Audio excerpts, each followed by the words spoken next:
You know, in the beginning, you know, there was a certain defense for a gun. Or you can't do it anymore because if you do it this way, there was a guy who broke his finger and then his finger wrapped around. You couldn't take the gun away. You know, I go, who finds that out? Well, they find that out in real life, and then they adjust. They make it better. They make sure that won't never happen again. Yeah, but it happened only once. Yeah, well, could be your life one time, right? So that's the great thing about Krav Maga. Now, of course, there's bad schools out there as well. You know, people ask me all the time about Krav Maga. I say, just Google. You know, Google and reviews, read reviews. But, you know, Krav Maga Worldwide, that seems to me is a really good organization. They're on Olympic Boulevard. Right. I know something right down there. I always used to pass them on my way home. The way I sent you, I think, a couple of weeks ago when you were stuck in Santa Monica, it's right there on Olympic, right before the 405. Yep. But what I wanted to ask you, boss, like I was watching your highlights, and I was amazed at all the kicks. Like you just don't really see that much now, and we saw it last night with Cowboy. But why do you think more people don't? Why do you think it's such an amazing tool for you that more people aren't using? Because I don't really think you see that many kicks. You know, it's first of all, your legs are longer than your arms, so you know, if I know the guy's a good striker, I'm a better kicker. You know, so then I just keep him away with my legs. The thing is, though, you need to be powerful. You know, the thing you hear me say for the last 8 or 9 years on Inside MMA is single kicks, never throw a single kick. And we get highlights from around the world every single week for 433 shows we did that people get knocked out because they throw a single kick. You know, because it's easy to stop and to counter right away. So don't do that. Set it up with punches, unless you can kick really freaking hard, like a Mirko Krokop. Or like a Jose Aldo. When you kick somebody really hard to the head, you force him to defend with everything he's got, and that will buy you a little bit of time so you can get out of the way for the counter. But if you just throw a kick out there, inside low kick, if they stand in one line, like the blading position, which is still till this day can't understand they do it in mixed martial arts, even in the Thai boxing, I don't get it. And in boxing, I mean, I always looked at Mike Tyson. But if they stand in that one blading line, there's no way they can generate power with their inside low kicks. So I said, why would you even bother of moving away from that low kick? The guy's going to hurt your skin. That's about it. He's going to stretch his leg. Take the kick, knock him out. I mean, it's as easy as that. But people all the time, they need to block these kicks. You know, I was with George St. Pierre. Jake Shields and George St. Pierre. Jake was throwing the inside low kicks, but they have absolutely no power on him. And George, every time when he threw him, he jumped back like he let him miss, like they were going to decapitate his leg. I go, just take the kick, you know, trade it for a right straight cross. You take the kick by moving into it, which, hey, look at this. I automatically load up. You know, only thing you have to do is stretch your arm. You can rotate your upper body. You get even more power. So that's the thing with kicks. If you can kick hard, if you can use your legs well, you know, and you have a guy who's better with his hands, I would say use kicks. Keep him away from you. And then that's the thing that I noticed is, you know, the only knockouts that you really see with punches are like people getting knocked out, or maybe sometimes it's like they're not protecting themselves and then the ref stops it. A couple times in recent memory and on yours, they're just so hurt that they just stop, like the fight stops. They're not knocked out, but when you get kicked in the stomach, they just are in such pain. That's crazy. You know, my everybody's asking me because I'm known for body shots, for the left hook to the body, or left kick, left knee. I mean, I knocked a lot of guys out with that, but the way I became a lover of that is my first Thai boxing class. I got knocked out by it. You know, I was a badass karateka. You know, black belt, came in, tore my whole gym up, and then I went to Thai boxing, and I thought that, you know, I was a badass. But against a professional Thai boxer, turned out I was not. You know, and he started, my hands were low because of the karate. Was not allowed to punch to the head, so your hands are not next to your jaw. So what happens is, as soon as they hit your head, you're going to have to overcommit to the defending because you're further away from your face, so you have to throw it up with a pedigree action, so to say. But if you do that, yeah, automatically you expose your body. And of course, this guy being the professional knew that, and he dropped me right away, man. It was the worst thing ever. Being on my knee, never experienced anything like that. But that was, okay, I got to know this. You know, this is cool. I didn't know this. When I got older, no. When I was young, I knew this Cuban guy that defected. They used to go to my mom's bar. He drove like a car or something. Wasn't a big drinker. And one day he talked to me, but he spoke to me about boxing as a science. Yeah. You know, he was a science. And years later, I read something from Bill Wallace, Superfoot. I love him. And he was talking, and I read this article about Bill in Black Belt, maybe like in 70s when Bruce Lee, after Bruce Lee died, there was this big phenomenon in this country. And he spoke about it like a science, and there really is. There really is a science to kicking and punching. When you go to karate, I went to Goju Karate. Rashad? Yeah. What's his name? Rashad? Rasad. Yeah. Bravo. He's black. Yeah. His dad was my first karate teacher when I came from Cuba. Oh, really? Told me it's not a small fucking world. That is the craziest thing ever. I got beat up at Central Park. I got stitches. 2 days later, I showed up. It was an all-black school, black gi, fist. Yep. Everybody was black. He'd make you run the streets barefoot with the gi on. And you had to run by the park where you hung in front of him. That's badass. So the next day when you went to school, those guys were like, "Oh, you're a karate man. Show us what you got and shit." So I went to all those little tournaments, and you learned this karate, but you never spoke about range. No. You never spoke about anything. Then I got into whatever I got into. I quit when I was 15. And then when I got into comedy, I always knew that if I trained in a martial art, it would help my comedy. So I got into Tang Sudo, the Subak Do, Boulder. That's what that was at the time. And it was a lot of kicks. And I enjoyed it. I did it for about 3 years, moved out here, didn't do dick. Got back into Subak Do. I moved to the Valley, and that was fucked. So I went over here. I never kickboxed. They said over here, there's a bunch of great little old schools around here. There's one place in America. And I stayed there for about 6 months until I got knee surgery. And I learned a world in that. Like, he spoke about things I had never heard in karate. Yep. But the guy who really put me over the top when I lived in Hollywood, I'd go over there twice a week. Black dude. Earl. Him and his brother had studied from the father-son team. They're from Hawaii, Japanese Hawaiian dudes. The son is the host of Iron Chef. Oh, wait. Yes. What is it? Mark is what? The Cascas. Yeah, the Cascas. Yeah, he lives in my town. His father had a school in Denver. Now here I am living in Boulder. I was a criminal in Boulder, and I got locked up. Then I came out and got married. So I stayed there for a while. And then I started training, and those guys would always talk about these 2 black dudes from Denver. And I never looked into it. There was no computer. There was the yellow pages, and they weren't going to tell you there were 2 black dudes from Denver. Yeah. It's not the name of the karate school, you know what I'm saying? What's the dude's name? I don't know. It's 2 black dudes from Denver. So how funny is that? Those 2 black dudes from Denver have a school in Vermont. And when I found out, I used to go over there on Tuesday when I was 418 pounds. You were 418 pounds. I did the longest yard. Oh, man. I was 390 when I did the longest yard, 380. Wow. And that was probably August. And after the longest yard, I kept those habits. Pastrami sandwiches. You know what I'm saying? Yeah, what age was that? What age started you getting that big? The 400 pounds. I came here.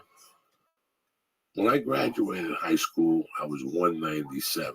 And then for about 5-10 years, when I got locked up, I was at 218. Oh, well. 215, 218. So the food was good there? No. No. You know what? What I'm saying to you is I graduated in 82. And by the time I kept lifting. And I started squatting. I moved to Colorado, I started squatting. I had never squatted before. I always lifted and did like leg presses. But when I moved to Colorado, my roommates had gone to Brown. They were all power lifters. They were eating D-ball and fucking Anavar and shooting fucking Gorilla Juice and shit. But I don't like needles. I would faint. I always said, what's the use? Yeah. So they taught me how to deadlift, how to squat, and that's when I really I didn't know nothing about that world. Nothing. They had built all the machines downstairs. They were like, no bent over rows. We don't do curls here. We don't do none of that shit. Yeah. We do cleans, presses, squats, and deadlifts. That's how they measure each other. So who's the best guy? What do you bench? Women's bench. No, they wouldn't even bench. They did a lot of isometrics. One thing they did in those days that We did isometrics before and a ton afterward. But they always believed their coach was Ira Wolf, who was my high school coach, who coached in the Olympics in '76. So the guy was legit. Yeah. Little dude that went from he was amazing in high school. He would go from D-ball to HIV and back to D-ball. It is so bad for you too, man. It's so stupid. So that's where I got a little. I went up to about 220, 218, and I stayed up that. And I got locked up and I went to 235. But I was hitting the bag. I was fucking running. I got into swim. Before I got locked up, I got into swimming. Okay, I joined the master swimming program. 2 classes, 5 a.m. or 6 a.m. Oh, I thought that was it. No, they don't fuck around, dog. I know. The chick was a triathlete from Hawaii. She was Hawaii. So half the year she would train in Boulder for the altitude and because they love the sun. Yeah. But what the fuck? Hawaii got a lot of sun too. Yeah. And then she would go down there and train ocean. So she used to, those 6 months she was in Boulder, dog, it would snow. Okay. In the winter because it was outside. Oh, yeah. It would snow, 2 feet of snow. They would shovel a path from the dressing room to the pool. The pool would just be steaming and there'd still be 90 motherfuckers in there. 90 motherfuckers in there. There'd be 10 lanes, 5 people a fucking lane, and 5 waiting to jump in because there's a class at 6. Wow. But she put you through hell. You know, she did a swimming is good. a ball between your legs, do 20 pulling. Yeah. And then come back and put the fucking, carry the thing, and then do 20 laps of kick, and then put it all together. Then come back, take a minute rest, and do 440s, back and forth, 18. I could, you know. Yep. It was amazing. When I walked in there, boss, she said, let me watch you swim. The first time I started swimming, and I woke up and I had hit the wall. I said, okay, we got to start slow with you. And for a week, she made me just go like this and kick against the wall. Yeah. And she goes, I'm not going to let you in the class until you can shoot Dude, all the way up. how She are taught me you? the exact science of the leg and why it should be like that. Amazing. Sometimes I jump in a pool and I'm Thank you swimming. so much for coming. First 2 minutes, I know I'm fucking up. And it all comes back to me. Yep. You know, so You're I dog. increase You're my great. swim. Just for a And I can moment. see how I'm digging still. Hey, do you know who I am? Do you know who I am? Do you know who I am, big dog? I'm Rabbi Rothschild. I always stream in the Harry Potter Obama Sonic 10 Inu group. How are you? Hi. I'm glad you're here. Look at all the stuff I have in the Discord. I have 500 channels. Hi. Hello. Hey, Harry Potter Obama Sonic 10 Inu to the moon. How are you? Hey, I always stream in here 24/7, 365. If you ever need anything, I'm here for you. I stream my life 24/7, 365. Just one moment. I'll make it easier for you to hear me. Just one moment. You're amazing. Absolutely. Hey, dog. Okay, so I'm Rabbi Rothschild. You may know me from Harry Potter Obama Sonic 10 Inu. I've been live streaming in there for more than a year. And I want you to know that I, in addition to live streaming there, also live stream here in this Discord. And I'm getting a lot of people into this Discord. And I appreciate you being here. I want you to tell your entire village that I'm going to help them when my stream goes viral. I'm going to help you, Alex, and I'm going to make sure that you all get to live your wildest dreams. I have more data online than any person in global history. I've been live streaming my life 24/7, 365 for more than 3 years. This is more data than any person has online. And when people start to find out about it, I'm going to be very rich, and I'm going to make you and everyone in your family rich. Does that sound good? Hell yeah.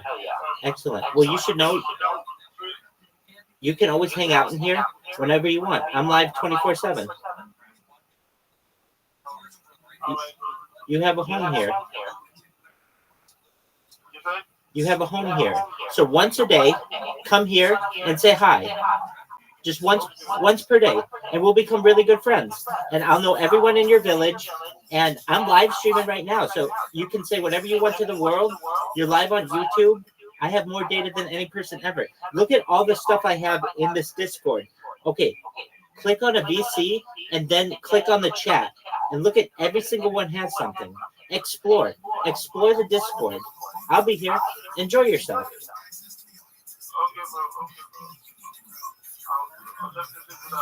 Excellent. Be back. We'll see you soon. Take care, my friend. Bye, Alex. Absolutely. That's Alex, everybody. Shout out to Alex. Woo-hoo! Alex is amazing. Shout out to Alex and the Harry Potter Obama Sonic 10 Inu crew.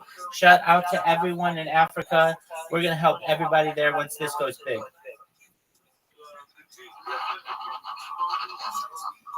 Absolutely. We're going to get rich. Welcome.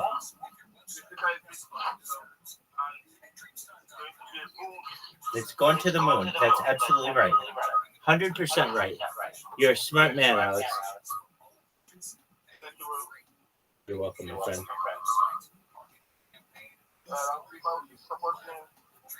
Absolutely. Hey, once per day, just come on in and we'll become very good friends and you'll become an internet star. Definitely. What's the name of your village? What's the name of your village?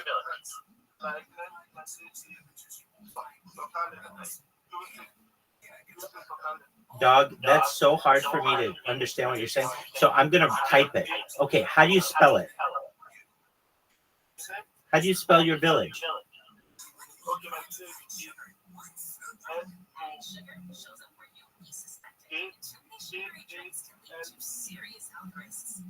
So Kale? Nigeria? Abuja. Okay, so I'm looking it up right now. Okay. So Kali Garden, Abuja, Nigeria. Okay. So are you in Sokali Gardens? No, actually, I don't live around Sokali Gardens. We are close to Sokali Gardens. That's okay. I'm going to make your village famous. And you're going to be the person to be very famous in your village. So shout out to Sokali, Nigeria. Sokali, Abuja, Nigeria. And shout out to Alex. Come back and we'll learn more about your town, okay? Excellent. Take care, Alex. I'm glad to be your friend. Alex is the man. Hey, Doug, and also, you can just chill here. I watch podcasts 24/7. So, Alex, whenever you want, I'm always here for you. And also, Alex, you should know I'm live in the Harry Potter Telegram as well. So if you ever want to get a hold of me in the Harry Potter Telegram, I'm there too. But the Discord here is bigger and allows me to share a link a little bit easier. So that's why I use this. But yeah, we can hang out whenever you want.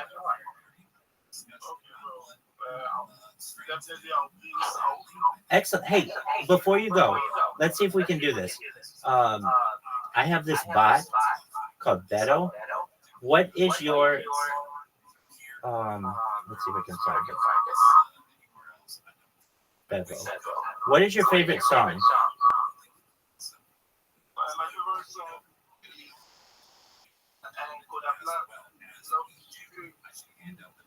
We Love These Streets.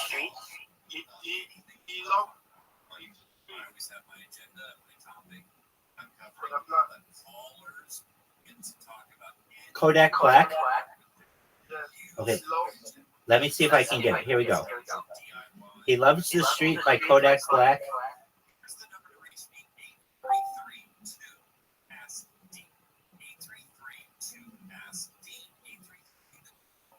Okay.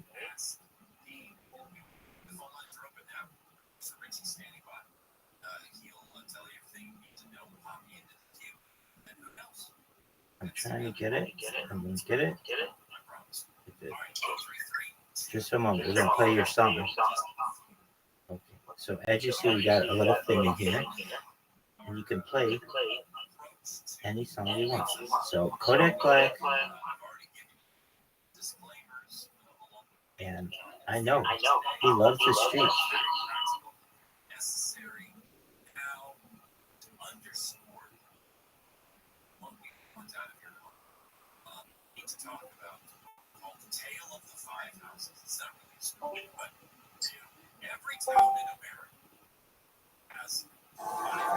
There we go. Is that it, my man? Hell yeah, this is for you, dog.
You're welcome, my man. You take care, my friend. Peace, baby.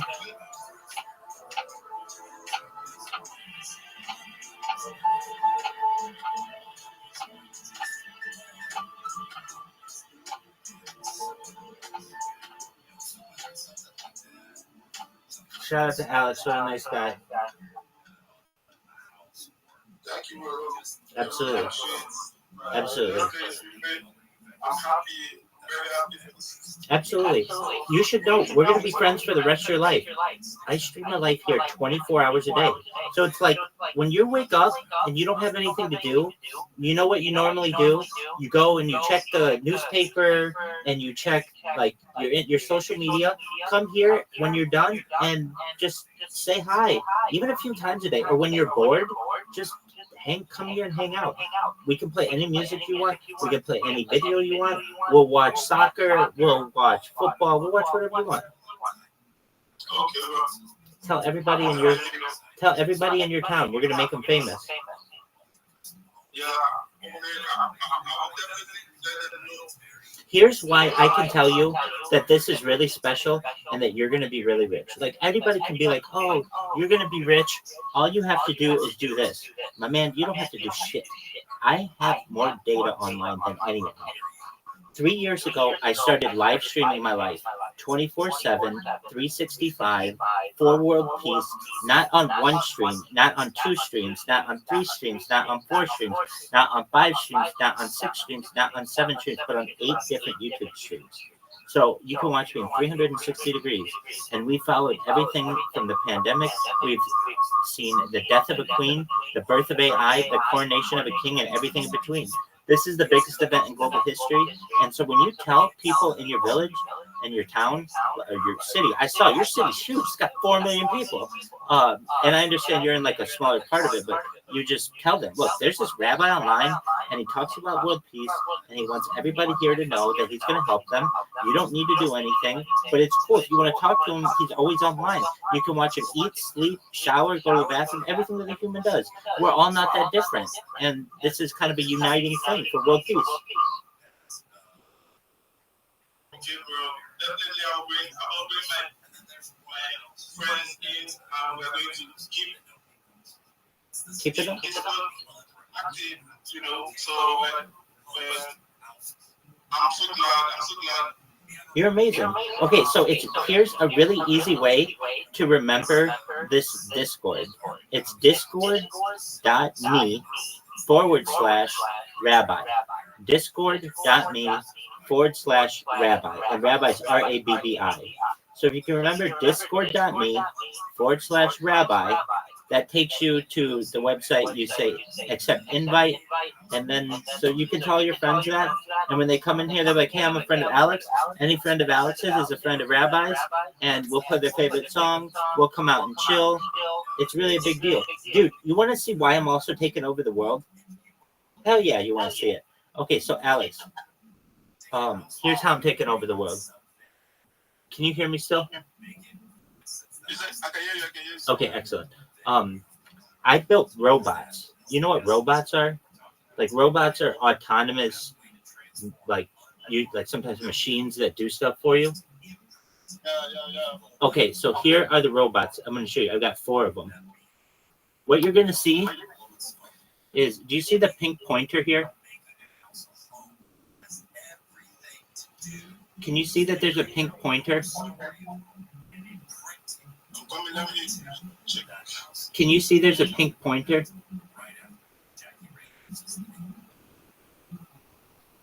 National Weather Service is encouraging residents in SoCal to take care of themselves amid record high temperatures in the Antelope Valley. Temps in the area have been over 100 degrees and excessive heat warnings have been in effect for weeks.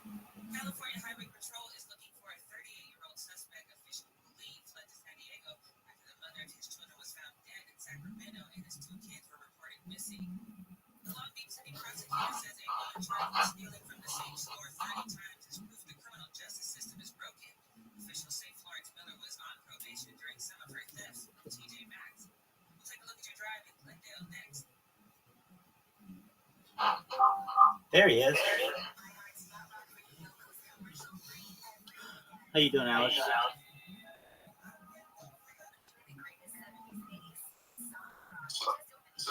Sorry, bro. No worries. No worries. It happens. I understand. Okay, so I'm going to show you these robots. You're going to see, so obviously I've been talking to you. You're going to see there's a pink pointer. You're going to see it in a second here. You can see it, but it's not that easy to see. It's a cursor right now. But what you should be able to see is that my computer is spamming a platform called Kick. K-I-C-K. Have you ever heard of this? I also help you sometimes you normally ask us to help you spam. Yeah, exactly. I remember that. Excellent. Okay, so you were part of that team. Excellent. So you know Bitcoin Stancy. Yes. How is he? He's fine though. Okay, We stay at the same area, so what you're going to see, do you see this pink pointer? yes. Okay, watch. It's going to press the follow button automatically. Just watch.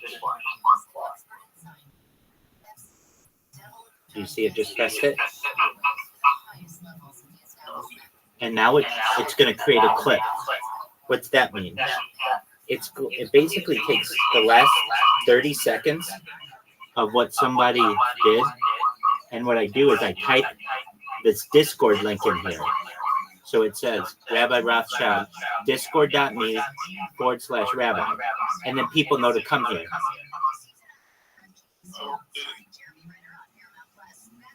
So it's typing by itself.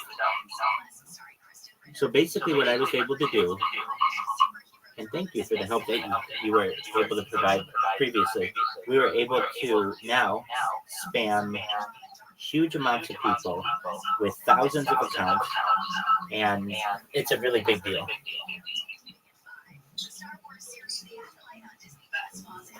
So I think that's really cool, and everybody knows about me. People were talking about me. Ask anybody on Kick; they know about me now because of these bots. And little by little, we're getting more and more people, and we're gonna go viral. Yeah, that's I know about this stuff. I've participated in it, so I'll also keep supporting you that way also. You're amazing. Excellent. I want you, when you have time, go through this Discord. There are 500 channels. I feel like, Rabbi, why do you have 500 channels? Because I want people someday to use this in a big way. But if you click on all of the chats, you'll see it has information on soccer, on football, on video games, and it also has different radio stations. You can click on some of the bots below, and it's got 24/7 radio stations. So say, even if you are just bored or whatever, you can go to those radio stations and they're always playing. You can go and study in there. You can listen in there for enjoyment. Do whatever you want to do. Okay, that's nice, bro. Excellent. I'm trying to find out, but my phone is too slow for Discord, so that's the reason why I don't do much Discord stuff. But I'll try. That's okay. I'm going to do everything for you. All you have to do is just be there, and if you ever can't stream your camera, I understand, stream your voice. But I'm always here for you. What are you doing later? What are you doing today? What's on your agenda? Well, I'm not doing anything. Like I just want to get the keys, some stuff out. Hey guys. Hello everyone. Hey everybody. You guys are amazing. We're gonna make all of you rich. You kids are wonderful, and you keep listening to Alex. Alex is gonna do good things for you. Well, Alex, Alex, my man, you take care of these kids, and you take care of them. But absolutely. Hey, can they hear me? Hey kids, you should know that we're going to help you, and we talk about some things on this stream that are bigger than anything in the world. I stream my life 24/7, 365 for world peace. I've been doing so for more than 3 years. I have more content online than any person in global history.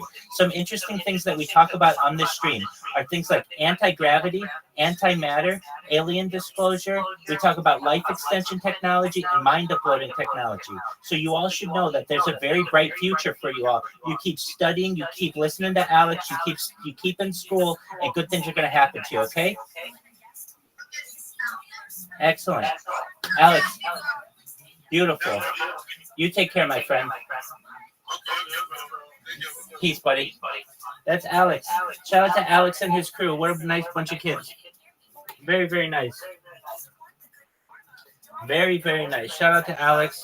Alex is amazing. Alex. Alex is amazing. I'm here. I'm just adjusting this camera. Unsure why it doesn't want to stay on for me. But there we are. Shout out to Alex. Shout out to all of those people. Stink, it didn't seem like it. Like that 3 pounds. I don't know how much of it.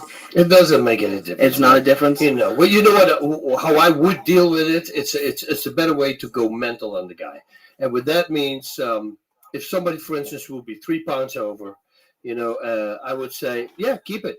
You're gonna need it, dude. I try to really freak it out. Keep your 3 pounds. Don't worry about losing them. I think to me that comes over. It's way more intimidating, first of all, than when I say, no, I want him to go back in the sauna right now. I want him to lose his 3 pounds. To me, that it seems like you're scared. Right. Yeah. And okay. Max Holloway is somebody who's absolutely not scared. No, he I wasn't. mean, we had him on a show, and it's like McGregor. It's 100% convinced he's going to beat everybody, and he's doing it. So that's why, because he's such a badass, he didn't care. That's that. I forgot to write it down, but that I wanted to talk to you about his confidence, because he opens up his post-fight interview talking about Jose Waldo, which I think is A, hysterical, but B, like just to have that kind of balls. And we've discussed for the length of the show how I'm not that kind of person, and I want to know what makes a person have that much confidence. Like, is it just something that people are born with, or it's just crazy to me to have that much confidence? No, it's not overthinking things. That's the whole thing with everybody. If you're nervous, you're overthinking things. It's it's all in the head. And if you say, okay, I always tell my students, if you can fight in the fight like you're doing in the dojo, like you're sparring, you're 90% for sure you're going to win this fight. But doing it under pressure, it's a whole different ball game suddenly. So for him, he performs the same in the gym as he does when he's fighting. He knows that, so he knows he fights at his best abilities, and then he knows. If you let doubt going into your mind, it's like when they asked me, you and Federer Emelianenko, both of you prime, who would win? I go, I would win. How would you win? I said, I'll beat him up. And he go, well, that's a big claim. I said, what do you want me to say? You want me to say, yeah, you know what? Yeah, there's a big chance that he can knock me out. I think as a fighter, you can never think that. You should, to yourself, you should be true. You should say, no, I'm not going to lose this fight, whatever happens. I'm pretty sure he's going to say the same thing to me back. Having doubt in the mind, if you plant the seed just before the fight, that you say to somebody, yeah, you know what, I might lose because he has a really hard right straight, you're probably going to get hit with the right straight punch. That's how it goes. I think as a fighter and any athlete, the example I always use, like Kobe Bryant. Let's say he's standing for, he has to shoot one goal, and if he hits the goal, then his team wins. It's the last move of the whole game, and if he misses, the team loses. That's a lot of pressure, and he can score that thing 1,000 times. But with all the pressure, now suddenly you get affected. Now he's one of those guys also who can put it to the side and then just scores. It's you always, when we were young, we always heard people our age now say, what I could do with what I know now. Oh yeah.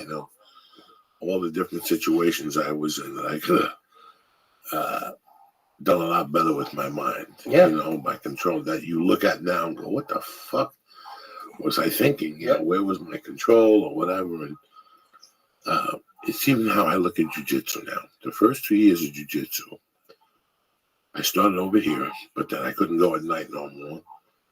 And then they only had 2 classes during the week. So if I had an audition on Tuesday, I wouldn't go the whole week because I leave on Thursdays to go on the road. So it kind of sucked for me. So I was like, well, I got to figure something out. So I started going down to Hegan's on Mondays and Wednesdays. I saw him yesterday, actually, 2 days ago. Great guy. Yeah, Great guy. Just, it was a small class in the daytime. His action is at night. So again, I was going 1 week. I would go twice 1 week, and then I wouldn't go for a whole week because I was on the road. It was inconsistent. I started going over here again, but they didn't want to do a daytime class. It was just a holiday, so they were like, you know what, we'll come in on Mondays and Wednesdays and fuck around. And I was getting into it. The guy's like, listen, after this week, we're not going to do it no more. And one night I went to do comedy at Flappers, and I saw Alberto Crane School. And I go, you know what, I'm going to walk in there. And at first I was scared. Then I went on the schedule and I went in there January 4th, and I'm still fucking there. It's going to be a year next month. And you know what? I go twice a week if I'm in town, 3 times. If I'm in town, I go 3 times a week. If I have to travel, I go twice. Yeah. And I don't go in there to choke people out. But the whole problem I've had is, okay, so you go in there and you go through baby steps and your weight and your age and blah, blah, blah, blah. But the real problem was I couldn't breathe, so I had the nose surgery. And that gave me a little bit more. But what I really needed to do was how to breathe again. Yeah. So I read Dr. Belisa's book. She came in, did the podcast. Has she contacted you? No. I think you and her would make a very insightful team. Oh, that would be great. Because when I discovered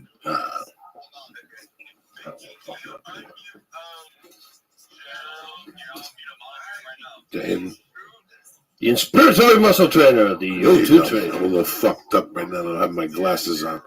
Inspiratory. You don't want me to tell you what I saw. You don't want me to tell you what I saw. I saw something completely different. And you were talking about we were talking about before. Yeah. Oh, what did we say? Diaphragm. Your diaphragm. It's a diaphragm. Your intercostal muscles, everything. It's so funny that she gave me exercise, and that was the main thing.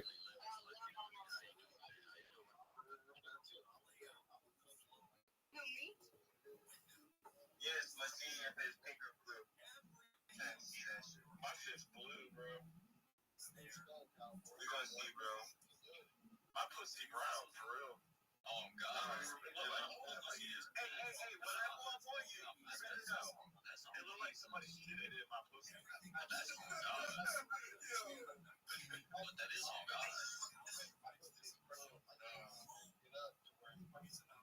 Don't confuse her now.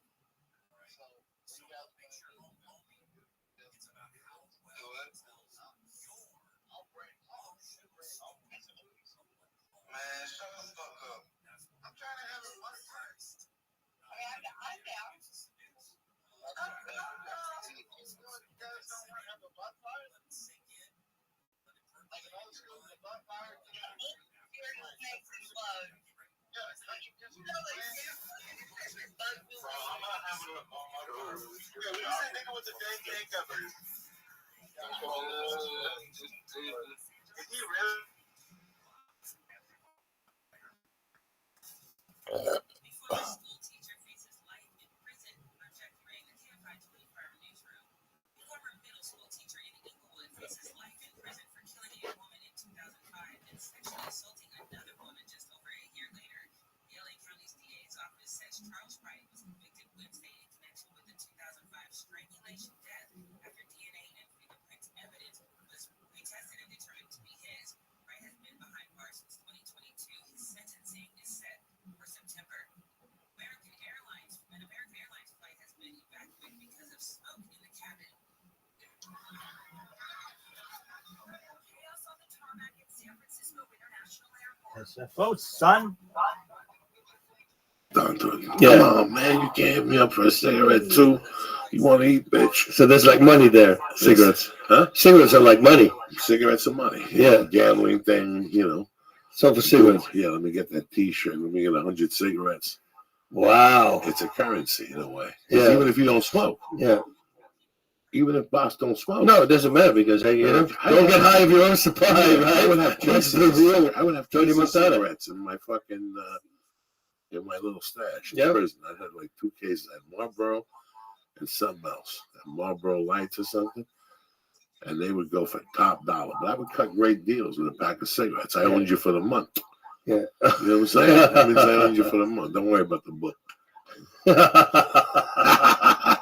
Was like name brand worth more? Like if you got a Marlboro, was it worth more than like a handmade cigarette? You know, like I said, it was Boss, when we first got in here, we were talking about criminals. You know, we're talking about his friend, God rest his soul.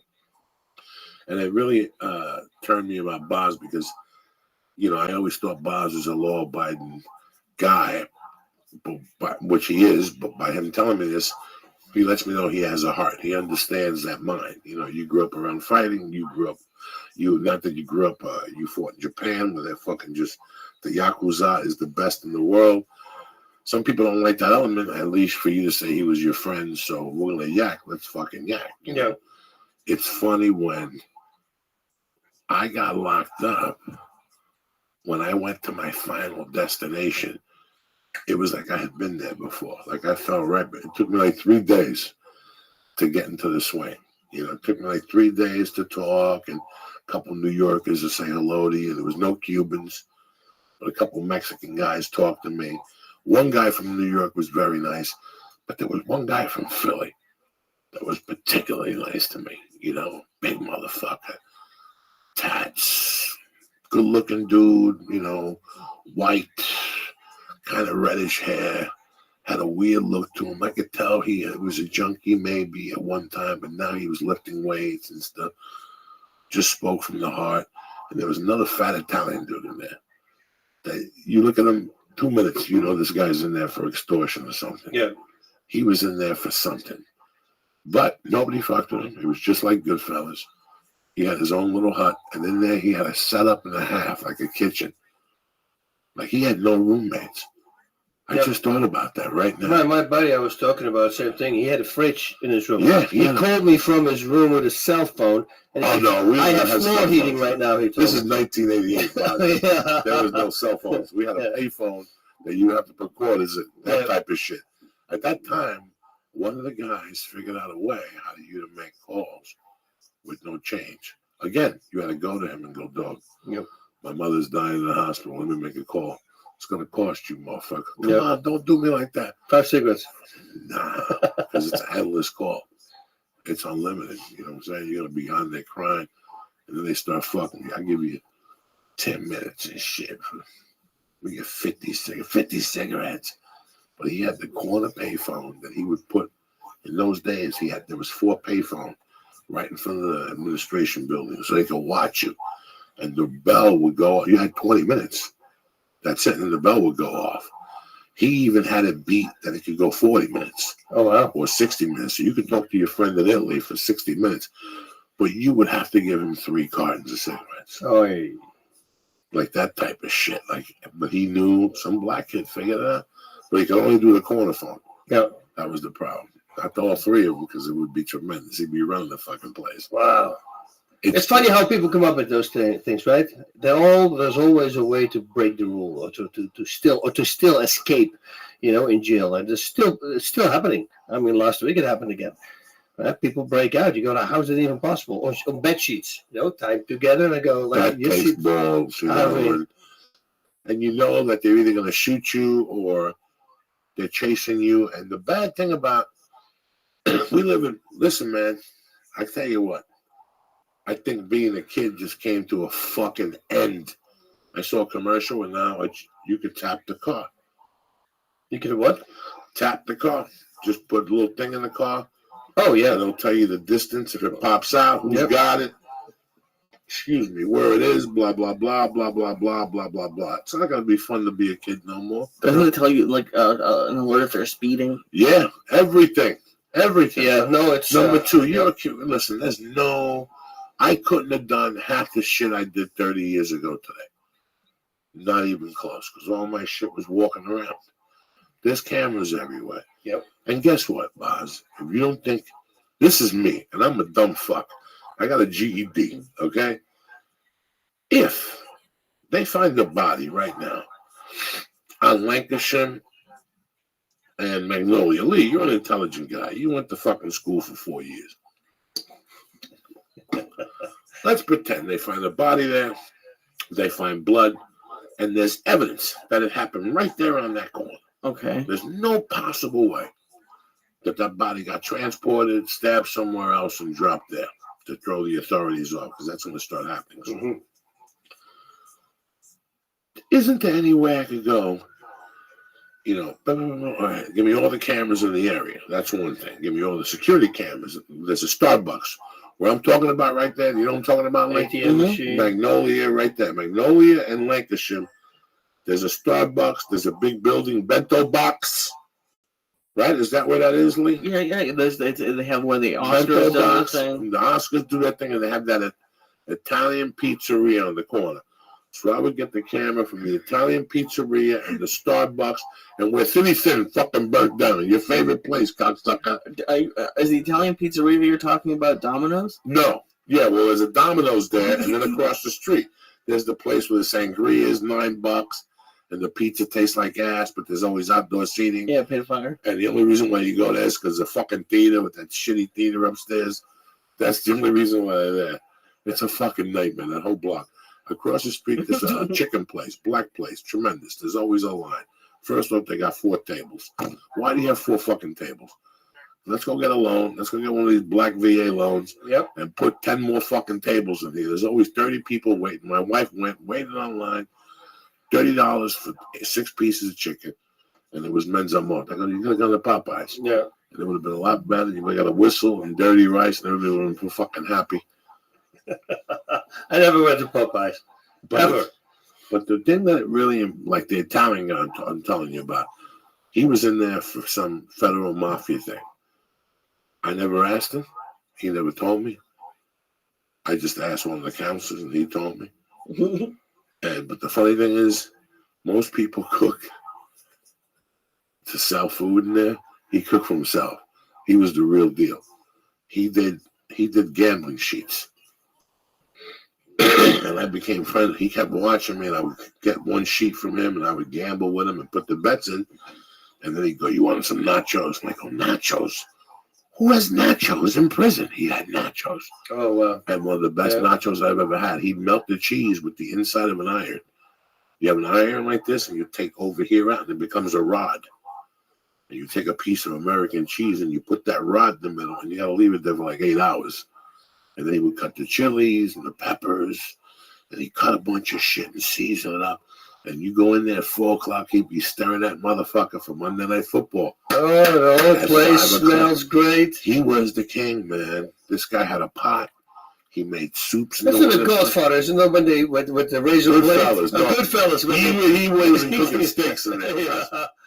There was this Mexican dude that his mother would drop off 300 burritos on Sunday.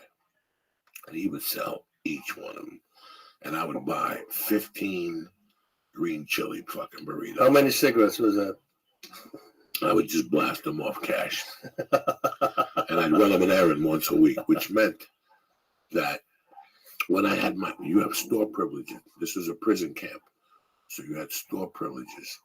If you had higher up numbers and you were just about to be released, you go to the store once a day for 20 minutes. At this time, Boss Ruben, what do you think you're dealing with, Joy Bananas? First off, I did something nobody even thought of doing. There was a Chinese restaurant right next to the fucking place.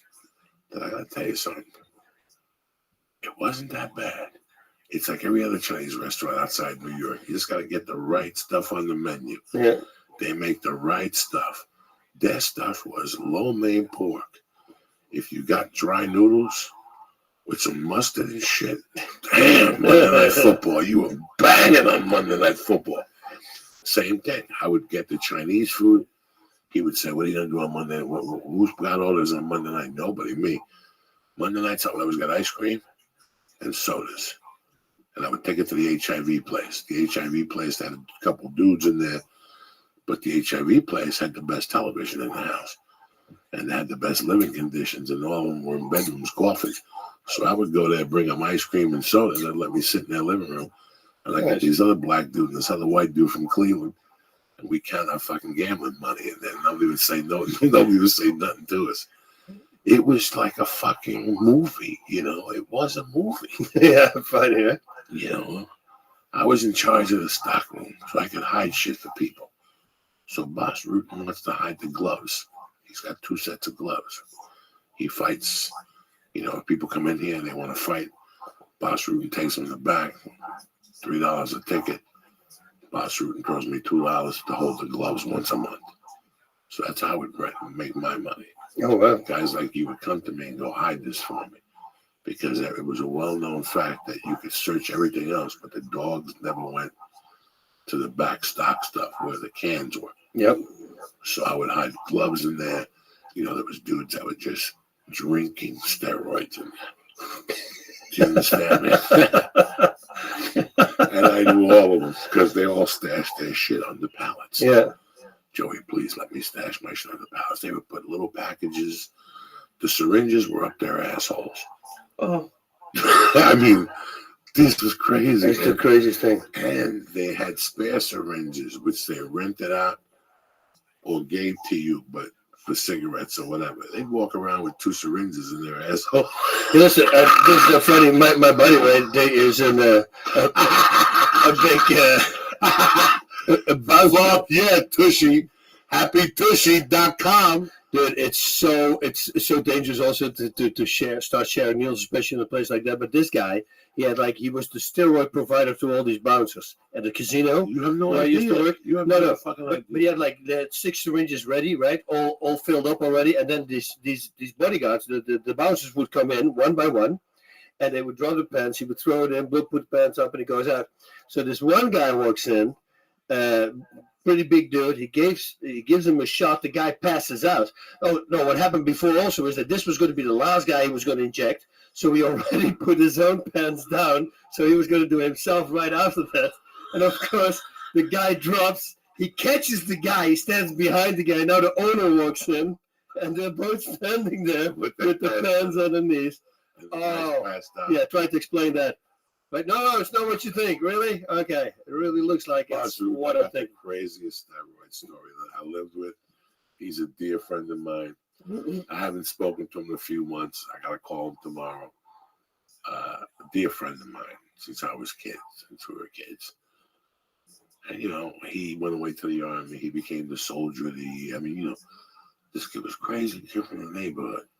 But he always had something, boss. You could always tell when your kids. There was something about him. He was very sweet. He went away to the army, and then they had the big write-up about him. He ended up going to the White House with Reagan and shit. Wow. He saved 3 fucking dudes. Whatever the fuck the story was. And all of a sudden, I see him at the bar. He asked me if I want to do a blast. I thought you were in the army. Yeah, I got thrown out. You were the soldier of the year. They gave you a medal. Who knows? Yep. 3 months later, and his brother's listening to this podcast. One New Year's, they got into a fist fight. This kid bit my friend's ear off. They're both, it's like if you bit Lee's ear off right now. That's what happened. Bit the bottom, they had to stitch it up. Yeah. Today, everybody's friends and everybody's family. What the fuck was I going to tell you? What the fuck are we talking about? I gotta stop eating these. Talking about the guy in the army, he got discharged from the army. There was a fight going on with his brother or with his friend. Bit the ear off. There was a fucking point here, Boss Ruth. Oh, steroids. Oh, it was about steroids. Well, we grew up together, and there was a time when I used to buy guns in Colorado, jump on a plane, bring the guns to his house, get off the plane in Newark, this is 1987, bring the guns to his house. Oh my God. He'd have a buyer for the guns.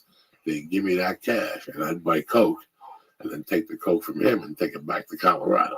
Now, I'm a fucking kid. I'm a fucking dummy, okay? But I got balls to steal, and I'm a dumb fuck. So this goes on. So there was always a deal. When I got off the plane landed at 11. I had to be back at the airport by 3. All I wanted was my cash, Coke, and his mother had to make chicken cutlets. Because I lived in Colorado, nobody knew how to make Italian chicken cutlets with the mashed potatoes and the cream corn and the fucking cranberry juice. Nobody knows how to do this. These fucking Gentiles, I don't know how to do that shit. The one time, this is like my 5th trip. Now, I grew up with these guys.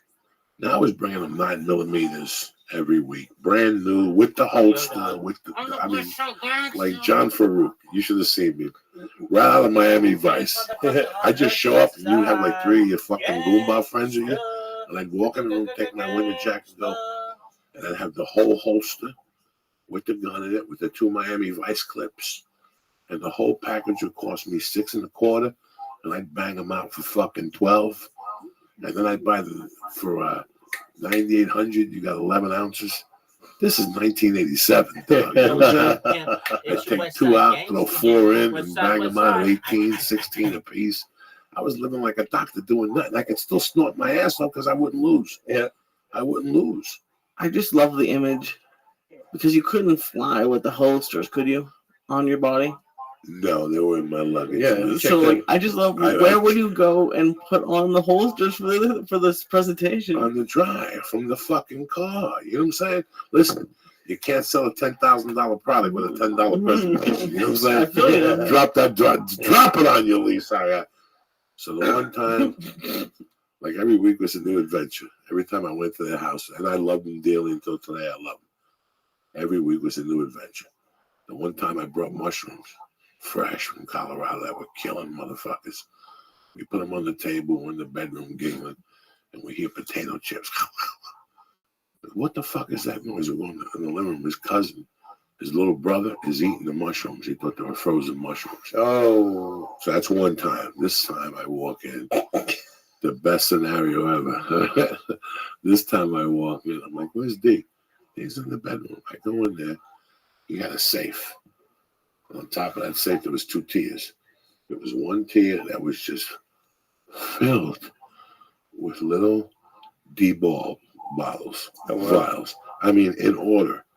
Like this is 1980 fucking. I got knocked off in 80s. This is way before 80s. This is 86. The whole bottom shelf was just 1 ounce vials of D-ball and the what was the one from Germany, the one that fucking yoked you up like a motherfucker. Diana Ball was the shootable. This was Annabelle? no, Annabelle rips you up. This was the one that fucking from your wrist up. Like once you did it from your wrist up, Jack. Like growth hormone? No, no, it was a pill. Oh wow. Big in the 80s. Big in the 80s. Big in 82. Real big in 82. What was it? Those things that they gave to cows, right, for the asthma, or those that I think Something crazy. Lee, from here up, the muscle would start here. 3 months, you would get muscle here. People go, what the fuck are you doing to your wrist? I'm doing push-ups and isometrics. Don't make me smack you in the fucking mouth. All right, what do you think? I just fell off the banana. I grew 23 pounds. I walked in there. The top rack was the juice. The bottom rack was a couple packages of powder and cash. His pants are dropped. He's on the phone. The cord from the wall. Okay? He's got it like this. He's bent over about to do a line. And his mom's about to shoot him with a fucking steroid at the same time.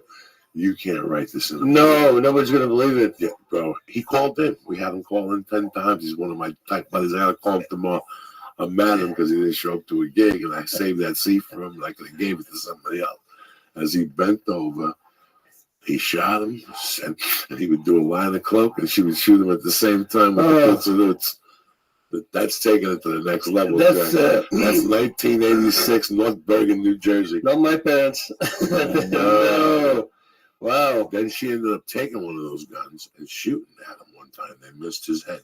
Okay. Oh no, this was a real house. This was no drama house. This was no fucking ABC, Blackish, or Back from the Boat, whatever that fucking Chinese. The Brady Bunch. Yeah. Good night, Mom. Good night, son. Good night. They look all up and down. Everybody, that would be funny. You know, the Brady Bunch, you see that screen with all the little screens and all of them are doing drugs. You know, we funny. Paranoid and shit. They're all paranoid. You just see little shades and shit. Look at Boss Rutan cracking funnies and shit. Oh, man. That's hilarious. You've had a very interesting career, man. Yeah. And it's funny, just to answer Lee, another thing. You were talking about pancreas. I just recently watched like maybe 1 or 2 pancreases. Were there a lot of wrestling in Pancreas? I mean, was that? No, that's why you were throwing that many kicks? Yeah, no, you know, I always got taken down. That's what because, sucks. But the thing was, you know, that was the, you know, I always enjoyed, when I went inducted to the Hall of Fame last year, they made these stats. Thank you. And I didn't know any of my stats. I didn't know that I had a total time of 4 hours and 27 minutes. You know, they do all the stats of fight time, 4 hours and 27. But another great stat was that I never attempted a single takedown, yet I won 14 fights by submission. So I thought that was a nice little thing. So that meant that they took me down, and I was able then to overcome that. But yeah, wrestling has never been my strongest point. It's a super important aspect of mixed martial arts. I always say it should be the one in the middle. You're either a really good wrestler and a striker, or a really good ground guy and a wrestler. But for some reason, in Holland, it's very hard to find wrestling schools. It's not like here in America that everybody does it. So I figured, you know what? I'm just going to focus on the ground. And maybe that even helped my ground game, because I think if I would have been great at stopping takedowns, my ground game wouldn't have been as good as it is right now, because, you know, I have no takedown defense. Listen, before we proceed, you're a sweetheart of a guy. Plus that, you can kill me with one fucking knuckle. If I'm looking at you and I giggle, I am not high, and you are not the devil. I am laughing at fucko behind you because he is going. You ever hear the song by Ozzy Osbourne, Black Sabbath? I'm going through changes. Yeah, That's Lee right now. yeah. He's really going through changes right now. Every time, if I'm looking at you and I look off the side, it's not that I don't love you. Yeah. It's that he's going through deep changes in the stem. He's thinking. I'm not going through changes. I'm watching you I evolve. can't speak it. Oh my God, you have no idea. He just had a little conversation with himself for about 4 minutes about college and tuition. I watched the whole thing go down. Look at him. And meanwhile, you're talking to me, and I'm like, nobody can believe this shit. How many stars? We just went deep. He just started throwing them at How me. many we stars started did you with do? we started with I think 8, but then we had the chocolate. I have no clue hiking today. Yeah, that's a lot. We did. I didn't get anxiety coming up the stairs. You see, it relaxes you out. It's No, nice. it's that the fucking Don't worry. inspiratory muscle. Yep. Oh, the trainer. I told you it's going to help you. I saw you talking about like this has been. Listen, there are times I drive home and go, you know what? Because of my breathing, I'm gonna have to give up jiu-jitsu. It's embarrassing. Mm-hmm. And then I go home and I go, fuck that noise. I'm going back tomorrow, and then I'll do some hip escapes, and then I'll warm up. That really helped. Like I'll go in the back and I'll just jump rope, and I'll do kettlebells. And by the time I get on the mat, I'm warm. And in the class, we do drills, and by the end, my breathing isn't that bad. I have to just focus on breathing in my nose and out my mouth. You know, once I go off that pattern, I'm fucked, and the anxiety races.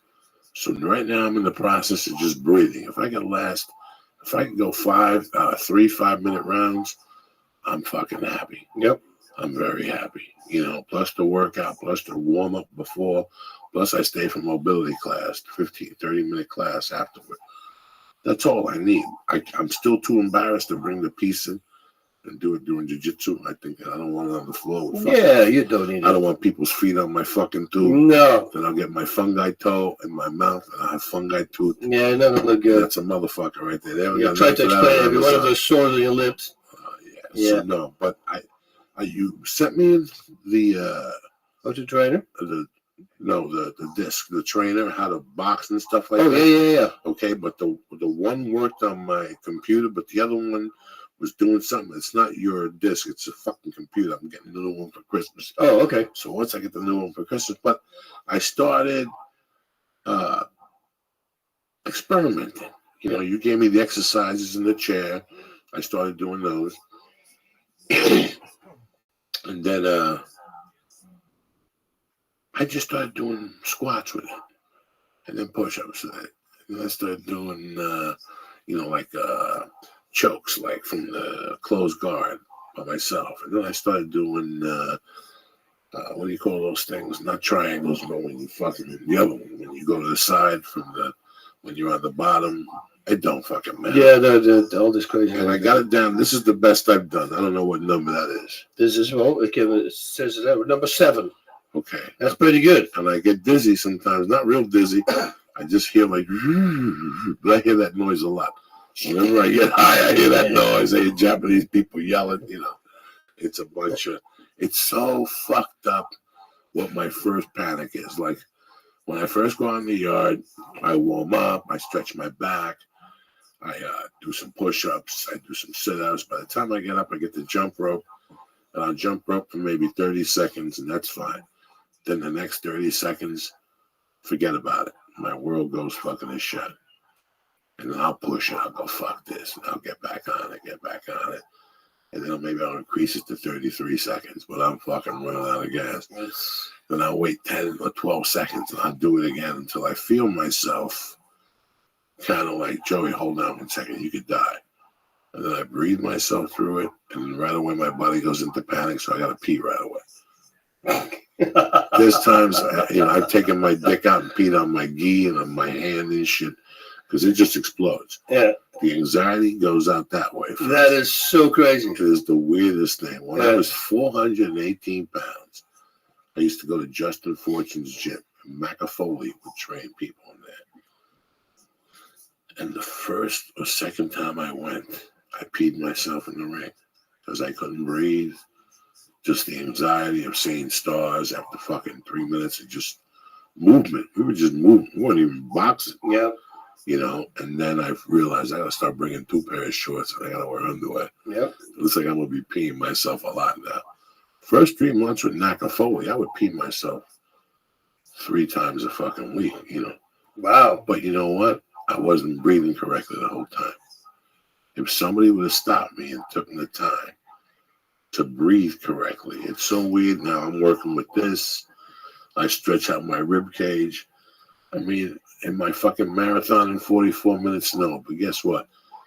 The first time I roll, I got to stop at the 2-minute mark and rest for like 30 seconds. Then I finish out the thing. Then the second one, I go a little longer. Then the third one, I go a little longer. And that's my class. You know what I'm saying? Like after that, I'm pretty fucking happy. Yeah. After that, I feel like I'm going to fucking pass out anyway. I've done enough anyway, you know? I don't want to be able to, I got to know how, like, I don't know how to match my breathing up, the whole mechanics, you know, of breathing. The great thing from this is it will teach you automatically to breathe correct. If you do a small hole on there, like at the number 10, and you breathe in, you'll force yourself to use your core and your diaphragm. Okay, so 10's a little smaller. Yeah, but you can only do breathing exercises where you don't want to train with that. You do this exercise I sent you in the chair, Right. like breathing in, and that you will actually feel your diaphragm. No, I feel it now. I feel it now. Yeah. See, what used to happen was this. You ready? I would go, and then right there I would go, and then right here, it would just go boom, because there was no muscles. Yeah. There was no muscle to control that. Now, hold on. Hold on.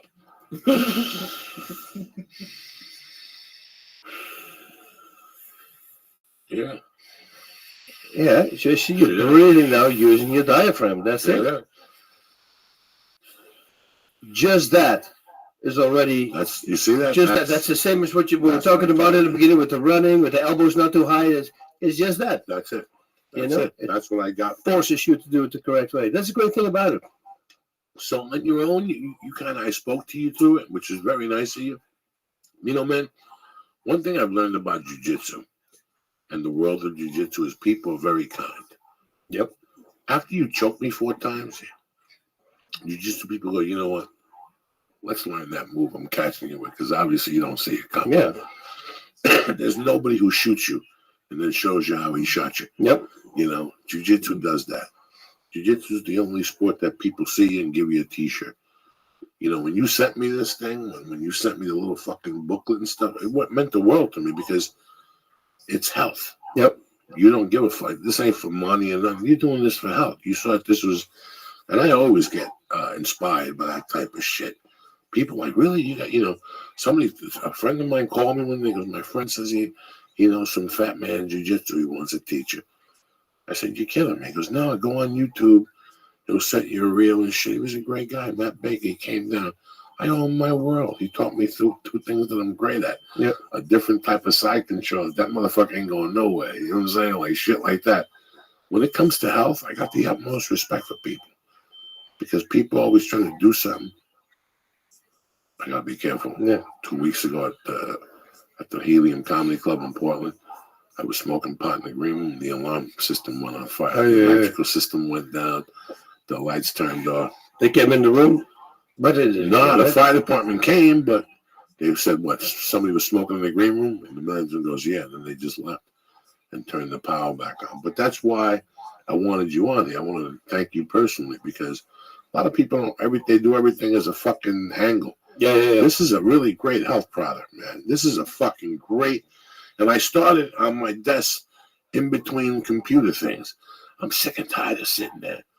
I did the special, and since fucking March, I've been sitting there an extra hour every day. It affected everything. It affected my back. So I realized maybe I should do something in between whatever. I got a good idea. Maybe I'll do 10 push-ups. Maybe I'll do a down dog for 3 seconds. You know, I can't do no real down dog. I do a fucked up down dog. Yeah. Do a half down. Yeah, like a half down dog. But you can do that also with your trainer. With your fucking trainers. This is why. Yep. This is why. You know what? Sometimes it's a sunny day out. I even yell at Lee sometimes. I go, you leave the fucking house yet? Sometimes I take the baby to school. I come back and go in the yard. I smoke a little bit. I sit there for 5 minutes. But you got work to do. You can't sit out in the sunshine. You know what I'm saying? The sunshine don't pay the rent. I ain't no farmer. So I go inside. Now, like when I'm sitting there, I move my ankles and I do all that stupid fucking shit to keep your legs alive. But now I'm doing this. I do a couple push-ups, a couple sit-ups. I thought it was great, man. How you doing? Young Berno. Yo, Young Berno. Young Berno. Young Berno. Yo, dog, can you hear me? Hey, does everybody remember when Young Berno wasn't being a douche? Young Berno. Young Berno. Young Berno. Young Berno. Young Berno.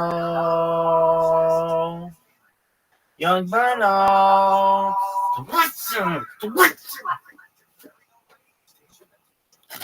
Young Berno. You's a little bitch. Why? Why not? Young Berno. You suck cock. Young Berno. You little bitch. Oh, I like how I can't believe about that. Oh, thanks, everybody. And then once, I have 20,000 of these things in stock, then I'm going to say, okay, here are the medical journals. Here's all the proof that you can do. But I never carry an inhaler anymore. For every single title fight I had, when warming up, your lungs will close. Like that happens with pretty much every asthma patient. You have to open them up with albuterol. And once it's open, you can go. Now I don't even carry an inhaler with me anymore. I've been carrying an inhaler with me for like 48 years. Everywhere I went, always needed one in my hip pocket. He's still alive. Leah's still moving. He's still going through changes. I'm not going through changes. And yet people still call me Festos, by the way. I know. You know what the worst thing is now? What? Take 2 slices of bread. It's going to work much harder also, right? What do you mean? Well, if you just took a star and you wait 15 minutes and then eat 2 slices of bread. What happens? You never did that? No. Oh, dude, that will intensify the whole thing immediately. If you guys eat a burger now, Hey, boss. in 40 minutes, you're freaking out. You don't need to tell him these things. He doesn't need any more tricks. I'm not kidding. So I'll come in here with a loaf of toasted bread and butter tomorrow. I'm not the son. You watch. You eat it. You wait 10 minutes. Then you take it. You wait 10 minutes. Then you eat. That's the trick. It gets into your system right away. That's what I did with. I've heard 1,000 different. A friend of mine used to eat medical marijuana shit only with pizza, with extra cheese, because the cheese does something. You can do with anything. I went to fucking Buffalo and somebody gave me a jar of papaya enzyme, which I love. And guess what? I've been eating papaya enzymes in 1981, ever since I started selling Coke. Because I used to go to the Coke to the thing to get the inositol. The inositol, it slows you down, right? Inositol is the really, really good cut back in the 80s. Okay. Joe Weider. Yeah. Joe Weider used to have a fucking thing called something fat. It was the original fat cutter. And it was cloline and inositol. That was his claim to fame.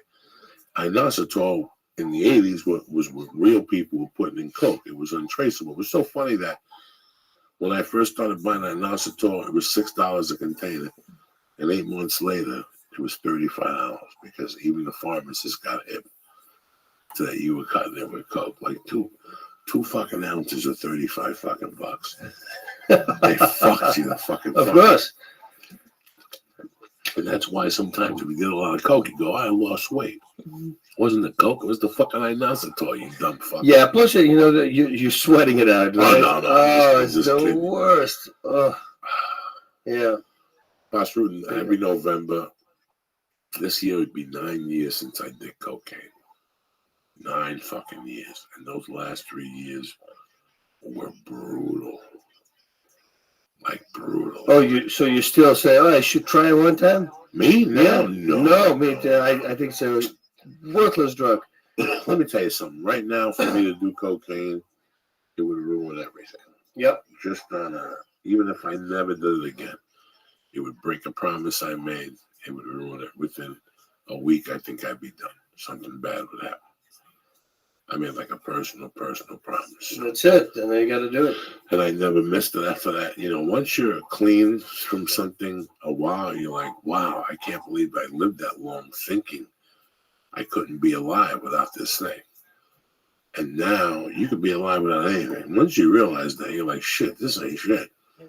You know? Everything's in the head, man. Everything's trainable. Everything's habits. Everything is just like me now. Now I'm going to New York. I take a red eye. I arrive there like 5 o'clock a.m. and I'm going to, sleep maybe hopefully 4 hours, but no problem. Now, 10 years ago when I was still drinking, you see, then you walk at the airport, you don't know where you are, you got to look everywhere, you lose your ticket, you got to find it again. And like the stress you have, and then you realize when you just stop that, you go like, yeah, you can drink a beer here and bring a beer there, but to go tanked again before every flight and go on the flight, and you feel like crap when you start thinking, you're getting older, we're getting older. We want to be a little bit more healthy. You can do much more in the time, because time is the only thing we can't have more of, right? It's funny how some nights I'm in my living room, I'm in the office trying to write jokes or trying to write a paragraph in a book or whatever. And I think about, like I was writing about a certain time in my life. Saturday night I had to stay in. I stayed in this week because I was on the road a lot. I shot this. It's just, I knew I had to do early morning radio this week, so I had to go to bed early. I had to do East Coast radio. They wanted me to call it. The first fucking pencil I got was, did you call it at 8:30 New York time? I'm like, that's 5. Which, guess what? Boss Rootin, I'm up. If I don't have to get up. Are you with me? Oh, I know exactly what you mean. So let's say tomorrow you go, Joey, can you do me a favor? Call into my show at 6 a.m. Yeah. Whatever, and 9 a.m. New York time, 6 a.m. You'll be up. I see you on Twitter fucking around. Don't lie to me. Come on, just call on my show. I go, okay. But guess what? Tonight I'll go home. I'll be home at 9:30. I'll watch TV. I'll smoke a bowl. And I'll go, shit. That's right. I got to call my brother Boss. Let me go in and lay down. 11, 12, 15, yeah, 1 o'clock. Yeah. Now you're in a fucking deep zone. Now you got to do something. Hey, you want to be fresh. The old days, guys like me and you're like, fuck it. Oh, get up, done. Get up. Yeah, right. Let me do 10 jumping jacks. But now you know that day's going to be a motherfucker as it is. Never mind, you fucking. It's a night. That's what happens to me. Yep. That's what everybody. Now I get 4 hours of sleep. I can't go back to sleep after boss's call for some reason now, even though, and now your whole day is not fucked. It's now you know why these older people, they wake up so early. Everybody wants longer time. It's the one thing that you don't have. I can't call my parents at 6 a.m. in the morning. They're up. But getting up there in age, and I truly believe, if you want to do something, if there's a lot of work to be done, like my friends, they say, yeah, but you know what? I with the auto trainer, I got to do these 30 repetitions in the morning. I don't have the time for that. I said, it takes about 4 minutes. You say, yeah, but I wake up late. I said, wake up 4 minutes early. It's very simple. Like in the morning, I wake up early because before everybody goes to school, I already want to have my things done. I don't turn on my phone in the morning. I wait till it's like 9 or 9:30. If you try to reach me, too bad. You can't reach me. I don't go online. I do the things that I do for myself first. And and then my day starts, turn on my computer, and I start doing everything. And if you don't do that, this is the biggest problem, the freaking telephone. All the kids walk on the street. I was in New York 2 weeks ago. I'm walking on the street, and it's 80% of the people are looking on their phone. And I mean, it's not 50-50. It's you look around, everybody's on their phone. Nobody has time for you. They break up by text. They start dating by text. They do everything by text, sexting, whatever they do. Yeah, I mean, it's the craziest thing. These phones are the mice. They really are. They know where you are, what you spend, what you do. They know everything about you, and everybody's hooked to the thing. You should stay far away from it. If a few days a week, if you can say, okay, today just be between 1 and 3 or 1 and 4, you leave the phone at home. Maybe take it with you, turn it off. You never know if you're going to get in an accident or something, so you have somebody that you can call. But turn the freaking thing off. My daughters, when we're eating, we're having dinner, and then somebody texts, and they have to respond right away. I I said, why do you need? They can wait 10 minutes. Yeah, but they think I'm angry. Well, just tell them from now on. If you don't react, you're probably eating. Done. That's problem solved. But no, they have to immediately respond to those texts. Drives me nuts. If we go to a restaurant, nobody's allowed to bring the phone anymore. I bring my phone. I turn it off. I put it on on airplane mode so we can make pictures. But that's about it. Social media is a big vehicle in what we do. I have Twitter on my phone and I have Hotmail. That's it. That's it. This is very smart. I have Periscope. That's a cool one too. Yeah, Facebook Live is good. Facebook. I don't know. Some days it's interesting. Some days it's just a cry for fucking help. Some days. Yeah, Some days it really aggravates the fuck out of me. Some days I don't even look at it. It's a sad thing. If I see somebody family from the church family, I'll put something nice to try to make that day to see if they're having a shitty day. But besides that, I look on Facebook sometimes and I go, what the fuck is this? What is this? Why am I looking at this? I could be writing a half a joke. Yeah, looking at a cat who's yawning. Not a fucking word or something. So that's what I get from the social media thing. I don't let it really cut into my shit. That's why I keep my stuff low. Lee knows when people come to me with new gadgets, listen, I got what I got, and I barely got this. Yep. The last thing I need is a new fucking, what's the gadget? Well, this is better than Periscope because you can talk to the people and you can see where they are and you can charge them $2. Listen, I don't want to do nothing that. I just want to pop on Periscope when I want and get the fuck off there when I want. You don't have the fucking time to be around there all day. I try to go away from social media Saturdays and Sundays. I do too. Okay, so I disappear Friday morning and I get back on there Sunday night. Sunday night, especially if it's a business week, you got to get on there Sunday night to promote, to let them know Uncle Joey's coming to town slinging dick and giving out firecrackers. You know what I'm saying? Yeah. Fuck it. You miss doing the MMA hour? Oh, yeah. That went on for how long? 9 years. Yeah, I do miss. I miss the people also. You become a family. You know these people for 9 years. Every week you see them. They become very close friends. So yeah, I miss that. Dog. That's my man Bitcoin Stancy. You sandbagging son of a bitch. One fucking moment, I will be there with goddamn bells of ringing. Yo, dog, Lou dog, what up, baby? Dude, I'm coming. Bitcoin Stancy. Schiller X, what up, baby? Yeah, what's up, baby? Dog.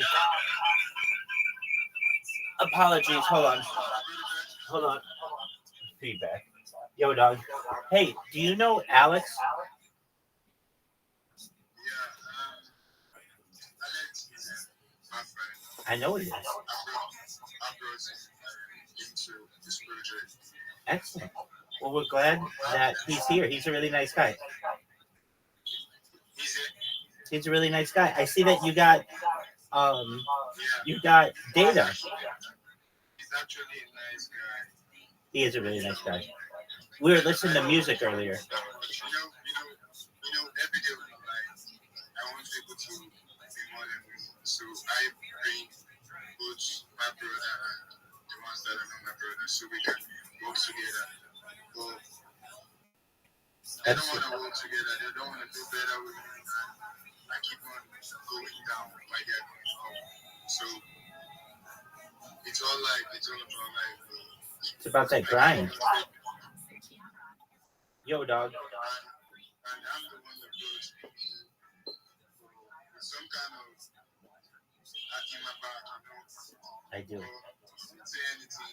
Everybody needs to eat. That's true. So I'm live in Discord, right? Excellent. Well, I'm live in here too. You can check me out whenever you want. Once a day, come say hi to me, not just in here, but in Discord, because there are people in there, and then you'll get to meet them and you'll be able to network, okay?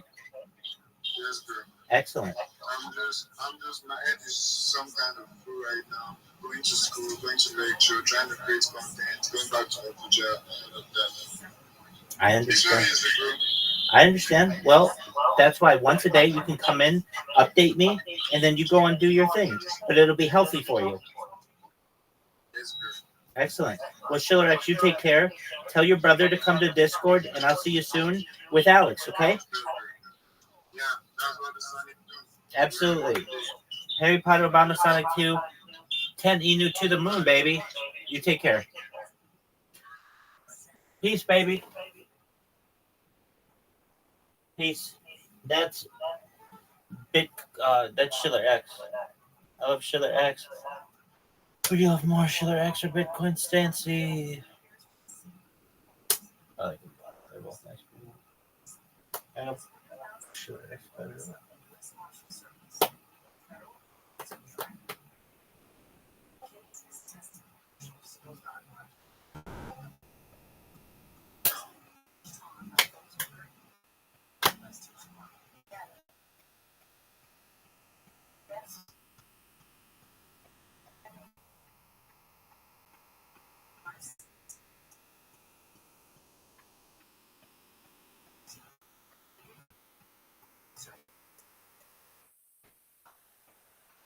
Bob Eubanks. Bob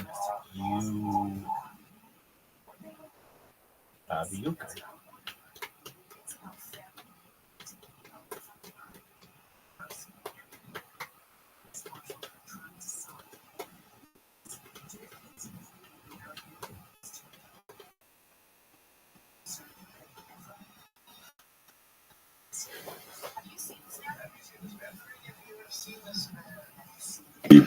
Well, put your head down. It's okay. Snappy I'm little not sleeping. I'm Look, fine. you know what? Listen. Listen, no man deserves to go through these changes. Put your head down. It's okay. I'm not going to be mad at you. You know your family. I bet. Close your eyes. 5 minutes. Just take a breather. It's snappy. You remember when you were in kindergarten? It's snappy little time. It's snappy little time.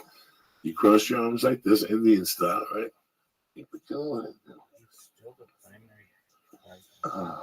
That looks really good. Look The how way nice that look at him. feels. Yeah. You're sitting over there going through changes. You're hearing people yelling. I Changes. swear to God, you don't know what I've seen. Boss Rutan, it looks like he's got virtual reality glasses on, and he's got. But he's not looking because his eyes are closed. The lights are turned off, and he's listening to Apocalypse Now. That's what if your face looks like, Lee. Well, yeah, that's what happens. It was 1,800 milligrams, whatever we had. Who said it was 1,800? It was at least 1,400. Stop lying to these fucking people. How much was it? A lot. Don't ask questions, all right? I think I'm doing fine. Boss Rutan, you ever look at these guys in the ring and you go, I miss fighting? Every day, every time. You know, the worst is if I go to a gym to interview somebody and they're sparring. You know, they go like, oh, I wish I could do that. I don't want to take the risk anymore. I have 4 neck surgeries. I got plates for the front, 4 disc fusion in the back. I mean, you know, it's the time that you start thinking, you know what, I'm going to give my body a little rest. I beat it up enough. I did enough crazy stuff in my life. And, you know, I got the crazy stories to back it. But that's it. It's time now to pay attention to life, right? I mean, it's out of control. Time, again, here we go again. Time, everything is time. And it's walking in pain. I rolled, like when I saw Higgin, I was with another guy also, and he wanted to roll. Now, I didn't roll for 10 years. There's a reason I don't roll, because I have no cartilage on my kneecaps, which is extremely painful. Not at that moment, I can do it, but the next day. And boy, the next day, yeah. I look at my wife and go, oh man, I can't even walk the stairs anymore. You know, it's because it's aggravating. The knees start blowing up. So it's not fun anymore. That was the reason I stopped fighting. People go like, why did you stop? You were still winning. I said, well, because the training, it was hurting. Every workout, 10 times a week, in intense pain, you know, get my tendonitis in my arms, kill me. You know, I was losing weight because of the pain. I couldn't eat. It was not fun anymore. But, you know, before all that, training was fun. Getting tired? Oh, I love getting tired. I wanted to get as tired as much as possible, because, you know, for some reason that would give me a great feeling. You know, I learned how to love that. That's what with things people say, well, yeah, I don't like training. Well, learn to love it. Otherwise, stop. You know, otherwise it's not your profession. If you don't enjoy it, you're not going to go far. You're really not. You know, you need to love it. And I think once you fall in love with it, and there is no pain, well, sky's the limit. I mean, you're 51 years old now. You could probably still knock a lot of motherfuckers out and still wrestle. But I think, you want me to tell you what happens? I think when you look at the tape, you go, I'm not doing it no more. No, I'm a different guy now also. The things I did, people, I'm always been very nice, but to a certain point. And, you have these guys who suddenly think that you're afraid of them, when you say, hey, listen, we don't need to fight here, and then you do it again and you do it again, because why would I want to fight? This guy's not going to be anything to me. But now he starts thinking that you're afraid, so now he turns it up, and then always the conversation goes, dude, I hope you're not thinking I'm afraid of you. You think I'm afraid of you? I'm afraid to beat the crap out of you. That's what I'm afraid of, because I will do that. There's no way you're going to win this thing. So, and all that, in the early days when something happened, I was right in there, But of course, I was nice. I was nice again. The third time, that was it. Now I got much more control. Now I can let it go for 7 times, and then really I still walk away until they put their hands on me, But that hasn't happened a long time. At 15 years, nobody ever did that. So, and I'm really good with talking as well. I was a bouncer in Holland, and the reason I was a bouncer was because 9 out of 10 times I solved the problem, without fighting, and that's why they wanted me. I was wearing my glasses at the time. I was wearing glasses as a bouncer, but I just talked to everybody. I just say, hey, what's going on here? And then once they explain themselves what the reason is they're fighting, they realize it's really stupid, because it's always stupid. And then you say, are you kidding? Just think about that. And I give him a beer, give the other guy a beer, fight will be over. Now, if somebody will keep pushing, then I wanted to make sure that everybody was going to find out about it. So then I would just go to town on the guy, because I would set the example. Then people go like, yeah, he's really nice, but the last time we saw that, he was headbutting the guy like 5-6 times in the face. Because I would do that on purpose, because the headbutt is for people, when they look at that, they think you're a complete psychopath. And I know that. So, then if somebody was a really bad guy, like a guy had an ashtray in his girl's face, yeah, now you're going to get 5 headbutts. And that doesn't look pretty for people who are watching. But it's a different guy. So when I realized I was, my wife said it. She said, could you do it? I said, oh, no, I'm, if they attack me, yeah, I'll go all the way again. I don't care about that. But I was just a different person. You grow old, like we all do, and you start thinking about life. You go like, yeah, I would solve their problem probably different right now. I'm talking about last week. I was talking to Rogan, and he showed me tape on Bernard Hopkins. Unbelievable, this guy's turning 52 in January. Okay, he's the same Bernard Hopkins I became a fan of. And the thing I've always liked about Bernard Hopkins is what Earl, I can't remember his name, is the guy who taught Kaju Kembo down here in Holland. I told you was the Cascas' student. Okay. His main philosophy is, why am I blocking you? Yeah. Why am I wasting all this fucking time in blocking you? Let's just do this. Let's just make believe I'm moving and you're missing me. Yeah. And his main thing on his style, which I can't remember now, it was Kaji Kembo, it was something, they called it something else, which, there's 1,000 fucking names, was basically, it was evasive, it was all based on range, and it was all based on not getting touched.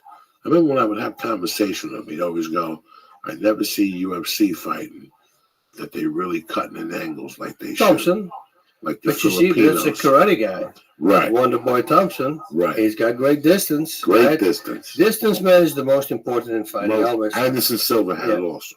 Great distance. Great distance. Yeah. So eyes on your opponent and the distance. That's it. They're either too far away or they're too close. It's very hard to fight at the just perfect, just outside the range of your opponent. So you only have to move back like half an inch, and then right away you can counter again. If you can find that, that's the thing. That's most of the time, that happens with fighters.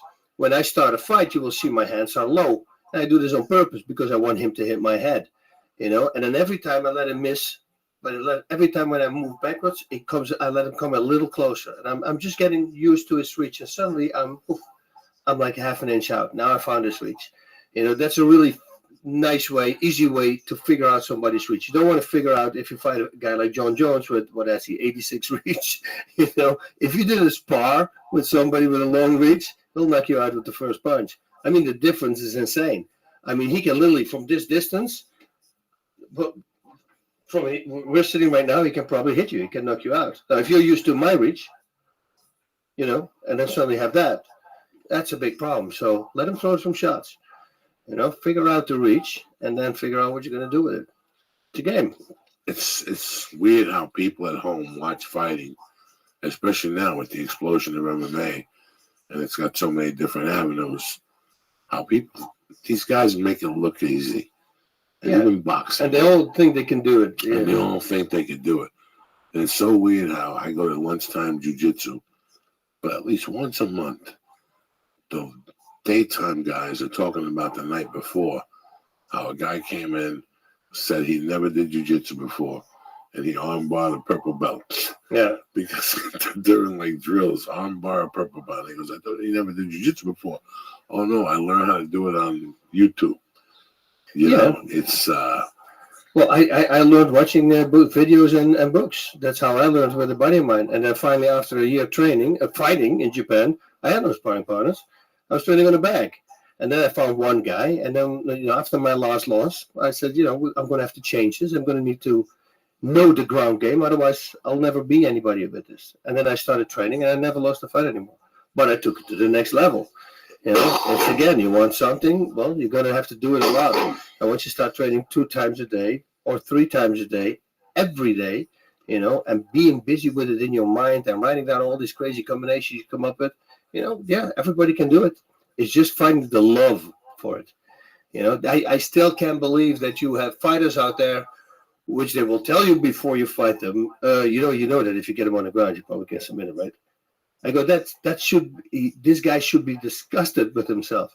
Can you imagine you're that guy? Or, if you hit him to the body, he'll probably go down. He already went down 5 times to the body. 5 times?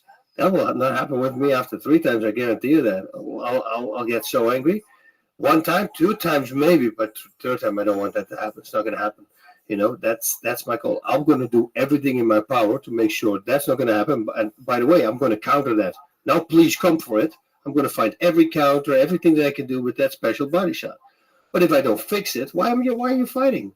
It makes no sense. If you don't want to get better, but you armbarred him again. Well, he's a dumbass.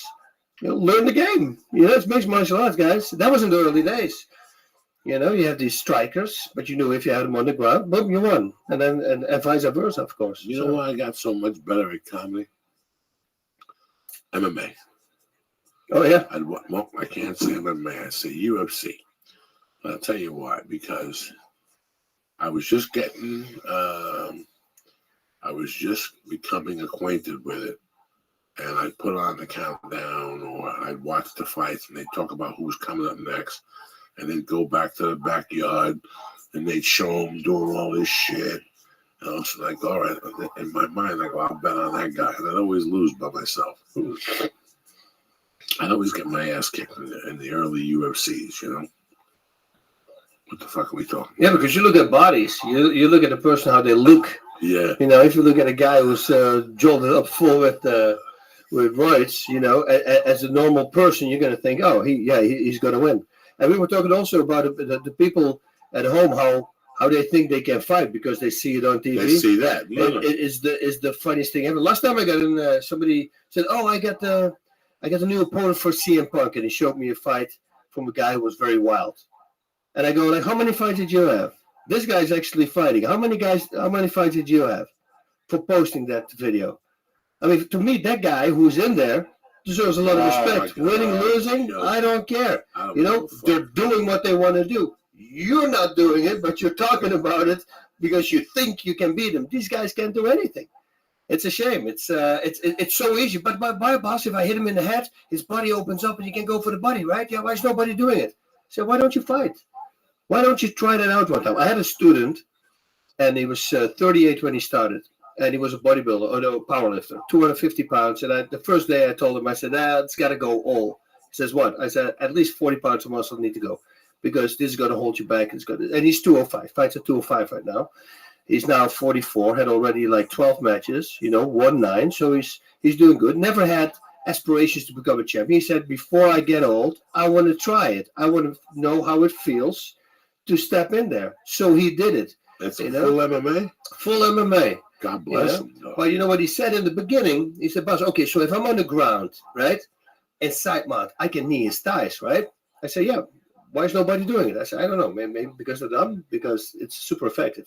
Okay, yeah, okay. I said, but you know what? Just wait till your first fight. Then he comes back a week later. Hey, standing, I can do that too, right? Knees to the thighs. What if they do really freaking hard? I said, yeah, that's how they should do it, but they don't. Yeah, that's why it's not effective. I said, but just wait till you have your first fight. And then he comes with another technique. And as I would say every time, I would say, wait till you have your first fight. Then his first fight came, right? And this guy is like, all technique is gone. And the one combination that we worked on so many times, was a right hook to the body, keep looking down to the body like he thinks it's another body shot, then you hit him in the head. That one thing came back, and he knocked the guy out like that. But for the rest, it was a horrible fight. So after the fight, he said, what did you think? I said, what were the knees to the thighs? In the standing position and on the ground. And what was that other crazy move? And he looks at me with a blank stare, and he goes, yeah, now I know exactly what you mean. It's a different thing, Being a good gym fighter doesn't mean anything. You know these guys in the gym, they work circles around the world champions, but once you put them under pressure, they can't do it, You need to once you can control that. I saw it for years in the comedy game. Oh yeah. I saw the switch from a city to Los Angeles. I saw it once or twice a month. What happened to that guy?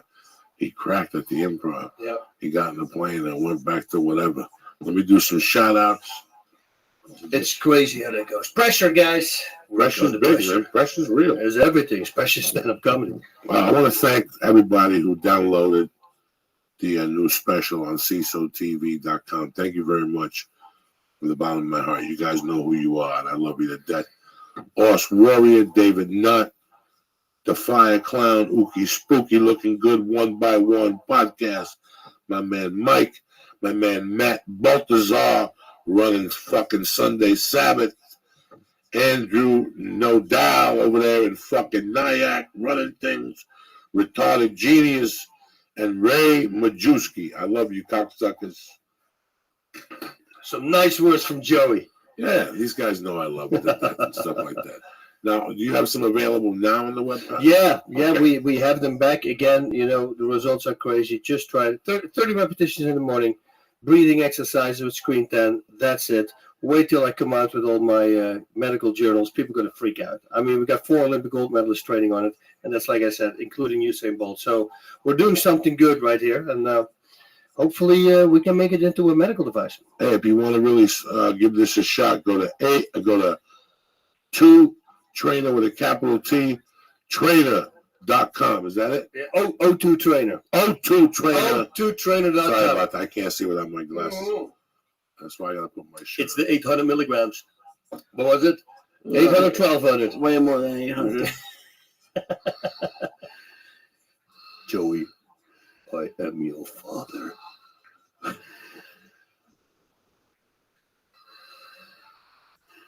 I would do it every morning. I drive to the ocean to swim there, do crazy exercises. I do it in the car. Do you always have the nose plug on? No, I don't. I just don't breathe in through my nose. See, that's what I don't like, because that's the habit I got to. Yeah. But that's what somebody told me, but then I'm cheating. I said, then you're cheating the one person in the world that you should never cheat, yourself. So just don't breathe in through your nose. That's it. Lee, what kind of changes are you going through tonight, Lee? Answer me. You're sweating. You're wiping your forehead. What happened? Talk. No, I'm hot. I'm fine, though. Let's go through some deep changes. Medium changes. You know I love you. I ain't going to say that. Do you hear voices? Only in Spanish. Oh, No. I feel fine. It's hard. I thought that's it. As long as you're hot, you had me nervous there for a second. I know you're going some deep motherfucking changes tonight. So I just want you to be all right when we call the hospital. And I still got another 3 or 4 more red stars for us. We're gonna open up the week big, Lisa. Yeah, it's over. That's Absolutely. it. Who gives a Frenchman's fuck anymore? You understand me? First off, this company made me a suit, and I never went down there to pick it up. So I got to go down there this week. I got to go down there maybe Thursday. I'm going to call the girl tomorrow. I promise you, because it was a tremendous experience, okay? I don't know if you guys wear suits or not, but it's the holidays. Plus, you might have to go to court. Plus, you might get a DUI. Plus, you might have to go to a fucking wedding. Excuse me. Plus. Bitches, you got to get a suit. Even my Goomba Lee over here didn't have a suit. I talked him into it. Now he's got a suit for every fucking occasion because, you know, there's times you can dress like a bum, and there's times you need to dazzle motherfuckers. So they can't see you. Listen, you don't want them to see you coming. Stop it. That's nice, huh? Anyway, That's nice. Yeah, you don't want people to see you coming. You want to fucking show up looking something good. Conor McGregor. Like today at fucking church, I wore a nice suit. Why? Because I wanted to impress my fucking daughter, not to impress those fucking yokels. Anyway. Conor McGregor looks great in suits. Tremendous. Right? Suits are great. Now, was it a made-to-measure suit? Not really. But the guy put the fucking finishing touches on it. It looks okay. I don't know what you guys know what a fucking measured suit feels like compared to a generic off-the-rack suit. Okay? But I know, one thing I do know about my personal experience with Indochino, okay? I went down there. They measured me up. They showed me the different materials. It was something out of this world. You know why? Because Indochino is one of the largest made-to-measure menswear brands. They make it easy for men to get great-fitting, high-quality suits and shirts at an incredible price, all right? Here's how it works. Excuse me. You go to Indochino.com or drop by one of their 9 North American showrooms. You pick from hundreds of fabrics and patterns, okay? I did it right down there on Beverly Hills. You choose your customizations from lapels to pleats to jacket linings to more. You submit your body measurements. You kick back, relax, and get ready to step into the best, most stylish suit you've ever worn in just 4 weeks. You understand me? This week, my listeners can get any premium Indochino suit for just $3.89 at Indochino.com when entering church. CHURCH. You don't want to show up at grandma's wearing that stupid fucking gray shirt again, do you? You want to show up banging with a fucking suit, whatever. Anyway, do yourself a favor. It's the holidays. What I'm going to do is this. That's fit. $3.89 is basically 50% off the regular price for a made-to-measure premium suit. Plus, shipping is free. Who's better than Uncle Joey? That's Indochino.com. Promo code CHURCH, CHURCH, for any premium suit for just $3.89 with free shipping. Indochino also has amazing holiday deals right now on their shirts, pants, and other products too. You'll never have to worry about looking like a bum with badly fitting suits or expensive trips to the tailor again. Get ready to look like $1 million, all right? Again, go to Indochino.com/Joey. I'm going to take good care of you. Oh, Indochino.com/church. We're going to take good care of you. You know who's going to take good care of you? Listen, people, let's get the ball going, okay? You're what, 12, 13 days away from Christmas, maybe? What's today's date? It's the 11th. The 11th. All right, tomorrow is Monday. That's the 12th. So in reality, you got 12, maybe 11 days, 13 days to pick up a paycheck, okay? How are you going to put it together? What are you going to do? Go dance at a bar? You can barely walk. People throw apples at you and shit. What are you going to do, guy? What are you going to do? Walk around and go down and stand online to get picked and work? The holidays are 10 days away. Even if you get picked, you're going to get a fucking check in the mail. Nothing bothers me more than the check in the mail around the holidays. After it's 10th, it's all about cash and dollar. I got an idea for you, all right? I'm going to tell you a smart way to earn extra money and get $500 bonus driving with Lyft, okay? Listen, you're in between jobs and you're looking to earn some extra money. You're looking to put some money away for college, right? You're going back to school yourself. You want to get another degree or your first one. You're writing the next great American novel and looking for inspiration.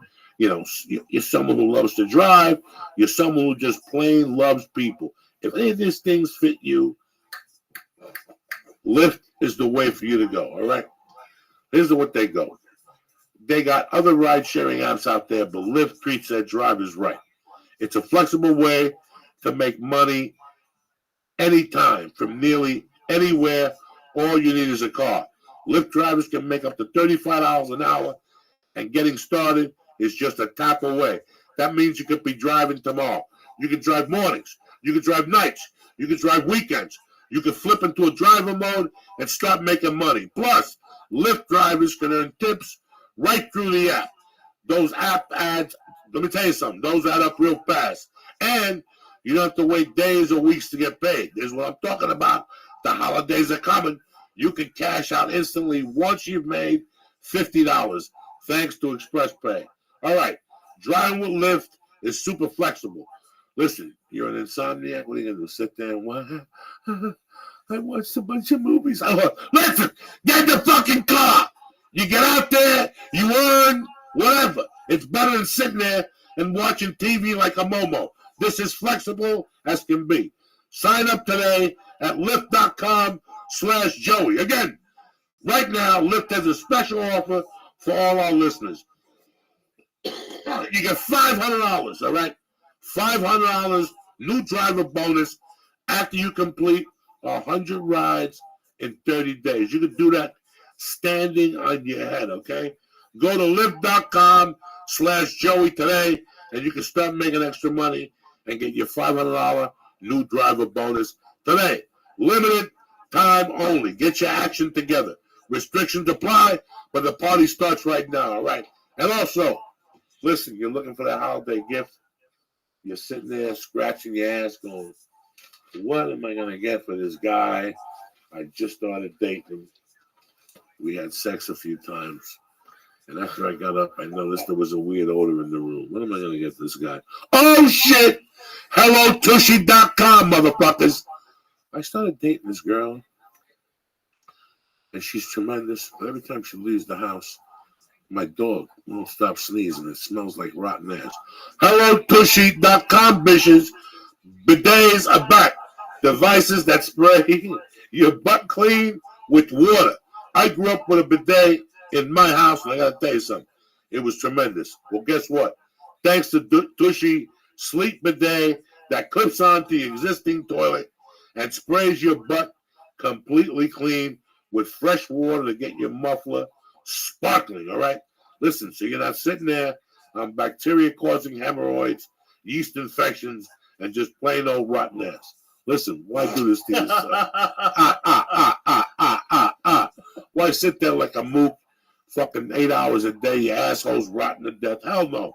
You go to your bathroom, you do what you gotta do, you turn the bidet on, and guess what? Your life becomes a fucking reality. It's a dream. That's what bidets do to you. They give you confidence. They wash your butt. They wash the back of your scrotum. You could dip your helmet in there. Whatever the hell you gotta do. Hello Tushy's going to save the day, bitches. And guess what? Hello Tushy is a tremendous motherfucking Christmas gift. How's that one for you? You're confused. You don't know what to get them. Everybody needs a clean asshole. Am I lying? Everybody needs a clean asshole. That's why I'll tell you what you're going to do. You're going to go to HelloTushy.com right now. And on the way out, you get 10% off by putting church, CHURCH. Listen, bidets are better for the environment anyway. There's no paper, more trees, okay? If this Tushy only requires 1 pint of water, plus you have a 60-day guarantee, okay? What are you going to do? You're going to keep walking around with that rotten fucking muffler? Go to HelloTushy.com right now and put in church, CHURCH, and get 10% off. Merry Christmas to you motherfuckers. That's the fucking stocking stuffer of the year. Anyway, I want to thank Lyft. Go to Lyft right now, Lyft.com, and get a fucking job. Don't make me tell you again. HelloTushy.com/church. And the best part about Lyft is you're making money on those 100 rides. So you're making an extra 500, but you're making a ton of money on those 100 rides. Listen, guys, get it together, all right? I just gave you, you're broke, you're sitting there with your thumb up your ass. What'd you buy that car for? Look at it. I got a nice car. Well, now what are you going to do with it? You got nobody to bang in there. Where are you going to go? Where are they going to go? Live.com, correct? That's Yes, it. sir. Live.com/Joey. Oh, And what's the other one? CHU Indochino. Indochino. Indochino. I love you, motherfuckers. See you guys Wednesday morning. On it, too. And we want to thank Honor.com right now. Another tremendous holiday stuffer. Go to Honor right now and press in. Church. Bam! CHURCH. Get 10% off. Shipped directly to your house on supplements only. I love you guys. See you motherfuckers Wednesday morning. Stay black.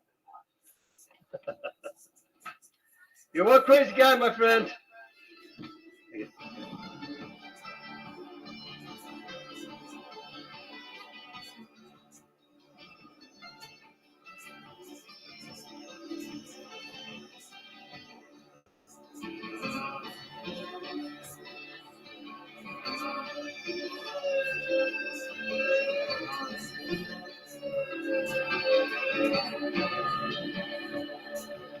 It's all the same. Only the name will change. Every day it seems we're wasting away. Another place where the faces are so cold. I travel all night just to get back home. I'm a cowboy.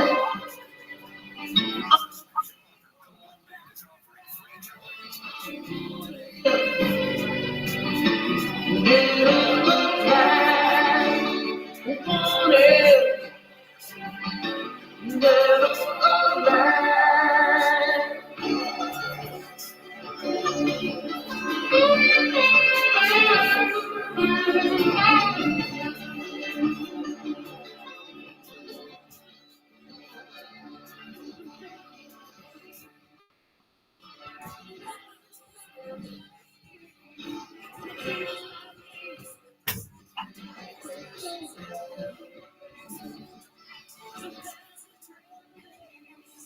My bottle that you drink in times of your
I went right to the yard, ladder it, climbed up the fucking ladder, opened the window.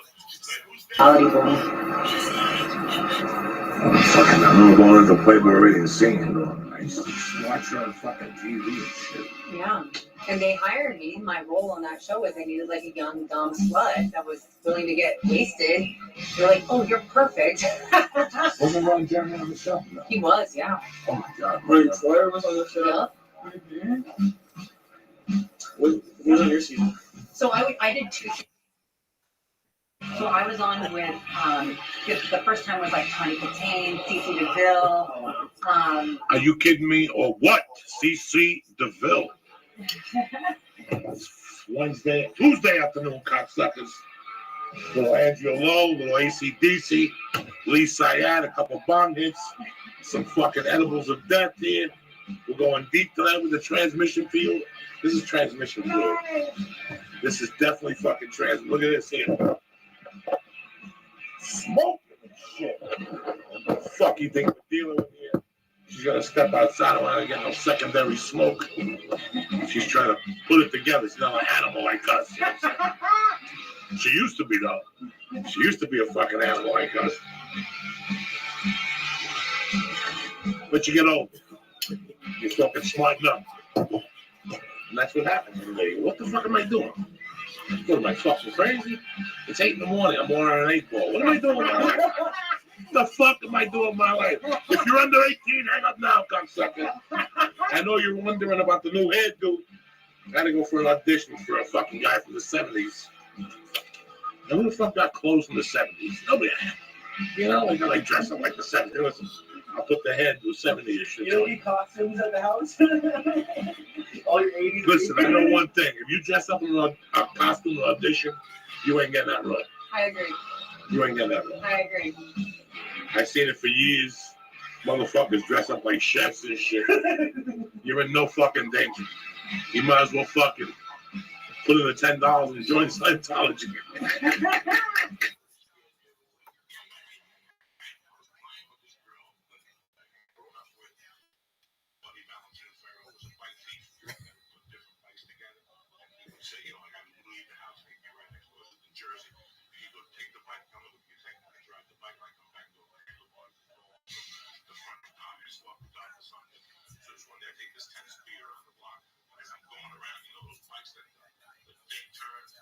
Stay straight.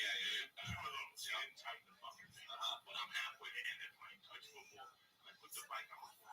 I'm with these people, whatever. And all of a sudden, this girl, it was a cul-de-sac street, a circle street. Yeah. They go, like, stop. We're playing to it.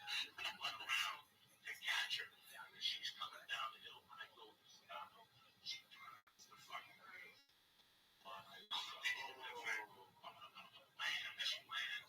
There's nothing, there's no blood, there's nothing. She gets up, right? Then we make a fire. She was all fucking, she's like, on fire, you know. She went home the next day, was fucking school. She hit like a fucking heart last night. She went home.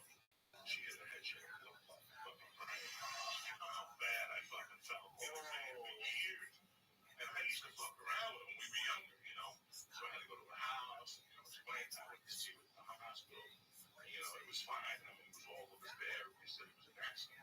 But it's amazing how bad you feel when you're a kid. Like, I don't think you're shit about it. Something like this. I cut this motherfucker off. But I still remember when I was playing.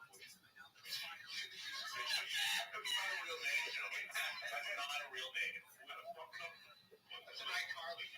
But she was like 5'8", and I broke into loud when I ate a pussy when I got I just couldn't take it. The bitch was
seemed like a week later, she's like, that was amazing. Well, yeah. Well, yeah, but it goes to a lot of shit. And even the pussy, I just ate it. Like, really? Like a doctor. Fuck yeah. I'm like 60, and I'd probably cover my pants over and I'd say, like, I had to take a left. I'm doing some chat. You bring him to a chick's house and needed a stranger. You can't get in from a Joey. No one ever stop on that. I'm the only person. I know you're talking about the house, but you never tried to sit into a chick's house.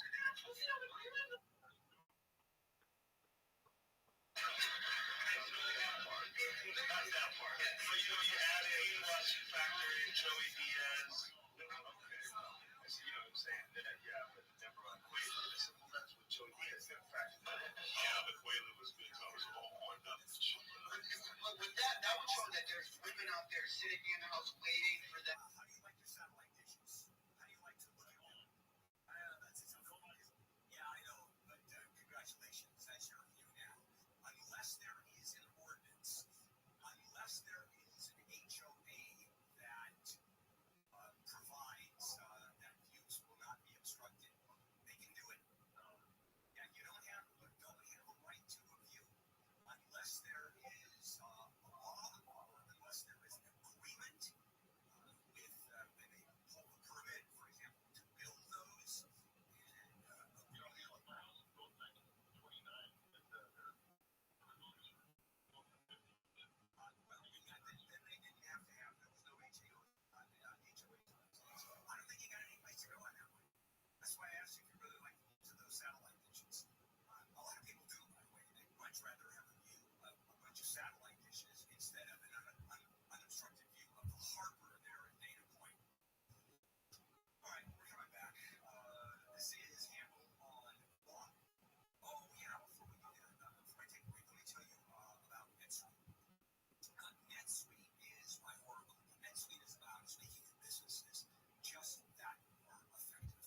And it is a dashboard, meaning that it has all the information, all your inventory, all your financials, all the amount of money you spend, the amount of money that you make, what everything costs you. I mean, it's all there, plus accounting in one program, one suite of programs, and boy, that just really helps you. It helps you with forecasts, it helps you knowing exactly to this moment what your business is doing. You know, look back.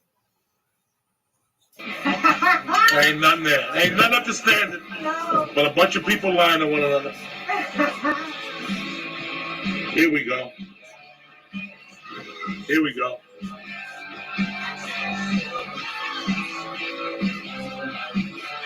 Here we go. Oh shit. There's a young Angus Young here. You got the tray from the Chinese restaurant. You know what I'm saying? You always got to bring home the tray. These things are good for something. Fuck them little brown fucking pennies. Here we go. Here we go. What is it? American Express. Don't leave home without it, cocksuckers. What's in your wallet, cocksucker? Reef Deluxe. Here you go, Reef. Joints. I just assumed you always had some ready. I got no joints. Look at Leaf. This is the one. Breathe out your nose, Leaf, so you don't kill yourself. Oh shit, look at Lisa Sayat. We ain't fucking around no more. You see what training does? In the words of Uncle Joey Diaz, keep showing up, cocksucker. We'll be back in 10 minutes. YouTube.com/YouTube.com/C/Joey Diaz. We'll be right. Take a look at this. Oh shit. Oh shit.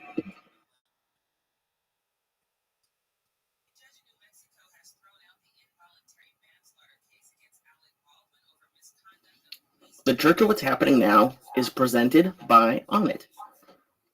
This show is brought to you by Texture. The Texture app lets you tap into the world's most popular magazines anytime, anywhere, using your smartphone or tablet. And the best part is Texture is offering the listeners of the Church of What's Happening Now a free trial when you go to texture.com/Joey. That's texture.com/Joey to get a free trial of the new Texture app. Bidets are back. The Church of What's Happening Now, and especially me, are very excited to introduce you to HelloTushy.com. HelloTushy.com makes portable devices that spray your butt clean with water. HelloTushy.com. Go there and you enter promo code CHURCH. HelloTushy.com/church to get 10% off of your order.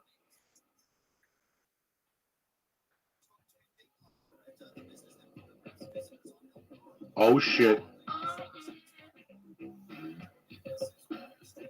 Here we go. Tuesday, December 13th, the day the devil was buried at sea, cocksuckers. Here we go.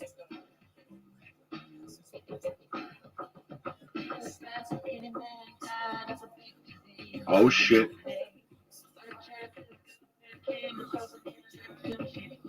The Church of What's Happening Now. Andrea Lowe, my man Lee Sayette. Here we go. Oh shit. Boom, boom, boom. Boom, boom, boom, boom. Boom, boom, boom, boom. Boom, boom, boom, boom. Boom, boom, boom. Boom, boom. Oh shit. It's a pleasure to introduce Miss Andrea Lowe. Hi, guys. What's happening? I'm so happy to see you. My little brother, Mr. Lee Sayette. Hi. Hello. We always have the guest show up just a little bit early just so we can chat.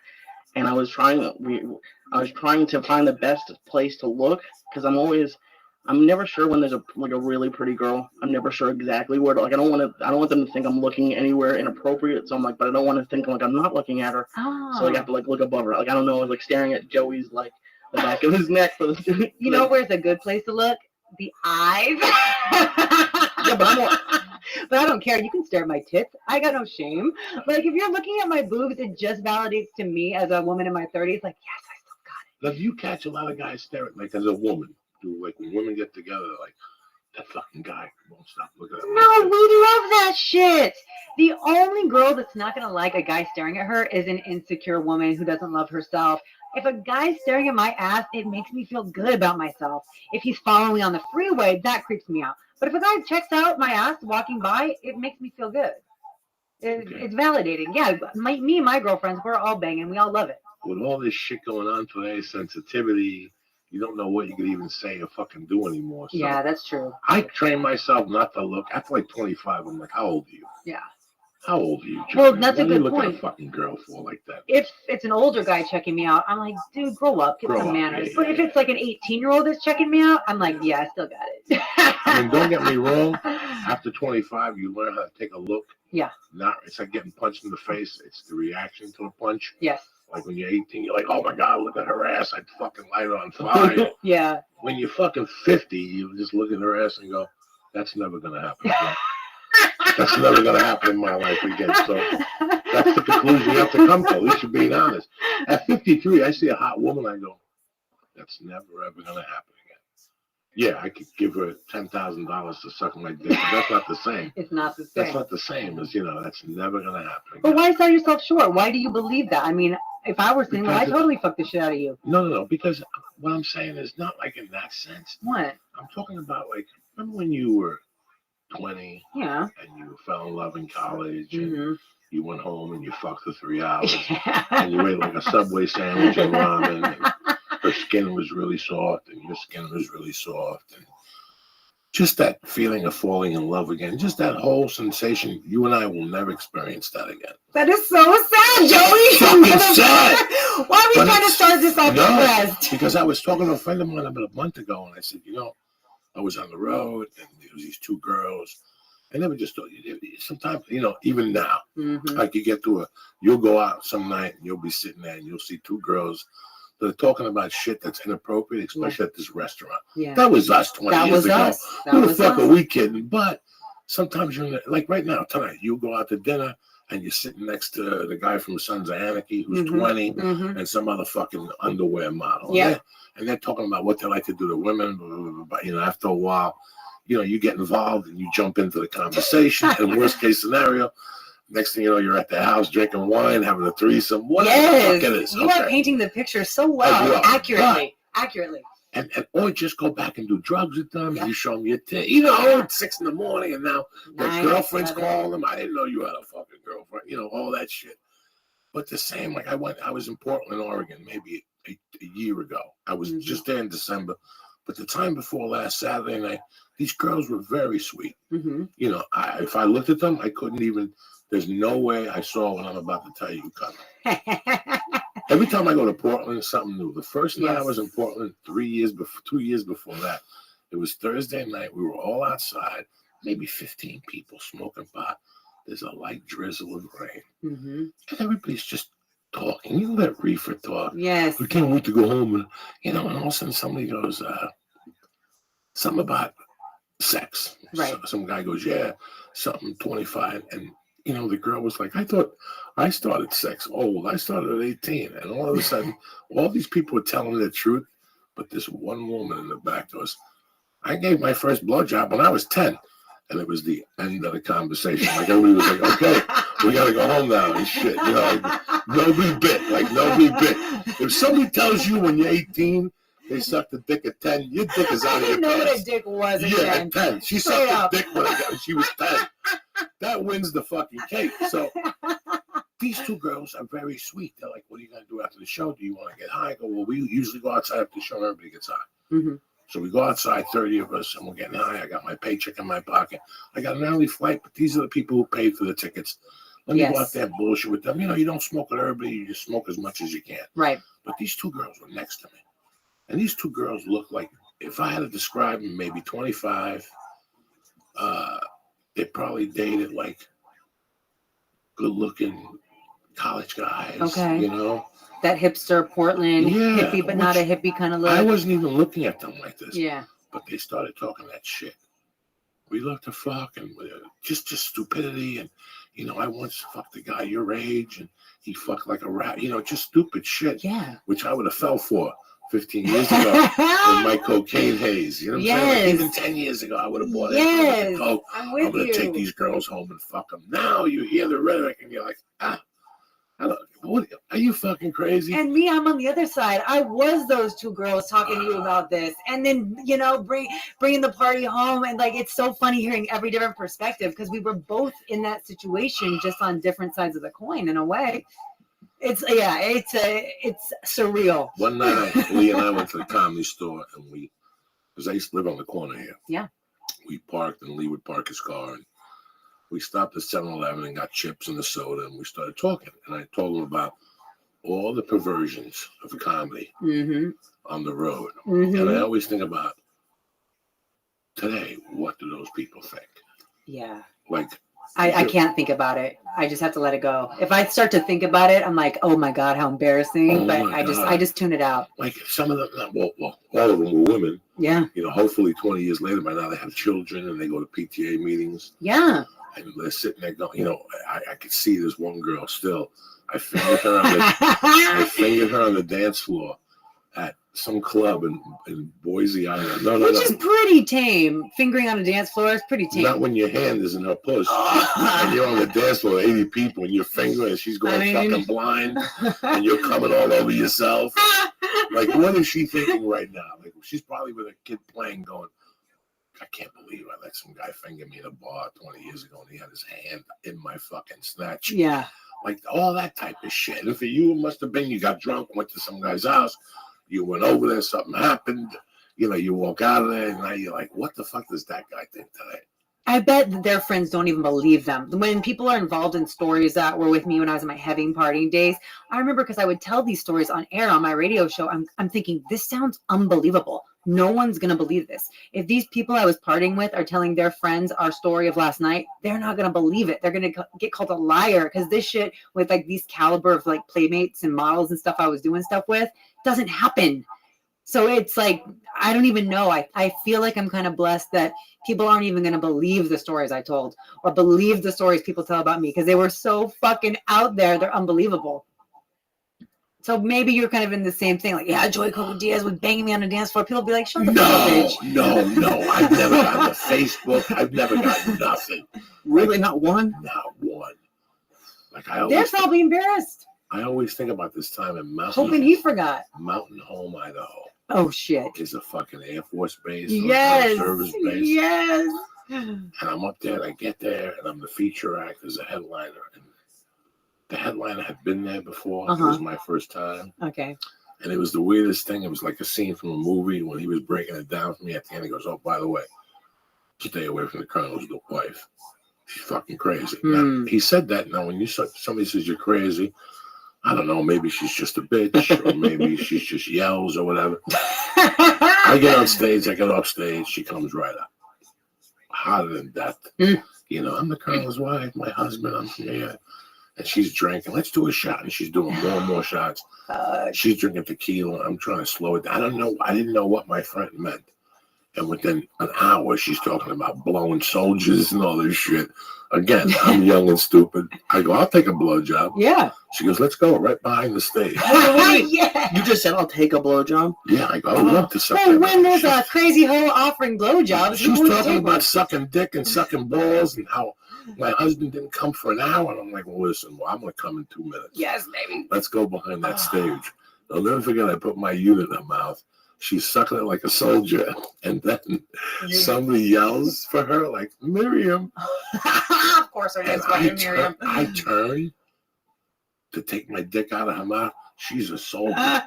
She holds on to that pipe and dragged on the floor. Her feet were dragging while she was sucking that pipe. Like, who could tell that type of story? And I'm not even Elvis. Like, if I was Elvis or a good-looking guy, you go, oh, Joey, that's tremendous. But, you know, and it didn't happen because I was a funny comedian. It just happened because that you're was there. A crazy-ass drunk bitch, though. It's a crazy-ass drunk bitch. Oh my gosh. And I totally believe it. And I see it. I love the way you paint the picture, man. Oh my God, I'm fucking seeing that bitch drag on the floor. And now you think I was a married woman. Oh my like I wouldn't talk to a married woman now. Never mind put my dick in her mouth and drag her across the floor like a fucking like Suge Knight. You know, but you live and you learn. And those experiences made us who we are today, you know? Poor people.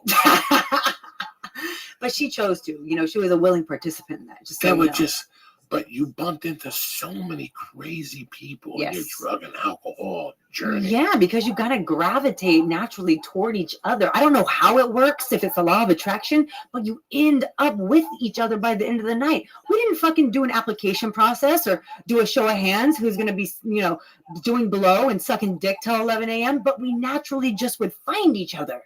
Isn't that weird? Like, there's this gravitational force. It's so fucking bizarre.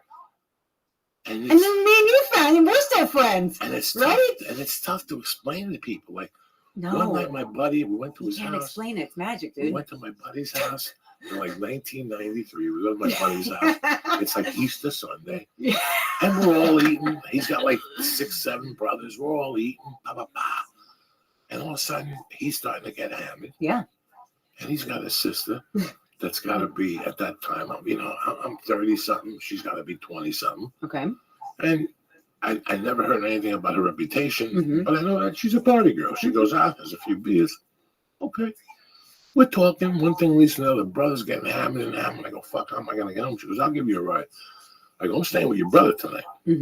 She goes, well, my brother's probably going to stay here, but I'll give you a ride. Oh, okay. She gets in the car.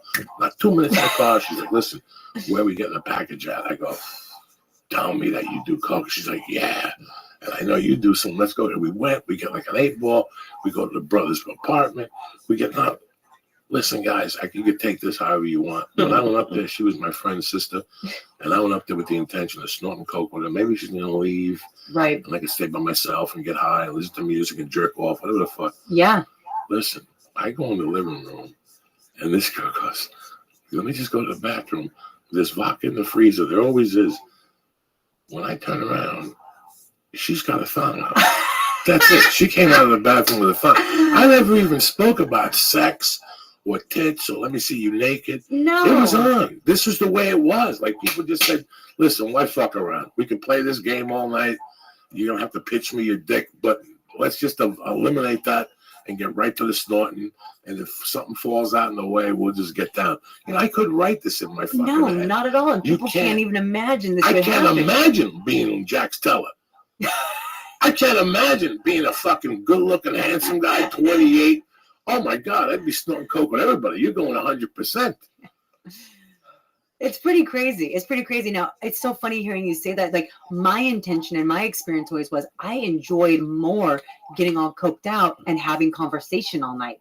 My intention, too, was to just, like, debate philosophy, have wild intellectual conversations. Sex was never, like, in the intention or in the platter. So when you're saying this, I get it.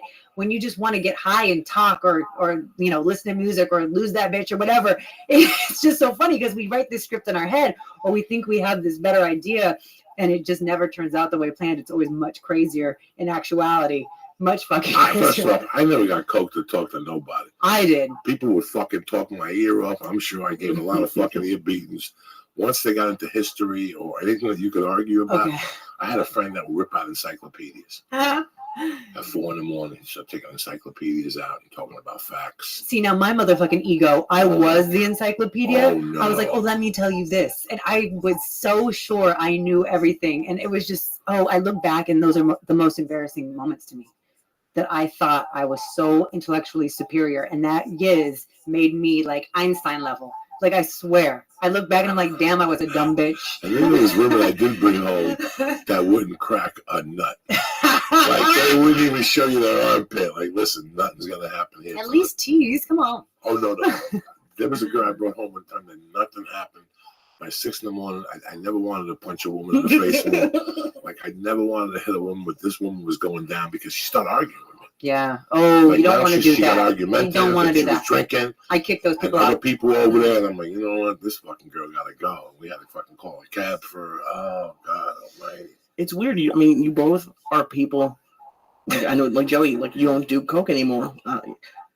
But I'm not a big drinker, and I never did coke. And it seems like it's almost like You want to? not that you missed out, but yeah, It's never too late to start. It's like it's a fine line because it's like, yeah, we had a fucking good time on it, but it's like you can't, like, it seems like that good time. See, now if somebody came to me and said they wanted to do coke, I go, listen, let's point you to the right navigate. Let's point you to the right bar. Yeah. Because Let's gotta set be you a up hang. for Let's success. set you up, and you're only going to do it for 1 year. And then we'll I thought you were going to say one night. because that's when it goes downhill. Yeah. See, coke. 3 years is when it goes downhill. 3 years is when all that fun, and then all of a sudden, you're not getting hard ons, and all of a sudden, you're hearing things, and all of a sudden, I went to the bathroom, and there was more coke there than when I came back. Get up, I'm going to fucking search you. Yeah, the mind plays It tricks with becomes you. something else. Can you quit after a year? Do you think? For a year? Yeah. You know, and it depends on, I think, like, coke never took me. You know what I mean? Like, I could stop. If it was in front of me, I could not stop. But if I didn't buy it, it wasn't a problem. I wasn't obsessing about it, thinking about it. There's some people, though, who literally get addicted almost the first time they do it. And I think it's kind of just they're born that way. But so it just depends. It's person per person. I was addicted to, like, the reason why it took me so long to get off, because I was addicted to different facets of it. Oh, totally. I completely understand. First, I was addicted to the copying. Mm-hmm. First, you're addicted to the copying. Yeah. Going home and, having to take a shit first. And, Yes. Not even doing a line and taking a shit because your system's Dude. already off. And My shit was like Pavlov's dog. Yeah. I would smell it, and I was like, I need to go to the I bathroom. need to go to the bathroom. And I Oh hadn't my even God. done it yet. Oh my God! As you know, the guy was there, and then Oh then my you had God. the different. Then you had the thrill of actually going to a bar. Like for me, my first 5 years were actually. First 3 years were going to a bar and being sociable. Yeah. Having tons of bad breath. Yes. And alcohol. And Yes. Oh my cigarettes God. and weed. We probably And smelled you- like shit. and you go out and you're talking to people And you up close. think you're all hot. And you think you're hot. You think you're philosophical. See, now this is the ugly side. So now we're showing you the truth. No, this is the good side. The I first mean, thing, in our minds, the it's good, first but 3 years, it's great. You're bringing women home. Your dick works. yeah, that's Your true. dick works. You come and your dick stays hard. Yep. She gets crazy. She only licks balls when she has 2 lines of coke. And until then, she just has like a limit. When a woman snorts coke, they fucking go all out. When a woman drinks, they have like a little limit. They'll stop licking your toes. when they snort coke, you put their pussy on fire. It's like a reset button. It's like, yeah. Yes. So now you get a certain girl, and you guys hang out at the same place. Yes. It's the same program. Yep. You fucking get high with your friends, and then you and her disappear for 12 hours and go fuck, 12 hours. suck, look out windows, eat each other out, rub cream on each other, take a shower, do more coke. Yeah. It's a fucking process. But then that all turns. Yeah. And just like you said, the dick doesn't work. The same thing happens to us, too, on the giving end. You'll do so much coke, you can't even suck dick because your throat is so numb or the drip is so bad. And that's one of the joys of coke, is you want to be this nasty dick sucking freak. I want to lick your asshole, suck your balls, yeah, gobble that yeah. dick. And then I'm like, I can't suck dick right now. Sorry. And it's like, fucking nightmare. it's a nightmare because you want to be a freak. And then you get to that point where you've crossed the line and you can't go back. It's like this invisible line. And once you cross it, you don't know you crossed it until you do. And then you're like, fuck, my shit doesn't work no more. It's terrible. And then it becomes, that's the problem with it. That now, how long did you get high for? I mean, the whole time together, years? 10. 10. Hard. And you saw the process. You saw yeah. There's an upswing. Oh, yeah. There's a fucking middle ground. Yeah. And there's a slow decline. Absolutely. And then you just are like, this shit's not working for me anymore. Yeah. You know? It's not playing out the way it played when I was 18, 19, 20, 21, 22, 28. You know, like you get to a point where you're like, this isn't the same. This isn't fun anymore. And then you just kind of let it fizzle off. For me, from 16 to like 21, it was fun. And then I got to the point where I couldn't talk. At the 5-year mark, I wouldn't talk. Really? But all introverted? Or you couldn't talk? Wouldn't talk. Oh. I would talk. Don't make me talk. Just stop. Stop. Mm-hmm. As least as you can. Put the music on. Let me just fucking live in my head, because Yes. the connection wouldn't happen. Uh-huh. You go through all these phases, and then you go through that really deep paranoia phase, where it's in your pocket. You see a cop. You go home. Ugh. You're eating pussy, and all of a sudden you're like, hold on, did you hear something? And they could be the hottest woman in the world there, and you're fucking paranoid. Yeah. You can't do dick. Your head somewhere else. Yeah. It's fucking quite an adventure.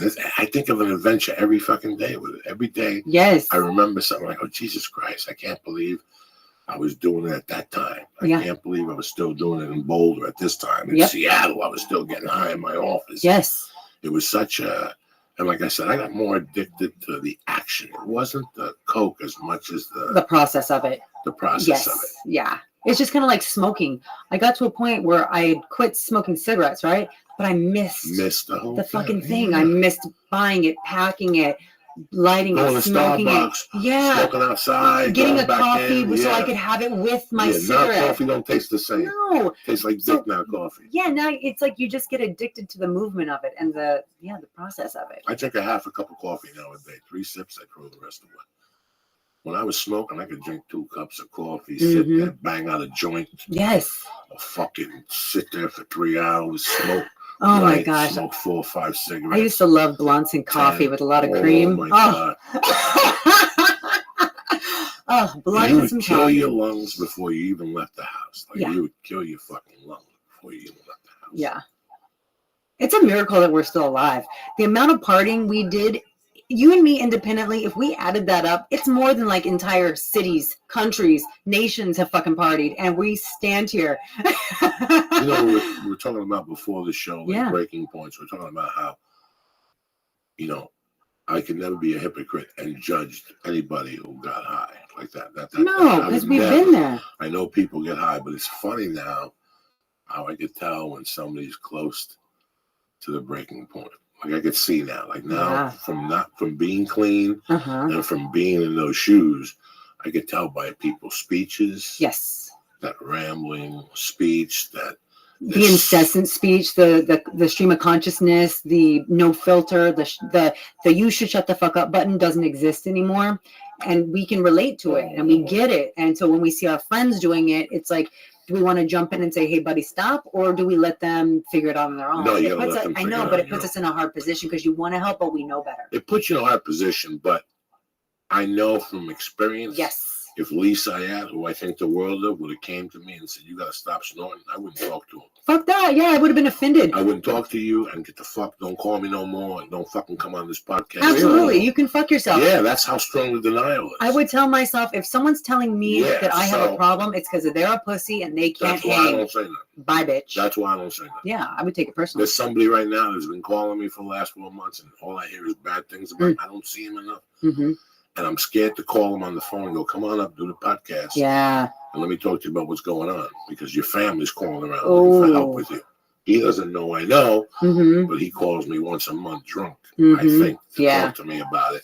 I just don't have the balls to call him back and call his shit on it. I can't. There's certain people I could do it with. There's certain people I can't. There's certain people that I'll call them out when I get angry at the situation. Right. Yeah. That's the last point. This is it. I've lived with this shit for 3 years. Until then, I won't say nothing to you. But I had a friend recently who was a sister-in-law. This kid's been doing comedy, fighting for years. And now he's telling me the story. And then I go, "Listen, I don't want to say this to you. We might not even be friends after this conversation. Yep. But I can't have you get yourself dragged down by somebody." He looked at me with a look. I go, "I love you that much. I don't give a fuck. She ain't your wife. You've worked too hard to be here." Yep. Because I know how you get. Now she's going to go to this place. You're going to fly to meet her. And there goes your comedy career. Is it worth it? And he fucking was very happy. We had the conversation. In fact, he even told the girlfriend what I said. And she loved me for it. Oh, now that is priceless. Some people you just know. Some people. And you got to use your intuition, man. You know, Joe Rogan called me. I didn't talk to him for 5 fucking months. Yeah. One of my best friends in my life right there. There was a point where I don't want to hear nothing, though. Mind your business. Unless you're going to put me in a rehab, drive me. And pay for it. And pay for That's it. how I was. Until that point, shut your fucking mouth. I don't want to hear nothing about my problem. It's got nothing to do with you. And let me that $40 before you. Get that 60 you were going to lend me. I told the guy I was coming already. It's a really crazy place to be. I'm happy I'm out of those weeks. Yeah, I have friends that I said, you know, when I first toned my partying down, I would say to my closest friends, "How come you didn't tell me? Like, fuck you. Like, it's your fault. Why didn't you tell me?" Because I didn't know. I just thought I was having fun. Did you tone it down or did you just stop? It depends on what we're talking about. There's certain things I just won't do anymore because I don't have control over. But I still go out and party and have a good time. But No. I'm talking about alcohol and drugs. When did you just wake up one morning and say, "Ugats, it's over," or was it a mind fuck for a year? No, it was one of those things where I woke up and I knew that I had to stop drinking.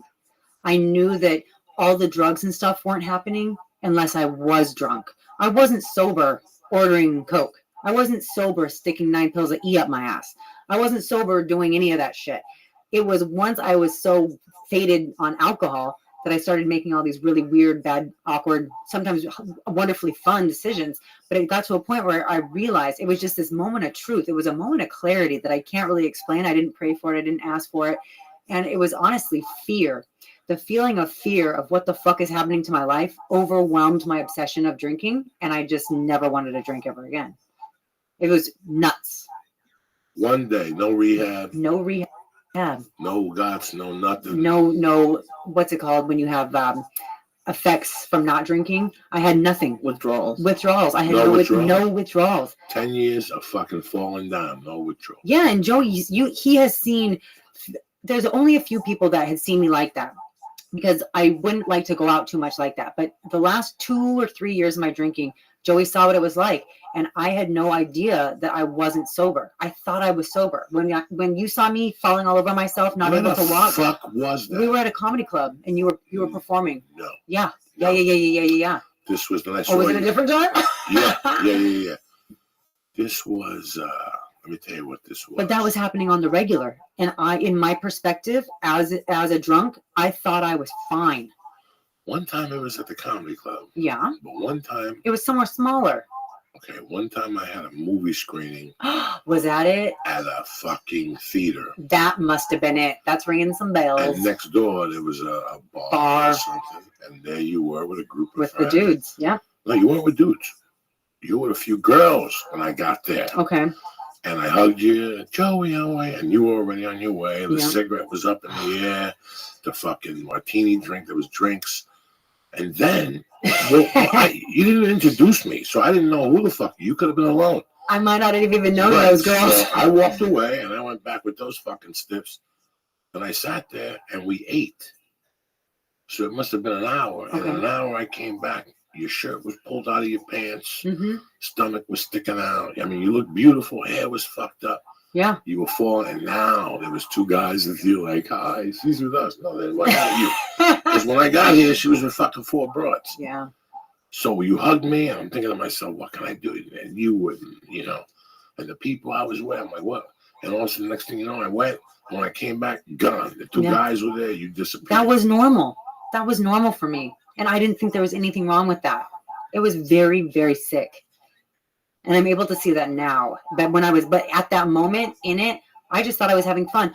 I was told all the time by my friends, you get to a point where it's like, boom, you can't walk, you can't talk, you're fine, then boom. And that would happen all the time. And it was so weird because I just could never see it.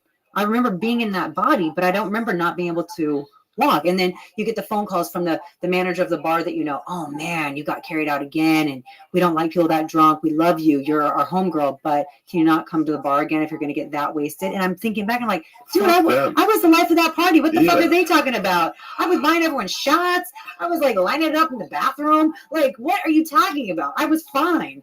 But really, I wasn't. And it's so crazy because being a drunk or an addict or whatever some people are, when you're in it, you don't see it. In retrospect, I can totally see it. But when you're in it, you're blind to it. It's crazy. My thing was I was never a public guy. Yeah. I didn't like losing control in public. Mm-hmm. That was very important to me. I grew up in my mom's bar. Yeah. And at a young age, I saw what people did when they were fucked up live and in public. Mm-hmm. In the house, you go off. But in that public, I always learned. And I have enough problems with public manners and all this shit. One night in 84, I went off. I love how you remember the years of all this shit. He knows the day. He just doesn't want to tell you. It was Christmas. It was the day. It was 4:34 It was the day p.m. or 2 after Christmas. You know? Okay. Like let's say Christmas is on after a Christmas Thursday. blow. Yeah. This was on a Saturday. Mm-hmm. And I went to this party. I started doing blow, and there was a girl there I used to date. And the pussy was really good and shit. And she was with another guy, and I cornered her in the bathroom. Mm-hmm. And next thing you know, we took it outside. And it became a little public, like people were yelling and shit. And I'm like, please, let me at least dry hump your leg one time. You know, I was out of it. The coke, it was, you know. Yeah. And it's like I was telling Lee the other day, that was really interesting. Sometimes I call Lee and I go, Lee, get the fuck out of the house. You know, and Leo go, I don't know what you're talking about. I go, Lee, go to the fucking gym. Do you go? Yeah. We always try to, help each other, whatever. But, when I was telling Lee about edibles and pills, especially what happens to people when they pop pills. I go, Lee, why do you think I always get on here? We come here, we eat 300. You know what would happen to you? And I know you got a high tolerance. I know what would happen to me. If you ate 300 milligrams, you pass out right here. You have to report. This shit's strong. It depends though, because I have such an addictive personality that I might actually not pass out, but end up doing something real stupid. Right. If it's an indica, I'll pass out. Yeah, but if it's a sativa, my ass will be like, I'll go into coke paranoia mode. I'll be like, oh my God, let's put the black trash can. But it's fucking sick. We've had guests get up and walk out. We had one guest who went to the hospital. Ooh. We had one guest who called me the next day and said, dog, I couldn't believe I got on the 405. We had to pull over and get an Uber. Edibles are a different world. Edibles are a different beast. I know this. World, I've had some bad motherfucking trips on it. And they're like, I tell Leo, I'm going to go sweat it out because when I go, Lee, I go to jiu-jitsu. The first 5 or 6 minutes of jiu-jitsu is brutal because it's not only exercising your body, but you have a Komodo on. Yeah. Which you're fucking 3,000 degrees. So that first layer of all those pills and edibles and reefer just bust out of you. Yes. And when you wipe your face, you can feel it. You can taste it. You can smell it. And you don't even want to lick your own sweat because you're going to get high again from your own perspiration. That first thickness that goes boom. Yeah, it's just this warm thickness. It's like a crazy gel. glue. It's like a slimy ass fucking gel. I just put it over my hair. I just keep putting it over my hair. And then what comes out after that is it's pure. But that's first blast. Now, if you don't get that shit out of your system, that shit goes into your fat. Oh yeah, it stores in your And it fat. stores in your 100%. fat. It stores in your fat. And this is what people don't remember about Valiums and shit like that. I've learned the hard way. When you eat a 10 milligram Valium, your body only uses 5. Right. The other 5 milligrams get stored in your fat, in your liver, whatever, your fatty Yes. tissues for release later on. That's why they're time release. So you eat fucking 19 Valiums drinking all week, and then you go drinking fucking Friday night. It kicks up those Valiums, dog. Yeah. And you're fucked up. Let me tell you something else on top. So as we know, the different drugs that store in the fat cells. So let's say you get sober or you tone the partying down and then you lose a bunch of weight. You get fucked up from the weight loss. Oh my God. You get fucked the fuck up when you lose 2 pounds of fat because those drugs that were harbored in your fat cells are now in your bloodstream again. You're like high out of nowhere and it's not even fun. You're like, oh my God, I'm fucked up from my own fat cell. Like years of partying just coming out. You would get nasty detox symptoms. I remember I broke out after I stopped drinking. I broke out for like 3 years straight. All that shit that was coming out of my fat cells, it was all coming out. It was crazy. I went through the same thing, but you know what? Me with the coke, because I remember I used to go to Kung Fu with these black dudes. When I was 400 pounds, I'd go up there and I'd work up with them. I just got clean off the coke, and they would put me to strenuous shit. Like my heart was beating. Beast mode. And I'll never forget that sometimes during class, I'd get all paranoid and it would hit. Like I'd be swatting at stuff. Like I'd see stuff, and I go, it feels like I'm on coke. And that was the first 2 or 3 months off coke. Listen, it was 20s. You got to figure, since I got out of prison in 89, I didn't stop. And I finally stopped in 2007. I went straight from 89 to 4 nights a week. Yes. Maybe once in a while I would go 5 nights, you know, if my resistance held on to it, you know. Yeah. But I went because like I told Lee, I made myself a deal. I said, listen, it's obviously I'm not going to stop doing this. Right. I don't want to stop. I'm not going to stop. I'm not going to stop doing this. So we might as well cut a deal with ourselves. As long as we're working, we're hustling, we're doing our job, we can snort 3-4 nights a week. We'll start off with $1 gram. And if a girl comes over or something, then we'll kick up the package, whatever. We'll play it by ear. But I have given myself the green light. I got sick and tired of snorting and beating myself up for 4 days. I'm not going to get high for the 4 days. Just get high. Yeah. Get high and get it out of your fucking system. Get high and get it out of your system, and eventually one day you'll go, you know what, I'm not going to do this shit no more. It's so fucking weird. It's so weird. Do you actually get it out of your system? Yeah. The body is a miraculous thing. It's very self-healing. What we can accumulate over like 5, 10, 20 years of toxicity, our body can detox out in 2 years. Wow. Yeah. Well, I even meant more along the lines of like, if you keep doing it to try to get it out of your system. Oh, the craving out of your system? Because like I found out today when I was talking to my neighbor who never leaves the apartment complex. One of those, eh? Yeah, and she was telling me that one of our downstairs neighbors crashed her car and totaled it because she had like something like, she takes like 14 Vicodin a day or something. Oh, shit. And she's like a nice older lady. But she just takes like 14 a day. Vicodin addiction is real, and it's just as nasty as other stuff. And a lot of times we think, oh, our doctor prescribed it. It's okay. Nah, doctors are the biggest fucking drug dealers on earth. So it's like, because a doctor writes it, it still kicks in that phenomenon of craving that an addict may have. So, you know, until you deal with the awareness and the acceptance that I have a problem, you're really not going to kick it. Because you don't know you have a problem, especially when it's a prescription. Now, how long after your moment of clarity? Yeah, did you start going to the gym? Oh, I'd been working out. That whole time? I'd been working out, yeah, because I was always trying to lose that last like 6 to 8 pounds of what I now know was alcohol fat. I had no fucking clue it was my goddamn drinking. I would have stopped drinking a long time ago. In the first month, I lost 8 pounds of pure fat. I saw a 6-pack. I was like, holy shit, if vanity is going to keep me sober, vanity is going to keep me sober. I only work out once a week. I'm ripped and shredded. All I do is lift weights and not drink. And I have the body I always wanted in my 20s, but couldn't get. I was working out 5 motherfucking days a week. I had a personal trainer. I was counting my calories, eating all this diet food. And I finally just got to a point after I stopped drinking, I realized it was a motherfucking drink that was hindering my fitness goals. It's crazy. So now I'm a personal trainer, and I tell people when they're like me and they have like a little bit of weight to lose, stop drinking for a month and see what happens. And if they don't have a problem, they'll stop and they lose the little weight and they're like, oh my God, you're a genius. And if they don't have a problem, they don't stop and they don't lose the weight.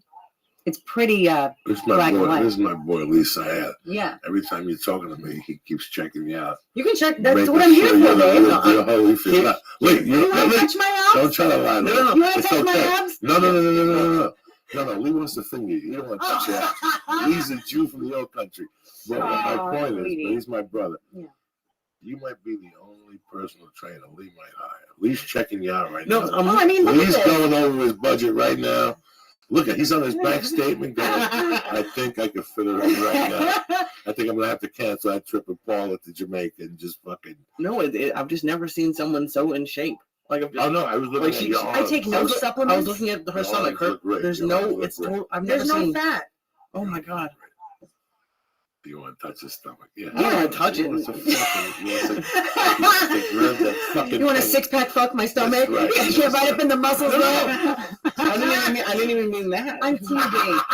You don't understand. It's like people don't expect it from me because I'm pretty and put together looking. I'm just as nasty as this motherfucker. Yeah, Me and Joey are fucking nasty. No, we'll blow the air.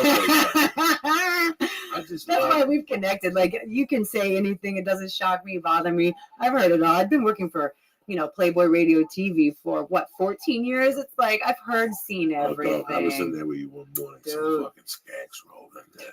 The chlamydia was leaking. That dirty snatch. You and me are there at 7 in the We're morning. like winking at each other, and Oh I my don't God. mention the We were there smell. one day, and a chick came in. Her feet were so dirty. I couldn't even take it no more. There's 2 things I hate. A woman with dirty feet in the morning. Depends. If she's my girlfriend and she's been walking back and forth to the Yeah. bathroom, Yeah. that's kind of nice. But When if you just know where it from came the from. strip club or something, and you got dirty feet. And I hate when I go to Starbucks or a coffee shop or somewhere where you have to stand on line, and there's women in their hair is still plastered from the night before they got fucked. Oh, we call that the JBF hair, where it's still up like Yeah, this. all I think about Like- is you left the house without washing that fucking monkey. It's got that condom juice in it, and fucking, That fresh That Budissi all whole over it. and you left the house without giving that fucking flower some water. How disgusting are you? That's how I think. Me too, That's though. why bidets are fucking good. Bidets are the way to go. This is the truth. Even before I'm glad they're Tushy, coming back. even before Hello Tushy, we contacted them. Yes. I'm telling you, fucking, this is the way to go. It's a Because before necessity. you leave, you don't want to wash your hair. That's fine. But let Yes. me at least give some water to the asshole, Oh, Mhm. just in case you bump into a freak at the coffee shop. and not even Yeah. the beginning of your day, the middle, the morning, The the morning. mid-afternoon. So who gives a fuck if your thigh smells like dick? You know what I'm saying? That dick smells like fucking agua fresca. Yes, ay papi. Give me a drink. I love that we talk this addictions because it helps people to understand that. They're Because not alone for one, but 2, there's hope. You don't have to live like that without all the alone. help, you know what the most important help was to me? What? I would sit there at night because you're fucking intelligent. You know, So are you. you are very intelligent. You would sit there and go, you know what? We were talking. I can't see myself sober. Yes, I didn't want to see myself sober either. Me neither. I couldn't imagine Me it. neither. Me If neither. you would have told me I wouldn't be drunk right now with you, I would have been like, oh no, I'm not doing Joey's show without a couple cocktails. I would. No, I don't Like, drink. what are you talking I don't about? drink. I No, but wouldn't have me, given a though. fuck if you listen. First off, I couldn't and I tell imagine me it. this to his face. Yeah. If I was still snorting today, this show would have lasted 6 months. And that's how sad this is. Mhm. Because if it was between me going and let's say my drug dealer called me and said I can't meet you at 10. Yeah. I'm going to San Francisco for the weekend. I gotta meet you at 6:30, and I already had you coming at 6. I call you and go, don't even bother, No, I'm not because that I bored. know that 6:30 is going to be 7. Oh. Mhm. Do you follow me? Yeah. So I'm not taking a chance. I'm not losing my coke over some stupid fucking podcast. okay? Totally. That's how I would look at it. How could Lee? How long we been? How much do you and we talk about stupid shit and Jews and food and tacos and blizzard meat? How Yeah. much business do we talk? How much podcast talk on future and TV? We talk about a lot of shit. That would have all been eliminated. I would have never talked to you about that stuff. I would have come in here. We would have done the podcast. And it still would have been funny when you would have done the podcast. It would have been great, but it wouldn't have been Who knows? consistent. We wouldn't have No been consistency. responsible. No. Yeah. We started when we started this podcast 5 years ago. First off, we did 6 a.m. I said the only way we're going to start this to introduce it on the airways is 6. So it's Yeah. up by 9. And 6 on YouTube is 9. People will watch this at Yeah, their fucking it's hard to jobs get at work. guests though at It's 6 hard to a.m. get guests. You gotta Yeah, make people call. That's yeah. so I have to get people from the East Coast to call. Or we gotta be up at 4, get really high, Yeah. and do this shit. Yes. And then by the time you left here, I would go home at 8. I would be so fucking ripped. Yes. Ripped. We need Chupa Chews at 6 in the fucking morning. By 7, we'd be purple in the face. What is it? Well, how do you think I got to 315 pounds? I was working nights on TV, and I would go straight to his house or the office. Yeah. And at 8 in the morning, I get a full Jack in the Box dinner Dude, been there, done that. Yeah. because I was stoned and I wanted fast food. What's the Jack in the Box dinner? At 8 in the morning? Oh yeah. Yeah. What's your Jack in the Box order? Let's see. We've done this. I live right next to it, so it's tough. My Jack in the Box would have been I had 2 orders. Okay. Depending on how much fast food ended up being. I know I want 2 things at least. Yeah. So I'm either gonna Well, get obviously, you don't go to Jack in the Box to get a single item. no. So I'm either gonna get a chicken main sandwich and get like So dick, yeah. maybe get like a junior bacon cheeseburger and Okay. order of tacos. Yes. Or I'll get a burger big one and like a crispy chicken sandwich. Yeah. So yeah. That's No breakfast item? No, their breakfast isn't that good. Plus, they have hash browns, and if you're gonna have hash browns over fries, you're an idiot. Yeah. Especially when you want to eat. And for people that don't know, Jack in the Box, it's kind of only in our area. I get people all the time from New York or other places I visit. Tell me about this Jack in the Box thing. I hear you guys mention all the time. It's a fast food that's only in this kind of region. I think there's a couple in Arizona, maybe a few in Nevada. I used to But eat it's like a at California it thing. in Boulder in 1987 before I Jack in the kidnapped Box? Bella at that Subaru. Every day about 3:30, we'd make a Jack in the Box run. And in those days, Jack in the Box used to have a salad, Yeah. lettuce, tomato with seafood. Oh, they have salads. But they No, but they don't have had this one seafood. anymore. Oh, okay. They had the seafood. That's interesting. And you That's put before my put time. lemon dressing on it, and I would mix it in the car. And the seafood wasn't seafood. No. It was this white artificial fish Imitation. that was painted red, Yeah. like crab meat. Yeah. Holy, it was terrible. And I would drink an iced tea with tons of sugars, like Me too. 1,000 sugars with extra lemons. It's Yes. delicious. It's because when you're drinking and drugging the way we were, you dull the senses so bad that you have to overwhelm it with hot sauce, sugar, fake sugar, all this shit to make it taste like something because our senses are so dulled, straight up. Because I know once I got clean, I was like, oh my God, I can smell this. I ate a fruit. And I was like, holy fuck, fruit's good? Like, because I always thought fruit was whack because I couldn't taste it.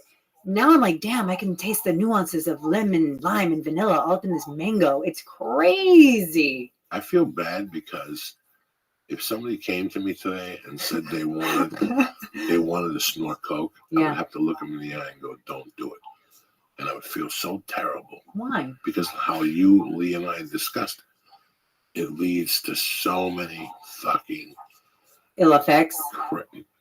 ill effects. And listen, not everybody could end up like us. No, We ended most up people okay, don't. Knock on wood. Yeah. That we don't have a story that we got kidnapped, the Colombians took us to fucking Mexico. You motherfucker. And sold us.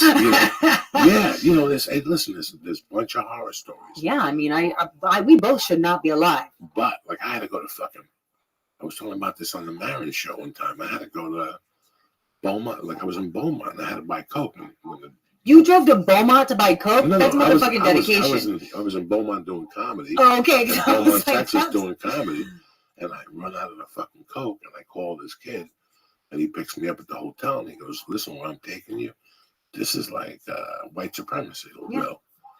We don't care. We'll go anywhere. And I went into white supremacy film. The guy's like, "I just saw you in the movie. God damn it, what's your name, Diaz?" And all of a sudden, the room just stopped.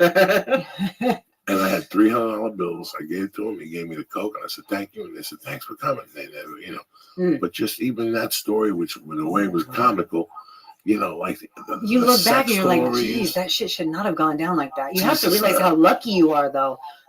I mean, I've come out of all these experiences unscathed. I have a few superficial flesh wounds from some weird shit. I have no STDs, never been pregnant. Like, it's a fucking miracle I'm alive. I've driven off cliffs. I've driven into parked cars. I mean, I literally should not be alive. It's crazy. So I think the point is what you said. If someone wanted to do it, you'd have a hard time being like, sure, let's go, buddy. Let me rail you up, because most people don't end up like us. We are the exceptions to the rule. I know a lot of people who did not make it out on the other side. I got my teeth. Yeah. My skin's fucked up from picking it. When I get paranoid, I thought I had worms in there or pimples, and I pick it with a tweezer. But Lee, in 1993, I went home. Is this heavy for you? You're like about to like cry over. It's a lot because You love him. No, I love him, but I'm just trying to imagine it. And for me, the part I get terrified at the beginning. The biggest thing is I don't want to buy Coke and then it's an undercover cop. That's Well, yeah. That's just my and I know when you guys got into it, I would imagine the addiction took over that fear. But even for me, just to start is too scary. Like that's why you start small. You do a bump of some friend shit. You don't go buy it. No, and then you tell your friend, "Can you get me something?" And they'll get it for you. And then one day they'll go, "Lee, knock it off. Just go get your see own." It's the fucking guy that you always see. Go over there. He'll sell it to you. And next thing you know, you're going over there and you become friends with them. You have a relationship with them. Oh my God. God. And I need to put this out there again. I've never been addicted to Coke. I've done a shit ton of Coke. But alcohol was your thing. Yeah. Once you had 3 beers in you, then I was didn't give a acting fuck. like it. Yeah, But it was anything. It didn't matter what it was. I was doing this, that, or the other. Shit that I would never do. Give me 15 drinks. I was doing it all. whatever, heroin, whatever they had. I've never done heroin. I've never injected anything. No, but they would say to you, "Want to do a line of heroin?" What the fuck? I'm already here at 6 in the morning. You do a little line. I did it. Really? I was out one night. Somebody said, "You got some heroin?" We're here. Now I definitely know I've done ecstasy pills that had heroin in them. Yeah. And I didn't care because I was wasted. No. But had I been like 8 drinks previous, You would really be one of those people that put the ecstasy in your butt with the turkey baster? with my fucking finger. All you need is 2 knuckles. You know what I mean? And now how long would it take to get high once you put the ecstasy in your ass? Minutes. You don't know when you weren't high. You're rocket propelled to the next dimension. It's not like Does it melt in your ass? And it burns. That's why one day you ought to dance. That's why you have to go up 2 knuckles. If you only go up to the first one, you're gonna put it out, and you're gonna lose the pill. And once it's out, you don't want to put it back in. So you got to stick it up far enough with some saliva, get it in there, and it stays up past that second sphincter. People don't understand the anatomy. There's 2 sphincters. The one that's on the outside, then about 2 inches up, there's another one. You got to get past that one, and then you're smooth sailing. Now, all this shit I heard in Hollywood that people would take They're lying. ecstasy and mix it with Viagra. Oh, see, I've never done Put it that. in turkey basters and put it up your asshole. You can do enemas of stuff. I just felt like that's a waste of time, process, and energy. I'd rather just stick the pill straight up there instead of like getting a turkey baster out and making a big thing of it. 30 years ago, I bumped into a guy, Booty bomb that shit. especially because of Coke, and he was putting Coke rocks up his asshole because he couldn't snort anymore. Well, yeah. I was getting to a point where it happened from the beginning, where I would swallow a pill of ecstasy and my body would just reject it. So I'd throw it up and I'd like be sifting through vomit, trying to get that pill in there again. I'm like, this is not worth it. This is stupid. This is sick. And I would tell myself, I'm not doing E tonight. Not doing E. Not worth it. It gives me a stomach ache, makes me yak. Then I'd get drunk. Where's the E? Give me the E. And I got to a point where I heard from some friends, just stick it up your ass. You won't throw it up. Once you stick it up your ass, it absorbs so much more quickly and harder, and it hits you harder that you really don't want to go back to swallowing it or even snorting it. That burns. So you can tolerate a little asshole burn for that boom. Oh my God. This is a deep fucking conversation at 4 in the afternoon. We're going 2 knuckles deep, baby. Oh 2 knuckles deep. I never got into ecstasy because I was too old. But you did Quaaludes, right? I did Quaaludes. See, I missed Quaaludes, and But in my world, you want me to tell you something? I thought about it. I'm not fucking retard. In my world, a Quaalude is a hit of ecstasy is a dressed up Quaalude. Okay, that's what I did. It just evolved. Yes. That's it. The pill evolved. They Yeah. said, what if some dude one morning said, what if we take that Quaalude and sprinkle fucking heroin on it? Yeah, or and then meth some other guy or said, whatever what else. if we take a little meth on there? Yep. What if we took cocaine on there? What if we put a little acid And on that there? was the fun of it, And it just not ran with knowing what kind of pill you were getting. Oh my God. You could kind of, special order. I want, a double stack blue one, or I want a red one, or I want this stamp on it. But you never really knew what you were getting. And so you could kind of guess by the color, but you'd take one and be like, ooh, this one had meth in it. Can't stop dancing. Can't shut the fuck up. Or one would be like pure MDMA. And you're like, oh, I want to massage everyone. So it really was like a choose your own adventure because you really didn't know. And that was part of the sick fun. It's wild, man. Now, what was the shit people were shaking up 10 years ago? In 1999. What do you mean shaking up? 2000, it came in water in a liquid. GHB? Yes. Yeah. What was that?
We swapped spit. I never thought nothing of it. Yeah. A week later, I told her that girl was just drunk last night. Yeah. She would never kiss me. The next fucking Sunday, hi, how are you? Again, this one on. You're very lovable, We though, went to Joey. a Janet Jackson concert together. She would let me You do guys my liked each other. She would let me do my laundry at the house. I love You know, this. she knew I was fucking broke, but she understood. Her father was a manager to Cool. actors and Nice. shit. But then she was another one that went from, and you dealt with these people that for 3 or 4 months, they hit it. Mm-hmm. They disappeared just like I hit it. Mm-hmm. I was hiding it. I would be with Lethal too. Mm-hmm. And through 2:15, Lee, I was deep already. You thought I was going home. I was just with him. Yeah. What do you mean he's not answering his phone at 10 in the morning? Yeah. Yeah. Oh my God. Yeah. What are they? I always had it planned out from the minute I left the house. She was good for a couple months, and then one night she showed up. Then she wasn't good. No, she showed up with G with a Oh. water bottle, and we drank it, and we fucking started blacking out at So the you comedy know, store. yeah. At the store, we started blacking out, and then she called a cab, and we booked that in the cab. Went to a house. We fell asleep in the fucking cab. Then we got up and went into a house. So you probably took a little too much. I think we fucked, and then we got naked. I remember we woke up naked the next day. It was very embarrassing. That's it. That was the end of that. Then I went over her house again one time. You just couldn't get enough. And then no, she's like, let's do some blow. And she started to open up her kitchen cabinets. Mm-hmm. And my friend. What was in there? What was in there? Everything. Where is this girl? Is it time for a relapse? It used to be. It was 19. It was everywhere. And she was one of those girls that we didn't have sex right away. Yeah. She would dress up in little lingerie suits. Yes. And heels. And that shit drives me crazy. What's your favorite outfit that a girl can wear? The pussy. I don't want to see it naked. I don't want to see nothing. I don't So want to see no candles. there's no preference, like a French maid, a cheerleader, this or that. You don't give a fuck? You look beautiful today. Oh. That's it. Yeah. I don't Now show me your monkey. Why? Yeah, I like that motherfucker on fire. It's a Chinese New Year. It's the year of the monkey. Fuck yeah. Yeah, you know, I don't like outfits. I like, you know what I'm doing. You're like, give me the fucking shit. I didn't No, come I here like to see dress when up. they're naked. I like when you want to do a little dance. Yes, I like that too. One time. Yeah. You know, don't fucking do an extended disco version because then we're going to have a problem. I always felt like dressing up was a little like juvenile and comedic and farcical. Like, oh, I'm really a cheerleader right now, little pigtails in. Like, clearly I'm not fucking 18 in high school. When you talk to me weird. Yeah, like, oh my God, oh, like thank me. It's like, fucking shut up. I can't take myself seriously. I want some cock, you dirty fat Yes, motherfucking stuff Cuban. that big ass cock in my tight little pussy. Yes. Smack me. Is this all you can do? Oh, You yeah, fat right little there. fuck. There you go. Fuck yeah, Joey. Oh, yeah, you fat motherfucker. Give it. Oh, I want What's to the hear matter? this Why butt you slap. breathing heavy? Oh, yeah. Did you come, Joey? What the fuck is going on with you? Fuck Joey. I would already come by now. God, but I would have come already. we're real lovers. I You would've don't said, need that Jesus. pomp and circumstance I would have bullshit. said, Jesus Christ, my blood pressure medication. Taking me to the dungeon again. We keep it real. And I think that's why we don't like that shit, because it's inauthentic, it's stupid, and it's nonsensical. I don't need someone in an outfit, or I don't need me in an outfit to get me going. If I like you, I just need to see you or talk to you or touch you. Talk to you for a while, listen to music. Just get to know Let me you. put something on. You put on some music. I didn't know you liked I do that. understand, though. Some people feel like the sex life gets stale. They need that stuff. I don't know. I've not gotten to that point in any of my relationships where I need outfits. But I do understand people who do say it does enhance their sex life. So I'm not putting them down. I'm just saying, for me, I find it comical. I like some heels from time to time to get the party started. Oh, yeah. Some nice, sexy fucking heels. Yeah, nice some shoes. fuck me heels. There's times I'll see a woman that isn't even that attractive. Yeah. But I can tell by her shoes she's a fucking savage. Yes, because if you can walk in with at that trajectory, it means you have control of all your muscle groups. And if you can walk like that, like Something a runway about model, you can throw it down in the bed. It's not every pair Right? of shoes. It's just shoes that drive me crazy. Even the flip flop. Yeah. The flip flop, when you let the flip flop drop and that heel just extends, that's a sexy little Are you a thing. foot man? I don't suck feet. I don't touch feet. I just like to see them. He admires pretty feet. That's if we're all. looking at, if we're banging and your feet up in the air, and for some reason I see your heel and it's got a little dirt on it, that's when the nut blows right there. Really? Oh yeah, a little dirt on the heel. Those little Irish chicks, that's my world right there.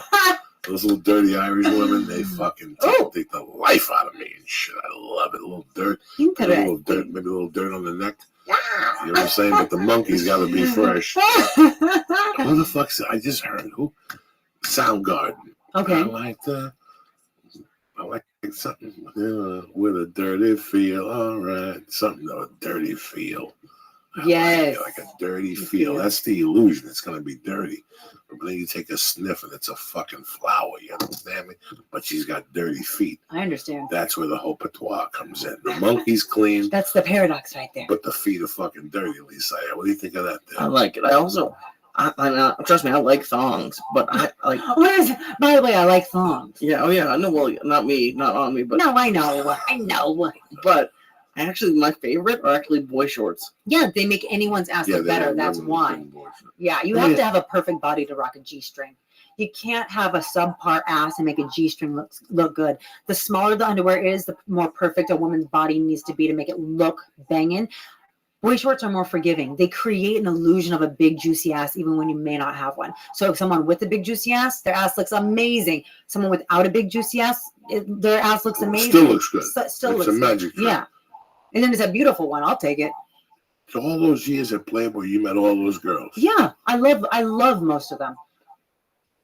You get to know them. The one I met, I did 18 Wheels of Justice, and one of the girls that played a hooker was she lived on whatever the fuck it was up there with Hugh. Oh, she lived at the mansion. Yeah. Yeah. She lived at the mansion on the Hugh. Okay.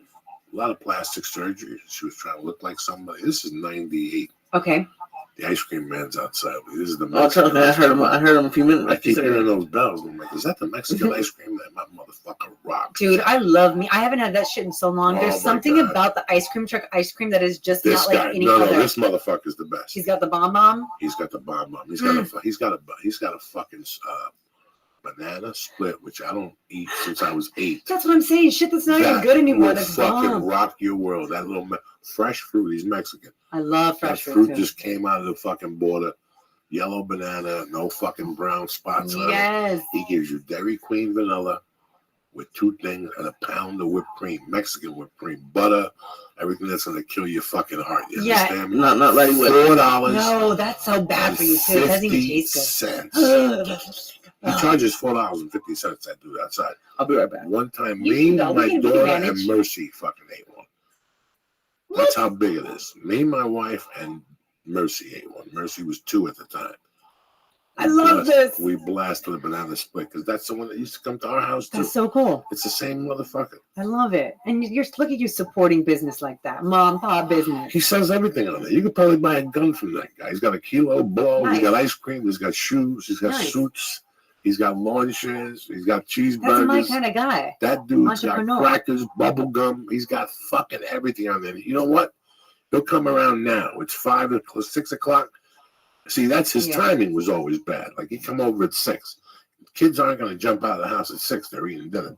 But this motherfucker comes back at 8, and Mhm. about 10:30 he comes back. Sometimes you sit 10:30. there watching KTLA News at 10. Why are you Think doing it that to to yourself. Think it to yourself. I yourself. wish the Mexican ice cream man was here. See, that's And probably why also he'd show up. He'd show up. he probably does it at 6 because he knows everyone's having dinner. He's like, It's You the know, I'll little be back. reminder. It's He's the only, alert. this guy's a genius. Yeah. He will be in front of you, and he won't ring the bell after 10. He just sits in front of the house. If you're fat, and he lets the engine roll, and you'll be sitting in the living room going, what is that You can noise? feel his presence. Oh my you God, know you he's run, there. you fucking, I used to see that guy 10:45. I'd run down the block when my wife was pregnant. That dude and me had an intimate fucking relationship those nights I stayed in. Towards the end, I would run out there with that dude. Doug, where the fuck you been? Oh, his family, they're cooking over there. how did you manage to stay? I know you said you worked out every day, but Yeah. that's like that. That's what everyone says is they gain weight when they drink, and I can't imagine that you were that much. You said you No, lost I 8 was pounds. like 128 pounds. Oh My my. boobs were a full cup size bigger. I was a D, all natural. So my boobs were very heavy, and I just had a lot of water retention. That shit's heavy, man. My face was bloated. I was still looking good though, but I wasn't looking like I look now. Like now I look like me. This is how I'm supposed to look. Before I looked like a puffed out version of me, and I didn't know any better. So yeah, you lose the water weight, you lose the excess fat, and boom. When I saw you putting up the videos and stuff, and you working out and talking, Yeah. I thought about a lot of people who I didn't know you game. I didn't know what was going on. I didn't even Yeah. know you stopped drinking. No, you look like you stopped drinking. Yeah, I knew you something can was tell. up. You Yeah, can yeah. tell. And I could tell that, but I'm like, is she one of these fucking people that got clean, went to rehab, and got the jumping jacks for the first time in their lives? Fuck no. I've been an athlete since I was a now I child. gotta hear it for fucking 10 years. How No. they work out every day. Because with me, I grew up as an athlete. Me too. Even in the beginnings of doing blow, I was doing shit. Oh, And then when I moved to Hollywood, I didn't do dick because that dude died. He did blow the night before, and the next day he played basketball and he died. yeah. I said, fuck that. I'll never go to the fucking gym. You know, my trainer told me because I was very honest with everyone about my alcohol use and my drug use.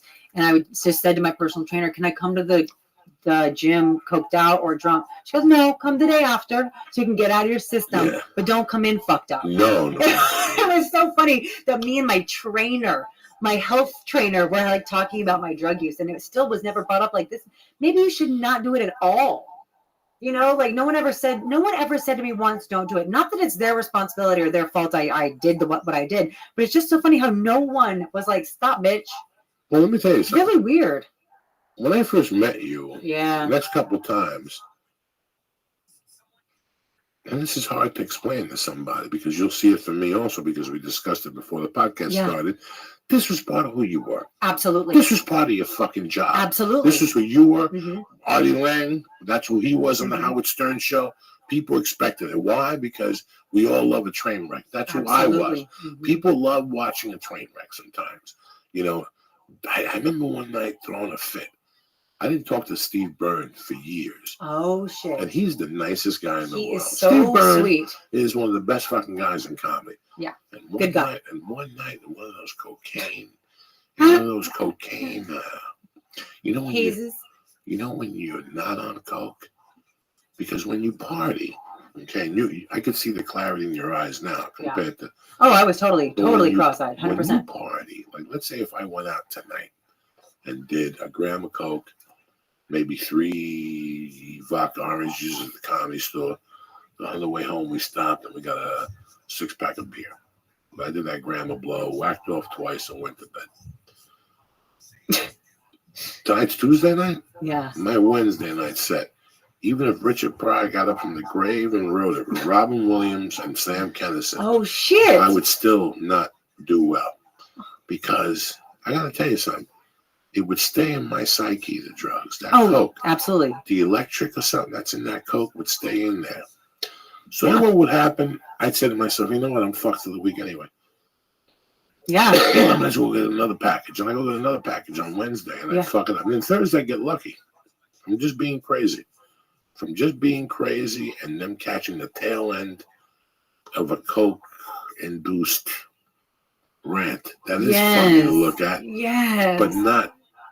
from my perspective, it was Not just in the bullshit. moment, no. Yeah, it was just bullshit. And that's what it is. All those drugs and alcohol all those years, and for me, it wasn't alcohol. I got to stop saying that. It was basically you're not in the moment. No, not and at all. It feels like shit when you're up there. It's anguish. It feels like shit up there. It feels horrible.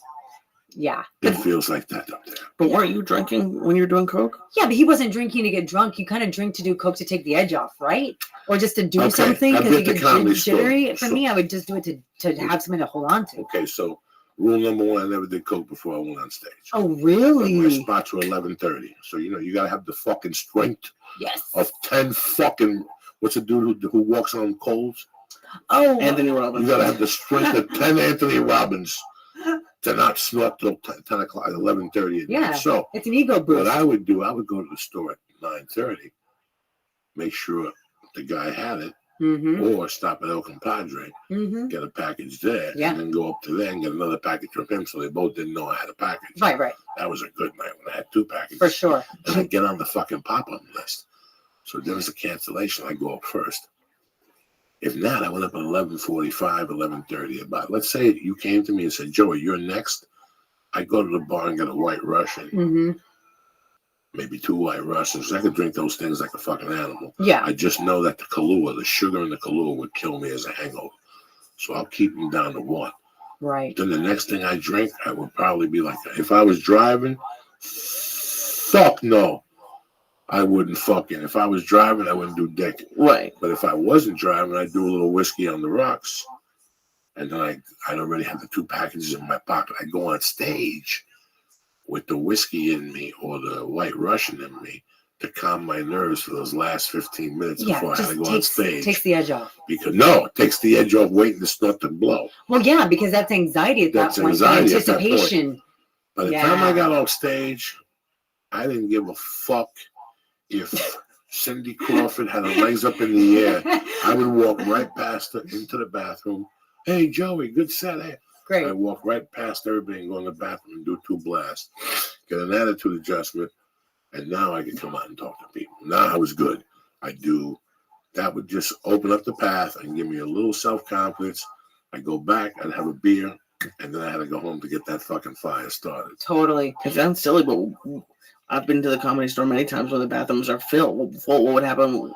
You just fucking I bump that found the shit place. up. You make it happen. I You found make the it place. happen. That Coke was ready to go. It was grinded up.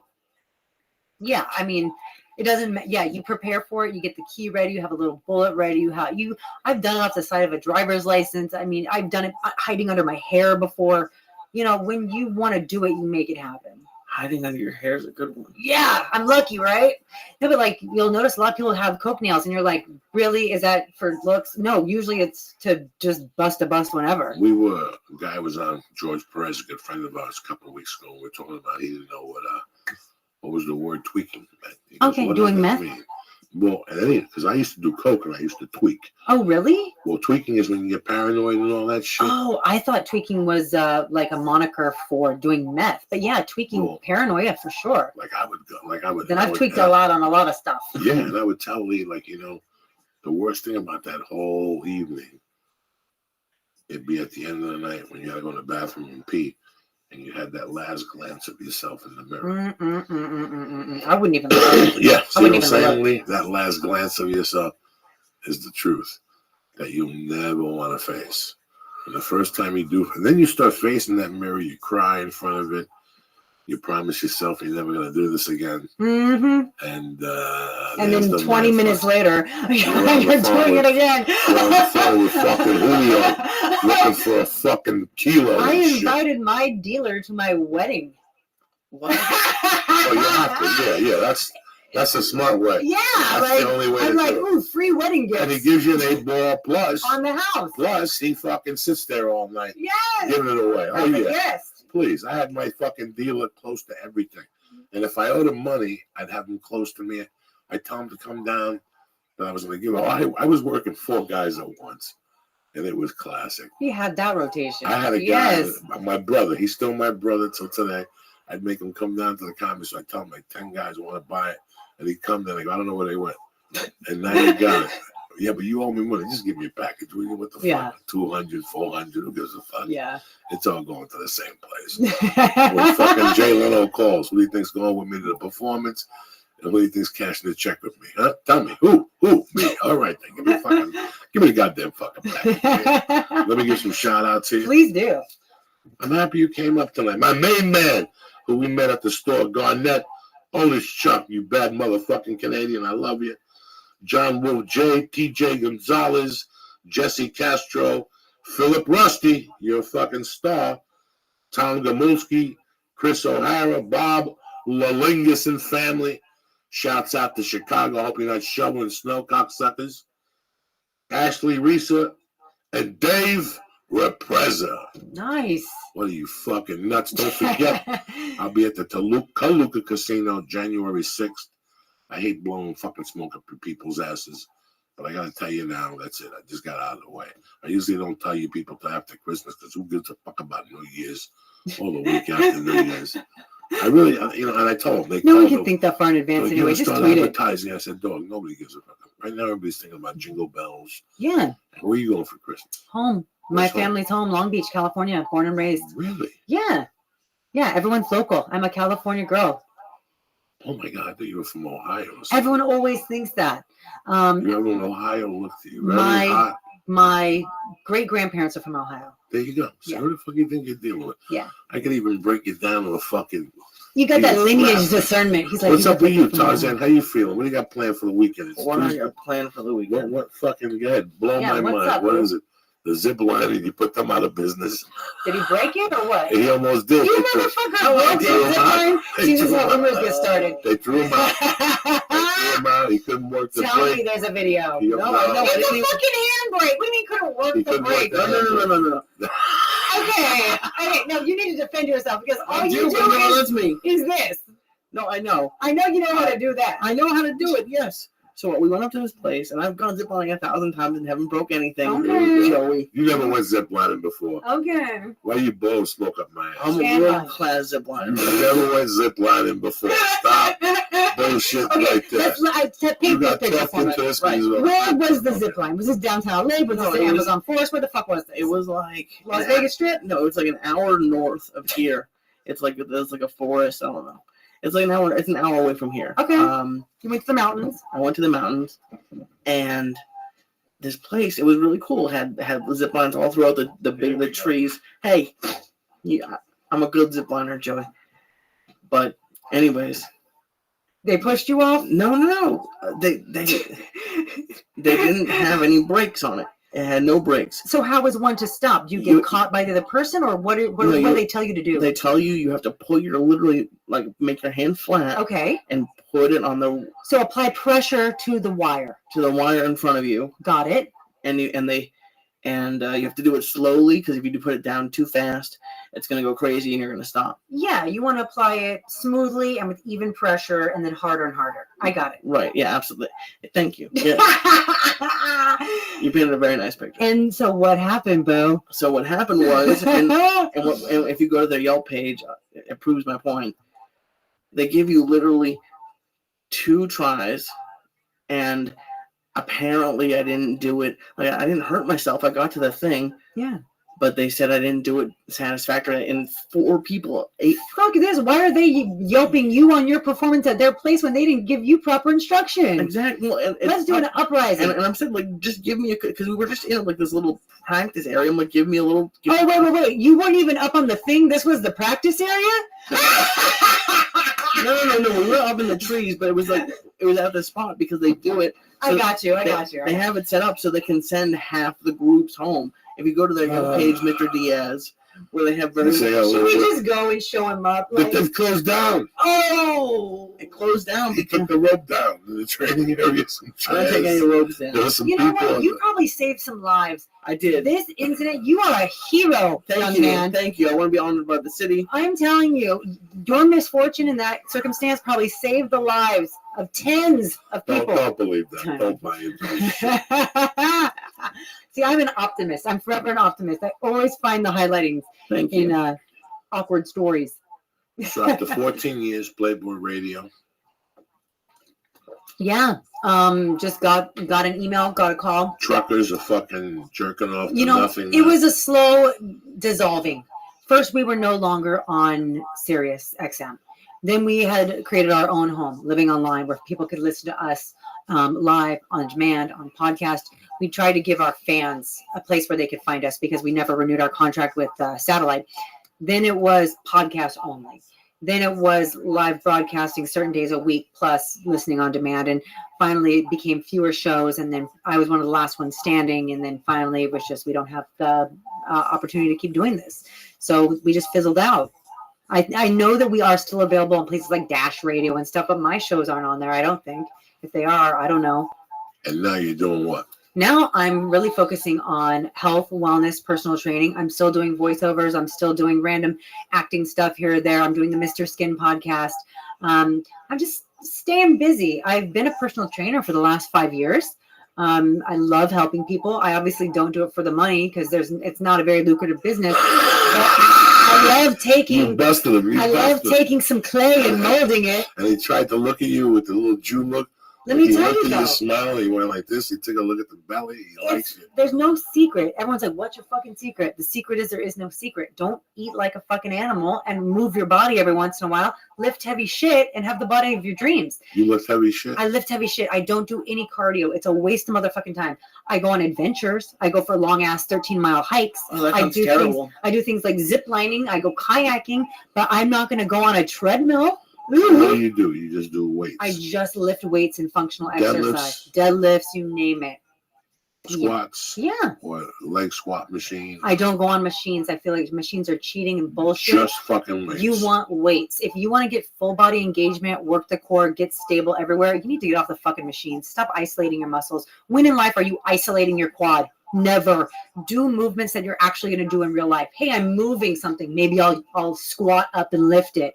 You're not going to ever sit down and flex your fucking leg out, right? So why would I do that in the gym? I only want to do movements that are going to make my life better. You should take a lead out of Long Beach. I have a full gym at my place. You can come over. I'll cook you lunch. Ooh, there you go. Work you the fuck out. And she puts on tight little shorts and a tight little shirt. It's over. Yes. You know what I'm saying? If you're lucky, she won't wear undies, so you get the full patois of the workout. Oh, there's nothing better than a camel toe. Stop it. While you're working out, you'll do 1,000 push-ups staring at a camel I think toe. she might be book solid after this podcast. I don't know. I mean, I do scare a lot of people off. But the fact is, I only do things that aren't going to waste your time. And I'm only going to do exercises that I know are effective. And I'm going to tell you what I've done. And you can use that as kind of suggestions. I don't force a diet on anyone. I don't force anyone to do anything, but I tell you what I did, and if you like how I look, maybe you'll do what I do. But it's only by suggestion. The only thing I demand you do is the work we're doing in the gym. 3 sets of everything. You know what? I'm really happy to see you today. Thanks. I'm happy Because to I see you. didn't think you would.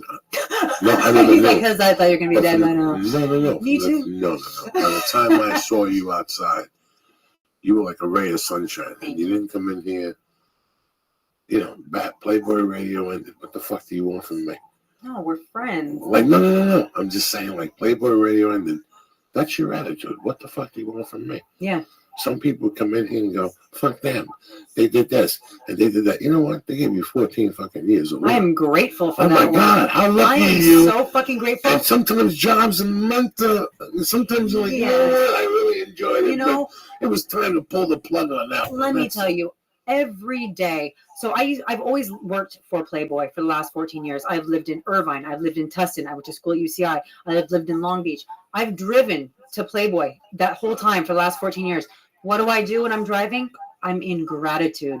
Thank you for this work. I understand that as a female that pretty much is only known for getting naked, having a regular job is not normal. People are waiting tables. They're doing side jobs. They're doing all this stuff. I had a job every day, 3 hours a day, set call time for 14 motherfucking years. I started on Playboy TV on their naked news called The Weekend Flash. I've done tens of other shows on Playboy TV. I've always had Playboy Radio for the last 9 years. So I've done 29 Playboy pictorials for their special editions, College Girls, Book of Lingerie, Natural Beauties, like you name it, I've done it. I've had full-time work for Playboy. And even I was crazy and self-centered and like full of my ego and bullshit, I always knew to be grateful for that work. Now, you and Lee and myself were talking about how I first saw you? It was on TV. Yep, on The Surreal Life on VH1. What year is that? That was, I believe, 2006. That was when I saw you. That was 10 years ago. I was 22 years old.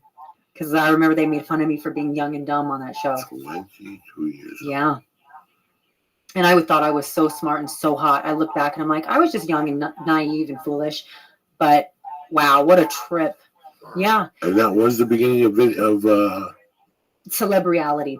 That was when reality shows really took off. There was, a smattering of reality TV. There were some documentary type shows. There was The Real World on MTV, but there was no celebrity reality shows. So The Surreal Life was the first reality show that tapped into that celeb reality brand.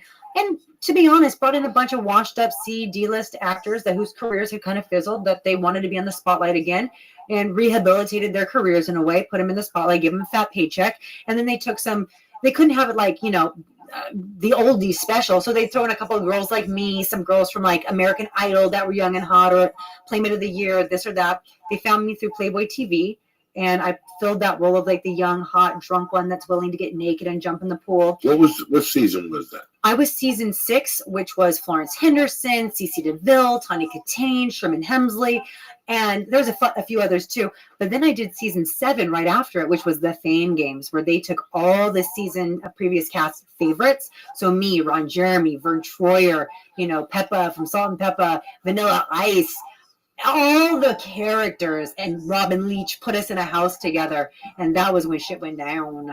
It was fun. It was a lot of fun. It's emotionally exhausting, though. I always tell myself I'm never going to do reality again. It was such a hard experience. But fuck yeah, I'd do it again. It was fun. Yeah, it's a little stressful while you're doing it, but it actually made me smarter, savvier, more confident, way more street smart. I really am grateful for that opportunity, even though it was kind of a pain in the ass to do. I don't like cameras on me. But maybe that's why you need it. It's kind of that exposure. Like, you're exposed to the fear. You're exposed to what you don't want. And then when you can't leave it, it's literally everywhere. I'm a ham. Everywhere. I love being on camera. And I'd be like trying to pop a motherfucking blackhead. And I'm like, dude, can I get any privacy?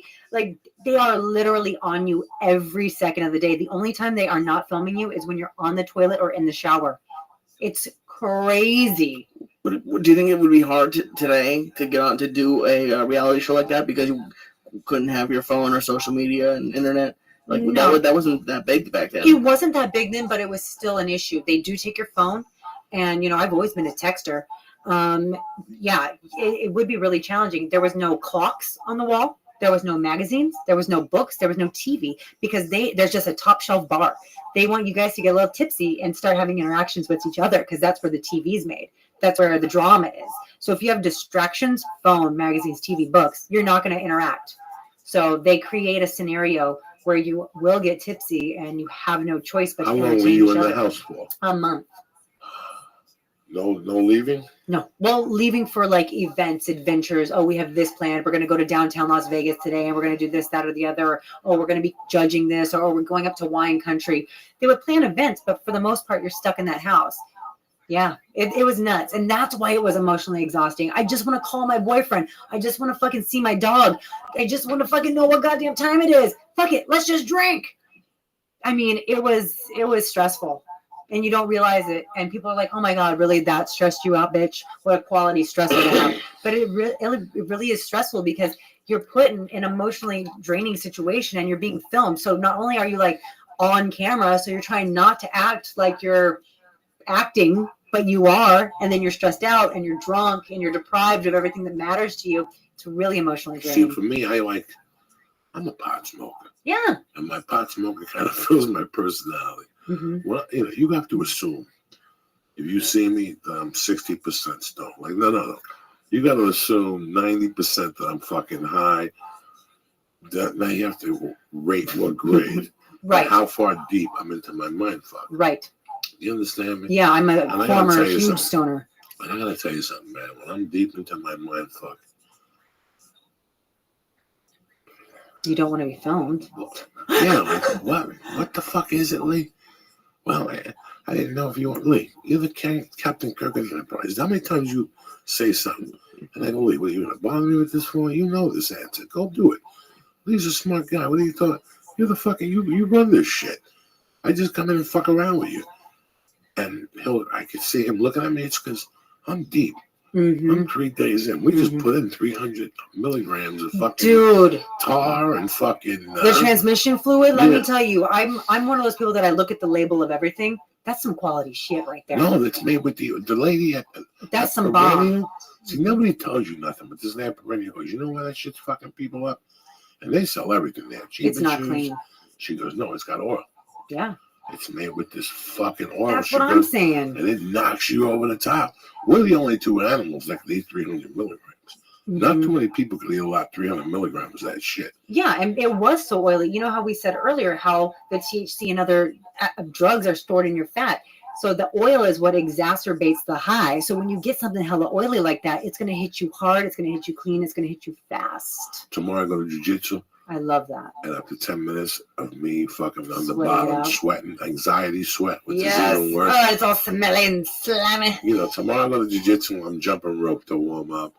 I'll do some kettlebells to warm up. I'll stretch my shoulder. I'll do that. See, back. functional training. Functional I'll do, training. they have like tactical fitness there, so they Yeah. have a lot of that shit. I want to come play with so you. I'll warm up over there, and then at 12, I jump into the jiu-jitsu. During the warm-up, I'm having a fucking mental breakdown because I can't breathe. Right. I'm on my back. I'm doing sit-ups. I'm doing jumping jacks. I'm doing squats, but I'm breathing out of my nose to the movement. I just keep telling myself to breathe. I do that too. I breathe to the cadence and the rhythm. And you have to. That's it. Yes, I'm like And you 2 in, won't 2 panic. out, You 2 in, won't 2 out. panic. Yep. And next thing you know, you're stretching. It's the end of the warm-up. And right there, when I go like this with my hand, I wipe my hand. Ugh. That first layer of sweat that's coming out of me, guys, Oh, I can is the feel best. And then you wipe it on your gi, and from there in, everything changes. it. Mm-hmm. And then another batch comes out later on. That's from 1988. That was stuck in your foot fucking Tap some fat. old resources. And then you start. Yes. It's amazing. I love all that shit. I always knew at a young age. For me, after I did blow, I didn't want to sweat because I didn't want to bother the heart. Yeah. Like, as long as I had miso soup and sushi, I was going to be okay. Okay. You understand me? Yeah. That was my little mind fuck That was your healing. for healing myself. healing You know ritual. what I'm saying? Yeah.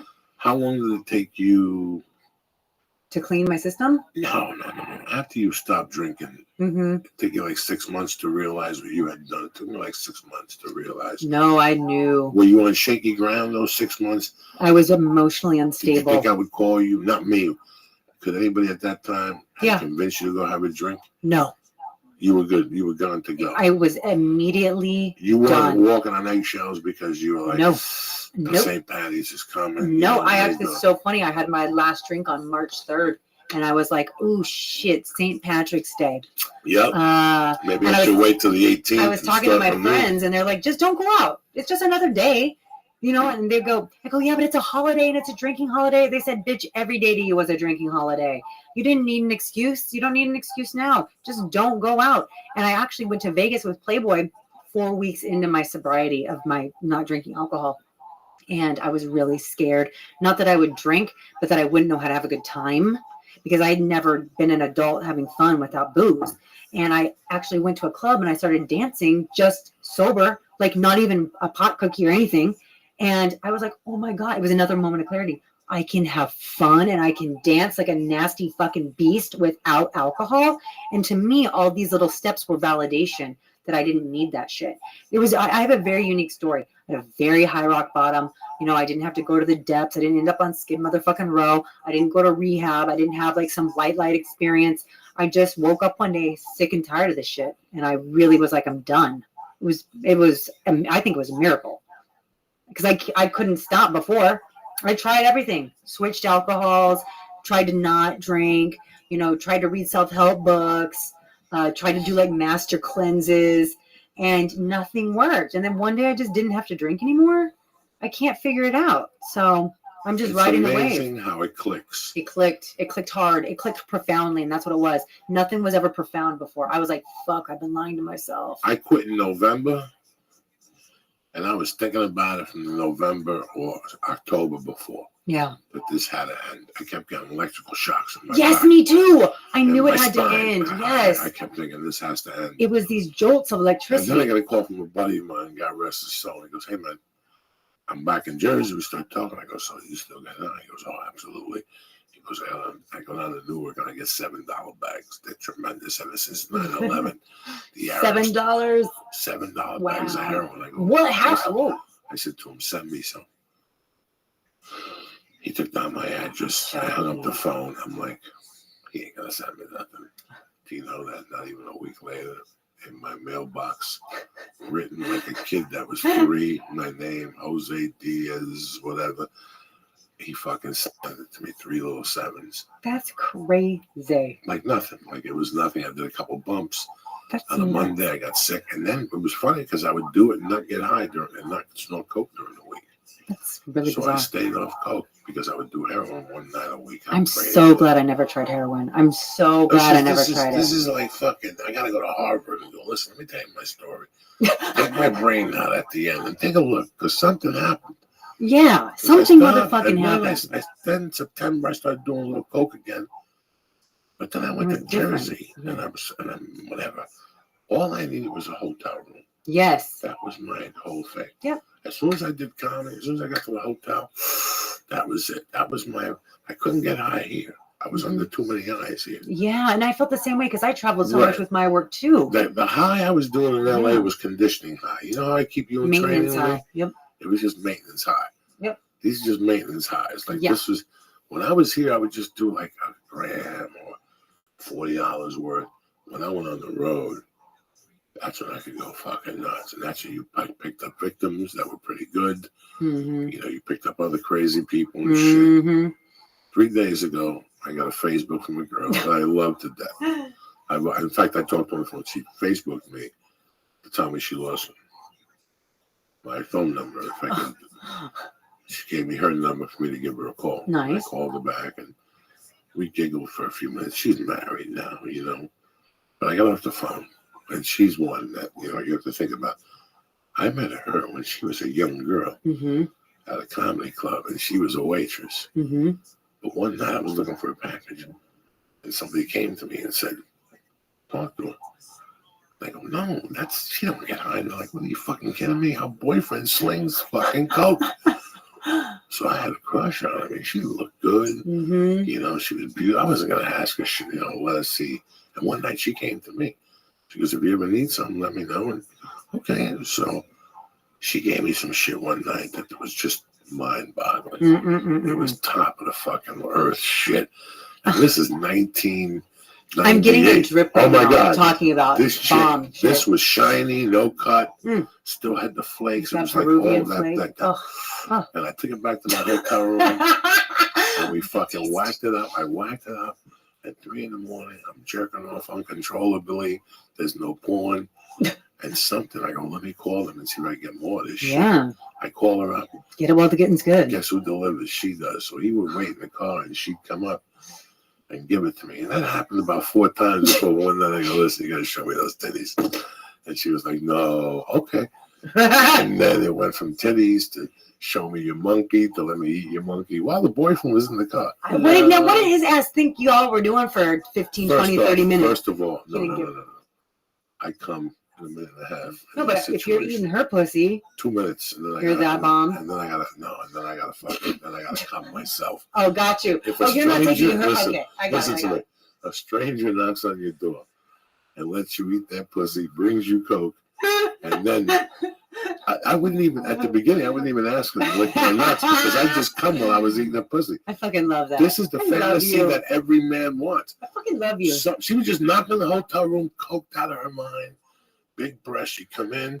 While she was giving me the coke and I'd be giving me the money, I'd be taking off her pants and shit, pull them down. I'd eat a little monkey. I'd whack off. I'd half come and then she'd leave. And that was... And that happened how many times do you think? 10, 20? That happened like 10 times before I got endurance. And she started licking my balls. Oh, yes. And it would take, we'd freak in 8 minutes. Total. 8 minutes and she'd be right there back downstairs dressed. That's fucking insane. Tremendous. You had it down pat. This went on for for 3 years. Every time I went to do And comedy. that homie had no idea down in the car? No. He didn't even give a fuck at that point. She was just a delivery girl.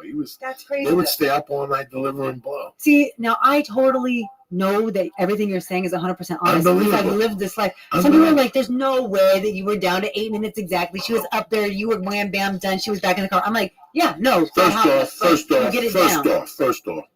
Any success, like right now today, I go to the weed store. Guess what? When I go to the weed store, every time I go to the weed store by my house, there's a car in front of the weed store with somebody sitting there. Mm-hmm. Rule number one, you never park in front of the drug dealer's house. Yeah. Where I came from, you never park in front of the drug dealer's house, okay? Rule number two, if you deliver to a hotel room, you better stay in there for 15 minutes so they don't know you're a coke dealer. Yeah. You just don't walk into. Every time she walked into my room, she'd bring up 2 videos. She'd bring up 4 books. She'd bring up a gallon of milk. She'd stop at the gas station and get me a gallon of milk. Smart. Or a protein shake or something for the morning. Mm-hmm. She was very fucking smart. Okay, so everybody fucking knows that. Even when I used to be in Vegas, I had a guy in Vegas that I would call him. Let me tell you how good he was. I would call him, and no matter what time, he'd get up to my hotel room. Yeah. Through security, he knew everybody. And he'd sell you the 8-ball plus for an extra 20, he had a come-down package.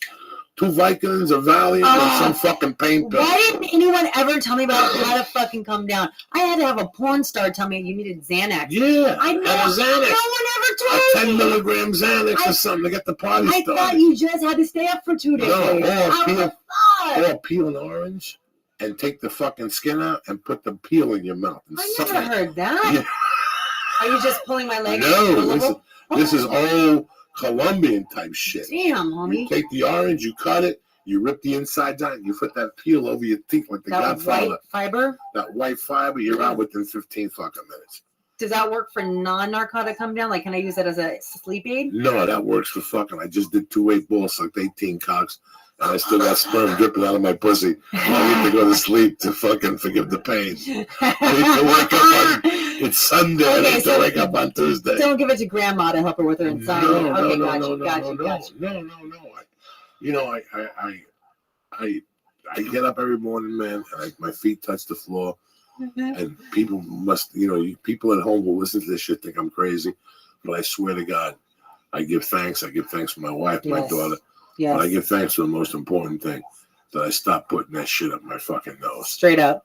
I really do. And guess what, guys? I know you guys are going, Joey, fuck you. You're a hypocrite. I had a lot of great fucking times. Absolutely. I had a lot of great times. I told the story on Joe Rogan about a girl on Facebook. She had a black baby.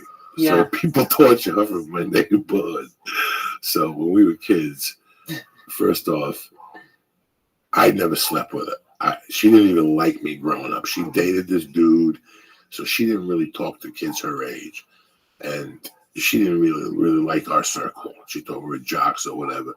But the word was her pussy didn't get moist. So That sounds horrible. Everybody called it Fairview, New Jersey, because everybody knows Fairview's a dry hump. And then, listen to this, and then, That's horrible. Then the rumor got out that she had like VD. Oh my God. Well, So yeah, if it's now, all dry. You're going to rip it up and fuck it up. Let's say her name was, what's your first name again? Andrea? Amelia, Andrea. Okay, that cookie is strong because Joey's known me for over a decade. Let's say Andrea. They started calling her a song from AC/DC. She's got the Jack. So they started calling her Andrea Jack. Right to her face, Andrea Jack. Fuck you. I have no diseases. This went on for about a year. Then That's horrible. Then she disappeared. Everybody disappeared, and I saw her out one night. But the tail end to the story is we're coked up. It's 6 a.m. We just robbed her. Wait, what? You just robbed her ass. Didn't see that coming. We didn't rob her. We just robbed the guy she was playing nanny to. She was sucking his dick too. And we're in a hotel room, a dirty hotel room in Jersey on Tully Avenue. We bust into the hotel room. We're sitting there. We got booze. She takes a look at me and she goes, "Before we do anything, I just want you to know, we're not going to have any sex." I go, "Fine." And about 20 minutes in, she goes, "You know what? I've been thinking about it. Maybe we will do a little something." But she goes, "You have to guess the color of my underwear." And I'm sitting there and I'm like, oh my God, I'm horny, I'm coked up, I want to eat her asshole. I gotta go for broke. And I go, red. And she goes, green, but close enough. That's how crazy she was. Holy shit. Like, I would never have that type of, No. maybe 18, 20 Christmases ago. I'm lonely. I don't have a girlfriend. Hmm. This is half a fucking chick that lives in my building. She lives in Ralphie. She lives in Ralphie. You're so horrible. She lives in Ralphie May's building, okay? Yeah. And, you know, she's got the fake tits. Why is that funny? Why is that funny? I just when he said have a chick, I started thinking about what is it? Kardashian. What's his name? Kanye West. No, Scott? the father. Rob? The mother. Listen, I don't follow this fucking The mom. one who just switched. Whatever. Yeah, Bruce. Oh, Bruce. Yeah, Caitlyn. What? Caitlin's full woman. When you said half a woman, I said that's what I thought of. And I you didn't- thought of, I didn't have a transgender? woman. No, he's talking like a No, you said there was thin half. ass, frail, half of a fucking ding dong This woman. chick she was pretty. She had a daughter that looked like, listen to this. She had a fat little daughter, and she had a mustache. The daughter, Aww. but something Pavarotti, the opposite. Yeah, Pavarotti? I haven't heard a Pavarotti reference in 20 years. she looked like Pavarotti. You know what Pavarotti is? Yes. You know what Pavarotti is, Lee? No. Put a picture up of Pavarotti. Google up some She Pavarotti. looked just like Pavarotti without the beard. So we used to call her Pavarotti. You're so, but she never knew, right? Oh my God. It should autofill. You probably don't have to So, spell it correctly. This is fucking crazy. This girl was Kind of pretty, right, for a dude, yeah? okay. So now I'm about 36. Yeah. I'm single. I'm fucking broke. She was just like Pavarotti, just like the faraway. Go to the picture. images, yeah. Oh my God! It's just that, like.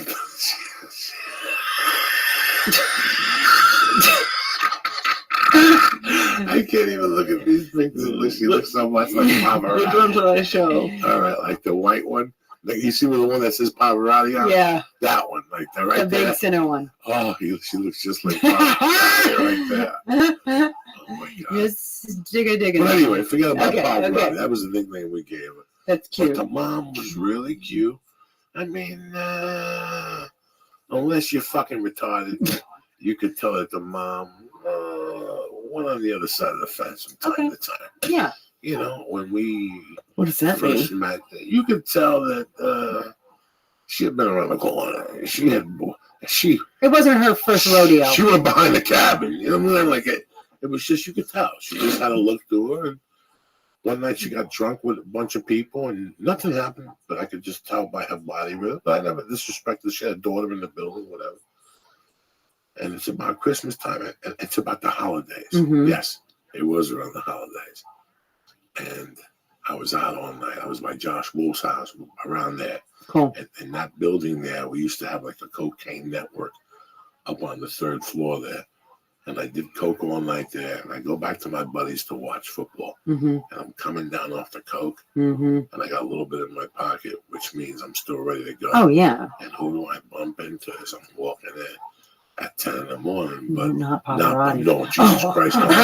I was like, holy shit. I would have bumped into Pavarotti. I would have shot myself. I bumped into the mother. And guess what? What? She was out one night before. And she was looking for a little taste. So I gave her a little taste in the hallway. I gave her whatever I had. I did a couple bumps with it. Mm-hmm. And she goes, can you get more? And I go, sure. But I got to go. It's 10 in the morning. And I go, you have a car? Boom. We take a ride. Boom. We come back. We get a 60. We do a couple more bumps. And she's saying that her apartment says giving her the creeps. Oh. And she goes, do you mind if we go for a walk? So before we go for a walk, I go, let me see if I can give her a stabbing right here in the stairway. You know our stuff. We're sad. It was sad. I know, man. Listen, the building's quiet. Let me give you a stabbing right here under the stairway. All right, what the fuck? But where? You sit down, you pick up your leg, I eat your ass, then I dig it right in right there. Is there anyone whose ass you don't eat first? Well, whatever. Pussy, ass, the same whole vicinity. You got to sell the ass because that gets him a little butts. Totally. He's gonna eat my ass. This guy's not fucking around. Exactly. He's And then gonna hook it up. And then you show him the coke rock and tell him put this in your asshole to really get the party started. You dirty Oh, dog. yeah, I tell you in the morning. I don't Dirty give a fuck. dog. I tell you in the morning. We got to go deep into the hemisphere. You got, and you also got to have. Yes, because that's the end of your night, pretty That's much. the end of your So you night. got to end with a big bang. Oh my God! I get you. I don't know what happens, what we do. Next thing you know, this is crazy. I'm telling you this shit. She, we kind of fuck around a little bit, but when I pull it out of her mouth, I come out her Christmas jeans, right? Like she had Oh, the jeans, like Jesus. expensive jeans. The one she was gonna wear for Christmas morning, or that she had The ones that received she for had Christmas. The ones she had on for the night before. And they, I The mean, best jeans. it was one of those cocaine comes, 20 hours of blow. It's thick. Oh, I can You're see it like, now. It's like oh, fucking disgusting. snot and it's curdly. So she Yeah. goes- Oh my God. She goes in the fucking house, Aren't you glad you don't know? and that's the end of that. Yes. 2-3 nights later, I'm at El Compadre waiting for the cop. Can you just do your little tiny outbursts of exasperations into the mic more? Oh, please, They're this is all fucking fucking great. nice. This is Fucking all great. nice. People have taped them. It's 2-3 nights later. It is Christmas Eve. I'll never forget this. I was at the comedy store. That's how lonely I was. I'm at the comedy store. They go to El Compadre, the cop. They're about to close at El Compadre. And I'm up there trying to get blow from one of the waiters. And I'm sitting outside waiting for him to come out. And who comes walking towards me? But the girl with the jeans with the cum, she didn't have them on them. And her boyfriend. They come walking. You nasty fucker. I love And you. this dirty bitch says, doesn't even look at me. And the boyfriend stays. No, you can't make eye contact. It And he assumes goes- guilt. And he goes, I don't know what happened between you two guys. Yeah? But whatever happened has to get cleared up. She's not very happy with you right now. Oh, please. Like it's your fucking fault. But no, he didn't know I came out of pants. He just said About the drugs? he said to me, no, I don't know what happened between you two guys the other day, but she's not very happy with you. I go, what did he say? What did she? And I made believe like I didn't even know. I go, Yeah. what did she say? And he goes, I don't know. You guys are partying. You guys some type of an argument or something. And I felt like saying, no, I came on a fucking leg. Wow. I mean, this is the type of shit that couldn't have happened. But I also wouldn't have kidnapped Ken Bella. Right. I also wouldn't have gone to prison. I Right. also wouldn't have done a lot of fucking things. Well, I knew I was going to end up in prison to do something. I can't lie about that. When you're meant to be something, you're meant to be something. That's it. But it's amazing the journey it did take me on. I'm with you, man. I could write like right now. I'm trying to write this the first 3 chapters to sell a book, and I'm on 1984. Oh, you're going chronologically, like as you write it. To sell this, I got to go from 79 to about June of 85 before I Nice. bust out with this. So I had to even jump over like 81. 81 was dying. Mm-hmm. So I said, let me go over to 84 because 84 was a hard hit year. And I mean, I'm up to like June of 84.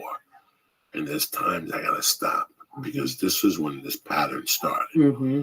This pattern started in 84. So that's when you think you crossed that invisible line, was 84? It became something else. Yeah. It went from being Fun. Friday and Saturday. Mm-hmm. Into now habitual. It went from Ritualistic. Friday. It went from Friday and Saturday a gram. A gram. I would do a gram bump. And I'm talking about it's me and you. Not all the time. It's you and I was me. scared, but We're seeing each other, as Yeah. they said in the 80s. yeah, I we're would seeing pick it. you up. You knew you were going to spend the night. And we were going to Yes. get a hotel room. So we both did a gram. We did a gram from 8 o'clock to 3 at the bar. Wow. A half a gram, then the other half back at the hotel room where we were getting naked and all that dirty shit. Mm-hmm. And it was fun. On top of that, if it wasn't just you and me for sex, at least we'd go back and you'd talk to me. Yeah. And your brother would come out and he'd talk and whatever. Yeah. It was something, it was fun. We drank, we listened to music. And then after that, even in Colorado in 83, I was 19, Mm-hmm. it was still a Friday night thing. Mm-hmm. And there was no paranoia. Once it was done, the worst thing you did was jerk off on your leg and you went to bed. That's it. You woke up in the morning, you felt shitty about jerking off. Maybe you should have a girlfriend and a date.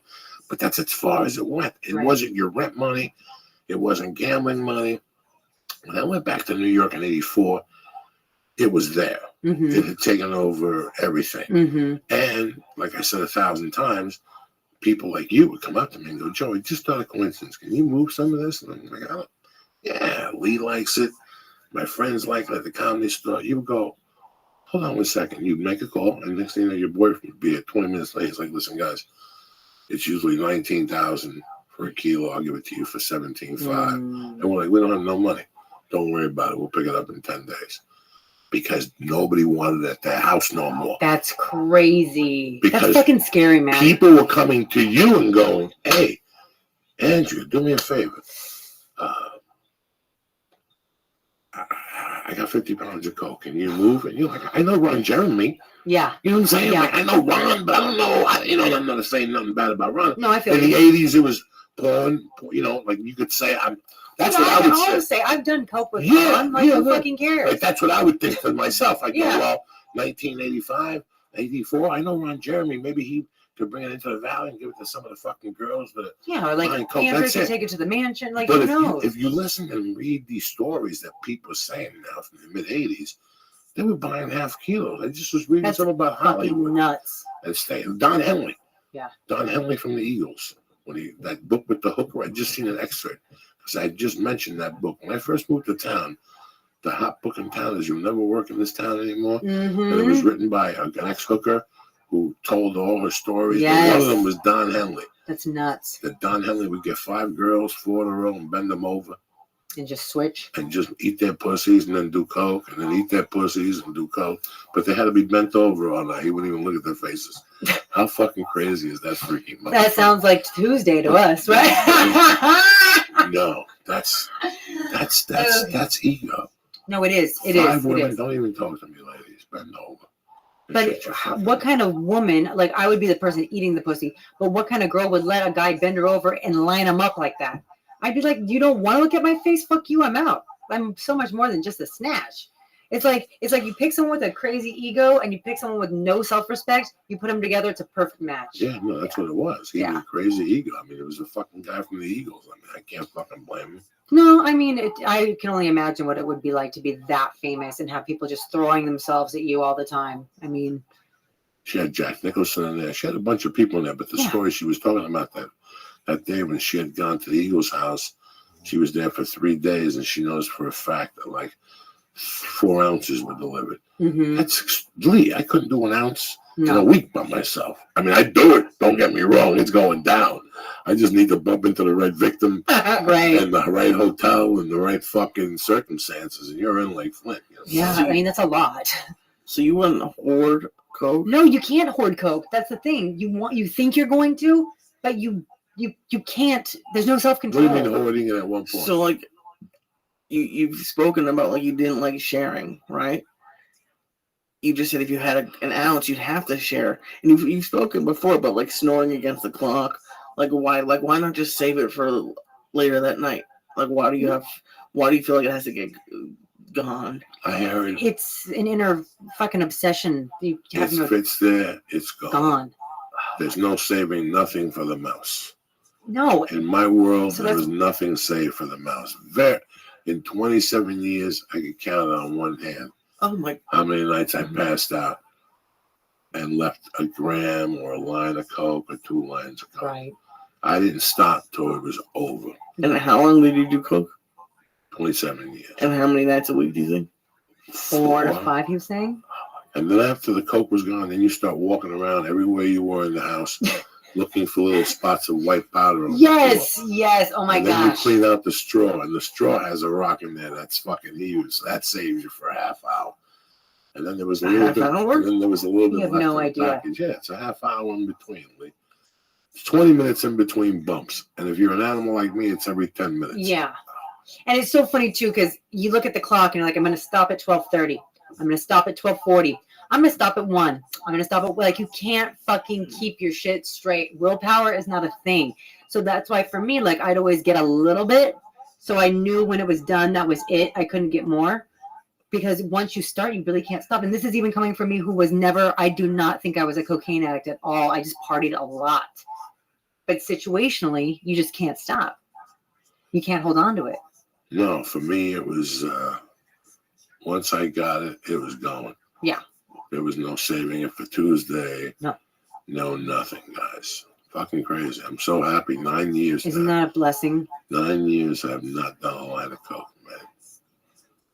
And I don't miss it.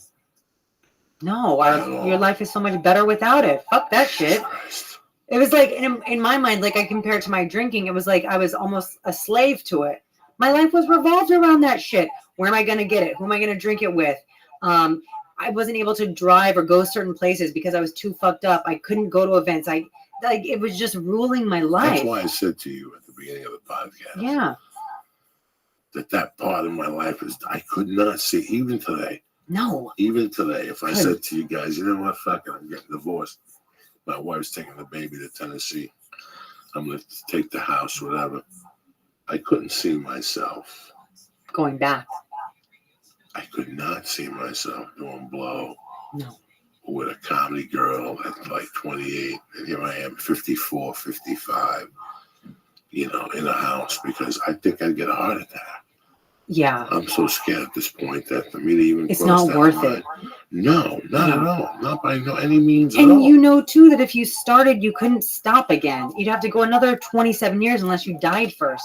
It's like, you know how low it will take you, so why even take that risk? You fucking had all the fun. You've done it. You're done. Well, we were telling Boss Root the other day, a lot Yeah. of people don't understand. You understand the addiction continues to grow. Just because you Oh, stop yeah. drinking, Yeah. the inside little addiction that you had of drinking still grows. Yeah. As soon as you decide in your mind, you know what? I got this. I'm having a motherfucking beer. That's it. You're After that off and first beer, popping. you're off and fucking popping. But your tolerance is gone, but your brain tells you can drink like you used to. Yes, you can. That's when you end up in the ER. That's when you overdose. You get alcohol Well, poisoning that or really another happens a lot substance. with heroin. That's what's Yes, happening with that's heroin. exactly what happens. Happens with heroin a lot. Yeah. I'm happy you came on today. It was Me great too. to see you. I love you so When much. I made that fucking turn, I go, look at her. Mm-mm. This gym is fucking working. Look at Lee. He's all hypnotized. What are you supposed to say? When Look you at walk out of here, Lee's going to say a ton of shit to me. Jesus Christ.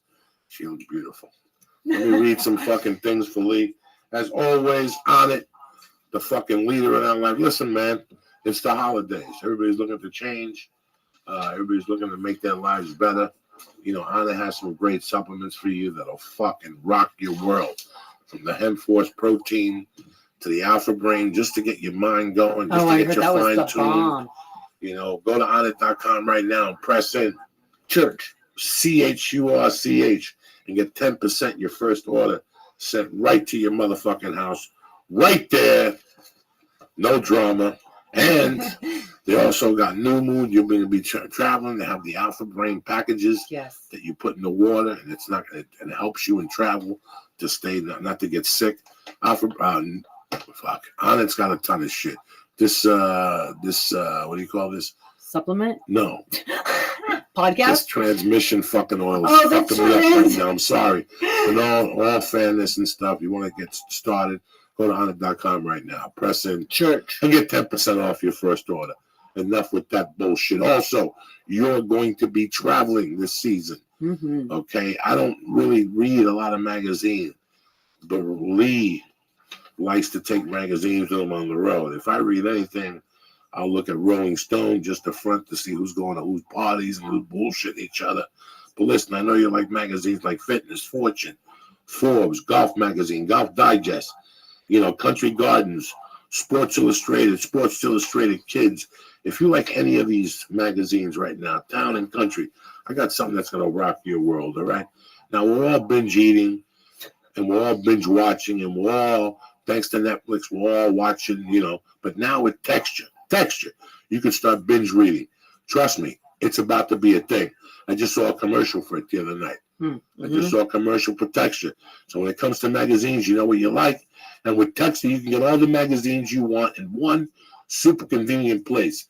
Texture has completely reimaged magazines, giving you the articles and stories you really want all in one place, plus interactive features, videos, and recommendations just for you, okay? The Texture app lets you tap into the world's most popular magazines anytime, anywhere, using your smartphone or tablet. Just download it, you sit on a plane, and there you have hundreds of your favorite magazines, including back issues, and pick the articles that interest you the most. Texture has made it easy to find articles that you care about. I don't just get to read, Rolling Stone or Sports Illustrated, the text editorial team recommends content for me every day. Plus, I can dive deeper with personalized collections. So you have like curator, right? You have like a curator. That's cool. Yeah, yeah. They'll give you special things that they think you'll like based on what you're reading. There you go. So sign up for Texture right now and gain inside access to all the content from the world's best publications. The best part is Texture for the holidays is offering a free trial right now when you go to texture.com/Joey. Again, you'll gain immediate entry into all the top magazines, including back issues and bonus video. Start binge reading for free right now when you go to texture.com/Joey. Again, texture.com/Joey. Listen, we talk about the holidays coming, and we talk about stuffing, what do you call those things? Stocking stuffers. Stocking stuffers. All right, here you go. Plain and fucking simple. HelloTushy.com. You know why? Because bidets are back. You want to start off 2017 with a fresh motherfucking asshole and a fresh motherfucking nutsack, ready to conquer the fucking world, okay? And Hello Tushy has made that possible again. Because bidets are back. You're sitting there going, Joey, I'm a young kid. What's a bidet? A bidet is a device that sprays your butt clean with water, okay? I grew up with a bidet in my house. My mom had one, fucking tremendous. After she died, then I realized what a bidet really did, and now they're back, okay? Thanks to Tushy, sleek bidet that clips onto your existing toilet and sprays your butt completely clean with fresh water to get your muffler sparkling so you're not sitting on it all fucking day with bacteria and causing hemorrhoids and yeast infections and plain old just rotten ass. Who wants rotten fucking ass for Christmas? Bidets are better for the environment because there's more paper. That means more trees. Every time you use a bidet, it's 1 pint of water. That ain't dick, okay?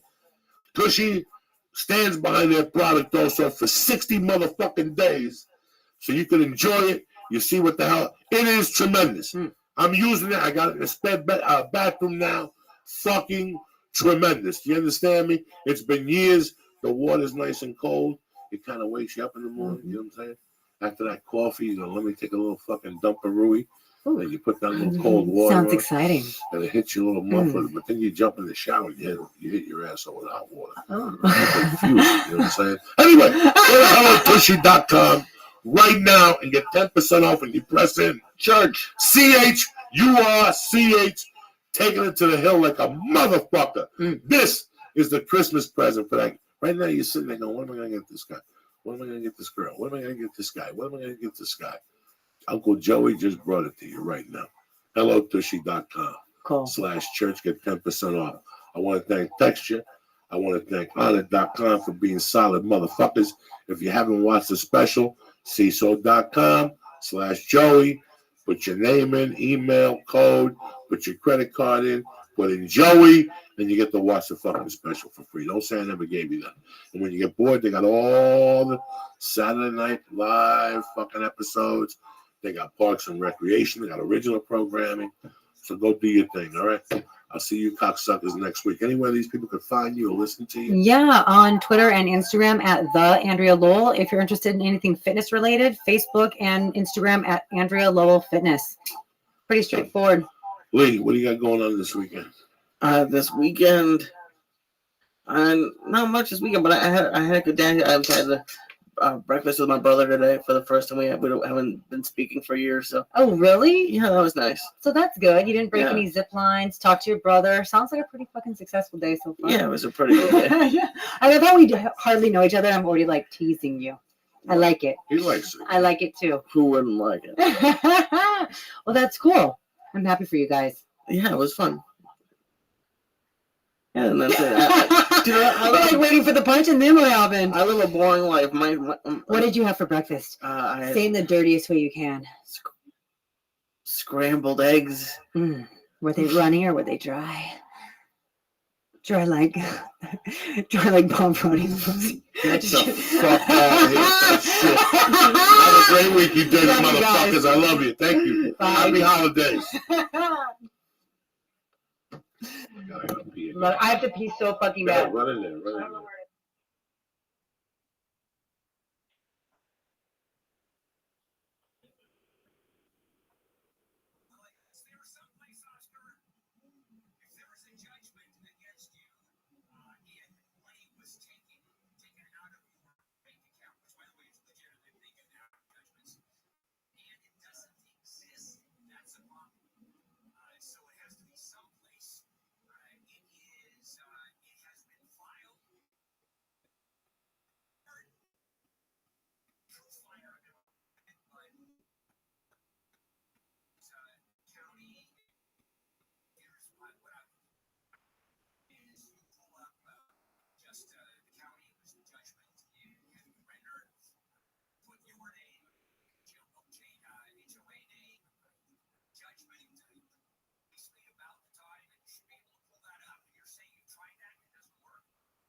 exist in any record, any place.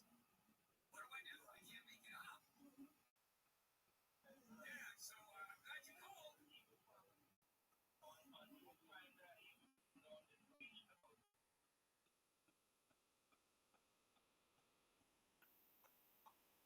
Yeah, judgment. The judgment is not there, is what you're saying. Okay, you know what? That's a real interesting issue. And that is, how did the HOA get your bank account judgment? Yeah, that is interesting. Okay, you're saying this was 2016, so it was 8 years ago? Yeah, why'd you wait 8 years?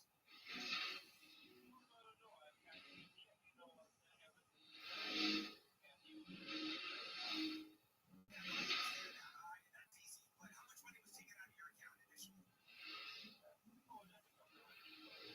I wouldn't worry. I just suck up to it. So, it's not worth it. It really isn't. Peter, hello, Peter.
So don't worry about it.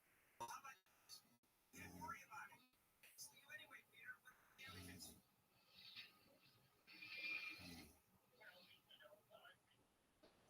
I understand that. I understand. So my premium's double. What are your damages? Peter, I don't know what your damages are. For several reasons. First, that's what they do now. They put up drones. And if someone has a tarp, they go, you're done.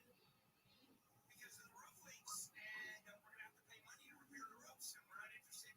Tarps means we cancel. How about this? No tarps, we cancel. Because we're just not interested in insuring your home anymore in your area. That happened to me. So, what are your damages? The insurance company does what it does. The fact that you were told not to worry about it, okay, so the guy misled you. What he should have said is worry about it. Now what?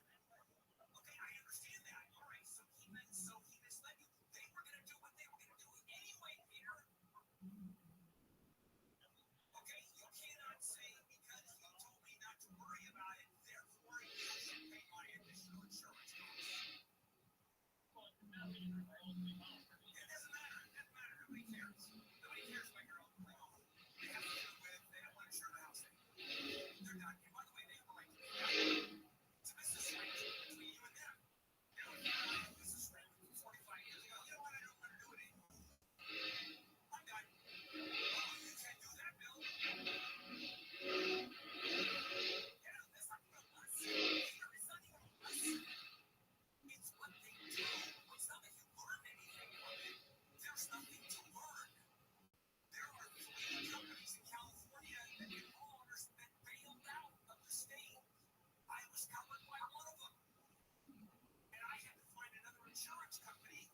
And I was canceled.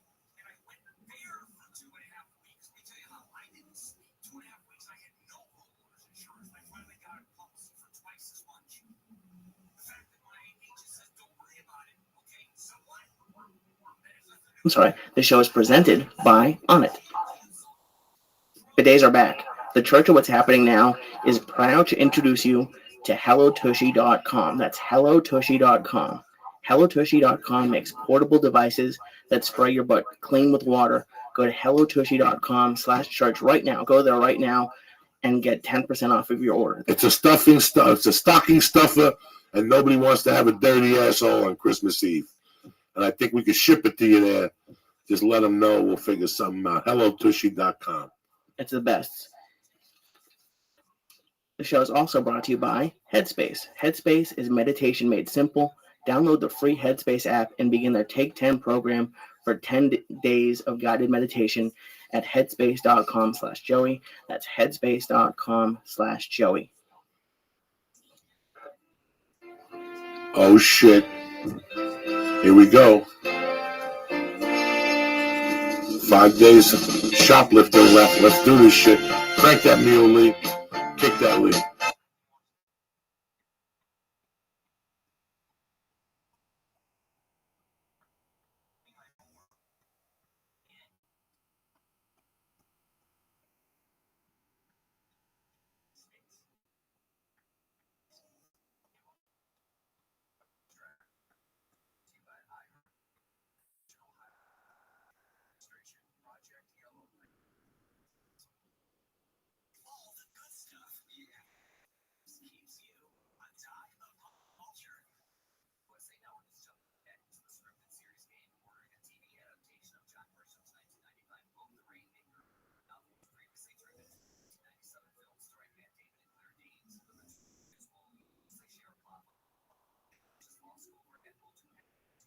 What's the story in this motherfucker?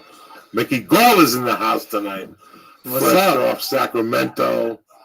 Fucking with a future. I was telling somebody today, if somebody said to me I could turn back my life, I would go, I'll start from 30. Like I wouldn't want to do my 20s over. If I had your 20s, I'd do it all over. No, I'm again. loving it. You're loving It's good it. 20s. Congratulations. Thank brother. you. Thank you. You deserve it. And the way you did it, very nice. Thank you. Very smooth. Thank you. It was. I honestly, I never saw the show, so I watched it. I watched it today because I had seen you with my first fight watching it with CM Punk, and then I watched it today. And Joey talks a lot about this time in your life, like the mid-20s, and I was just thinking like it was like a year ago, right? And now you're 3 fights in the UFC. Like you were like the biggest fighter. I saw everyone had the shirt. Like you're the only guy in the show who had an actor like sponsors and a shirt. Those sponsors must be so happy. Like they must have made 8,000 times their return off of that video because like you were just it was in Philly, right? Like a local Philly show, and you're from Jersey, and you went in there and destroyed it. It was awesome. It was like it was cool to see. And then a year later, 3 fights. 3 UFC fights, yeah. 3-0. Fucking surreal, huh? Crazy. What does your family think? They're having fun. They like it. Actually, I'm surprised you don't know my dad.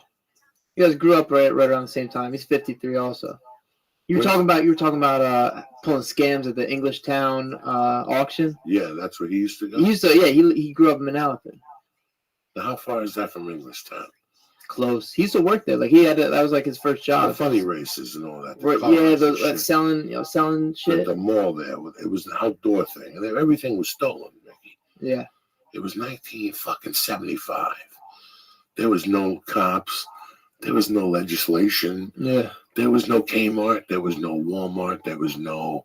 Where do you go to get returns? You know, like what's that store you go to? Marshall's, TJ Maxx. With TJ Maxx, there's a stitching that's wrong. That's why you're getting $2,000 pants for $42 because the stitching is wrong. Let me ask you a question. We're from Jersey. Give me those fucking things, you know? So in those days, all that shit in Englishtown. Now I lucked out on that. Like that was a friend of mine who said, let's take a ride to Englishtown. And we walked around buying 8-tracks. 8-tracks were cheap. They were stolen. They weren't stolen. They were duplicated. They did what Columbia House did and sold them to you for $1. Give me 12 for $10. Are you fucking kidding me in those days? I remember going there with my grandma. Is it still there? Yeah. It's still there. Yeah. When I was little, I go there all the time. Now, is it still on Saturdays and Sundays? I think so, yeah. I haven't been in years. But, I remember. They had like crappy looking Nikes, but they weren't Nikes. Yeah, all bootleg stuff. All bootleg stuff. But that was then. But that was now. Then there was a place that had Converse close by. That's how the whole thing went down. There was a dumpster of sneakers. And you would go in there, and the only problem was you had to find the match to that other motherfucker. That's where the time consumption was. So you just took a bunch out and kept throwing them out, and you put them in the car, and then you sorted them out when you got home. Sometimes you did better than others. Sometimes you said, let's go back in that dumpster and get the matches, because you had to get the match. It was, and in these days, there were the Julius Erving sneakers, and they called them limousines for the feet, and they were maybe $22.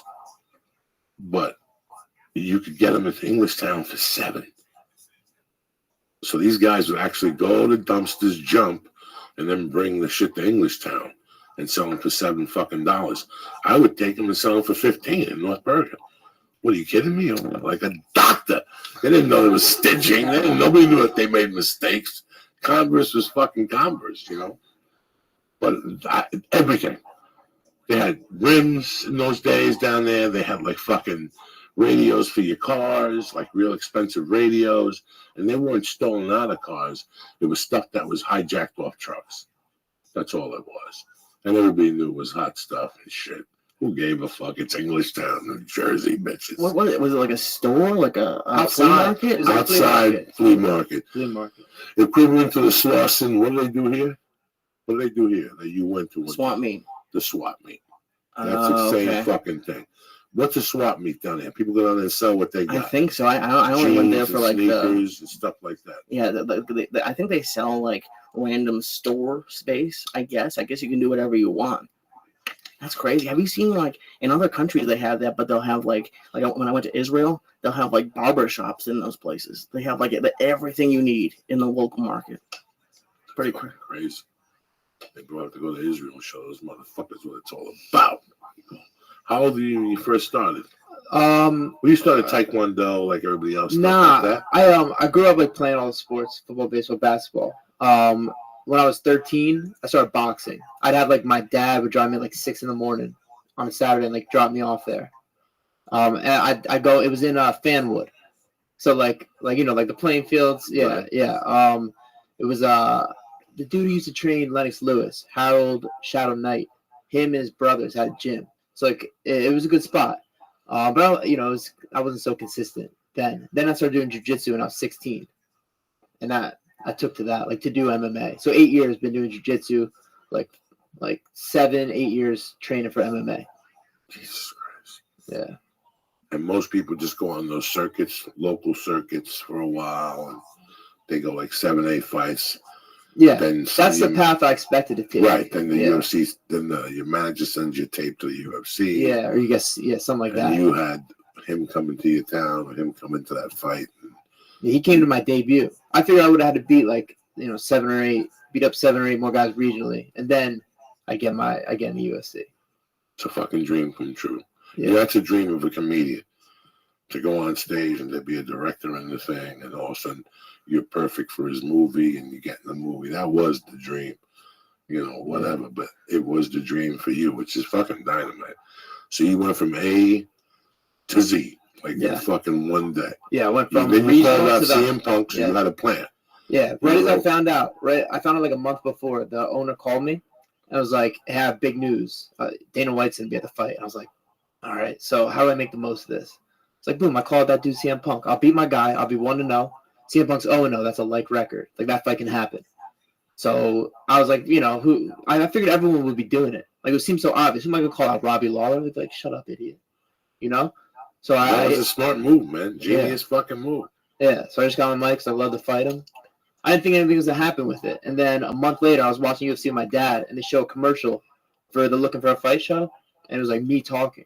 We're like, what? We recorded the TV screen with our phones. It was wild. It was the one thing I noticed is when you guys were like shaking Dana's hand after the fight, there was this one guy, and I'm sure he was great, and I think he won, but he's like, it was an honor to fight in front of you, Dana. Like, it was an honor. I hope to fight in front of you again, sir. And you were like, want to know, give me CM Punk, bitch.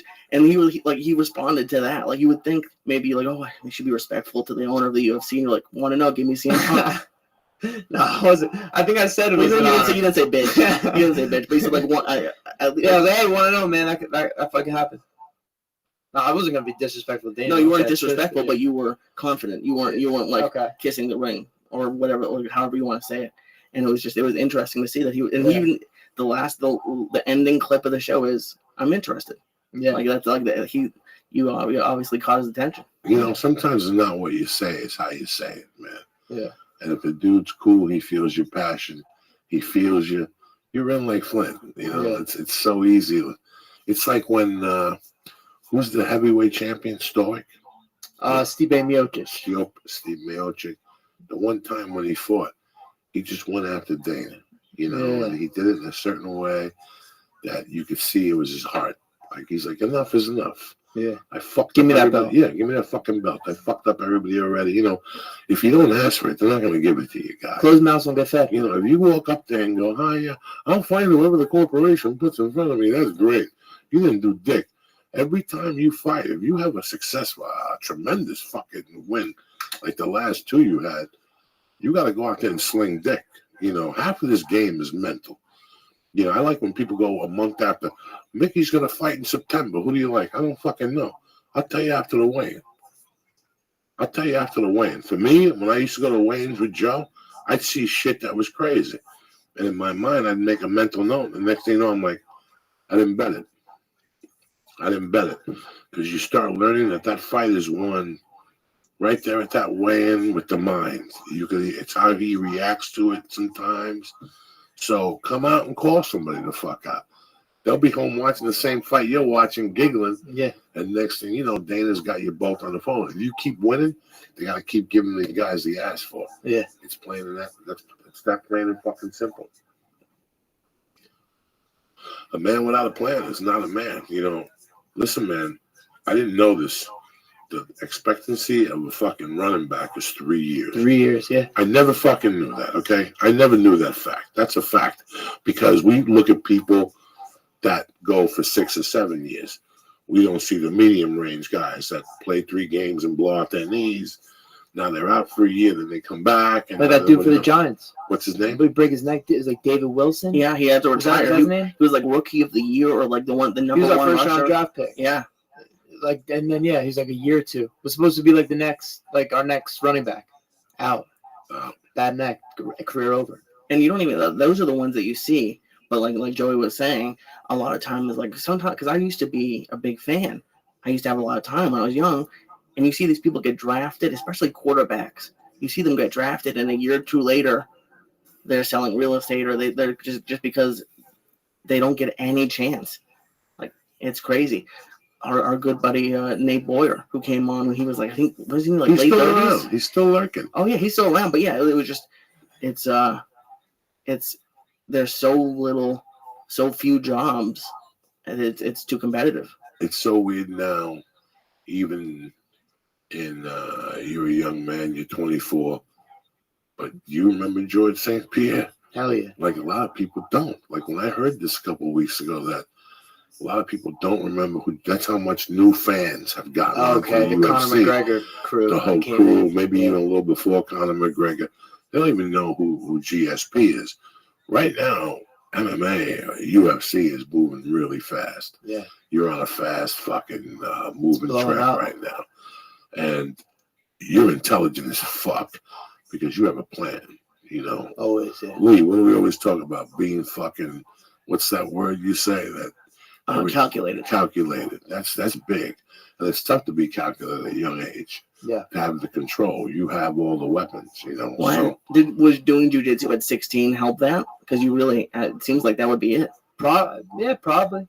Yeah, that problem solving and stuff like that. Thinking ahead. I've always been smart. Not to toot my own horn, but yeah, my jiu-jitsu coach, real strategic guy, David Adiv. He's like Israeli Special Forces, jiu-jitsu black belt, like 7th degree. So yeah, he's a serious dude. He instilled that in me a little bit too, along with my dad. It's just really weird that when you start fighting, playing football, you wrestle, especially from the area we're from. You have so many fucking knuckleheads, you know, and a lot of people punch hard. You know, they gifted with the gift of punching hard. They got a purple belt in jiu-jitsu. They got a tattoo. They fight 3 times. They go 3-0. They do a couple of shots of Decadoroblin to really make them crazy.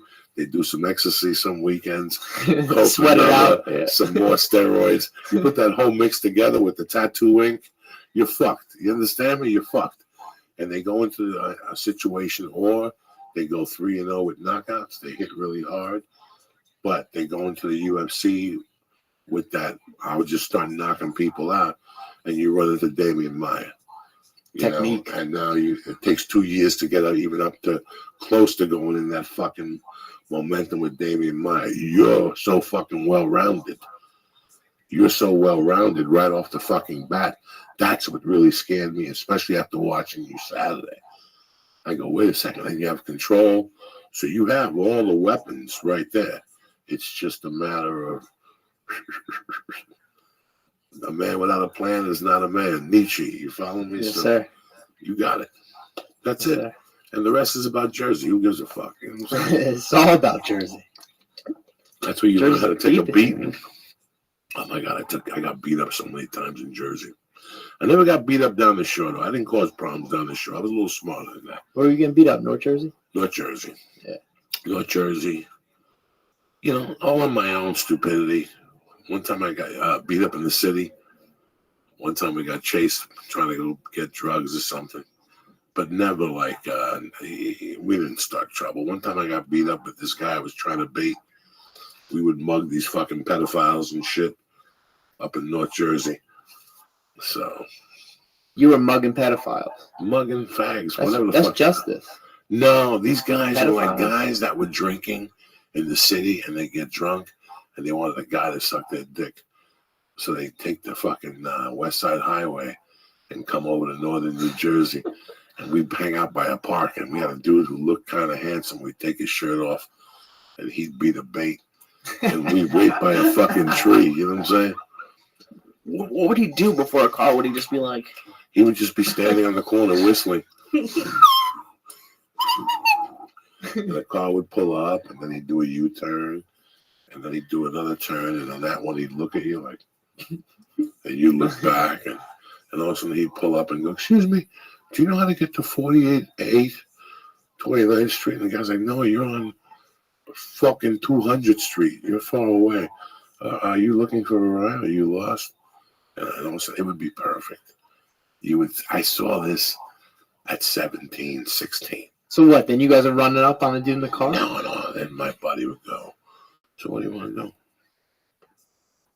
What do you want to do? I don't know. What do you want to do? I don't know. Pull a car over. Let's talk about it. And the guy would get out of the car because your fucking thing is weak. Here you are. This guy's like 25, 26. He's probably married, got a kid.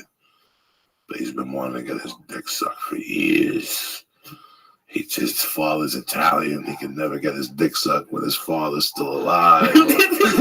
Or he won't get none of that real money. He was on the way back from the funeral or something. There's a lot of guys like that. You could tell they want to suck a dick, but they got too deep. They fell into the American dream. And now they can't tell nobody they want to suck a dick. They got kids. They got a wife. But when you see him, you're like, that dude's a dick sucker. We don't have that one friend in the circle that you look at and you go, you know what? I know one night if I get real drunk, I could talk this guy into sucking my dick one night at 4 a.m. when nobody's watching and shit. Hysterical. It really is fucking crazy how, I don't even know what we're talking about. You mugging the pedophiles. So they get out of the car and they would come up to my friend and my friend would walk with them. And I never climbed one of the trees. I'm never a tree climber. I'd hide behind a tree and shit. And he'd take them under the tree where my buddy would be up there like fucking Rambo trying not to fall off the tree. And all of a sudden my friend would go, you want me to suck your dick? Yeah. I put you. Where's the money? And the guy would take the 50 out. And if he had like more cash on him, he'd go take down your pants. The guy would take his dick out. As my friend would put one knee down, he'd come right up and kick the guy in the balls. The guy would drop, and then the guy in the tree would drop on him with a karate chop. And all of a sudden, the 8 of us would charge him with bayonets and leaves and fucking. He's about to have he's so excited and it just turns so bad. Oh my God. fucking nightmare. And for the record, I probably did it 6 times to like fucking, like 2 of them like chubby truck drivers. Like none of these guys were really gay. These guys were not gay at all. They were just confused guys. I saw that and I saw how it would go down, how the U-turn, the whole thing would play out. We'd be sitting there for 3-4 hours. But there was a crew of guys in North Bergen that had become professionals at it. Like this is Jersey. Like we were talking about things that happened in Jersey when I was growing up. My town is really big. How big is Watchung? How big was your graduate? I'm from Greenbrook. Greenbrook. That's right near North Plainfield, Okay. Bridgewater. All right. No, Denell and all, yeah, right there. Now, how far is Not North that Plainfield from motherfucking Plainfield? Right next to it. Right next Border. to it. Yeah. When I was That's a a kid, border state. Plainfield was bad. Yeah, Plainfield's tough. North Plainfield's, yeah, they're tough. It's a tough spot. North Plainfield. Jesus fucking Christ. I haven't heard those words in years. Grew up playing football with all those kids. Did you? Yeah. Group 3 or group 4? In high school, we were group 4. I watch on. I was counting football team my senior year. So you guys, group 4, and you guys were white. Yeah. So Watchung Hill, super white. So Yeah. That's all the rest of the up. So that means you play the big black motherfuckers from group 4. Because group 4, my district is, we had to play, East Orange and Bayonne and Jersey City, No, we didn't play Hudson Catholic. In basketball, we had to play St. Anthony's. Okay. Because they're group 4. You were in North Bergen? I went to North Bergen, which is Hudson County. Yeah. So we were group 4, but that's right, because it's like group 4, section 8. That means they got 90 fucking 8 What do the sections. groups mean? Size of the school? Size of the school. So we had a 1,500 graduating class in my high school in 1982. So we were group 4. Yeah, we're like 2,000 something? Yeah. How many? Nah. Yeah. Nah, 600 a grade. That's like 2,000. Jesus, I was like 300 a grade. Yeah, so we were group 4. We were group 4 up, which is Hoboken. Yeah. Hoboken, Union Hill, Memorial's group 4. Yeah, we play Union. We play Hackensack. Hackensack, all those. Yeah. the Goats. Plainfield, yeah. Plainfield and shit. Now, who plays like Neptune, New Jersey? I don't know. That's down the shore. Where is fuck? Asbury Park, Manasquan, Walltown. Okay, let me tell you something. That was the scariest thing I ever saw in 1980. It was Neptune, New Jersey, Biddy basketball, 1980. It was fucking on, motherfuckers. It was real. They say the rumor that Neptune is where Joe Theismann's from. Isn't Joe Theismann? Right? He's from down there, and so is Jack Nicholson. From Manasquan, Neptune, whatever. Supposedly Neptune, but Manasquan claimed them and shit. See, because he didn't want to let people know he was from Neptune, New Jersey. Joe Theismann claims New Brunswick. And where? Yeah, maybe. I may be wrong. Where did he go to high school? Watch. Okay, let's see. Let's see here. Let's see, Mr. fucking New Brunswick. Unless you That's my stomping ground. Yeah, unless he went to New Brunswick High, he's fucking shit. Watch. South River High. So what I tell you? How far is that? How far is that? How far? South River? Yeah, see? Down the fucking shore, cocksucker. Don't lie to me, bitch. No wonder Lawrence Taylor broke your leg, cocksucker. Told you. He claims, they claim that shit later. Because is South River, is that right past like near Highland Park, like right past? I have no idea. The only thing I'll say is if it could be just the hospital he was born at was in New Brunswick. Yeah, that's what it is. That's why I said what high school. It's gonna say they're from whatever, but where'd they grow up? Yeah. Anytime they say South River, that means people are dying. Yeah, he was raised in South River. That's what South River means. Motherfuckers are dying. Okay, there's a river there. Somebody's getting fired. That's why they put Adriana Loserbo in fucking South River and shit, right? Oh my god. That's the truth. That's where they put it. South River. That whole fucking area there, by whatever. The woods. Is that where they got stuck in the woods in the Sopranos? The Russians? That's a pine barrens. That's the Pine Barrens. That's down the shore. That's fucking crazy. Down the shore, that's where you're gonna see people get kicked in the teeth. Manasquan. That's why I Seaside. I've seen some. Listen, it's 1982. We rent the fucking house. Seaside? Seaside, and then little bits of it. You could get little hotels in those days, which had been there since 1940. Those things were older than Dick. But on the Seaside Park border, when I was in high school, there was a fucking guy that he had snap bread hot dogs with the chili and the buns. No, he had the onions and the sauerkraut and the whole thing. But he was Italian. He made his own chili with a little kick to it. Yeah. Oh my fucking God. I would give a hand for the fucking chili right now. And he would get you for 10 he would give you 12 hot dogs for $20. When we were in high school, we'd smoke a fucking joint and we'd each go in on that and tip the motherfucker. And he had like sodas and something else. Everybody down the shore had some different angle, man. The Burger King.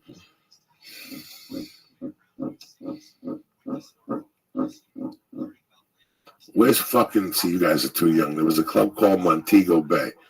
I wonder where, see, Manasquan has the biggest bar in Jersey.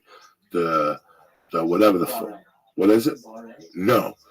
The biggest bar down the Jersey Shore is in Manasquan. It's called the Osprey. The Osprey's been there since Jesus of left Chicago, dog. That's how long. My high school football coaches worked security at the fucking Osprey. That's how old that fucking place is. So, wherever, Belmar. Belmar, that Burger King in Belmar, let me drop it on you, was the only Burger King in New Jersey when I was in high school that served sweet iced tea in the summer. That motherfucker was hopping, Jack. You understand me? Hopping. Fucking iced tea with lemon in it. We live for that shit in Jersey. I remember going down the shore. I was telling some guys a story the other day about now, for me to live where I live, to go down the shore, I heard on a Friday night, it really is 3 or 4 hours. Is that true? I don't know. You don't live there. For what? To go down? Up north to drive down. If you go late, you can make it in 2. But yeah, it could be 3 hours for sure. From where you're coming from, yeah, you're at the top. You're probably New York. When I was a kid, it used to be 45 fucking minutes. Oh, no way. Oh my God. I wish. We used to, when I was in high school, I was so fortunate. We had buddies that worked at UPS in Saddlebrook. All right. And they worked from 11 to 2 and they got out at 2. But I had this other friend named Rob Merlo. And his dad had a restaurant in Paramus called Mando's. So he would pay us each $25 and all you could eat if we would go back to his bar at 1 a.m. and we clean the bar. And then we worked for Stinky and the other guy to get out of work at fucking UPS. And we'd all drive down to Seaside together. Okay. We were in fucking high school, guy. $50. Unbelievable.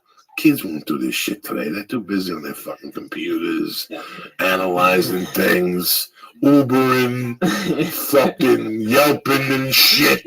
Yelping. You know what I'm saying? They'll be Yelping, cocksucker. You don't need to Yelp nothing. Take a chance, Columbus did. So fucking, we would go back to this restaurant, and I remember he'd go in the office, and his dad had lobster tails, and we started eating those fucking lobster tails, Mickey, like we owned the joint. And he would come back and he go, what happened to the lobster tails? We'd go through 20 lobster tails. I said, you could eat anything, not just the lobster tails. We'd eat the fucking lobster tails. We'd get fucking hammered, you know, and then get in the car and drive down the shore and we wouldn't pay tolls. Okay? That's why it was 45 minutes. You're doing 90. No, I'm still with that. Or the guy in the passenger seat would hook shot a quarter over. If it made it, it made it. If it didn't, c'est la vie, motherfucker. If it dies, it dies. Really crazy shit, man. That, you know, like I told you guys before, when you tell people that you ran a toll, if you tell normal people, they'll look at you and go, why? It's a corner. What kind of that beat? I don't have time to stop and roll down my window and aim and put it. Oh my God. I want to fly. Now they got that fucking thing, the bing, the quick flight. And then that mother at the end of the month, you get a bill for $2,000. You're done. If I lived there, I get a bill for $2,000. I'm in the Bronx getting fucking bread, $20 to go to the fucking Bronx anymore. Yep. They tore all the toll booths down in Massachusetts. It's crazy. It's all digital now. Can you imagine? No, that used to be like a bunch of jobs. Listen, bro, we're living in communist times without even knowing it. They know exactly where all 5 of us are right now with our phones and our own little stupidity. We logged in on Facebook. Everybody knows where we are. Everybody knows what That's the craziest one to me. Checking in, especially if you're on vacation. I'm like, I don't want anyone to know I'm on vacation. That my buddy just got his door kicked in. I flew him out to Cali with me for the fight. I fly like my boys out, so they're with me all week.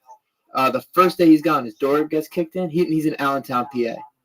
Or no, Easton, PA. Easton. Door gets kicked in, TV stolen. That's got to be like someone who you know, right? Up on Facebook. They probably saw your Instagram or something, yeah. Seeing that, yeah. Oh, he just got out of Cali. Drinking and shit.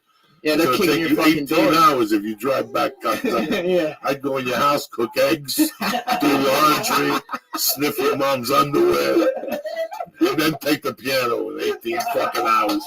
Are you fucking kidding me? Dog, I used to work construction. When I moved to Snowmass in April of '83, and I had a couple jobs, but I wanted a job in Snowmass. I didn't want to go off the hill. If you go to Colorado, sometimes you have to. It would take me and it wouldn't be a pain in the ass to go downhill, as they called it, down valley. It was next to Aspen, Snowmass Village. But I got a job, and I was walking one day, and I'm talking to this dude, and I asked him what he was doing. He was remodeling these condos. But these are fucking filthy rich people that would buy a condo in Aspen, in Snowmass, but they would live in Boston, per se. But they might visit it or they wouldn't visit it. And they'd leave their skis in there, poles, the whole thing. We're working on these things. We had to have the doors open. I would just go in their houses and watch TV and put my feet up and shit. The whole 8 weeks I was on the fucking job. Every day I was in a different house, watching TV, eating their fucking crackers and shit. They didn't have nothing good in there. Sometimes they had a soda. Who the fuck has that much money? That's scary. What about them popping in on you? Like, how can you enjoy watching that TV? Because I was doing construction. I had an out. Oh, okay, you had it out. I was just taking a break. No, man. I wanted to know what happened. Something happened in San Francisco. My uncle lives there in the earthquake. Okay. Oh, it's okay. There's always a bullshit. I'm not going to just sit in your house like an asshole. That's what I'm saying. But I knew these people wouldn't come back. I knew the Daily Report. The guy that I was doing construction with was telling me, these people ain't coming back. Go into that guy's and turn the power in there. Plug this in there, plug that in that condo. It was either like 4 condos or 5 condos we were working on. And it was the weirdest shape. It's just who the fuck knows? What's up, Lee? You got something on your mind, kid? I would just always be like that. Like that, I think would be the way to do it now. If you were going to be a robber, you'd have to go on social media. That's what I said. Like that. Yeah, but you could pack the whole can't house be a up. robber no more. Because you got to figure 7 out of 10 people got a camera. Yeah, cameras. Everybody's got a camera. And you know what? You got a mask on. You can fucking dress up like Nixon. It don't give a fuck. They'll get you one way. They can follow you back. Camera. They got something. And then you have your phone on you. They catch you one way or another. The GPS in your car. You made a phone call from your car. And it hit a satellite that hit the... There's always a by the way now. Run a red light, they take a picture. All you gotta do is smoke a joint and watch CSI. You won't even cross the street when the hand is up. They got you. They fucking got you. They really got you, man. And you think about what communism is being watched, not told what to think, but kind of we're watched. Well, every time you lift that fucking computer and you type in your stupidity, I want to see a chick eat a fucking tennis ball with a finger in her asshole. That goes right to the government. Look at this Momo, right? Also, some guy gets a beep, and there you are. Your camera turns on, and there you are, whacking off with this fucking circle on the camera, and they got you on. You don't think they're watching you when you're whacking off on the computer?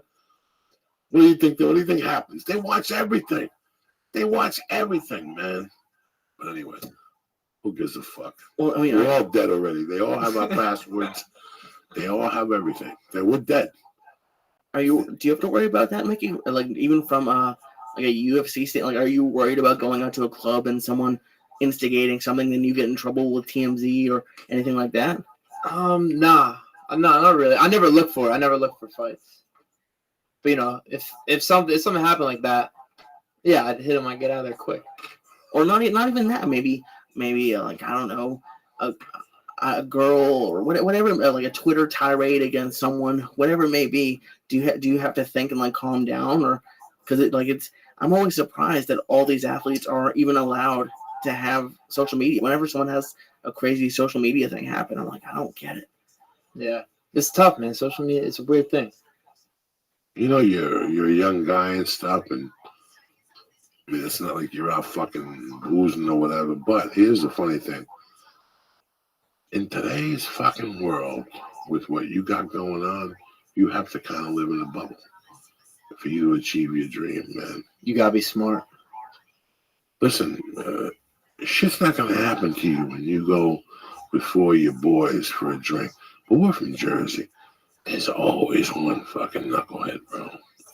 And it's that knucklehead. You want me to tell you what one day you're gonna hear? Hey, man, remember when we were 13 on Pee Wee's? Remember I fucking tackled you that day? And you're like, what are you talking about? What the fuck are you talking about? And he'll come at you like, what? And you're like, what are you? And all you want to do is go in there and get a soda, your little pizza joint. There's always one of those morons who we're from that, you know. It's not when you go out to a club. It's always with, that one drunk dude. Oh, you ain't Dick. You have Mr. UFC. Remember we were 12? Remember that? I fucking tackled you, pussy. What are you talking about? What the fuck? I tackled you and you cried. You ain't shit, Mr. UFC.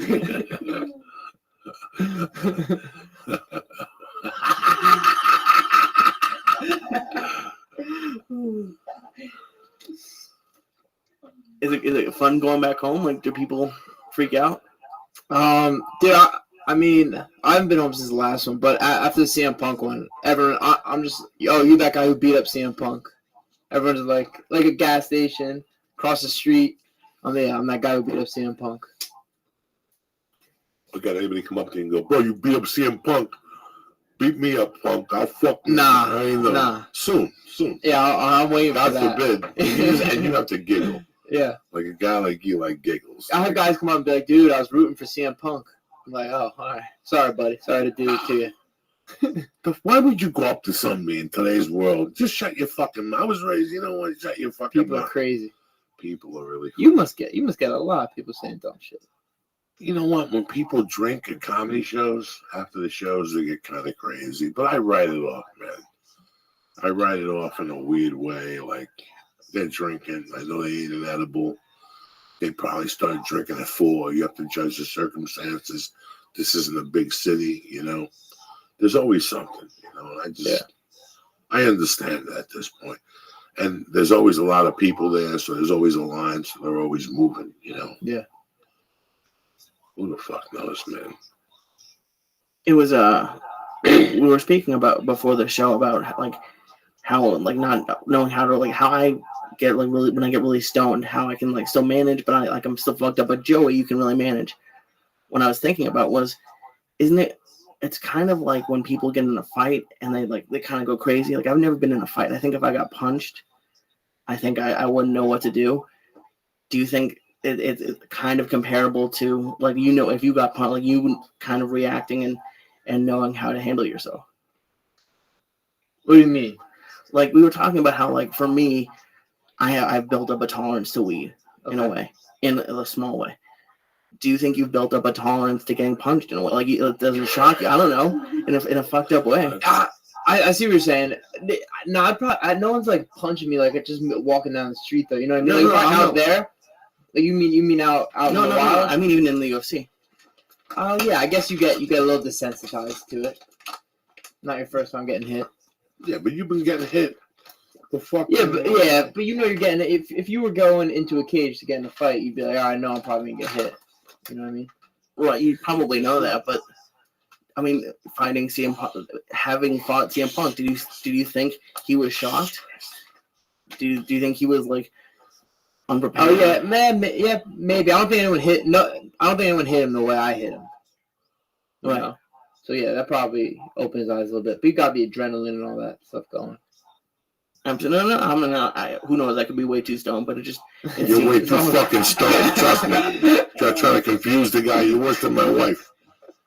My wife tonight ordered something. and the wrong order got there. And she's like, call him up. And I'm going to call him up. And all of a sudden she goes, oh, I think I might have fucked up. And I go, I know you did. Because you talk too much. You confused them. You confused yourself out of the fucking game. 2 weeks ago, the baby wants to go to McDonald's. I hate fucking McDonald's, but I go to McDonald's as a joke. As a joke, a month before that, I said to her, wow, that McRib don't look too bad. Listen, I wouldn't need a fucking McRib if you gave me $1,000. It looks good and I want to eat that fucking thing, but I know I'm going to fucking die if I eat that thing. We go up to the counter. The dude barely speaks English. I order the baby the 6-piece McNugget. My wife wants the fucking quarter pounder. You know what? I'll take a quarter pounder. She goes, I know you're thinking about the whatever. I don't say nothing. Next thing you know, there's a fucking McRib there because the dude don't fucking hablo. And she just brings shit up. And then she confuses herself sometimes. And I told her, this is what happens when you fucking bring that shit up. Tonight, she fucked up the order again. And now that's Lee. I don't even know what the fuck you're saying. What happens if you get hit? If he's been fighting, how long you been fighting for? 8 years. 8 years. Yeah. How many times you get hit in the head already? I don't know. Okay. All right. Have you had a broken nose? No. All right. God bless your fucking soul. Yeah. And you Yeah, never not will. going yeah. But he's been hit, Lee. The way you have experience in coming in here. Exactly. The way you have experience how to download the podcast and how to navigate a podcast if it gets lost. Unlike you and myself. I fucking, if you pass my guard and land on top of me and grab my shoulder, I see fucking stars. I don't even need to get hit anymore. You understand me? He has already built that tolerance. Exactly. Yeah. You know, that's why the first time I saw when Brock Lesnar fought that guy. Overeem? No. When Velasquez? The white dude from Denver that hits hard. Heath Herring? No, that's threatening to come back. Oh. Big muscle. Shane Carwin. Shane Carwin. One of the first things I noticed when he fought Shane Carwin popped him. And fucking, if you see, he covered his face. I could tell right there he had never been punched in the fucking face before. They're big dudes like that. They don't get hit because they're so big. People don't want to. No, I got an email 3 or 4 days later from somebody saying, don't you know that when you train with him, you're not allowed to hit him in the face? Huh. Why do that? Then why do this? This is a game where you get you. The number one thing is recovery. When I was fucking 6, I got hit in the head with a flashlight. Took me 18 years to recover. Fight waiting for me. You know what I'm saying? When I was 24, one day I woke up. What happened? A, B, C, D. I got hit in the fucking head with a flashlight in Central Park. That's a true story. It took me a day and a half to recover from the shock. It was the first time my life virginity had been broken because, you know, for you to get in a fucking ring, for you to get up one day and go, you know what?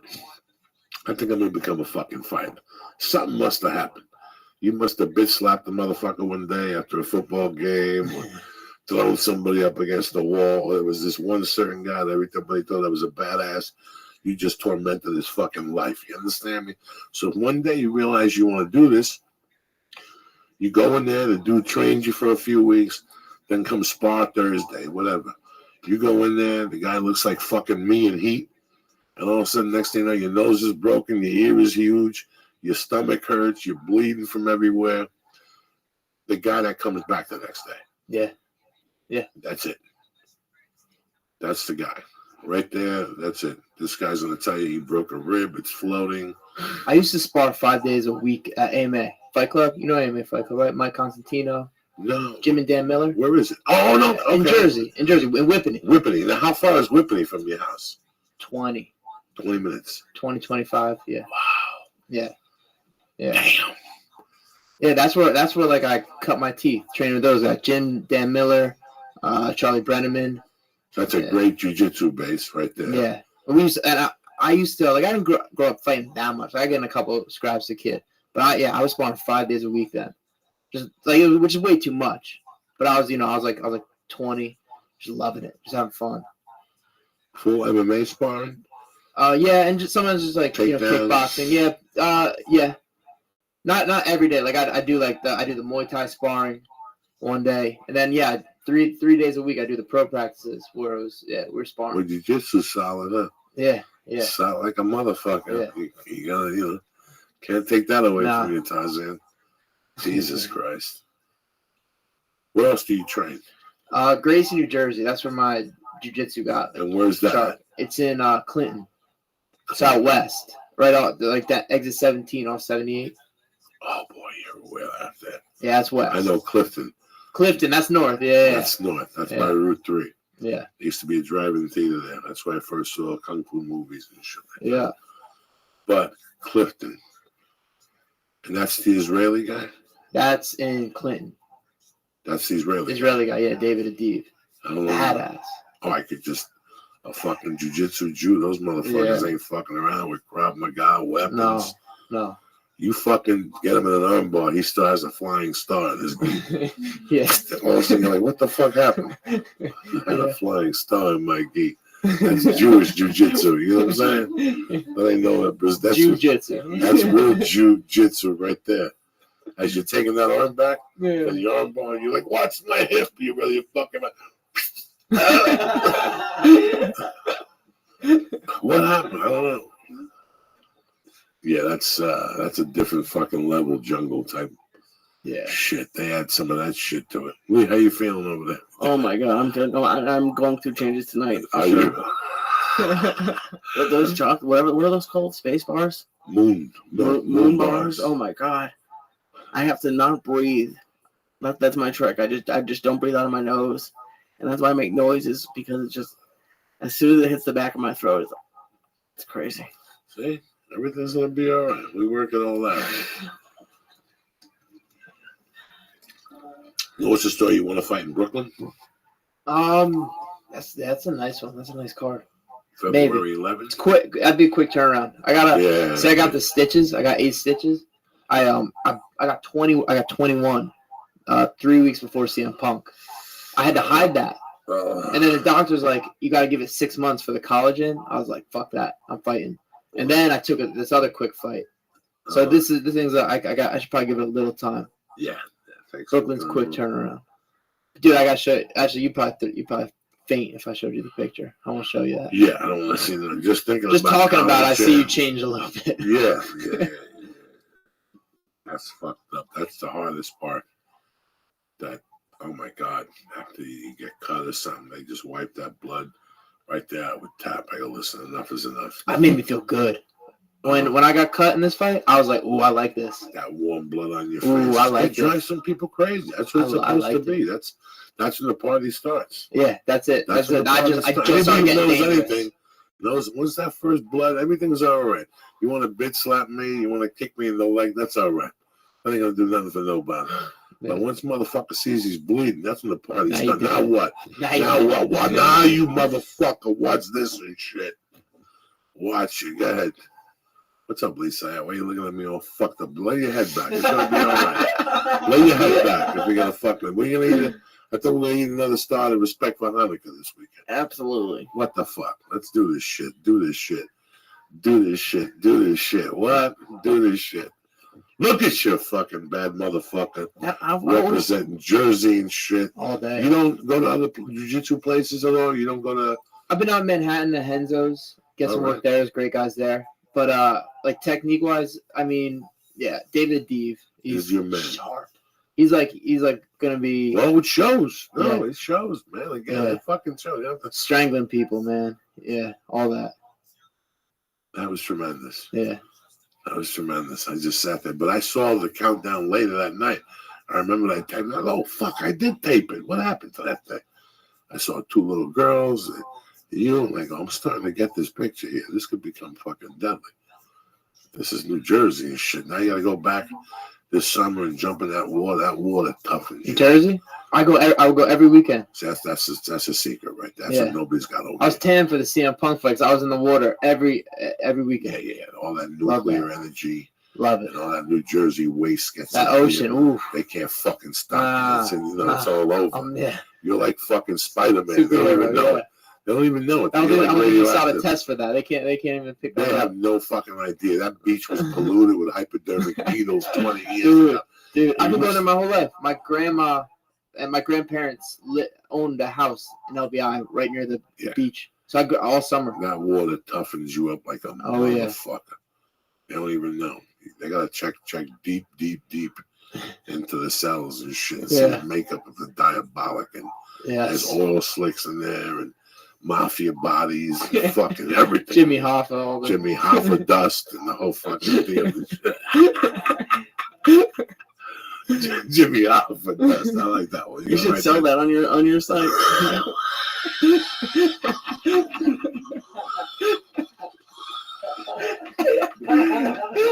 You make a killing.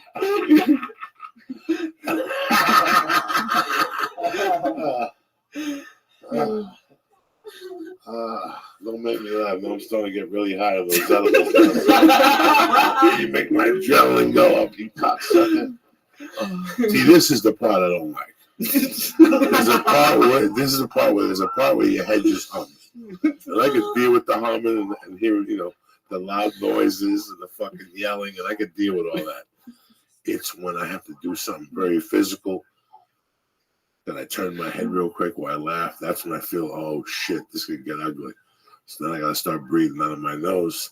I gotta go back to the island of Serenity. I get the party started, I'm back. But Do you still go to the island of Serenity? Every time I my lose God. control. How many years ago was that? 4 years ago, but it works for me, cocksucker. All right. No, I just love that you went to like 2 sessions with her and you That's still right. use it. Why not? It was $1.20 a session. I gotta get that down to $50 a day. You know what I'm saying? That's what I give the fucking animals. $50 a day. What? 50 cents a day. I'm sorry. Yeah, man. It calms me down. It still works. Oh, you know who wanted me to say what's up to you? Who? Todd Duffy. Oh, that fucking savage. I'm doing his podcast tomorrow. I'm calling in the fighter's opinion. Now, where is he? He's in Santa Cruz. Is that what I was saying earlier? Santa Cruz. Fuck, that's a good place. Yeah, he's a good dude. He is a good dude. He is a Yeah. good dude. I haven't seen him. When I do San Jose or something, he shows up. And I bumped into him into a UFC. Where does he fight now? UFC still. Yeah. He's I think he has something coming up. He was talking to you about auctioning off one of his corner tickets. Like one of the people to be in his corner. Okay. He'll talk to you about it. Okay, I hope Yeah, so. he wants Yeah. to, yeah. Auction off his corner tickets. Wow. that'd be So like great. someone could like go and walk out with him to be in the back. It's kind of a cool idea. It's a great idea. I would never want to be in somebody's corner. I'm the kiss of death. If you put me strategically, I can yell. And I give you little instructions in intense. different language. What's that? It's intense. What, the corner Like guy? being in the corner, like I had my buddy LJ Raboli fight recently. All of a sudden it hits you. You get nervous. Like because you can't control it. When it's you, at least you can control it. It's just him going in there. He choked it out 26 seconds, so no problem. I could never go to one of your fights. Nah. No, because I got to know you and I got to like you. I don't want to know nothing. Tell me later. Yeah. I could watch it on TV, but I could never go see you. My grandma watched this one. I told her not to. I tell her not to watch any of them. She watched this one. She called me today. You know, I watched.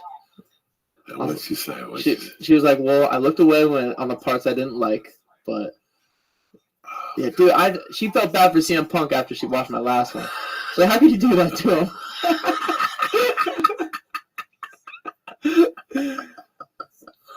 Yeah, it's not for them. How good is that feeling to have your family watch on TV? I have no family to watch me, no mom and no dad. How great is it that your family's still alive to watch on TV? Yeah. Oh yeah, I'm fortunate, man. I'm happy. Take your family. They all came out. How great is that? Yeah, they all flew out.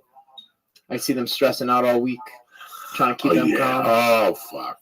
You know? I could never imagine having a son going into the fucking octagon and shit, and me going to the fight. I could never even imagine it. My head would blow up. I'm not cut out for that type of shit. I'm really not. My head would blow up. My head goes somewhere else, man, at those things. Like one time I got to talk to Anderson Silva, and I got to talk to him again. And I went to a fight one time where he got into trouble. Like I was ready to get a gun. Like I'm old school. Like get the fucking gun, dog. This is getting deep. And I'm like, wait a second, I'm in a fucking UFC fight. Just because I know him don't mean I gotta fucking go in there. So I don't go. I just once somebody I like is on the card, I won't go to those fights. I'll watch him at the house, but I'll get up, I'll go outside and smoke a joint and make believe I don't know nothing. Then I'll come in, he'll win, and I'll go, I knew he was going to win. I just can't fucking watch. I get too nervous. I don't like that shit. Yeah, it's rough. It's rough. That's why watching, like I was watching applaud Jim your Miller. parents, brother. I applaud your parents. Yeah. Give them a big hug when you get home. Oh, I will. Yeah, They're yeah. cool motherfuckers that Yeah. they went to see, and they got balls of steel. You would have loved my dad. I'm surprised you guys didn't. You guys probably crossed paths back in the day. Did he go to Bergen County Jail? Nah.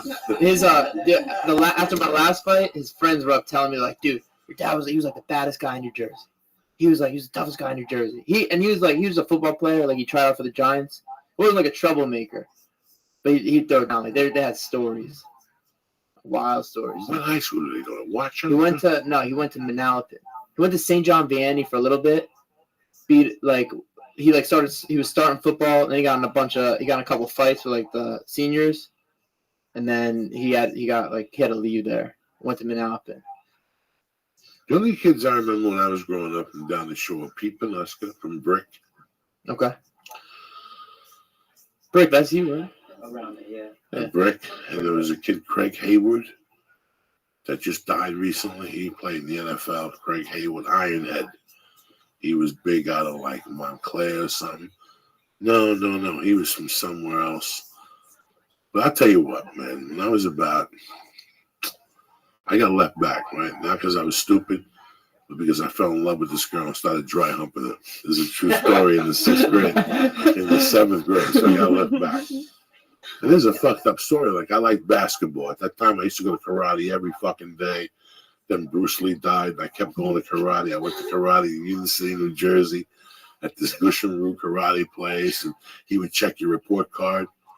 If you didn't get good grades, he still make you come in and do the jumping jacks and the push-ups. But when he taught you, you'd have to do your homework. And then he checked it after. By the time he stopped teaching, you had to have your homework fucking done. This is old school. The guy was like an ex-Marine and shit. You didn't want to go to those classes, but I liked what he did. And I was okay. But when I started dry humping that girl, I stopped going to class. Why go to karate class when you're dry humping some chick? You know what I'm saying? And we weren't even having sex, and I was already fucking in love with her. Yeah. Like, it was driving me fucking bananas. So I got left back. I just had to start from the 7th grade. She wouldn't let me dry hump her no more because I got left back. Once you get left back, you can't dry hump somebody. I ain't gonna dry hump this fucking loser. You know what I'm saying? Dry hump this fucking loser. Get left back in the 7th grade.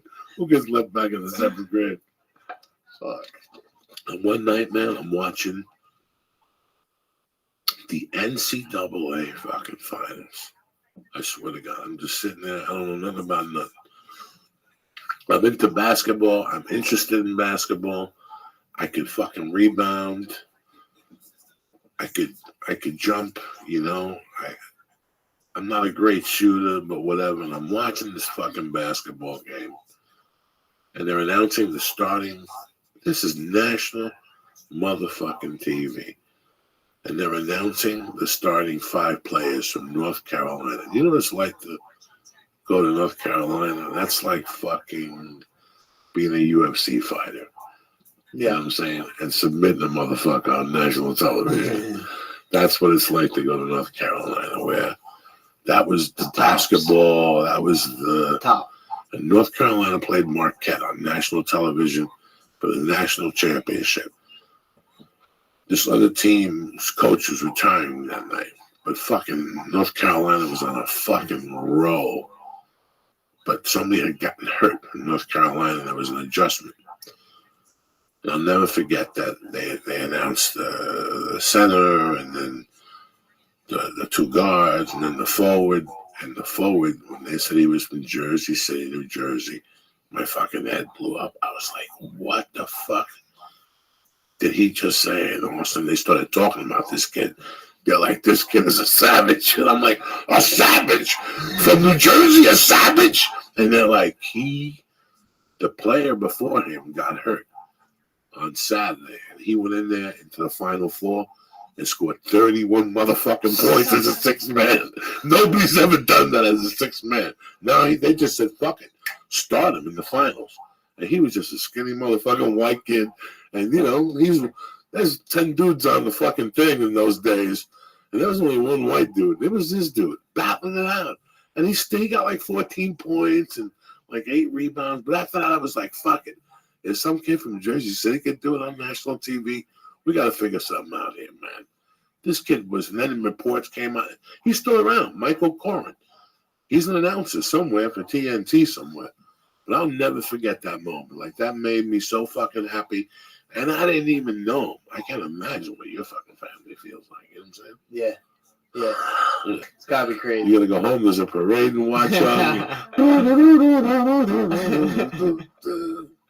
Well, how did your jiu-jitsu school feel? Because that would have been, like, especially since you submitted, I think, all 3? Yeah. So you submitted all 3. They must get pissed if you do anything wrong. Like, have any of your coaches been like, nah, that was good, but I couldn't let them down. Yeah. The technique was you should put the foot here. Yeah. Nah, they're happy. It's a team win, man. But like when I win, that's all of us. When someone else from the team wins, team effort. You got some Jersey pride and shit. Hell yeah. You ready to rock and roll? Dude, you gotta tell one of the Jersey stories that the world isn't ready for. One of the ones you've been holding back. For the people. Let them know what's up. I have no idea. I don't even think that dark anymore. I have a child now. I've erased all those dark memories. Every once in a while, my body twitches in the middle of the night. I'm like, oh, Lord, please help me. Don't let those memories come back to me at all. They're fucking hysterical. Man, I don't know. There's a lot of sad stories. There's just fucking funny stories. I don't even know anymore. Who the hell knows, man? I forgot to go on somebody's podcast 3 weeks ago. Like, that's how bad. I was so busy, I forgot. Like, who the fuck knows about dark, deep stories anymore? Jesus Christ. Tonight I'm fucked up. Let me tell you something. That transmission fluid. Did a number? Huh? Did a number on you? Yeah, that transmission fluid fucks you up. Yeah. I can barely think talking to you. You really think it's the transmission fluid? I think it's that chocolate. Oh, the chocolatation to murky waters also. It's like a fucking boat. What are we doing in Jersey with the water slide? We always know a friend that takes us on the boat. We water ski. Water ski? Oh. What's that called? People do it down the shore. Come on, guys. Come on, Bill. What the fuck? What is it? Tubing. Not tubing. It's something else. The same point. Wakeboarding. What is it? Wakeboarding. No, it's the skiing. Water skiing. Yeah, water skiing. Water skiing. I remember I was telling on the Rogan podcast, we used to go down the shore, and before you went over the bridge to Seaside, you drop cages. You drop cages into the fucking ocean. And on the way home, you came back and there were crabs in there. And you go home and my friends would make Italian red sauce with the fucking crab.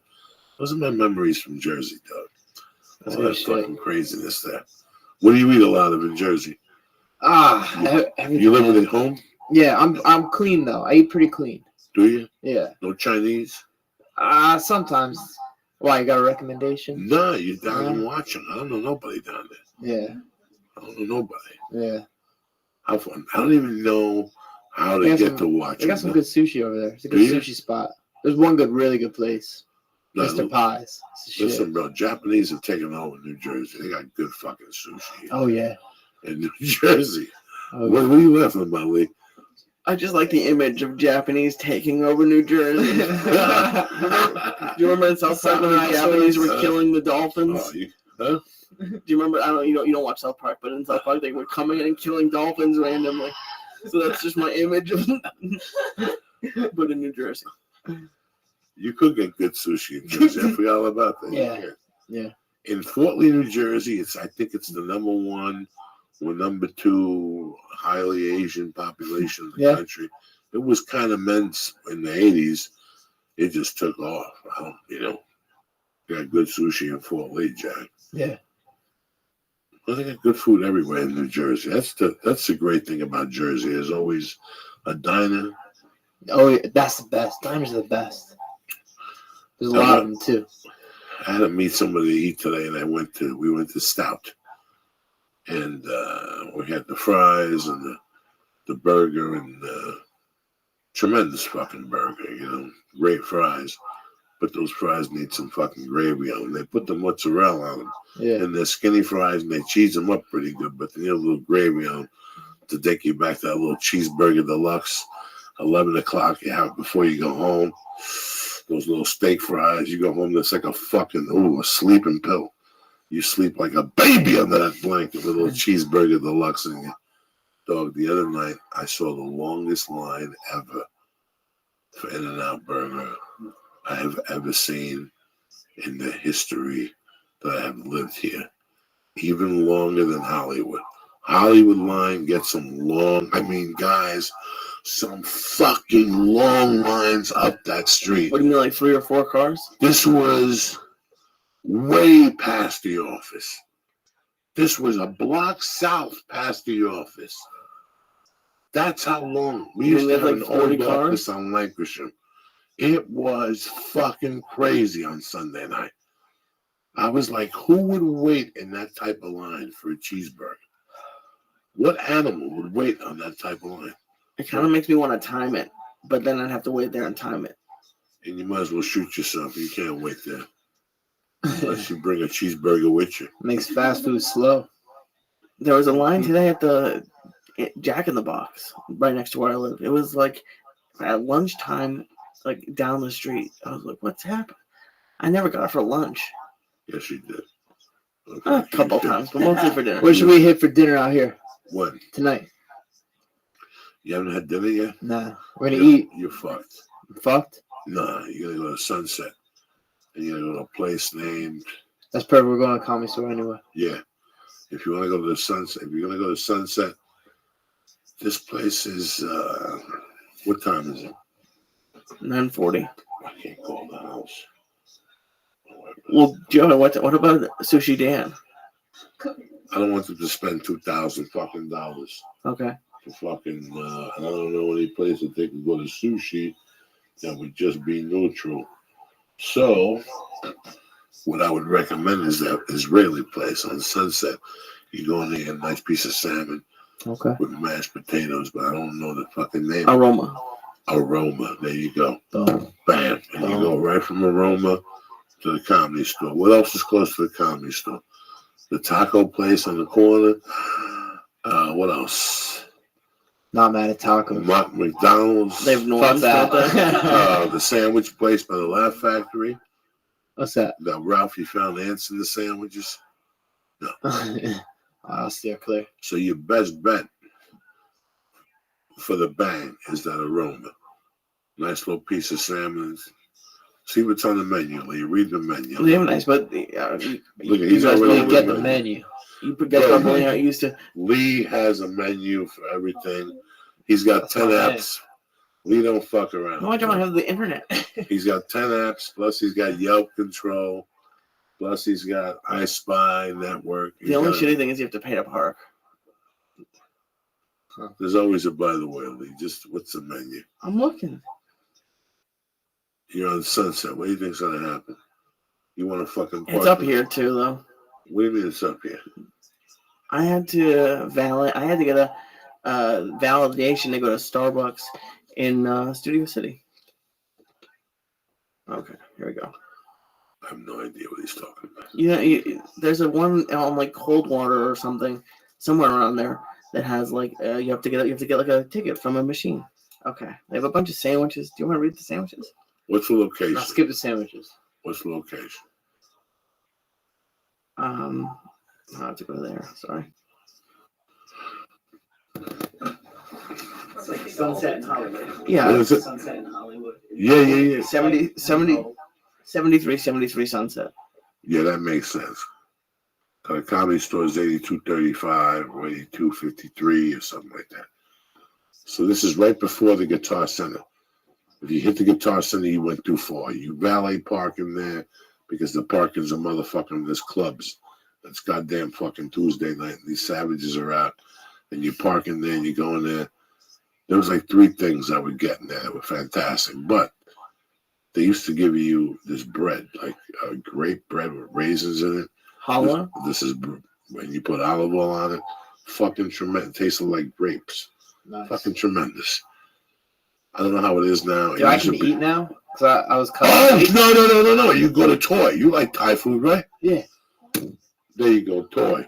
What about the Italian place in Hollywood? You That's taking not notes over there, Italian place. Bill? They're from New Jersey. I'm going to embarrass them. Okay, true. I'm going to embarrass them and take them to some fucking Italian place. They're from Jersey. What they have on their corner is better than whatever shit they're going to get here. What they have on their corner is better than shit here. I wouldn't recommend these two savages pizza or sandwiches. Did you see what he said? No, ain't no fucking sandwiches.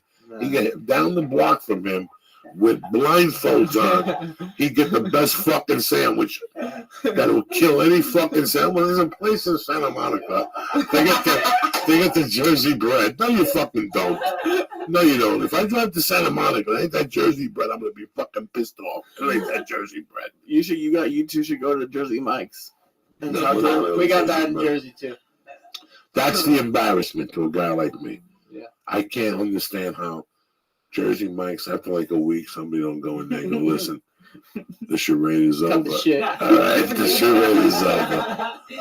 I tolerated it for a week. I thought you'd go away, but there's a bunch of fucking idiots that have no self-respect for themselves. No self-respect for themselves. Okay? No self-respect for themselves. I forget the guy's fucking name, and it'd be too late to call my friend. When I lived on 85th Street in Grand, if you walked to the corner and made a little left up the hill, there was a guy in there. He didn't have a full grocery store, but he always had Thuman's bologna, Thuman's ham, and that fucking sliced American cheese that he sliced fresh and shit. He got shot 3 times one time. He got robbed for like $80. The next day, that motherfucker was dead, tip-top condition. You understand me? 3 bullets. 3 bullets. But the funny thing is, he made sandwiches. I was gonna say, He sold beer. If you were like 8 and you brought a note from your mother, he'd give you a gallon of vodka. He was one of those dudes. If you came out, my mother said to give you this and give you this $20 bill. He'd give you a gallon of vodka, a carton of cigarettes, and a book of matches. Tell your mother I love her. He was one of those fucking dudes. Or he put it on a tab. I had a tab with him. Brilliant. This guy worked all his life there. Guess what happens? Jersey Mike comes along and opens up down the corner, and now these fucking same people who've been buying great cold cuts, great white bread from this guy go down the corner because they have a foot long for $6.95 or whatever the fuck it is.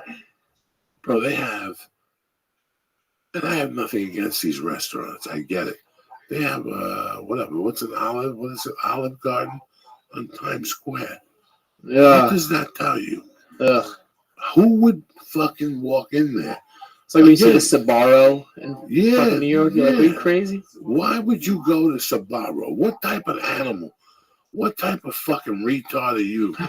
And again, they have all these KKKs and all these things. Why don't like fucking 22 angry white guys shave their heads and just start going to these places? Listen, it was okay for a week. Again, Olive Garden gotta go. This is New York. We're not having it. No. Listen, first the fucking Italians can make it. Then we'll let a couple of Greeks make Italian food and a couple of fucking Mexicans make. And what's the other ones that are half Italians? Russians? No, Because they're making it too. No, what are the Albanians? Albanians. Boom. Goes They wrong. own half of New Jersey. Yeah. Bam, there you go. They own half they're of New Jersey. rolling now. deep. Yeah, they will grow a mustache Yeah. and tell you they're Italian. They don't Yeah. give a fuck. Yeah. One of the that's true. best Italian restaurants in Jersey is Albanian owned. I forget The- what the girl's name is. She's a radio DJ or something. There's a real good one. My close cousins are in Harrington Park in Bergen County. They got a restaurant right near there. A good Italian place. I couldn't tell you the name. There's so many. That's what I miss. But when I go home, I know there's still this place where I grew up named Roma. Oh my God, the best fucking stromboli in the world. And they're one of the few places that makes a shrimp parmesan. Are you kidding me or what? How come you didn't take me there? Because I took you for Chinese, the important things. You can repeat, but it doesn't matter. What's your Chinese dish? I What do would you get? I would never take you for pizza anywhere ever again, because you'll still come back and go up to that fucking place, Revolt, whatever the fucking name of it, and stand on line to eat fucking manufactured outside the U.S. dough. That dough comes in shipped from like Bulgaria or something like that. For everyone, he doesn't like pizza wrap. Yeah. Pizza what? Pizza wrap, and one of those places where you go and you can like, it's like the Chipotle of pizza. Gotcha. Yeah, he doesn't like that. It's not that I don't like it. It's the same reason why I don't like fucking Olive Garden. I don't like fucking Jersey Mike's. It's the same reason. Because you're going in there with a half-loaded gun and you're cutting into the motherfuckers that are really doing the job. Gun. Sure, it's a half-loaded gun. And these more It's not the real deal. No. So these idiots go in there and for $2 left. And that's why real people would never come out here and open up a restaurant.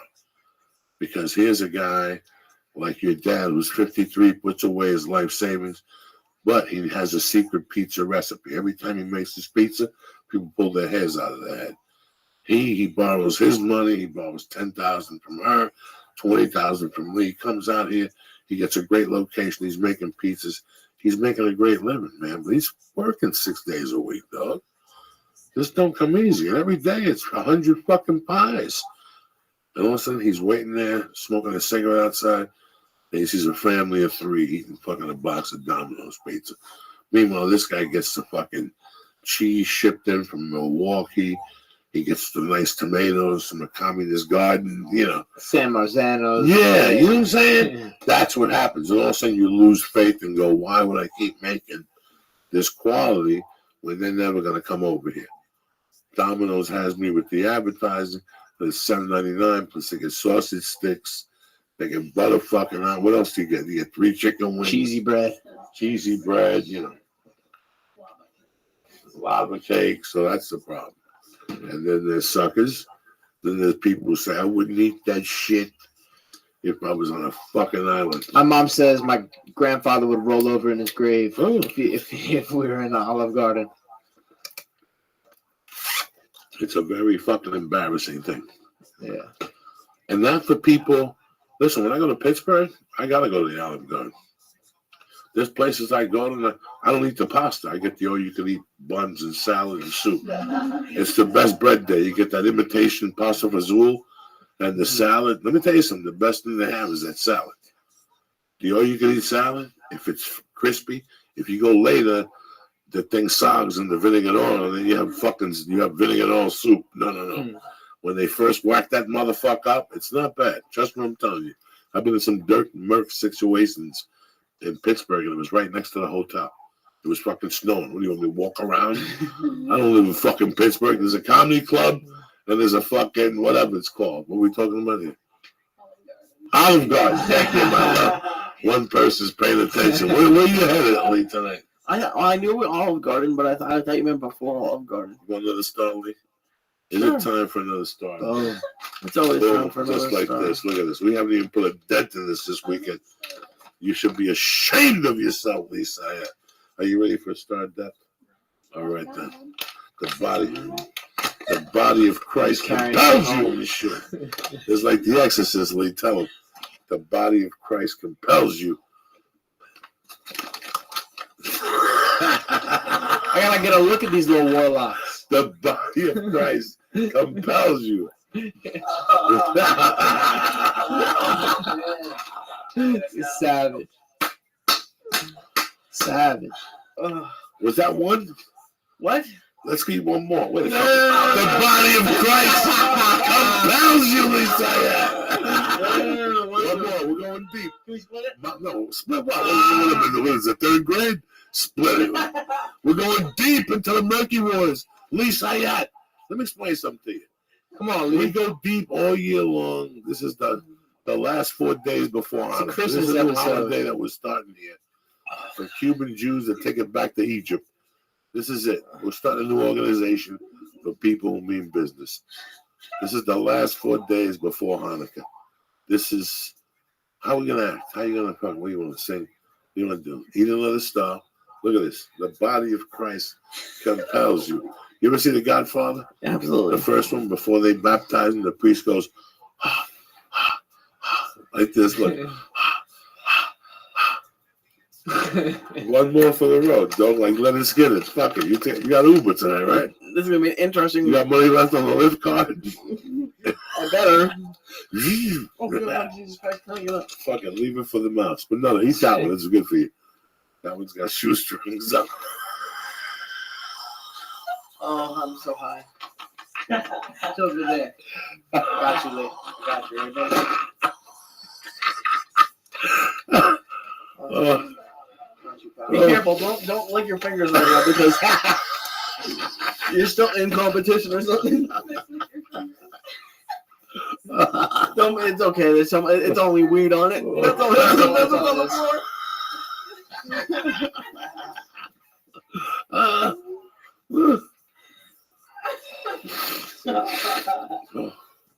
Oh my God! Come on, put that bad boy away. They're gonna kick me out as soon as I walk into the casino. It's gonna happen again. Why you kick you out? Just look at my eyes. You're going away in 12 hours. Oh, okay. That's it. It's over. That's it. You swallow it. You drink some water. You ready? You ready to party, Jack? I can do it. I can do it one time. Ooh, fuck. You still got it. My body went, no, please. Please don't do it. Look at poor Lee Syed. I want to take a minute and wish you guys a happy holidays and a Merry Christmas, and thank you for supporting us all year. You guys are some great fucking people, and sometimes you just go off the rails here. Look at Lee. Holding on to his nose, drinking this last batch. It's the holidays, bitches. You want to be sad on your own time. There's no reason to be sad. Come on. You got family, you got peeps and shit. People get sad this time of the year.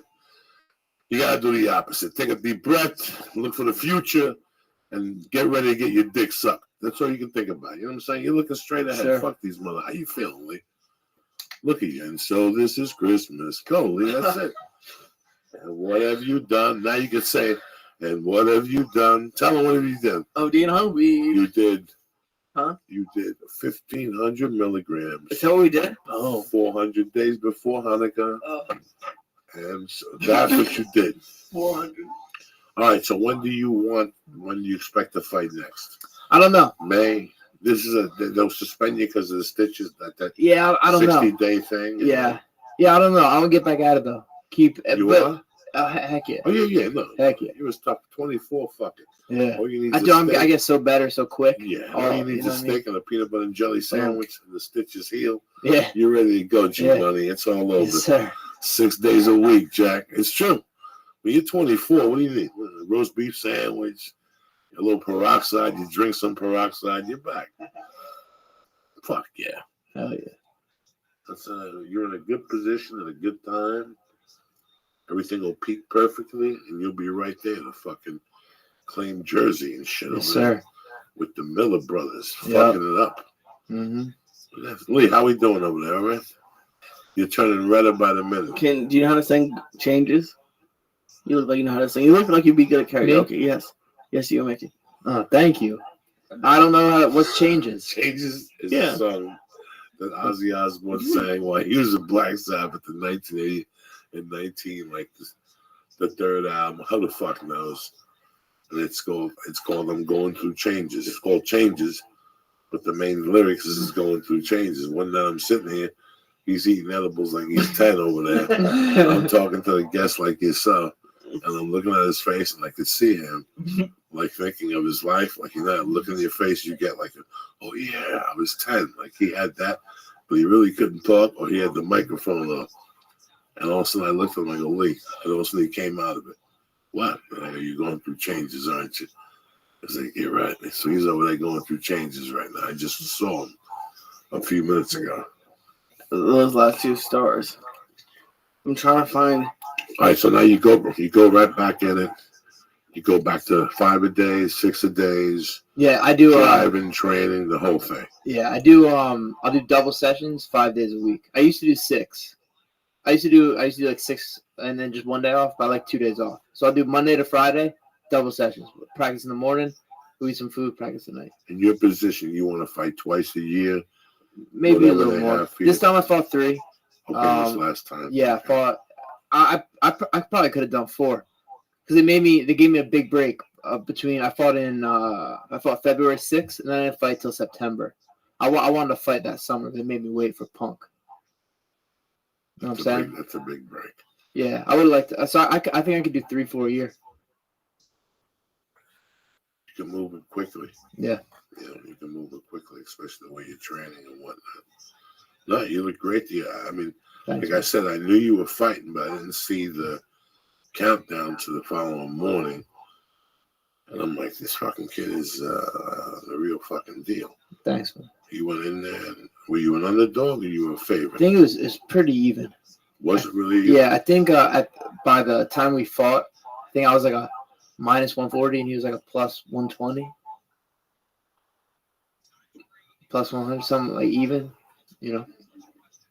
Yeah. Okay. Yeah. So not much. Pretty pick 'em fight. Unbelievable how you fucking finished it. Yeah, I threw that big. I could do that, and I could do that to anyone in the world. Drop with a big shot, choke him out.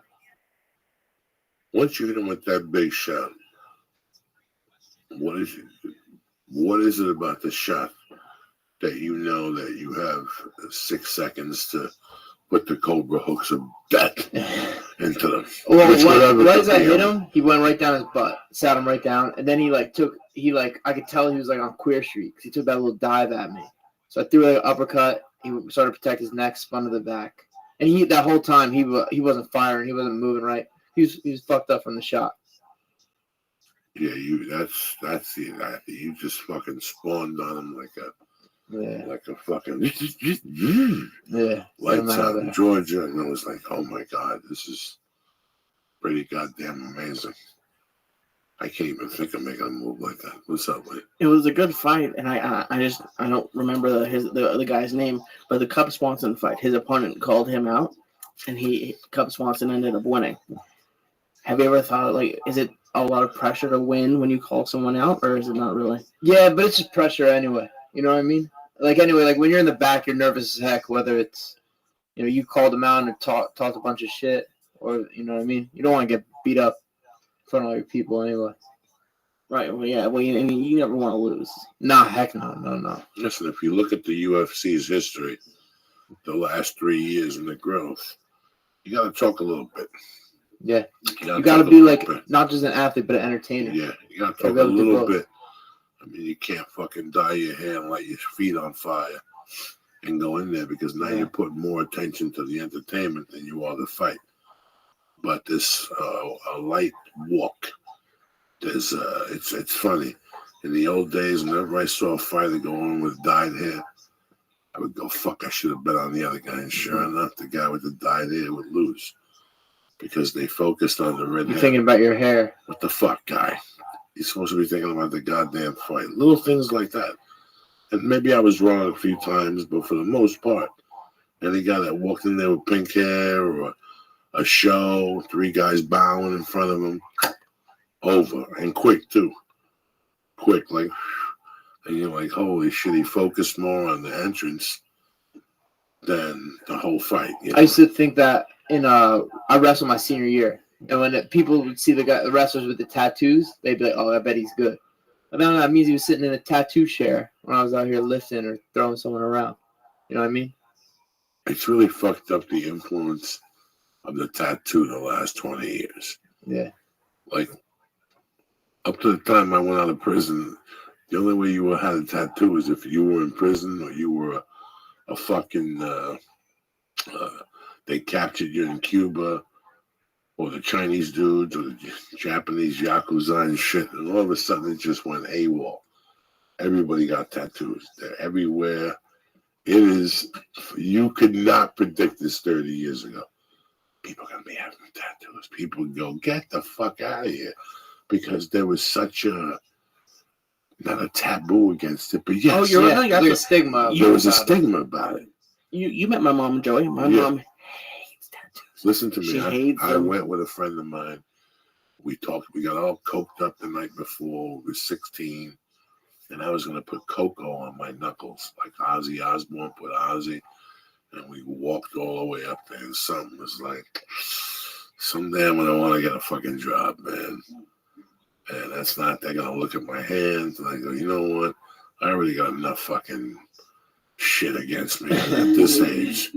The last thing I need is to put my fucking knuckle up my hands. And you know what? I would have fainted anyway. I can't see needles. So in a way, I'm kind of happy that. I got a buddy like that. What's that? They can't see needles? Passes out. Yeah, I could never be. I don't care how good of a fighter I was.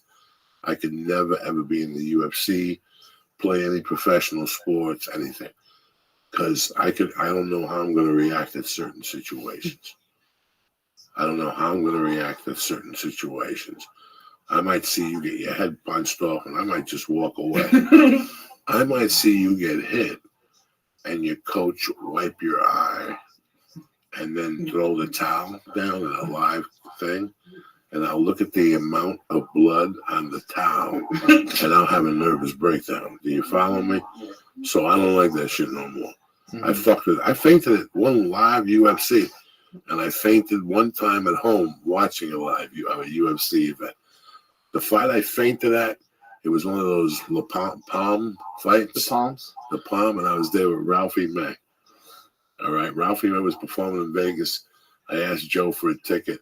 He's sitting there. It's me, Ralphie, some chick with big fake tits, next to a doctor, thank God. Same thing happened. It was a fight. They fought. The one guy opened the other guy up. I watched the whole thing go down. I heard the skin break. Damn, the guy go, ugh. I heard the whole fucking thing go down. You know, I heard the announcers kind of saying, he's cut, whatever the fuck. And all of a sudden I saw him get up, and I saw the coach. As soon as he got up, the doctor comes over to you and puts his stitch, whoever, puts the thing over your eye. And when he got to the corner, he sat down. He threw that down. And my mind went down with the towel, and I saw that there was no towel. It was just all blood. And all of a sudden, next thing you know, they're waking me up. They're giving me water and shit. What about when they have, like, when they're covering up the cut, and then they open it up, and then it, like, squirts a little bit? Have you seen that happen? From time to time, but I don't really focus on it. Once I see a towel all of a sudden, I go for a fucking soda or fucking water or something. You understand me? I don't sit there and wait and watch the blood squirt out of his fucking head. And I see it. Sometimes they get punched and you see the blood. I don't bother to watch the replay. I saw it already. I saw it squirt out. You see a mouthpiece fly out. Things like that. I don't want to see the fucking guy squirt. Sometimes I watch it, and guess what? He's bleeding to death, and nothing happens. So that's why I don't like watching that shit, because I don't know how I'm going to react. What do you think about that, Dan? What do you think there, Lisa? You don't even know what the fuck I'm talking about, for Christ's sake. What are you going to do after you leave here? You're going to go home and get some Reese? I want to give a happy holiday shout-out to all the motherfucking people who listen to this podcast. Like I said, I know this is a heavy time of the year. You know what? I love you and everything like that, but snap out of it, cocksuckers. 2017's coming. It's over. I want to give a big shout-out to my man, Matt Holmeyer and Lorne Rosenker and Darcy J. Watt and Ars Warrior and Ali Baz and Carmen Colosimo and Johnny Utah and Tal Yaffe Brookie and fucking Uki Spooky Dominuki and, all the motherfuckers, my people in Austin. You know I love you cocksuckers with all my heart, man. Thank you for listening every week and shit like that. And that's it, man. What is your next plan of attack? You're just going to keep fighting. I don't want to fucking Keep fighting. No films, no nothing. You got time for that shit. Keep fighting. That's what I like to do. And just tell the motherfuckers, you know what? I'll tell you what I will do. Say, listen. Give me 20 mil to hold me. I'm 24, I'm 20, and I'll be worth double that. And I'll give you 3 films. But they all got to be Charles Bronson remakes. I got to choose them. Boom, bitches. And I choose them. Boom.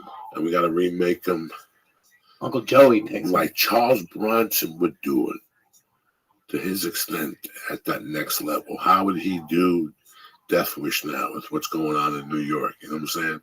Will he just buy sticks of dynamite and throw them at motherfuckers like surprise and just blow motherfuckers up?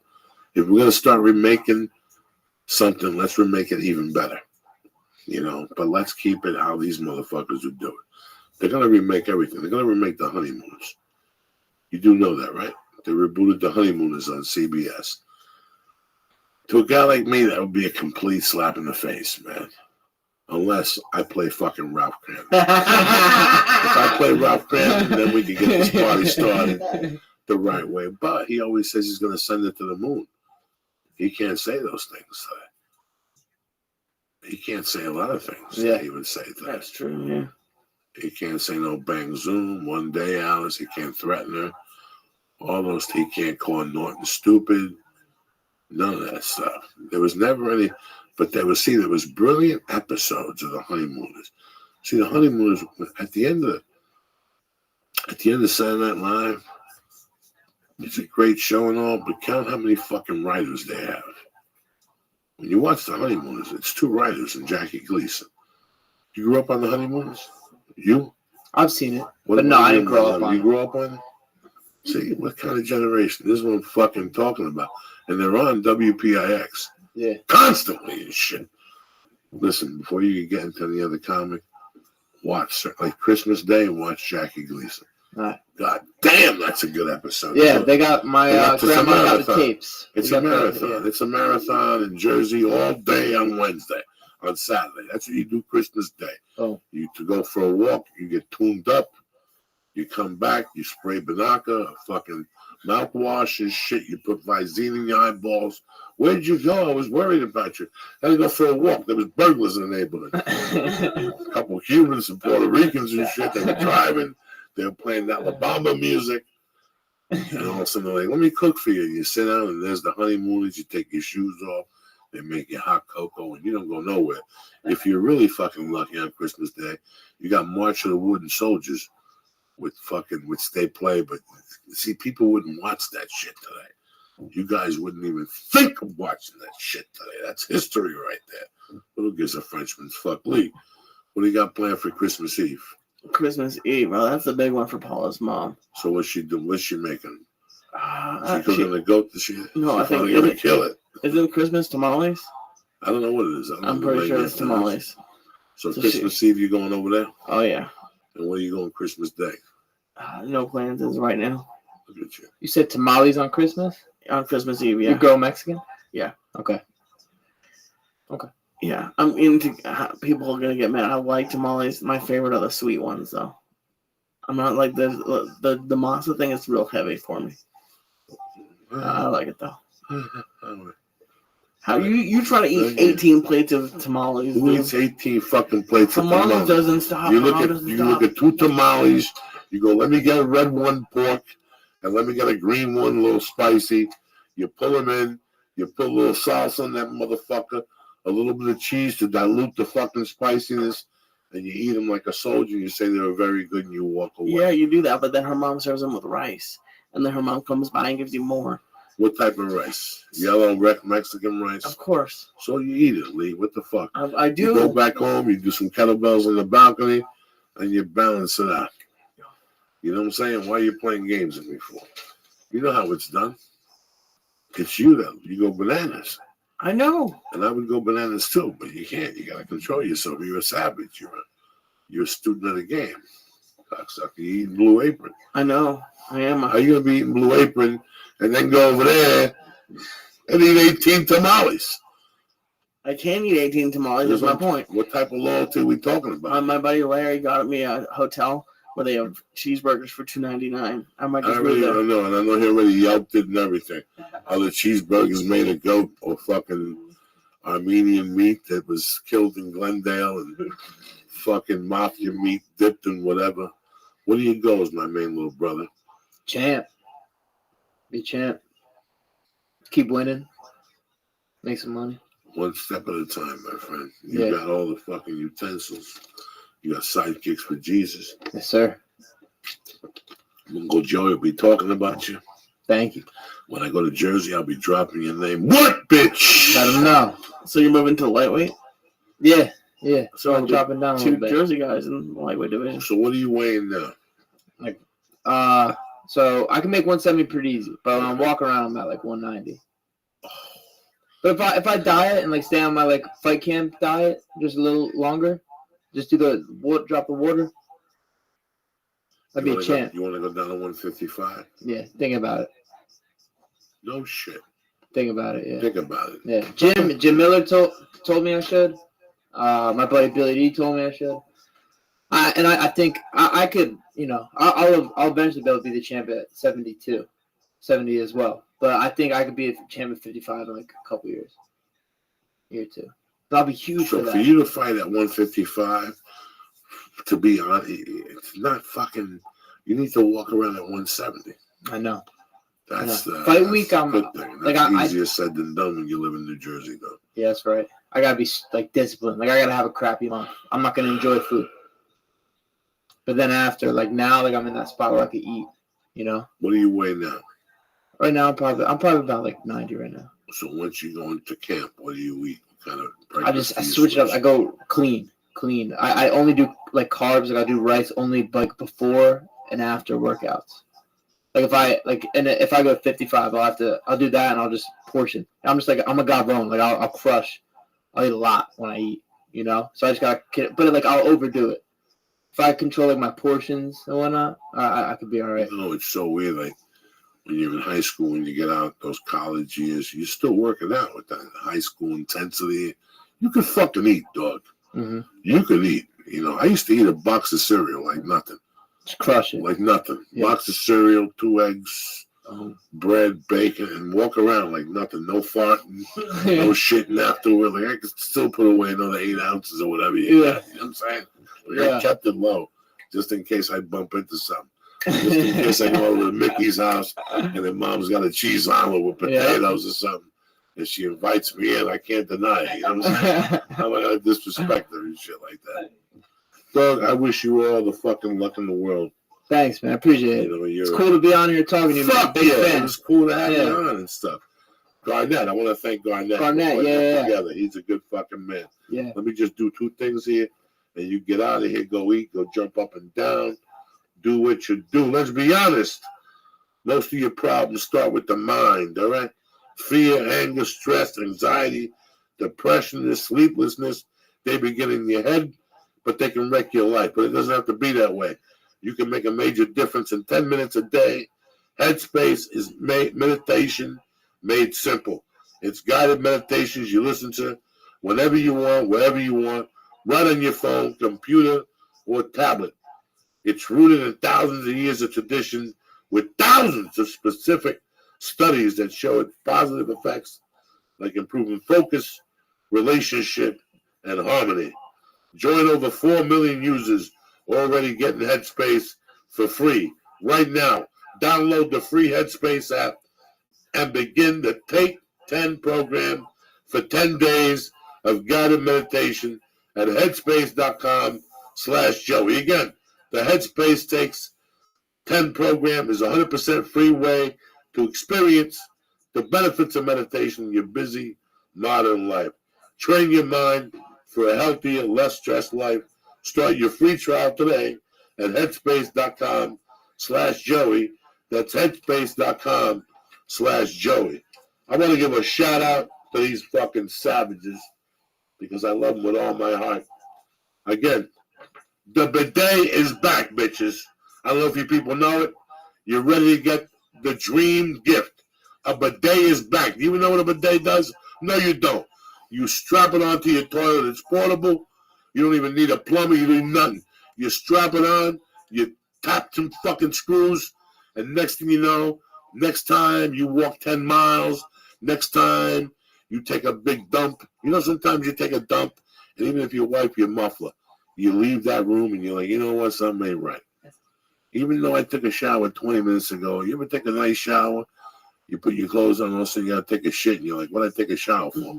God, might as well start your day over. Yeah, I would. Now you walk around and you're self-conscious, you got rotten ass.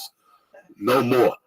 And now you can hit it again in 20 minutes. Because sometimes you wipe your ass, but mysteriously you go for a walk or something or a long jog, and also you get rotten ass all over again. Those days are done. Before you even leave the house, you hit that little fucking muffler with some water, and bam! No fucking germs, no swamp ass, no nothing. Tell them, Lee. Break it down for them. Clean as a whistle. I like it. I start my day with it. I shower after I work out, but dude, when I wake up in the middle of the night, sometimes I turn the heat on because in the morning it's fucking cold. But then I get all cuddly in bed and I get sweaty, and that's not nice. So before I go to the gym, I always use it's great. I start every day with it. And you know what? It's fresh water, and it cleans your muffler. You know what I'm saying? Because sometimes you're sitting there overnight, you get that rotten. You go to Starbucks, you try to order coffee. There's a girl in front of you, attractive woman, and she's with some fucking Johnny Harvey. He gave her a stabbing the night before, but she spent the night, but she didn't take a shower. How do you know? Because she's got that rat nest behind her head. And you're sitting there going, this chick didn't even wash that monkey this morning. No more. You can go, listen, honey, I gave you a stabbing last night. Wash that fucking rotten condom smell out of your muffler. Hit that bidet, baby. You don't gotta walk around with that dead fucking condom skunk in your little monkey. Oh my god. What I'm trying to say is go to hellotushy.com right now / church, bitch. Get 10% off your order. You need this for the stuffing stuffers, whatever. The stuffing stuffers, whatever you stuff, whatever the fuck you stuff, you can get hellotushy.com / Charge. Oh shit, bitches. Oh my god. It's a beautiful night to be alive. Listen, this is the gift you've been looking for. Everybody wants to know, you know what? I worked hard all year. What do I want to get myself? I need another TV for the bedroom. That's going to disrupt my sleep. I need a new car. Like, I need to commit suicide. You know what? Really, I'm going to buy a new car to pay $1,800 a year insurance and to get tickets out of $120 your fucking bank. Fuck you. You know what I'm going to do? I'm going to get myself a bidet. I'm going to fucking take a shit from now on and just sit there with hot water, sprinkling my asshole. I'm going to turn the lights off. I'm going to put my feet up.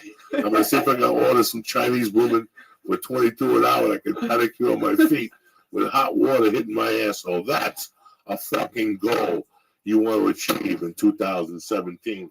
And I'm giving it to you tonight. HelloTushy.com / church. Bam! 10% off. One more time, Headspace.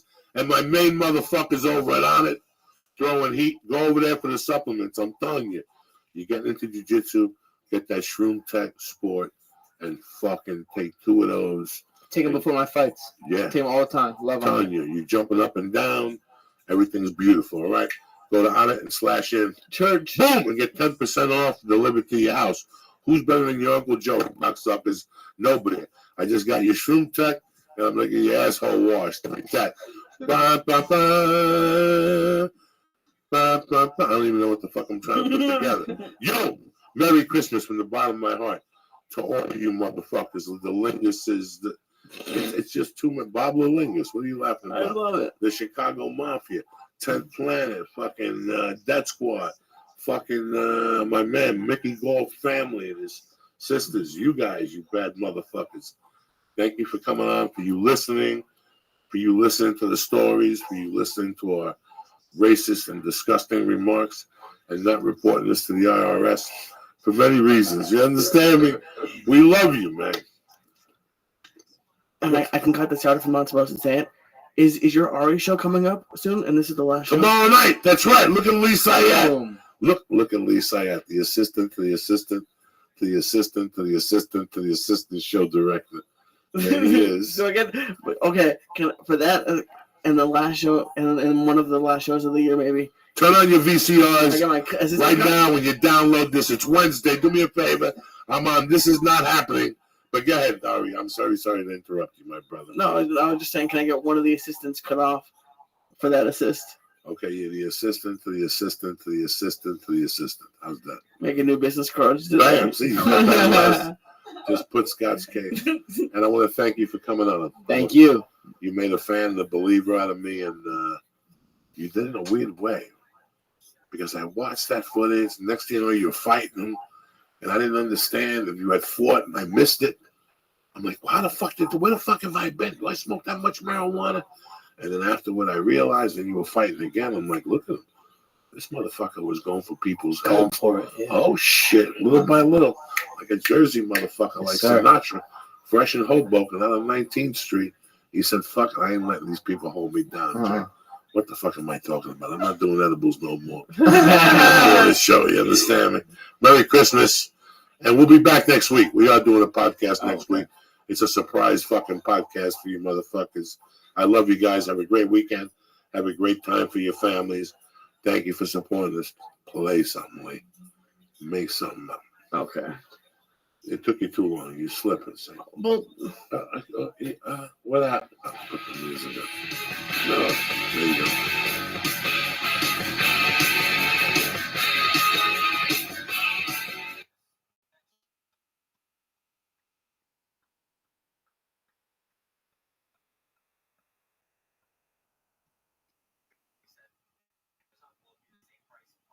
It may be, or it may be better, good. So it's really important to look around. Now, if you are planning to shop on Amazon Prime Day, you will find millions of deals across 35 categories. And Amazon specifically, a good tool to use is Camel, or their app is called the Camelizer, I believe. That's a good place to get a sense of what the prices are, what the prices were, and price alerts there.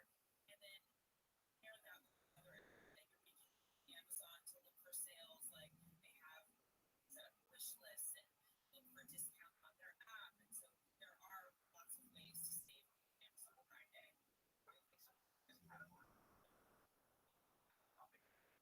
So on Amazon Prime Day, we've accustomed to deals from Amazon's proprietary brands. And so your Kindle, your Fire, your Ring, all of those items deeply discounted. You'll see lots of bundling. So maybe you get a couple of Echoes, for example, or you get a Fire TV and a Fire TV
The Church of What's Happening Now is presented by Onnit. This show, The Church of What's Happening Now, is proud to introduce you to mybookie.net. There's a ton of bowl games this week. There's football still going on, and you're going to want to make a bet. And the best place to do it is at mybookie.net. And right now, when you join, mybookie.net will match your first deposit with a 100% bonus. That's right. If you join with 100, you get a $200 bankroll to play with. Visit mybookie today or call 844-900-BETS and use promo code Joey. That's the most important part. Promo code Joey. Go to mybookie.net today. The show is also brought to you by Blue Apron. Check out this week's menu and get your first 3 meals for free with free shipping by going to blueapron.com/church. That's right. With Blue Apron, they send all of the fresh ingredients you need to make incredible meals straight to your door. Go to blueapron.com/church right now to get your first 3 meals for free.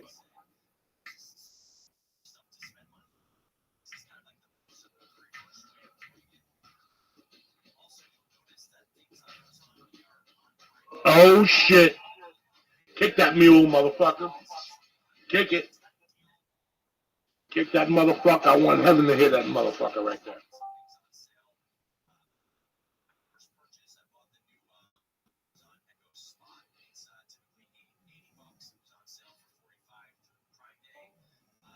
The Church of What's Happening Now, bitches. Christmas night or the morning after the 26th.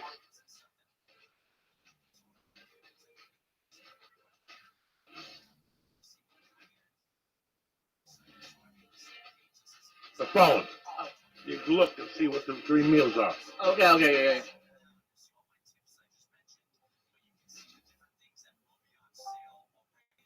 Christmas, motherfuckers. Smile, bitches. Merry Christmas to everybody out there. Thank you very much for tuning in to the Church of What's Happening Now. It's Uncle Joey Diaz with my main little fucking Jewish Goomba, Lee Sayat. Merry Christmas. Merry Christmas to you. What's happening, brother? Oh my gosh. First of all, I just want to say thank you, man. I had a great time in Vegas. And it was, you were very nice and you gave me like a gift card, not a gift card, but you just told me to go get a nice meal. And I went and had a great steak. So I've been thinking about it. It made my whole night. Like that night was my best night of gambling I've ever had. And you won that night. That was the night God. That was the only night you won when you ate the steak. The next morning you woke up with your kiss of dead self and you fucking lost my fucking steak money, cocksucker. Oh, I don't. It was just so. It was like the perfect night. I got a steak. I got a nice drink. I could tell the other night that you're processing a lot. The last couple of weeks, I could tell when you do the edibles, you drift away and you've been a little distant lately. So I could tell you needed 2 days, but I could also tell you needed a good meal, to sit down and sometimes a good warm meal by yourself. Mm-hmm. Even though sometimes they say it's really unhealthy to eat by yourself. When I go away on the weekend, sometimes I can't wait because I eat by myself on Saturday and Friday morning, and it just gives me, it's like a little breather. You're always surrounded by people, you always have people around you, your family members, your child, your sister, your brother, your cousin, and it's really nice to take care of yourself. And, Lee didn't do anything mind-boggling. He went the cheapest week you go to Vegas. You want a cheap vacation? Go to Vegas Christmas week. Oh, it was the best thing That's I've ever the done. cheapest thing you could ever do in your life. They give the rooms away. They give the fucking rooms away. If you ask them to, like if you go, you're not going to comp me, I'm going to gamble, they'll give you for $25 you get a room on the strip. Yeah, I got it for $45 in Mandalay Bay, which is a nice hotel. It's not like it's a Cardi hotel or anything. I got a nice room. They were going to give me a suite for $15. $15 more bucks a night. $15 more bucks a night? Yeah. To give you a suite. They were going to give me, $60. but I was by myself, so I just You did don't it. want to walk around like fucking. No, but it was. I never really do that, and it's. Now, but they're doing more specials for meals too, and little things like I know you go out there and shoot a fucking submachine gun. Were they giving you deals on that? With things like that? Because it's empty. It's empty, correct? It was empty this week. They said next week was going to be a little bit busier. Like tomorrow morning, Vegas packs up automatically. Tomorrow morning, the planes to Miami pack up. That's it. Those are New Year's destinations, Oh, and I'm so glad that I'm not. Like, this was the week for all the people who are like me, who don't want to go to a club. Like, as I was leaving, as I was driving out of Vegas, I saw a billboard that said open bar New Year's Eve, $25. I was just like, that sounds like a nightmare. That's a headache. That's a fucking headache. That's a hangover and a half. Or you could drink on New Year's and you're young. For You don't really 25. know. Yeah. You figure you get fucking 6 drinks, you're even, and you want to polish those first 6 drinks off. 6 drinks, you're probably even after 1-2 drinks in Vegas. It's over $10 a drink. Really? Oh yeah. It was expensive. I think the drink I had at Strip Steak was close to $20. You had a drink at strip? What'd you have? Makers and Coke, what I always get. Look at you, like a doctor. So you got a little drinking pool, you got a little steak. What else did you get? Oh, and They give you French fries for appetizers, and I forgot. I know Lee loves French fries. I fucking hate skinny French fries. I fucking hate them. In LA, every French fry has HIV. Every French fry is skinnier than fuck. I'm from the East Coast where you get steak fries all the time, and this place has skirt steak as an appetizer. They give you French fries that are fried in duck fat, and they give you 3 different sauces next to it, which I knew would blow Lee's fucking mind. Every time there's a UFC, Joe always takes us to Strip Steak afterward. We meet at Strip Steak, and we just sit there the rest of the fucking night. That's why I knew about Strip Steak, not because I'm a genius, because Joe takes me there. It's fucking delicious, that place. And those fries made my night, because I don't. Whenever I go out to eat high, I tend to giggle a little bit. So I was like, I don't want to blow my cover, but I had to have something. So I think I had like 600 milligrams, and they brought over this French fries without even telling me, and it was like heaven. There was one that had like you feel like you hit the lottery. Oh. You can't believe they're bringing French fries. Most people bring like fucking noodles at a Chinese restaurant or bread or something. They open up with fucking French fries. And they open up with like, it's not like it's, sometimes when they give you something for free, it's like 3 little bites. This was a huge order of French fries. I put a picture of it on my Instagram. It was a huge order of French fries that was there for my entire meal.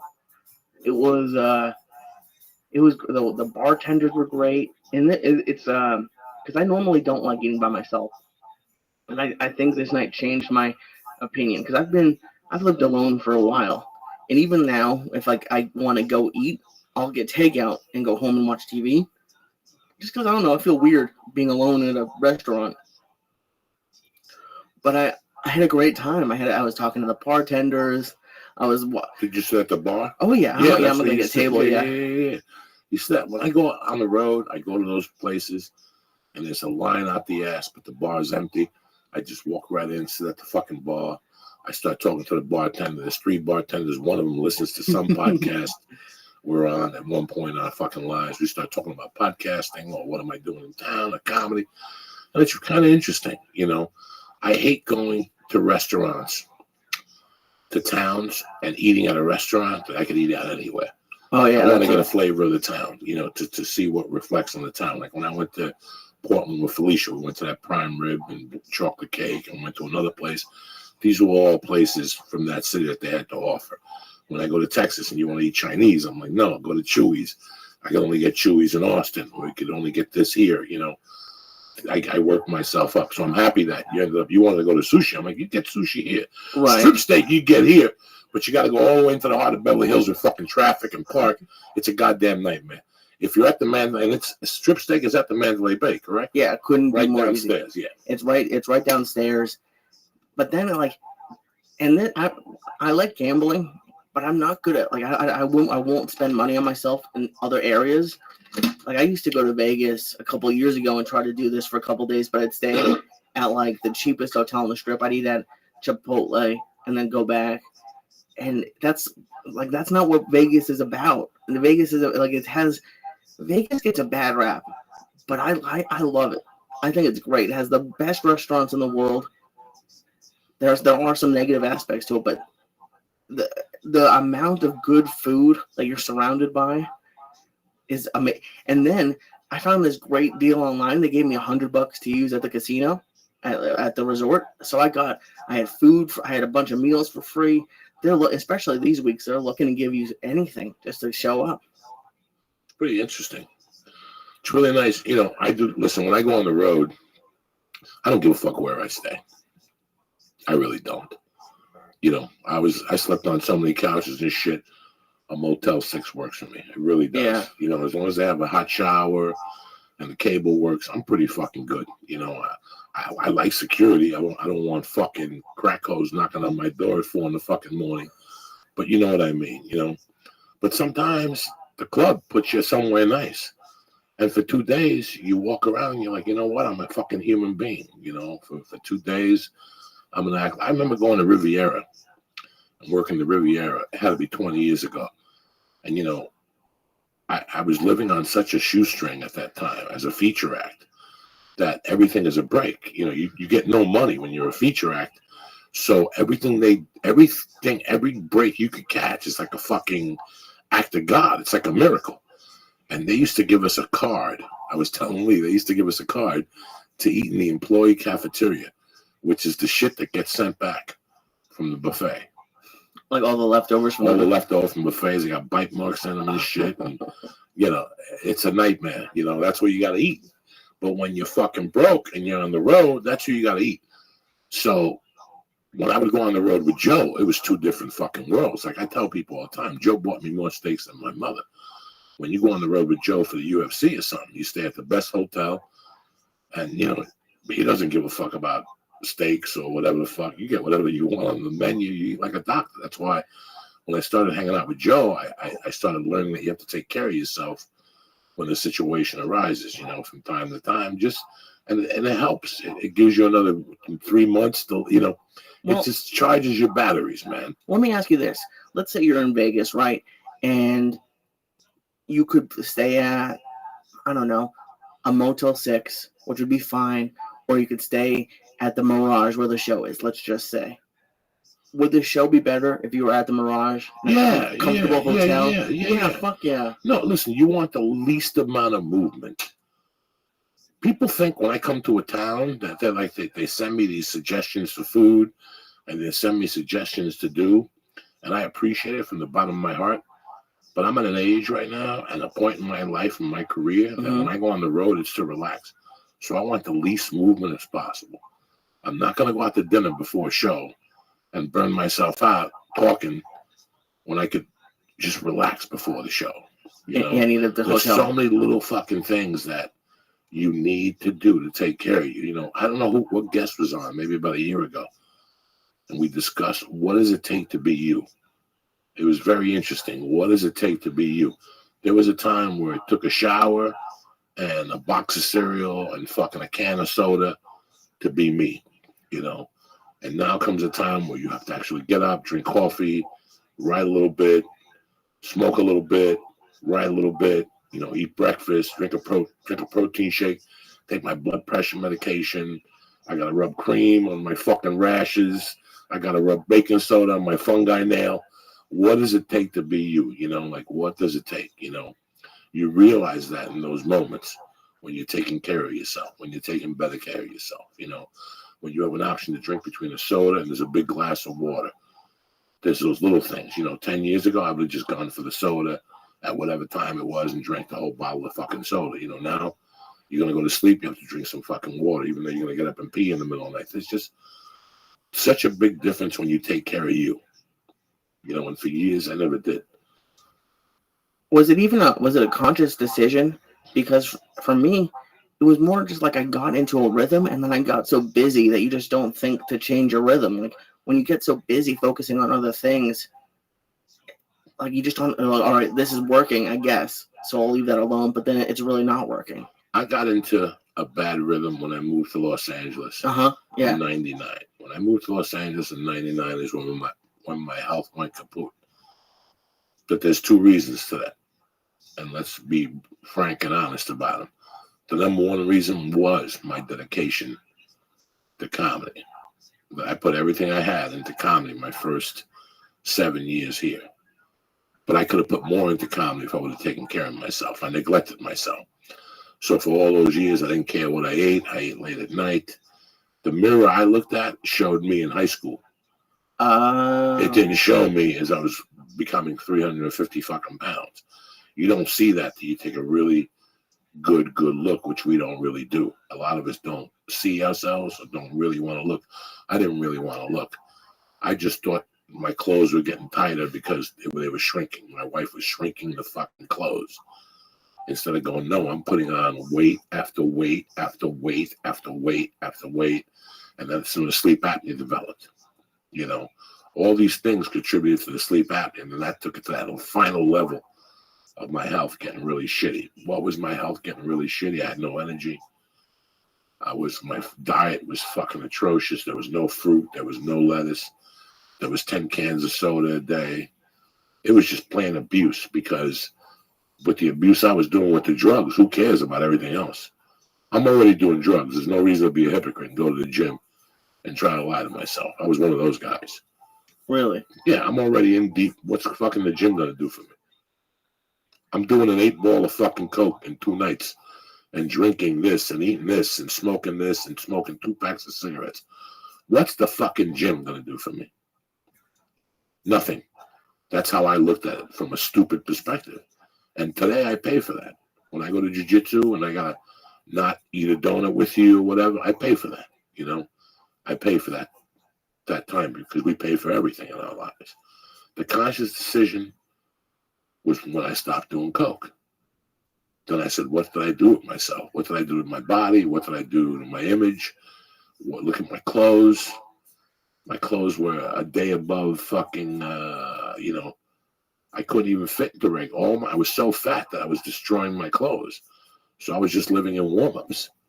I was doing that with gym shorts. You live in fucking warm-ups, you know. That's the only way you're comfortable. You're not comfortable in pants anymore. Once you get to a certain weight, you're not comfortable at all in pants. And you don't want to buy new pants because you're like, oh, I'm not getting bigger. I'm gonna lose the weight. So, but the conscious decision was probably after I stopped getting high. 208, I finally went to Weight Watchers and I started looking at different things and I started going online. I always knew about proteins and diets and lifting. I never incorporated rest into that equation, and that's a big part of the equation. You could eat great and work out and gain weight because you're not sleeping correctly. There's so many fucking aspects to our diet, guys like you and me. There's so many aspects to our diet. The number one is sleep, and number two, as soon as we get up, we got to eat something to kick off the thing and for the rest of our day to be good. Because guys like you and I will have a donut for breakfast and not think about it, but that ruins your breakfast. Or not eat breakfast, and then you eat at 12, and now you got to eat that 4th meal, you know, or that 5th meal because you didn't eat breakfast. There's so many different things that I force myself to do. I'm not hungry when I wake up. I'm not hungry at all. I look at my daughter, and I look at my wife arguing with Mercy, and I know Mercy's not hungry. She's my daughter. She's not hungry. I'm not hungry in the morning. If you left it up to me, I could get up at 6 and not eat till 10, and that's not good for you. Right, yeah, that's what I was. You got to eat like 30 minutes, an hour after you get up, you know, but I always drink a glass of cold water to get my metabolism going, which, again, I didn't know till a couple of years ago that you do. How do you handle the sleep thing? Because that's always been an issue for me. Force yourself. Do you sleep? How often do you take naps? Today I took 2 fucking naps because I'm a fat old man. Well, that's not every day, though. No.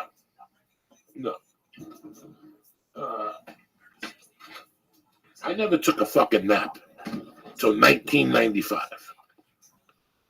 Okay? I stopped napping when I was about 4. Gave him a hard time at school all those years. Gave my mother a hard time. I never napped until I started dating this girl in Seattle in 1995. She would take naps every afternoon. And that forced me to nap.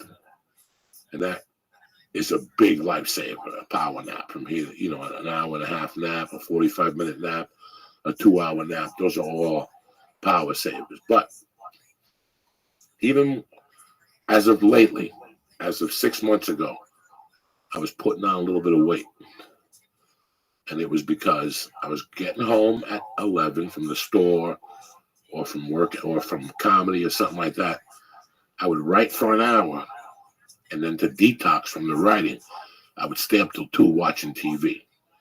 Like all the shit you tell me to watch or people tell me to tape, I'd tape and watch it till 2, 3, and then I'd be lurking at 7 with Mercy.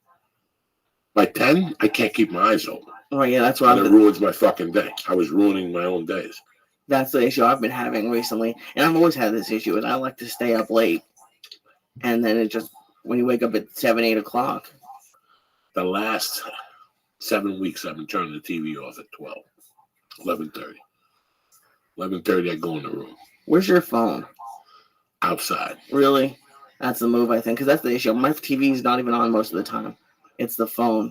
The phone's in the other room in my office. I don't even see the phone when I'm at home. Unless Jesus. if I go into that room, I charge it in there. There's a house phone in my bedroom in case something happens in the middle of the night. We're stuck in the bedroom. But my cell phone is far away from me. There's nights I leave it in the fucking car overnight. You leave it in the car? What do I give a fuck? The people that are going to call me aren't going to call me at night. Anybody who calls me at 3 in the morning is for something fucking stupid anyway. It's not going to be because nobody calls me at 3 no more. That's worth the shit. Ari calls me at 2 sometimes. I'll see the call late night or early morning or something. But nobody calls me in the middle of the fucking night. So nobody really calls after 7. For me to write, I can't have the phone by me. Not even near you. No. So once I write, the phone goes into another fucking room charged up. That's why I leave the phone out. So when I walk in the house in the morning, I'd look at the phone and I plug it in and I leave it in the kitchen and I go in the office and write. When I take Mercy to school, I don't take the phone. My wife's got a fucking phone. Then when I get home at 9:30, 10, the phone's there. I go to jiu-jitsu, I put the phone in the fucking car. That phone ain't gonna get picked up. Jesus. Yeah, I think that's a move. I think that's... I don't have the phone near me at all. I don't want to look at social media. There's nothing for me to look at social media for. Do you get distracted in hotel rooms, or do you No. keep it away from you in hotel rooms too? Yeah, I keep it away from me in the hotel rooms too. I put it in a pocket. I'll put it in my luggage and close the luggage. That's what you have to do now, because otherwise If not, you can't write. you're a zombie. I can't write. You have to turn off all, for me to be effective in that area. For me, once I get to the part where I have to start making the calls in the morning, then I'll go in the other room and pull the phone and make my business calls. But if I'm writing comedy, the phone's nowhere near me. I don't want the electricity of it in my circuitry. I don't want to hear the phone buzzing. I know my schedule already. It's not like I'm going to get a late audition. And I look at it every hour or so, Well, yeah. Well, The phone is a fucking big distraction. Huge. Ari Shafir was absolutely correct. And I listened to what Ari said. I have an iPhone. Do I use everything on that fucking iPhone? Not even a tenth of what's on there. Right, I don't even yeah. have Facebook on my fucking iPhone. Me I have either. none of that shit on my iPhone. I got my Hotmail and I got my fucking phone on there. That's it. And I got pictures and a camera, which I take of the cats and my daughter. I don't take pictures of nobody. I don't do none of that shit. It's in menus, like Chinese good food or spare ribs or something. I'll take a picture. I don't take pictures of that. I don't use that fucking phone to its full capacity. So I'm thinking when I go in there too, I might just get a regular one, whatever the fuck. I don't listen to podcasts on this. Sometimes I listen to music on this. Sometimes, but yeah, I don't listen to music on my fucking cell phone. Your people played downtown last night, right? Yeah, I saw that. Yeah, they played in See, but I don't really like that one, and I love them. They played in Hollywood. The club scene in Hollywood is weird. I've never really enjoyed it. So going to see them there, I saw them where Gabriel's gonna be the night before New Year's, the Microsoft, and I like that place. But yeah, that's pretty cool. So tonight I was getting ready to leave the house. My wife had cooked. I'd taken a nap. The baby we're building something for her, and my phone rang. And I had it in my pocket. Like I said, I was getting ready to leave. It was 6 o'clock California time. And I got a weird fucking call. I got a call that rattled me so much. I went out in my car and I cried for 10 minutes. Because I tell you guys, and I tell my wife, I think I tell my wife 3 times a day how lucky we are, and the luck that people have that you don't really know it. Because sometimes, even when something bad happens, it's kind of lucky because something good happens from it. And it's hard to tell you that now But throughout my life and other people's lives, I've seen little pieces of mishaps that they've had, and they're kind of good. When I was growing up, right a couple months before my mom died, I became friends with this kid named Renee. His street name was called Didi. And Didi was a big kid, big. And he had just fought Charlie Gizzy and his brother and beat him up. And he was 14 years old. And he was having beef with a friend of mine, a really dear friend of mine at the time. My friend villainized him. And I meet this kid and I hit it off with him. In fact, I really liked this Didi kid. And we started hanging out. And pop goes the weasel. My fucking mom died. Didi comes to the funeral. And Didi wants to be a pallbearer. You know, he introduces me to his brother. His brother's name was Carlos. So when my mom died, it's so weird. I moved with this kid, John, but he was at war with Didi. But I hung out with Didi. Me, Didi, Avillo, Glenn Conti, Lubes, a bunch of us hung out behind Avillo's house. He had that shed that I always tell you guys about where he painted the walls and had no heat. And we'd go back there in the dead of the winter and drink and smoke dope and take acid and whatnot. And he was just part of the family, Didi. And one night he said to me, "Do you want to come over and eat?" And I went over there and I ate with him and his mom and his grandma. But when I went over there, I noticed that his brother was a darling. His brother was a tough kid, a darling. His mom lived there and his aunt. But the aunt had a mental health issue. Like she just lived in a room. I would always say hello to her. She would let me in, but she didn't work. She didn't do nothing. The mom worked, and Didi went to school, and Carlos did whatever he did. It was funny, all those years when I was 16 and 17, on Friday nights, me and Didi would get together. We'd eat like a fucking Quaalude. We were nuts, you know. I mean, we were fucking nuts as kids. He was the guy that I was robbing Putnam Field with. He's the first guy I ever did an 8-ball with and stayed up all night listening to fucking Rapper's Delight. I mean, me and Didi did 1,000 crazy things. We got beat up one night by Hudson County Park. And his brother came and beat the fuck out of the guys an hour later with 6 other fucking tough guys. We just had a lot of adventures growing up, you know. But I never forgot his aunt. And I don't know what happened between me and Didi. You know, you grow up. I moved uptown, and I didn't see Didi as much. And we just stopped being friends. But we were tight, and I loved Didi. Like, I really loved Didi. I just don't know what happened. Somewhere along the line, we lost communication. I moved to Colorado, blah, blah, blah. I come back in 94, and I'm asking about Didi, and nobody has seen him. And then a couple years later, I get the most disturbing fucking report. You know, here's this. Didi just wasn't a kid. He was a good-looking fucking kid who ended up becoming a good-looking man. His brother is a good-looking fucking man. I mean, Didi not only was a fucking good-looking dude, but he played football. He was gigantic. He had a body like a fucking Adonis, you know, and he was just a fucking great kid, you know, and I lost contact with him. And one day I found out that if you went to Hudson County Park or parked by my house and drove around in your car, that within 5 minutes, Didi would pull up on the driver's side with no shirt on and ask you if you wanted to party. Somewhere along the line, mental health had grabbed him, and he had started doing tricks, turning tricks with men. At a park. This is mind-boggling. When they tell me this is like fucking somebody telling you John Wayne is sucking dick at the park, you know. And then I heard another disturbing report that he had HIV. So, you know me, though. I don't even know where to start looking. I got my own fucking problems.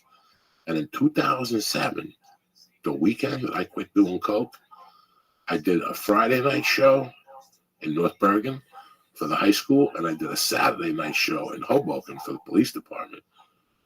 And when I get off stage, who's in the back? Fucking Didi. And I give him a big hug, and we call his brother, and he tells me his brother's married with 2 kids, and blah, blah, blah. And it just recommunicated me with those guys who were such a part of my childhood. I mean, Carlos Carlos was that kid that drove me and Dee Dee to places. You know, like when you have a friend that you go to the movies, your mom drives you. Mm-hmm. We didn't have a mom. Carlos drove us. So we had to fucking date Carlos to drive us. I'm going to tell you how cool Carlos was. There was one night I had a date. Carlos just gave me his fucking car. Like, Carlos was my big brother, man. So when I reconnected with Dee Dee, he turned me back on to Carlos. And the funniest story was I was on the run. People were looking for me in 85. I was living in Bergen County, New Jersey. And I hooked up with this girl. We went food shopping somewhere, but even deeper into New Jersey. And at the supermarket, I see Carlos. And when I go, Carlos, he looks at me and he goes, hey, you didn't see me. I go, what, they're looking for you too? And he goes, yeah, they're looking for you too. Somebody told me that. And that was the last time I saw him in 1985.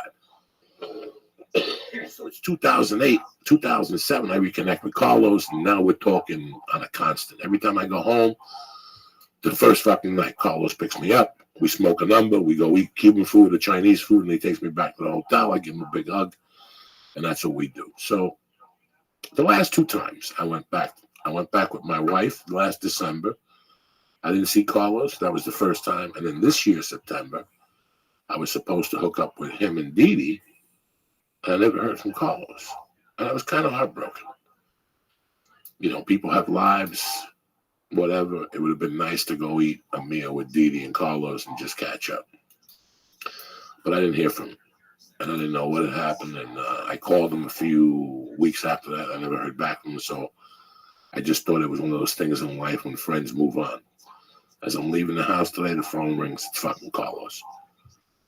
And we start talking. He goes, this is the reason why I haven't called you. He goes, I told you my son's been having problems. Mental health runs in his family. So his son's been having a couple problems with it, you know. And they finally got him medication, and he felt great. But at the same time, Dee Dee found out that his nephew was having these problems. And he thought it was because of his mental health problems. So he slit his neck from one side of the throat to the other. He slit both wrists and both ankles. And he decided to take 30 Valiums. And he passed out and went to sleep. I guess the Valium slowed down his bleeding so he didn't fucking die in his sleep. So he got up after 2 days of sleep, and he was covered in blood. At this point, he realizes he's not dead. So he fills up the bathtub, and he's going to electrocute himself. And he fucking throws something in there, and it threw off the GFI receptacle. And the superintendent or something came up and found him with the blood and called the hospital. And he's alive today. This was one of my best friends growing up, you know, that I loved with all my heart. And this is why I tell my wife that I'm very lucky every fucking day when I wake up. Because when I tell you about all those acid trips and shit, remember when I tell you I did acid every day and you're like, no. Yeah. It was Dee Dee I was doing the acid with. Oh, boy. When I was doing those fucking gorilla pills, those fucking powders, that THC crystal, it was Dee Dee I was doing it with.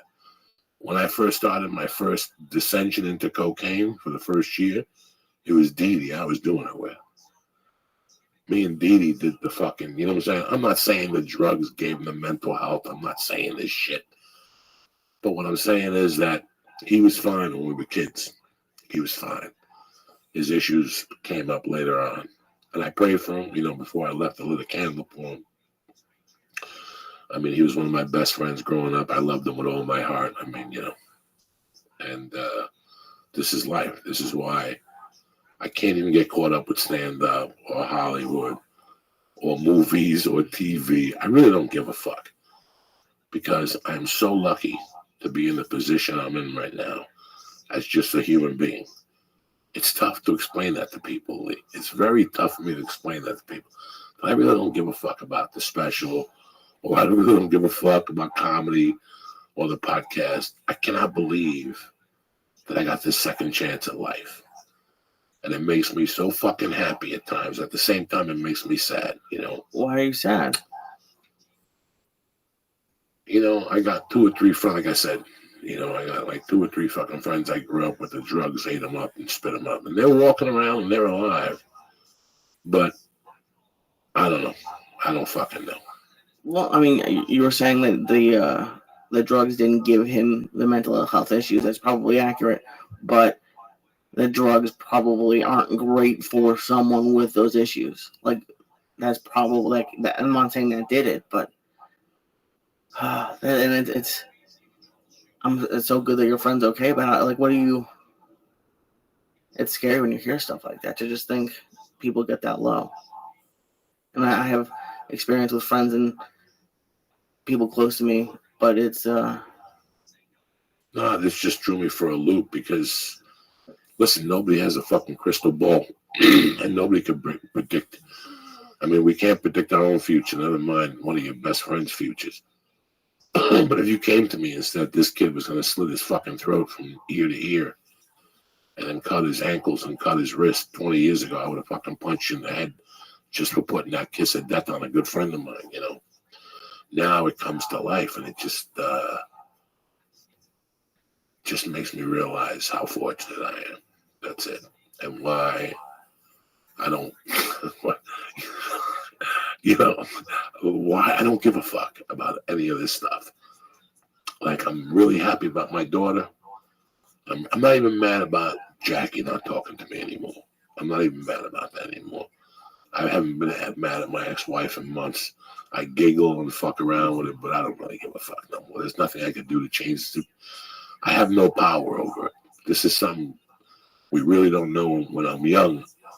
You really don't know these things. This is powerless type shit. All you could control is what's in front of you and what's in your realm. You know, when we're young, I couldn't understand this type of shit right now.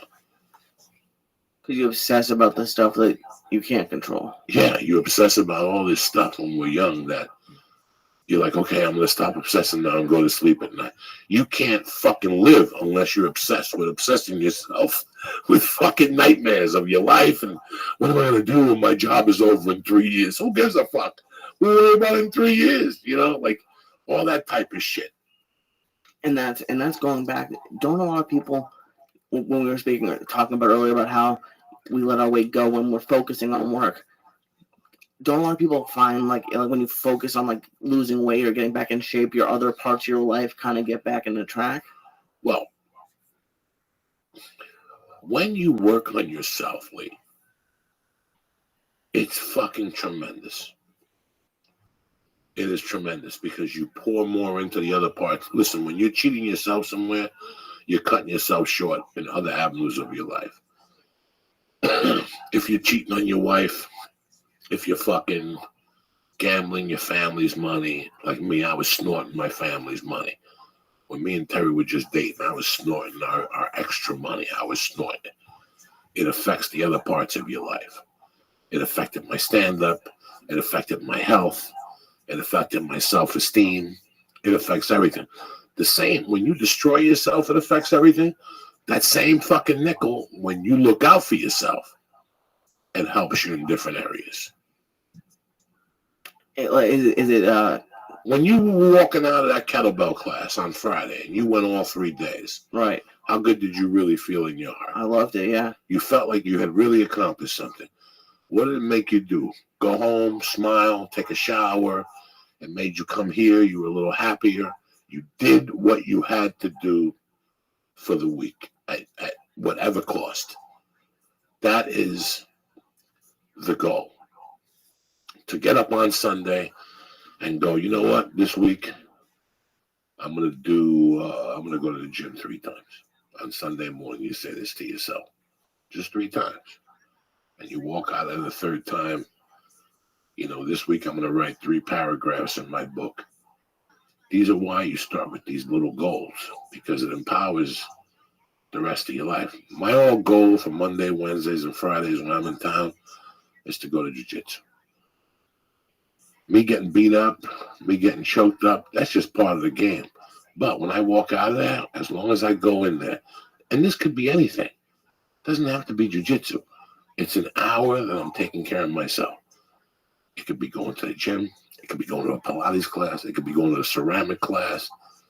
Anything where you're taking care of yourself Is beneficial. is beneficial, and it's going to help every area of your life.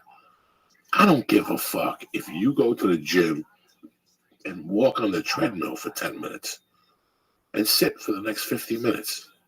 I wouldn't give a fuck. But if you did that 3 times a week, by the 4th week, you're going to go to yourself, why do I do this? Let me just walk 20 minutes. That's why I tell people, show up. Don't worry about anything else. Just show up. Eventually, you'll catch on. Just go down there. Go down there.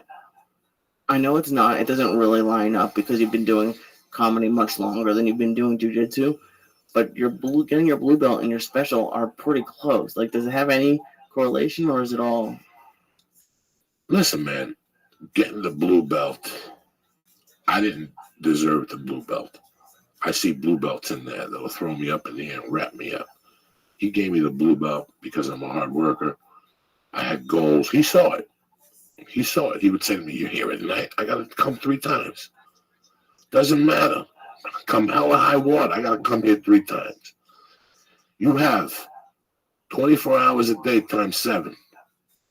I'm talking about 3 hours of that. You know, nobody's that busy.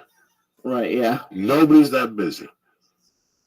Nobody's that busy, because even if you work Monday through Friday and you say to me, "Joey, guess what? I'm going to do 10 push-ups and 10 sit-ups and 10 squats on Saturdays and Sundays. And then on Wednesdays when I get home from work, I'm going to do that." You just helped yourself by doing those 30 fucking movements. And then you say to me, "You know what else I'm going to do, Joey? I'm going to get a fucking notebook every morning. And before when I come out of the shower, I'm going to write a page of how I'm feeling, what my plans are for the day, who I'm mad at. Who I'm mad at, what am I mad about?" You ever go to bed so mad, you wake up in the middle of the night, you're mad, you can't fucking sleep. You want to go to sleep? Open up a page and write it out. Within an hour, you'll be sleeping like a fucking baby. What do? You write a letter? Because it's your psyche that's fucking, not a letter. Just write about the situation. Write the whole situation down. 2 weeks ago, I gave Lee $200 to go gamble, and he came back with no fucking money and a frown. You know what I'm saying? He don't even give me a fucking losing ticket here. Nothing. Anything is better than you sitting there. Because sometimes while you're writing it, right? Like, let's say you're mad at your insurance rate went up. Oh my God, I am. I'm pissed. Okay? Let's say you're mad at your insurance rate went up. While you're writing about the situation, something else is going to come out of that pen. Okay. Like, if you... That's the cure of insomnia, writing. Whenever I got insomnia, but listen, did I fucking know that 28? No. Did I know that 35? No. I was too busy snorting coke.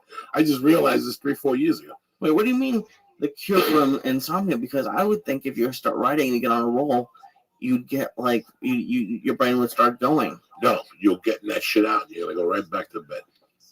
If you have insomnia, it's just a bump in the road. It's just a bump in the road.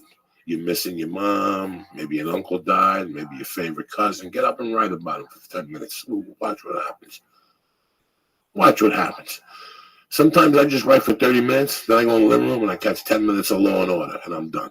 I got to go right to bed. Whatever's on at 3:30, 3:45, I'm done. But I don't fight it no more. I get up with it now, and I ride the energy wave. Okay. I write whatever bothers me, because the reason why I'm not sleeping is because that's on my mind. That's smart. I would think. I didn't know, dog. I didn't write this. I didn't invent this. I think I read it in some fucking book. And then I tried it. I didn't invent this. I just fucking tried what I read, and it worked for me. In fact, I think I'm going to read that book. It's the War of Art. The Art of War? No, the War of Art. Oh, okay. The Art of War is by Shin Tzu. Okay. The Art of War is by a Pressler, Stephen Pressfield or something. I think in that book, it's either that or the one by the horror, Stephen King, the one that he wrote. It talks about some nights just getting up in the middle of the night and fucking writing if you can't sleep or some shit like that. Okay, that's good. I'll try it because I can never sleep. But that's it, man. It's so weird how my life changed when I started taking little turns to taking care of myself. Just little things, not nothing outrageous. No more soda, you know. A lot more water, more whatever. Just little things, constant efforts. You know what? I'm going to go to bed. You've been watching TV and say this to yourself. You got to say to yourself, okay, last night I was watching, I took a big nap yesterday afternoon, like a 3-hour nap. Oh, shit. And the night before. So I knew last night was going to be a late night. You left at 11:30, quarter to 12. Right. Okay. And I had Cuban coffee. So my wife went to sleep. I stayed awake. And the next thing you fucking know, I watched something on Julia Serving and Marvin Bad News Barnes about the ABA. And then I got caught up in some fucking movie. I'm watching this movie for about 20 minutes. And I was watching it. What fucking movie was it? Jesus Christ. That's how stoned I was last night. The last 2 nights I've been so high at the house by myself. The first night, Bert Kreischer called me. He goes, hey, you going to come over tomorrow? I had to call him back the next day. I go, Bert, you called last night. We talked. He's like, yeah, don't you remember? I told you to come over at 5 o'clock tomorrow. I didn't even fucking remember. That's how fucking chiseled I was. What do you have? What? What edibles did you have? Everything. I had the transmission fluid. I had a couple stars. I had some of Larry's happy pills. I was off and running, Jack. There was no drama in my life. It was late. I was staying home. This is my last weekend at home. You know, next week I do New Year's with Joe Saturday night. Friday afternoon I do Kaluka Casino. Friday after that I'm in Cleveland. And the Friday after that I'm in motherfucking Tempe, Arizona. So these next 4 weeks I'm working on the weekend. So I figured this last weekend at home, I'm going deep right in my living room and shit. I love going deep in my living room. It was fun getting a little stoned in Vegas. I liked gambling. It was pretty cool. Like you were able to calm yourself down, because that's the biggest thing. And I really think it relates to with gambling. Like when you start going too fast or you start betting too much is when you start losing. So I was thinking about you the whole time, because I did great that night because I was on stars and I just was betting my normal $15. I just got one on a run, and it was it's pretty crazy. I don't know much about gambling in that aspect. I'm not a card player, but I know that to win at the slot machines, yeah, you got to sit there for a fucking hour or two, and that's or 3 or 4. It's about patience and nailing it, knowing when to bet 3 quarters, knowing when to bet 1 quarter. Knowing when to bet 3 quarters, knowing when to bet 1 quarter, knowing when, you know, and then just catching it. Pretty soon you start catching the machine and you start flowing. You hit 2, Wheel of Fortune, and you win $40, and that's the guy that wins. You know, that's what I know about that. right. My biggest issue is leaving, because I lost, but then I went and hit like 150 off of a 20 on slots, and I gambled it away. I kept trying to play. That's why they call it gambling. Lee. If you wanted to fucking hold on to it, you just go up to your room and create a museum, just looking at $20 bills and sit there all night like a bumpy. But you're in Vegas. Your natural Instinct is to go back downstairs and try to rock the house, or say, you know what, I'm gonna put 60 in my pocket and I'm gonna bet with 60 and see what happens. But I understood Larry's logic. Larry didn't want you to go to one of the big casinos because he didn't want you to lose your money. At his casino, there was a $5 table that you could milk for 2 fucking hours. I went to his casino, and that's where I lost the rest of my winnings. It was the coolest night for me, because I just got lucky. I thought first I had lost all week, and Joey gave me $100 to gamble. And I was like, this is Joey's money. And then out of the abyss, I saw a sign for Dairy Queen. Excalibur has a Dairy Queen. It wasn't open, but I was just thinking, like, what would you do? And there was this cool black dude dealer. I went and sat down alone with him. I usually don't gamble alone. And we just started going, and I ended up hitting like 8 blackjacks in like 30 minutes. I just hit a ton of them. I'm betting $15, and they just started giving me green chips, which is 25, and I never bet those. It scares me. And when I turned your 100 into 6. I was so happy, and I just got up and moved to the next table. I just moved to the next table, and they said, "Oh, this is a $25 table." I said, "Okay, I'll try it with 100. If I lose that, I'll be done." and I just started winning. I got up to right up to 1,000, I think, pretty close. But anyways, yeah, you always go on little runs. But there was a professional blackjack player there, betting like 1,000 a hand. It was freaking me out. It was the coolest thing I've ever seen. He got blackjacks on like $500 chips. So you were up at Gino LaRue. Well, yeah, I was pretty close to it. Did you go to your room with the Gino? No. Then where'd you lose the Gino? Okay, so I was down to like 700 because what gets you is the doubling, because it's the fucked up thing. There's hands that you're always supposed to double, which is doubling your bet, and you double 2 or 3 of them, and then the dealer pulls the 21 out of nowhere, and that's why it's gambling, and that's why the casinos are huge. All right, so what did you go back to your room with after that? 5. Then see, this is where they get you. I should have, if I had left when the tram. That's why they don't have clocks. If I had left when the tram was still running, I would have been up like $700. But then I had to walk home, and I'm gonna just test out the other casinos. So I lost a couple in Luxor with that lady at the ice house, the nice lady who was the host. Yeah. Like the Asian version of her, next to a guy in a wheelchair. And Whoa. You gamble next to a guy in a wheelchair? Yeah. That's the kiss of death right there. Oh, why? Because. See, this is why no Asians, no fucking, none of that stuff. You gotta be around by yourself. That's when you were winning. See, that's where you fucked up. I'm not saying not to be next to wheelchair people. I'm saying that you had just won fucking $10,000. You should have gone back to a table by yourself. Or you should have just stayed with the black dude. When the black dude left, the one who gave me the most was an Asian lady who, and I love it.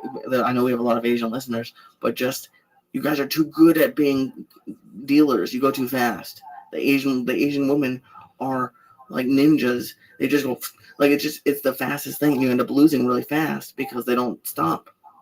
Because they're just amazing at their jobs. And so how much did you get back to the room with? Then I went and gambled with a guy from New York, and so I got back with 400. All right. And then the next day, I went to lunch with Larry and his son, who was awesome, but I lost like 300 in like 20 minutes. It was the worst.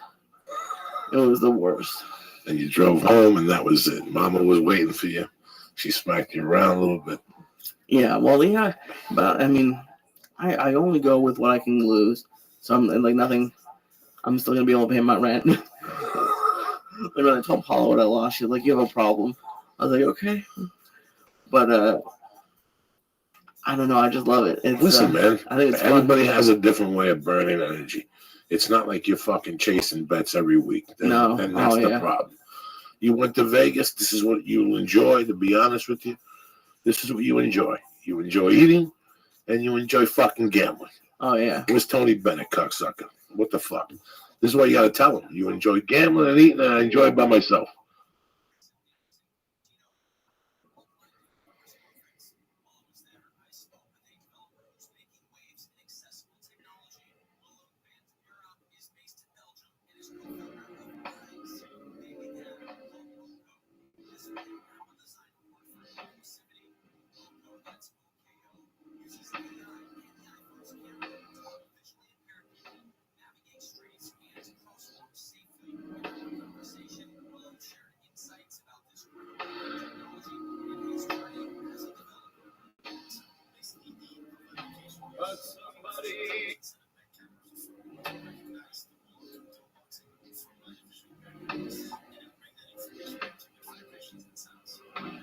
Fucking Christmas.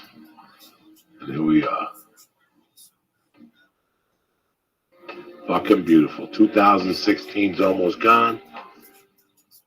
2017's right around the corner. Time for another start. Oh my God. What the fuck? You can't walk on one leg. You know what I'm saying? Right now, the 3 wise men were showing up with an envelope. They just started their journey. I can't walk at all right now. Oh, fuck it. You don't need to walk. Who gives a fuck? You got nowhere to go and nobody to see. Ventura was great last weekend. For anybody who came out to the Hong Kong Inn, it was fucking tremendous. My set was a little off. I went a little long. But I love you guys. I love that place. I like the guy who runs it. You know, Mushu Pork wasn't bad.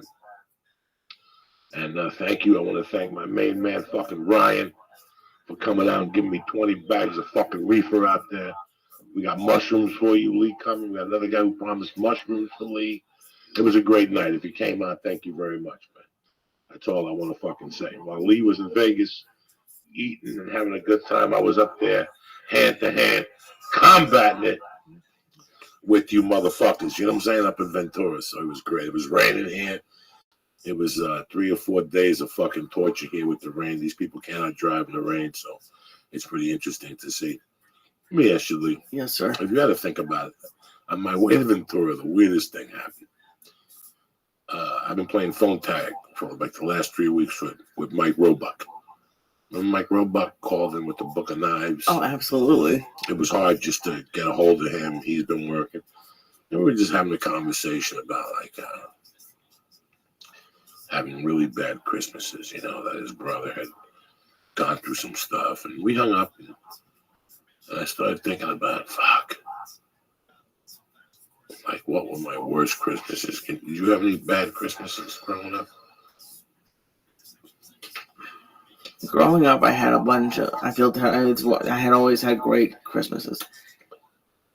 As I got older, my parents would fight during the holidays a little bit, which isn't great, but every family does that. It's not like that's weird. But my worst ones were, I guess, would probably be out here the first few years, just when I didn't really have anybody with it.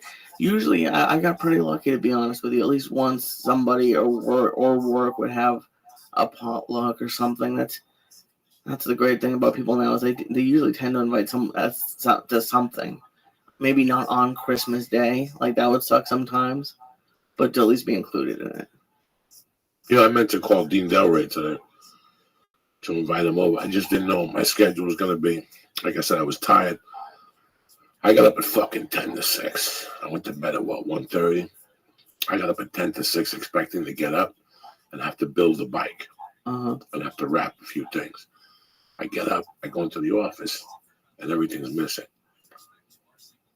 I go, what the fuck happened? I go into the living room. My wife got up at 3 and wrapped some shit. And so I woke her up. I go, we're going to build a bike. She goes, no, let's just build it with her together. So I was already up. So I got up at 6. They both stayed in bed till 8. Your daughter stayed in bed till 8 on Christmas morning? Yeah, I wrote. I smoked some reefer. I made a protein shake. I just entertained myself. I've been really working on this book lately. Like I really now have the time. So I got the chapters, you know, I'm working at 2 chapters at once. And I've been trying to hit 1 chapter at night and 1 chapter in the daytime early. And it's just, you know, you put in 2 or 3 paragraphs. The next day you look at it, you put the fucking periods. Maybe you take out 3 sentences that are unnecessary and you start writing 3 more paragraphs. So I've been on a pretty good pattern, you know. It's tough to write in those hotel rooms. It's tough to write 3 days and come back to it. But this has been pretty good. So I've been sticking to that lately. You know, I was thinking about ADD today. Last night, we ended up going to Bert's house, and there was probably 10 kids over there, 12 kids over there. None of them Mercy's age, you know. All of them 3 or 4 years older than Mercy. So Mercy's in heaven. A 4-year-old, around 8-year-olds, they're in their fucking heaven, you know. And when I walked in with her, she sat right next to Bert's daughter, Georgia. She really likes the older one, and Georgia likes her.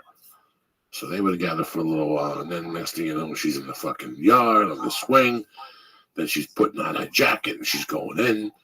And then she sits down on the couch, and then she gets up, and they got that movie on, Moana, whatever. They got that on, but no.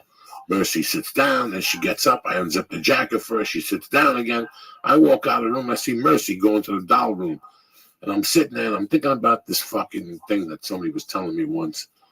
I was at a lunch and somebody was blowing smoke up my ass about that kid's ADD. And I'm sitting there thinking to myself, what the fuck is this guy talking about?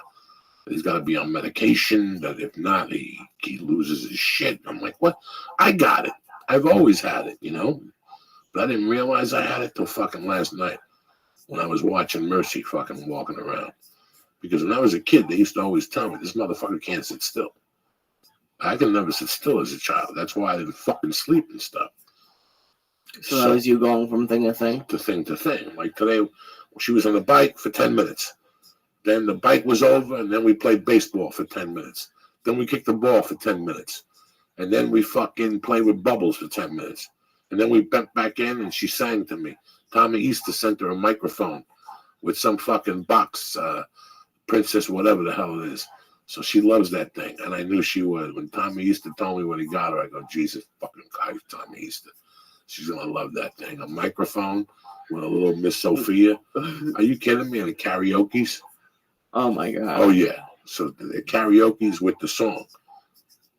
You follow me? She likes Miss Sophia? Yeah, Princess Sophia. Me neither. I don't know nothing. There's like 10 of them she listens to. You know, but she was on that, and then she was in the fucking thing with the Hot Wheels. It never ends. So I was thinking about, if you really have this, do you really have to treat it? What do you mean? Because my generation, nobody treated nothing. They just gave you more soda until you fucking went crazy, you know. ADD, do you know anything about this? I don't know if it's is it Should considered ADD at 4 years bullshit? old? At 4, isn't that just being a kid? A kid, yeah, that's how I look at it. It's just being a kid. Listen, man, she don't, at daycare, she's got 9 best friends at daycare. Yeah. But you know what? She's happiest when she's by herself. She's an only child like I was. So she's hugging kids at daycare. She hangs out with the little black dude who fell down and bumped his head the other day. Oh, shit. And they put a bandage on his head, hysterical. So my wife walked in, he kept pointing to the bandage. Yeah, because they put helmets on when they ride bicycles. I would hope so. But the fucking ledge caught him right under the helmet, the poor kid. It's not bad enough he's already deaf. You know, and he's the cutest little fucking motherfucking black kid you ever seen in your life. Every time I see him, I knuckle him, high five, and give him a hug. He gives me a hug. I've known the kid for 2 years. I was swimming with the kid when he was a baby, me, him, and my daughter. So I know Zabe since he was a fucking baby. So that's hysterical. But yeah, did she have a good time today? Well, yeah, I mean, I don't think you have anything to worry about. She had a great time at Bert Kreischer's last night. I'm very happy. I want to really thank him for inviting me over there. It was very nice of him. He knows that, you know, we were going to go to George's house, and George's has little dogs and shit. And it's adults, you know. Every time we go to George's, we have a great time. But she's the star of the night because she's the only fucking kid. Right, They're all adults, and they play with her and stuff, you know. But to be around kids, and she got to look at them and stuff, it was really great for her. She was there till 9. You know, we kept her out late last night partying. So I knew she was going to sleep late today. I knew she was going to sleep till. She didn't really get the concept of waking up for Christmas. When we showed her that Santa ate the cookie, she looked at us like it was a magic trick. Like, you know what I'm saying? Like, she didn't really, she got it, but she didn't give a fuck. She was just ripping through those toys, ripping through the papers and shit. She's like, yeah, I don't care how they got here. Yeah, I don't fucking know. You know, my wife put the gifts out. Unbeknownst to me, what I wanted to do. She goes, no, let's put them out. I had a whole plan that there's nothing there in the morning, and all of a sudden there's 1,000 gifts there. There's nothing there at night. And all of a sudden you wake up, there's 1,000 fucking gifts gone. I wanted to put the dish with the milk and then spill it. And then as soon as I heard the door, I'd be, hey, come back. You just missed Santa Claus. Yeah. That type of shit. My wife didn't want to do that. Who the fuck knows? So I didn't know. Once she put the gifts out, I said, this is it. This is it. I didn't like it. It took the pizzazz off. Because it's supposed to be like this? Yeah, it's supposed to be Christmas morning. That's what I felt. I don't know. Yeah, I was always jealous of that. For me, I want to go to bed and there'd be nothing there. Just a tree with lights, and I can't find the fucking presents. I can't figure where the fuck they got them in. I know they're around here. My friend told me there's no fucking Santa Claus, but I know there is. My mom and dad wouldn't lie to me. They're, whatever the fuck. And then all of a sudden you wake up Christmas morning and there's fucking toys everywhere. One of them is built. That's Christmas. Show them a picture. Now you can fucking buy the videotape of Santa drinking milk or something in your house and show your kid. That's There's something you hysterical. could download. There's something you could download now. I don't know. I don't fucking know. I just wanted to make it that way. If I think about my worst Christmas, I got to think about my best Christmas. And my best Christmas was at 205 West 88th Street. When we left it, mine as a family, there was no presents, and we came back at 3 a.m. There were fucking presents, okay? That's a fucking trick right there. That's my story, and I'm sticking to it, cocksucker. Let me give some shout-outs real quick here, and we'll get out of this. First off, I want to thank, I want to wish the whole church family a happy Merry Christmas and a Happy New Year. I love you guys. Again, my man Ryan from Detroit, Bobby Sharon and Crystal, Dennis McGarry, Paul Lynch, Bob Lolingus and his family, J.J. Stemler, William Havilar, Michael Trevino, Jimmy Dominguez, Noah Zark, and the motherfucking Ortegas and shit making it happen up there in fucking Northern California. And that's basically it, my man. I want to do a podcast. I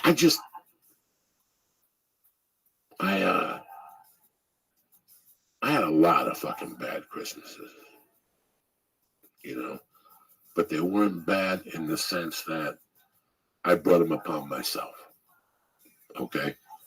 They weren't bad because life was cruel to me. In many ways, I brought it upon myself. The one Christmas that I thought was going to be bad was prison. And it was tremendous. Like the next day, the 26th, I opened up my eyes and that's it. And that's how some people view Christmas. They view Christmas like they just want to wake up and it's the 26th of December, I'm sorry.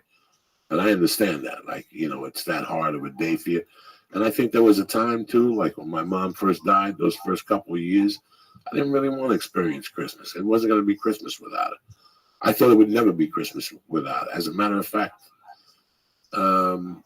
if it wasn't for my daughter, it'd just be another day for me. I'm not going to lie to you. Like I told you in the documentary years ago, once you lose a parent, you can move on. But it's like eating food with no salt on it. You know what I'm saying? That's what your life becomes when you don't have a parent. That's why those first couple of years, Christmas didn't mean dick. Christmas didn't mean dick till I got back in like a family environment. Like in 86, 87, Christmas meant something again because I had a girlfriend and a family and I had somewhere to go. But all those years I was out there fucking playing the scavenger. I didn't give a fuck. It's funny because today I talked to Timmy Holloway. And we were talking about the Christmases we used to spend at his house. Christmas 81, Christmas 82. And I think Christmas of 84, I went down there to eat at his house. They were tremendous. They were fucking tremendous. What ages are that? Is that? 17, 18, like 22 or something like that, 21. But the one when we were 17, we walked in there fucking half stone. We ate like animals. It was a different time, It was a different time, Christmases. And we were talking this morning, him and I, about how much life has changed, And in many ways, some ways I can handle it, and some ways I can't. Why not? In a lot of ways. I don't know. Sometimes it gets late at night. My wife goes to bed. I'm in the living room watching TV, and I start getting self-doubts at night. I start thinking about, like, more shit I could be doing. Here I am fucking around. I don't know. I beat myself up just like everybody else. But I also beat myself up at times about how fast this life went. Like 1 minute I was somewhere, and the next minute I was somewhere else. Like some nights I questioned myself, like, where the fuck did it go? And how fast did it go? when you're 20, you really don't see. You think you have all this time, but you really fucking don't. It goes so goddamn quick. And why does it is it upsetting because you think you're a fear of death? No, not at all. At times,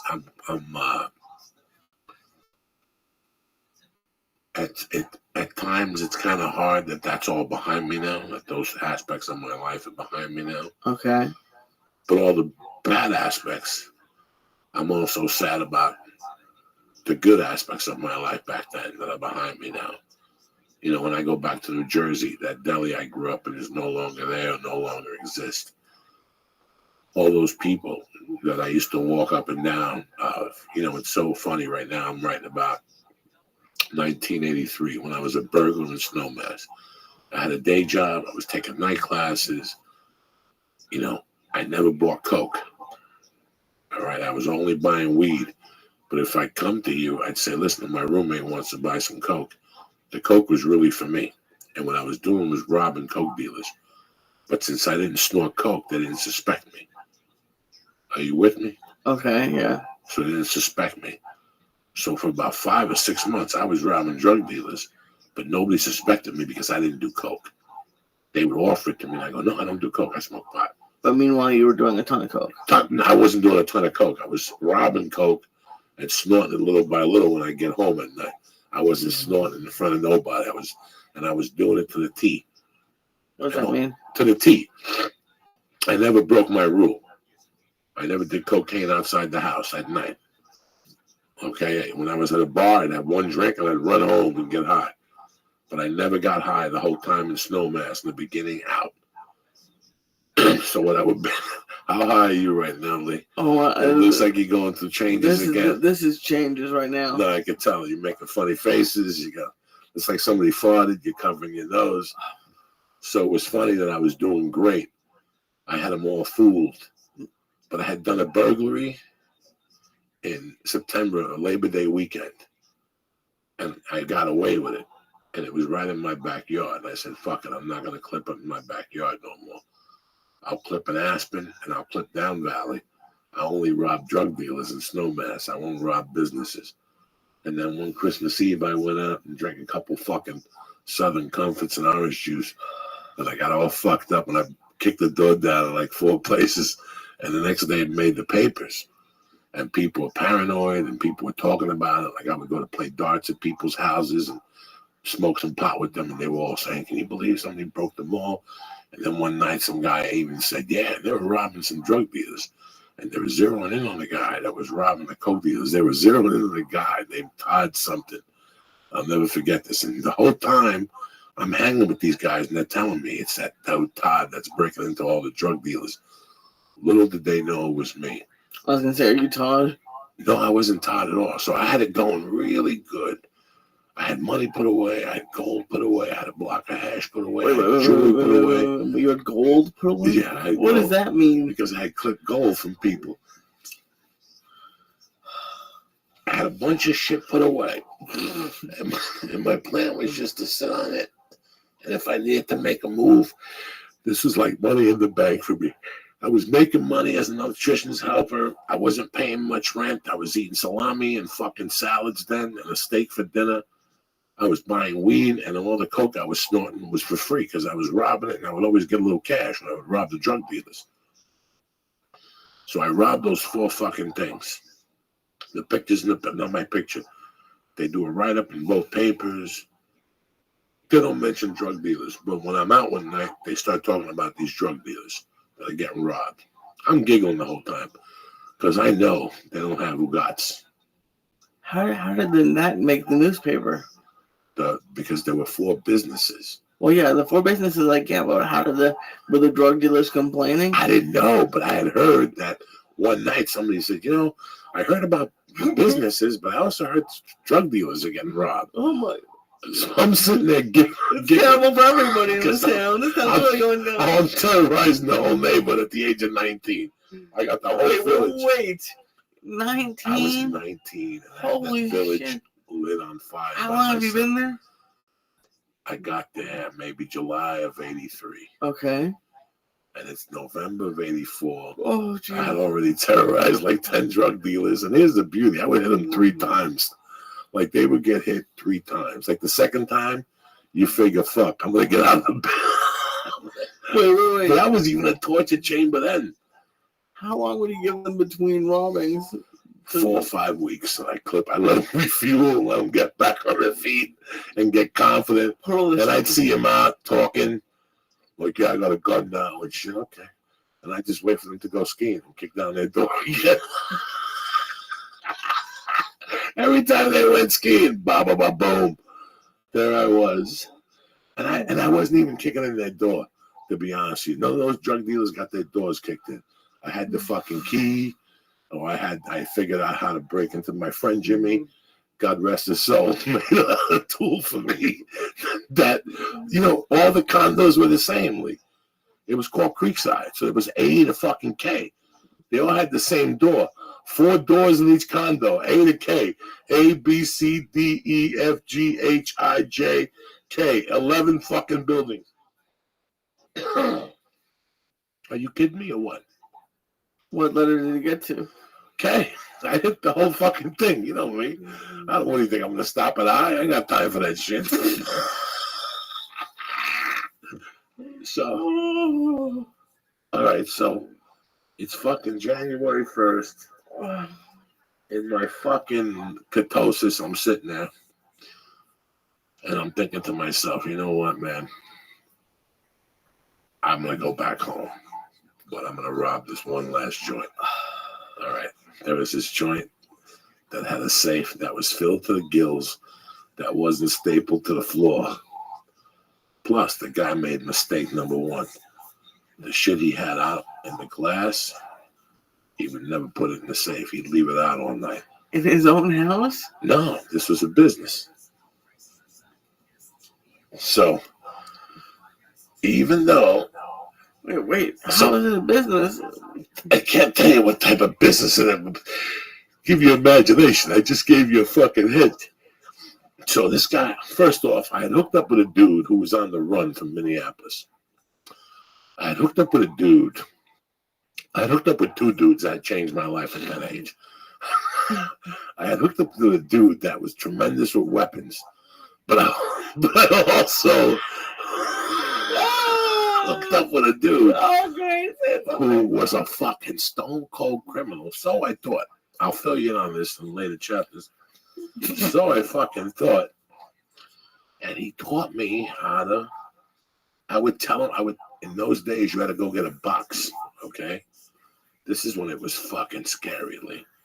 Because I was already telling you, so I would have to get a box of camera.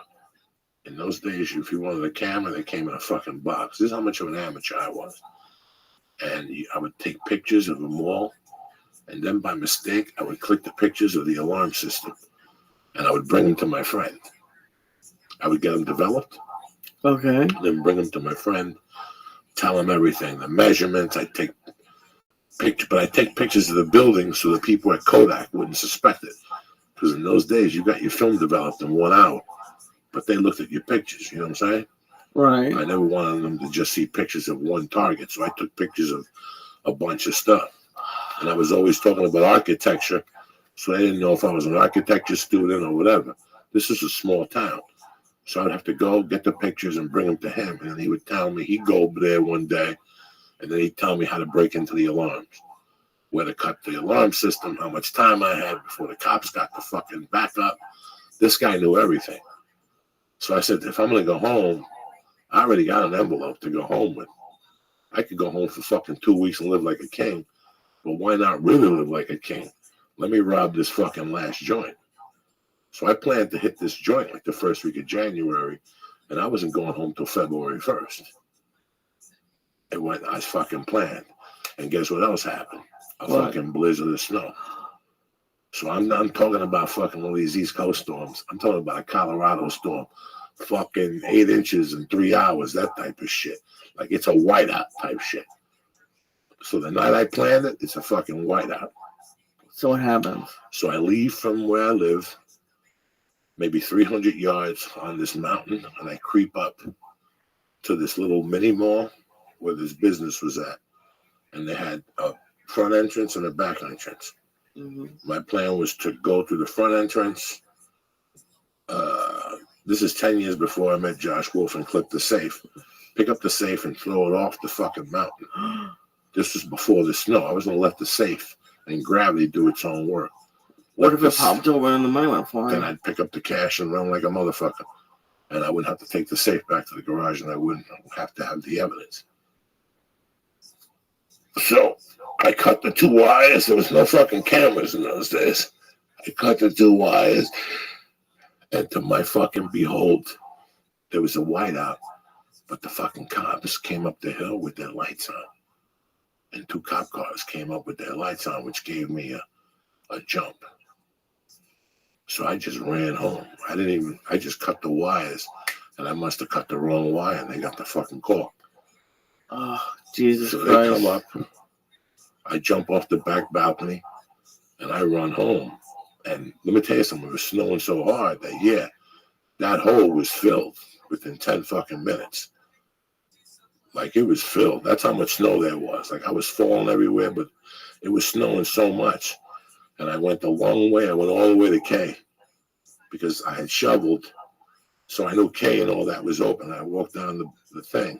My mistake was I took my boots off and I brought them in. They followed the snow path to my door. And then the cops like, where were you coming from? And I said, I came from Aspen and all this shit. And I go, I must have gotten mixed up with the snow, but I didn't rob no jewelry store. But now they knew. Now I was on a short list. Now you're on the radar. So now I had a boogie. So for 3 weeks I had to walk around, wait to see if they were going to pinch me. They never pinched me, but now the burglaries also stopped. So they definitely knew it was me. Did you think you had to commit another robbery? I did, but there was nothing to rob that interested me at that point. All my challenges had been done. Unless I wanted to. By this time, I knew they were on to me. It's not like they were watching me. It was too small of a place to be watched. They could always, but they were at least watching out for shit now. Now they knew. How many people do you think are there that just live and around the country, move every couple of years and just move city to city and rob? A ton. You think so? A ton. It catches up with you. You leave, you're like a fucking slug. You leave shit behind. So you leave enough shit behind, they'll come back to haunt you. It did me. It did me. It didn't work. What they found out in the different cities I was at didn't fucking help my cause. No, it can't. When I went to get for my preliminary hearing, when I fired my attorney, that's when they took me in the back, and the DEA was there. They were showing me pictures. The district attorney from Boulder, the guy that was trying to prosecute me, was giving me paperwork and showing me. He goes, listen, man, we did like a thorough background check on you. You were fucking in trouble in San Francisco. They just started spitting it out. You were in trouble in New York City. You were in trouble in Jersey. You got in trouble in Connecticut. They fucking did a thorough check. All those places I thought I was being fucking cute at, they fucking knew about it, especially Aspen, and especially the story I'm telling you right fucking now. Jesus. Fucking craziness, man. What does that make you feel like when you hear that? When I went and they told me to my face? Yeah. Oh, I knew. I knew everything comes back to haunt you. Don't think you get away with it. And this is way before computers. What they had done was called. You know what I'm saying? Like, this is when you call. This was way before computers were very, 83, yeah. They were still, some people had really good computer systems and some people didn't. In 84, I got busted for weed. And they already had that fingerprint thing in the car. Where if you don't have an ID, they put your fucking fingerprint or some shit in there. I went to other towns where I gave them a name and it was a felony I did, but I gave him a name. It takes them 10 days to run your fucking name in some places. Not anymore. Not anymore, Jack. It's immediate, right? It's fucking 10 seconds. 10 seconds, everything comes back in NCIC. In the old days, they had to send fingerprints. And that gets put on a list. So you might get bailed the fucking. Did you electrocute yourself? Did you? No. What the fuck just happened? I'm just really high. So you might get arrested on a Friday, give them a fake fucking name. Right. When I was doing all that stupidity, you might get arrested on a Friday, give them a fake name, bail out Monday, and they wouldn't know for 30 fucking days. Fuck. Then they would catch you when you came back to court. If you came back, if you were that dumb to come back. And people think come back. You know who came back? Who? Me. And that's how long it took them. I went back, did the community service. They didn't catch it was me till a year later in Seattle. I got arrested, and I saw that I wasn't wanted, but they figured out that was one of my aliases. Oh. So like, yeah, you did it, but we know who you are now. Yeah, so they just said, fuck it. We're not going to arrest you. We just know you fucking did that shit. It's pretty interesting. Now you can't do that. Now the computer system, they got you in 10 fucking seconds. So it's really, do you think, can you have a career after you get out of jail? Like if you were a thief, could you go to jail, do the time, get out, and just start doing it again? As a thief? Uh-huh. Listen, man, I don't know anything about today's world and what's going on. I do know that I see fucking cameras for everything. Right, yeah. I do know now that when a liquor store gets robbed, it comes on Eyewitness News. I know that when a burglary happens, and it's an amateur burglary, it's on film. You follow what I'm saying to you? If 4 fucking Spanish kids throw a rock through a glass and climb in and take the things in the jewelry store, that's street shit. They're going to show you that. But they're not going to show you footage of people who are in there taking safes and, know people who know how to fucking chisel safes. They're not going to show you those tapes. No, and regular ordinary homes have those security systems now. Like my Yeah, but I can shoot you in the head 4 times before the cops get there. If you don't give me what's in your home safe. That's the real deal. I could shoot you in the head 4 fucking times after you press that buzzer. And walk out of there with luggage and shit. And the cops still won't be there. Yeah. Is that your line to them? I could shoot you in the head 4 fucking times. Don't press that buzzer. No, you shoot that. You press that button. I shoot you 4 times in the head. What good are you? You know what I'm saying? I could still get out of there by the time, they realize you're fucking out of it. Oh, that's a fucked up thought to have. I just got no alarm. Huh? I had to get an alarm. Yeah, absolutely. It's spooky over there. It's spooky. It's spooky over there, dog. It's fucking spooky. At night, it's fucking dark. Fuck you. Too quiet? Yeah, it's a bit too quiet. You got the yard and shit. Fuck you. Fuck you. Rudy was telling me when he was on the podcast. I go, Rudy, give me the guy's fucking number. Fuck you. Give me the whole thing. Booby traps, lights, explosives. You missed the Mexican ice cream man? Over here? Yeah. Nah. I stopped fucking with him when I got up to like 3:36. I was like, I can't be fucking with the Mexican ice cream man no more. Motherfucker shows up at the weirdest times of the night. I need him like I need a fucking milkshake at 2 a.m. Fuck him. He had me all chiseled out for a fat dude, so he would sit in front of my window and just ring his little ice cream bell fucking 3-4 times a day. He'd even beat the horn. Like I'm still, when the ice cream man beeps the horn at you, you know you're a fat fuck. I was walking, I was going to the gym. That's when I first moved here too. I was walking my wife to work in the morning, and then I would stay walking for an hour.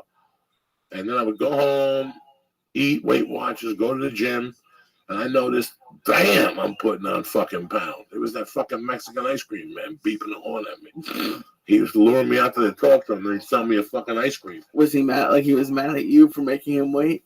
Not at all. He'd wait out there till I got the beep. You know, after 15 minutes, you're like, there's got to be beeping for me. I look out the window. He's out there waving. I'd fucking say, fuck it. He's out there. You want something? No, I'm going to get a double cone.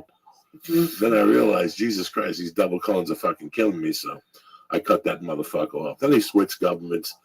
He's like, there's 10 different dudes now. Every time one guy gets comfortable, they hear something and they fucking leave town. So it's tough having an ice cream. And he works it. Listen, if you sit here at 6 o'clock at night, from 6 to 11, Lee, he'll come by twice an hour. Really? Yeah, he comes by. He just goes, all his route is from Chandler to the corner up, all these side creepy houses here. That's what his route is. He'll come by here at 6 and about 6:42. And then about 7:15, then about 10 to 8, and then he takes a breather, and he goes to about 11:30. I'd be getting home from the Comedy Store, and I'd see his red lights by my house. And I go, damn, this guy's a fucking pimp. Yeah, they don't mess around. They're out tonight and yesterday. They were out tonight. Yeah, of course. Yeah, they don't give a fuck. Christmas Eve. They're immigrants. They don't give a fuck. They don't give a There's fuck no at all. Christmas. Their family's stuck in whatever country they're The kids from. are there with them. That's what I saw. But did you notice? Every business around here was closed today. Oh, yeah, of course. Nothing was open. Nothing. Denny's, and I'm not going to Denny's. I know No Hope Diner, they're always open. Eesh. And 7-Eleven was open. That's it. The Denny's literally had a line out the door. Well, you want 11:30 after fucking church, like a Mook Delore. You got to go at 9 to church on Sunday, because if not, it's a horror show over there. Once church gets out, today was a big church day, brother. You're not eating breakfast in this town.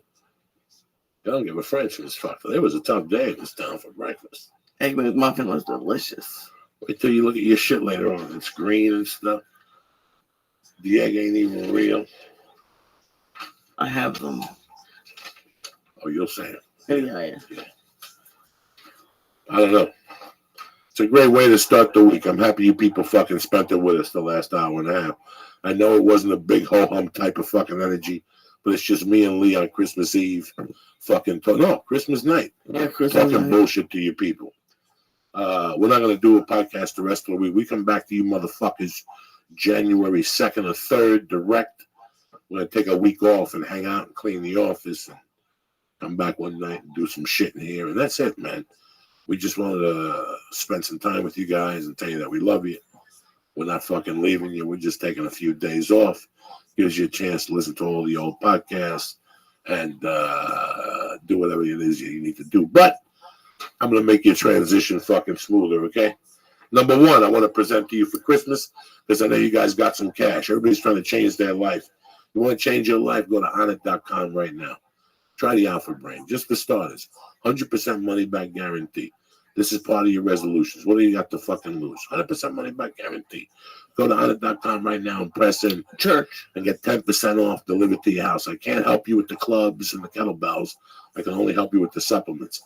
Again, any supplement in there, from Shroom Tech to Alpha Brain to the Hemp Force Protein, I stand behind 150 fucking %. Go right there. Start with the Alpha Brain. Go to onnit.com and press Church. boom. CHURCH. That's how high I am already tonight. Number two, Leo cop to these people. I love these people. I don't get them because I don't fucking like cooking. I don't like fucking cooking. I'm through with fucking cooking. I like making sandwiches. I make tuna fish like a motherfucker. I made some nachos the other night because I was desperate. My wife had all the chemicals. What? You know what? Maybe one time I'll bring up one of the Blue Aprons over. Okay. Maybe I'll do that. Well, I had like 3 deliveries and I liked it. The food was great. It's I have awesome. nothing against the food. It's measured perfectly. It's exactly what you want and how you want it. It's portioned like a fucking normal human being. You understand me? That's what the beauty is. What were your favorite meals, dog? Oh my God. What were the ones so far that you've gotten that were good? I've had so many good ones. I've had a bunch of great burgers. I've had a bunch of great pasta dishes, pasta pomodoro. This week they have a bunch of great dishes. They have spicy cabbage enchiladas this week. Okay. And that's the crazy cool. You get to learn how to make that, and they tell you how to dice a potato, how to make garlic paste. They have videos for you. Because I do all that. I'm the one who Googles and finds it, but they have it right there for you. They have a seared chicken and sauce and sage gravy with carrots and mashed potatoes. You learn how to make. They taught me how to make mashed potatoes. Hold on 1 second. Oh, sorry. This is all for less than $10 per person per meal. Blue Apron delivers seasonal recipes along with proportioned ingredients to make delicious home-cooked meals. Choose from a variety of new recipes each week, or let Blue Apron's culinary team surprise you. Recipes are not repeated within a year, so you'll never get bored. Customize your recipes each week based on your preferences. Blue Apron has several delivery options, so you could choose what fits your needs. And there's no weekly commitment, so you can only get deliveries when you want them. Each meal will come with a step-by-step, easy-to-follow recipe card, just what Lee was talking about. And again, they're proportioned ingredients and can be prepared in 40 minutes or less, all right? You get home from work, you take a shower, and there it is. Blue Apron's freshness guarantee promises that every ingredient in your delivery arrives ready to cook, or they'll make it right. Check out this week's menu. What is it, Lee? This week's menu is a spicy cabbage enchilada with a yellow tomato sauce. They have a seared chicken and sage gravy with carrots and mashed potatoes. And they have a Tuscan-style roast pork with kale and salsa verde. All right. Check out this week's menu and get your first 3 meals free. I'm talking free, with free shipping by going to blueapron.com/church. CHURCH. You'll love how good it feels. You'll love how good it tastes. And you'll love how happy you get by creating incredible home-cooked meals with Blue Apron. So don't wait. Do yourself a favor, dog. Start the year off right. That's blueapron.com/church. CHURCH. This is Blue Apron. It's a better way to cook. I also want to introduce these savages to the company. You're going to love them. By now, I don't know if you heard me talking about the scores of cash you can make by betting mybookie.net. Well, it's bowl season. If you haven't checked them out, this is the perfect weekend to get into action. You got the Independent Bowl, the Military Bowl, the Russell Athletic Bowl, the Citrus Bowl, the Peach Bowl, the Fiesta Bowl. Listen, if you're going to make some money, you got the week off, this is the week to do it right now. You have plenty of times to watch the games and scout the teams. The bowl games are here, so it's time to crush your picks, lay down some money, and score big. Join me and thousands on online plans and start betting at mybookie.net. MyBookie is an industry-leading online sportsbook. To end the year with a bang, MyBookie is offering a 100% bonus up to $1,000 when you deposit before the end of the year. And its players enjoy the fastest payouts in the business when they win. I would only recommend a service that's good to me and my listeners and to others. That's why I urge you to make your way to mybookie.net. You win, they pay, no hassles. You're wasting your time betting somewhere else. I know a lot of you guys gamble. Here's the one you were waiting for. Don't sit on the sidelines this bowl season. Do me a favor. Join now, and MyBookie will match. Forget about make. Join now, and MyBookie will match your first deposit with a 100% bonus, Lee. You hear me? That's right. So if you join with $100, you'll get a $200 bankroll to play with. Use promo code Joey, Joey, to activate the offer, or visit mybookie.net today, or call 844-900-BETS. Again, 844-900-BETS. Play, win, get paid, bitches. Visit MyBookie today or call 844-900-BETS. Listen, you're going to sit there all week. You might as well make a little scratch with some fucking money. So start betting at mybookie.net. Again, I want to thank Blue Apron. Again, I want to thank Onnit. Again, I want to thank all the great sponsors we've had this year, from Tushies to MeUndies to ZipRecruiter. But listen, man, I want to thank you guys the most, the church family. And I want you to sit down and, this week, smoke a fucking joint, put on your favorite Deep Purple album, you and Bobby Sharon, and write your goals down. Write what you want for the new year. I've been writing them for the last week. What I want to make better, how I'm going to make it better. I got to get my nightlife cooking a little bit. My nightlife is a little fucking boring. I got to mix it up a little bit. I'm going to have to catch a jiu-jitsu at night. Maybe switch a podcast to a morning. We might have to switch it up here. something's not working for Uncle Joey, so I got to make it right. But listen, again, I want to wish you a Merry Christmas. I want to wish you a happy holiday. I want to wish you a happy New Year, health, happiness, and then the money comes later. Trust me, I'm telling you. Lee, my brother, is so fucking high right now. He can't wait to get off air so he can go get air or jump off a building or do whatever it is he's going to do. Again, thank you very much for being my family. Thank you for supporting my special at CISO. Thank you for supporting myself and Lee and for being the best fucking family we've ever had. All right? Have a great fucking rest of the holiday and a happy New Year. And we'll catch you guys next Monday morning. Thank you for listening. Have a great holiday. Stay safe. Be careful. I love you motherfuckers with all my heart.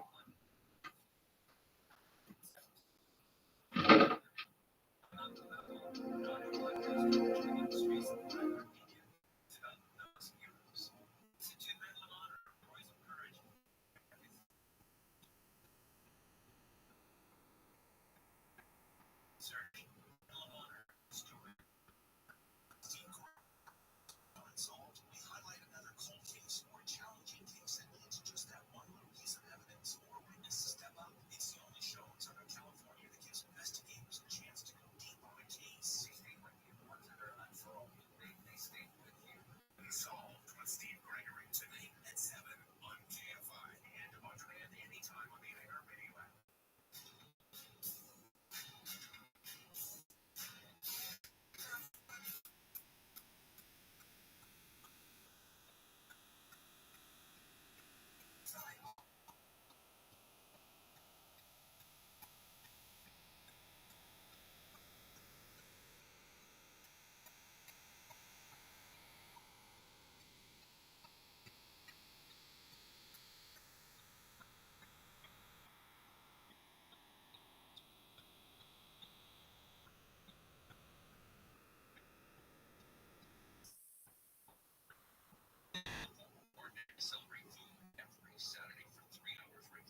I'd say what? No, they were down, right? They went up. Oh, they came back. 35. I have no idea.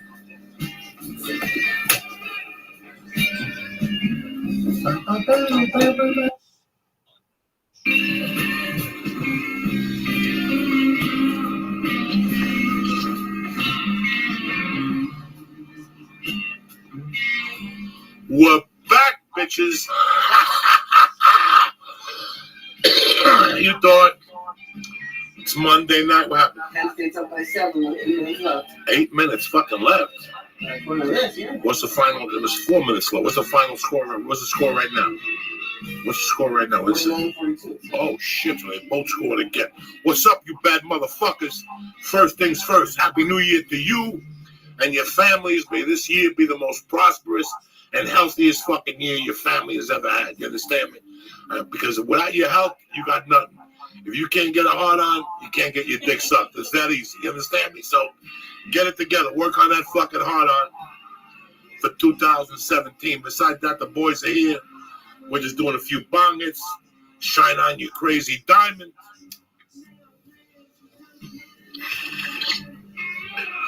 We got a big bag of stars tonight.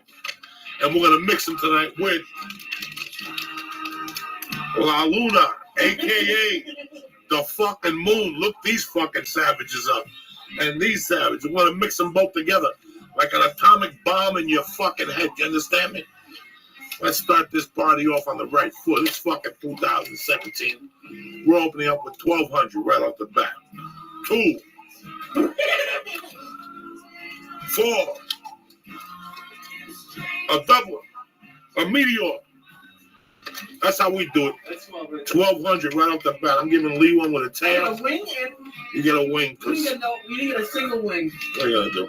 This wing is 8,000 milligrams. I got a double. There you go. You got 6 of them. Enjoy, cocksuckers. Always remember, when you want to see the devil, you gotta go with star 1. They got a direct line to the fucking devil. These people right here. You got stuff on your mind. There's things you want to change. It starts with the star 1, a.k.a. Stars of Death. That's right, cocksuckers.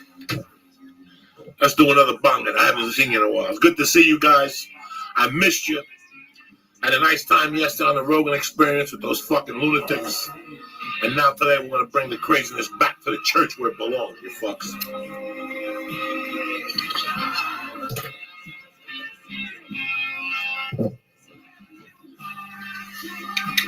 What's up, Lee? You said you were in training. You're making funny faces and shit. I gotta make funny faces. You gotta make funny faces when you eat the stars. We're gonna see these chocolates now. See what they got for us. We got a couple different types of reefer. We got this Armenian wheat that's fucking tremendous. This is the last shit Ronda Rousey smoked before she got punched in the head by the Brazilian. God damn it.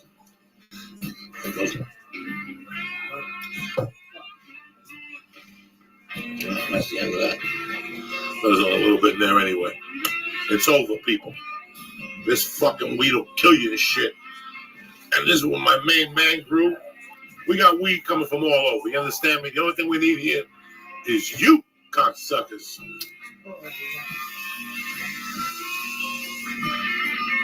Oh, God, look at this. This is the darkest one. This one's 8,000 milligrams. Well, you've been in training, so you'll be fine. Go ahead. Inhale that fucking thing. He's got a good wing. He's got one of the best bars ever. When they come with a wing, you're going deep tonight. Yeah, look, you can't see through this side. Look at this. You can't see through it. You can't even see through the wing. You see that? Lee got the fucking, he hit the jack in This the is like box. the Cracker Jack box. It's the Cracker Jack box. He got the good stuff. I hope you guys are well. I hope you're starting the year off on the right foot. I hope you got your head together. I hope you have a plan. Again, Nietzsche, a man without a plan is not a man. So get your shit together. 90 day, 60 day, 120 day, 360 day, whatever the fuck you need. A 2-day plan, whatever the fuck you need. Start that motherfucker right now. Start right now when I do this bong hit. Your first fucking thing, I gotta do more bong hits. That's it.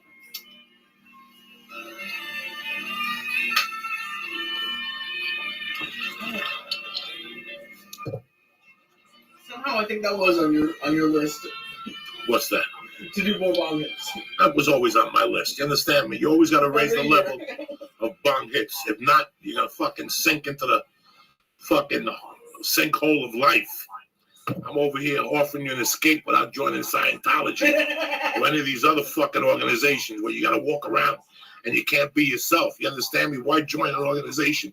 So what, do you have some stupid fucking friends? Listen, I'd rather be happy and be alone than misery and have a bunch of fucking idiots around me. Amen. Trust me, it's been working for me for years. Dude, you're looking skinny. I'm trying. You lost weight since I seen you last week.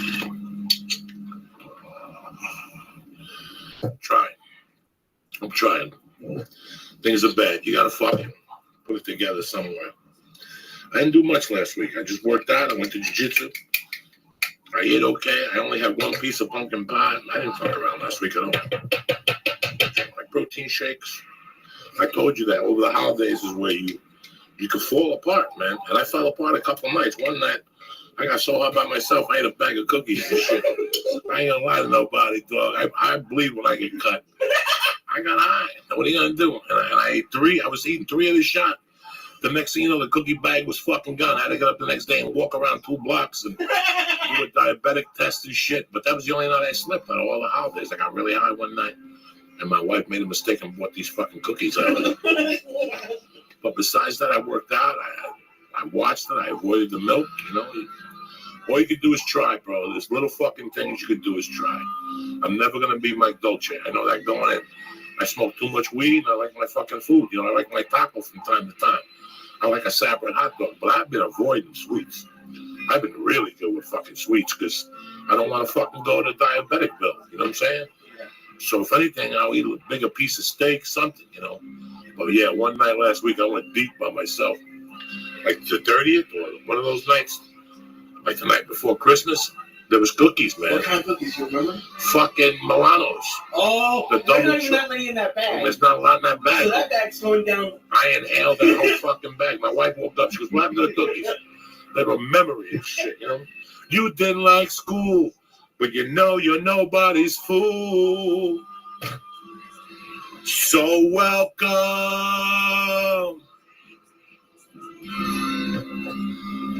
to the machine.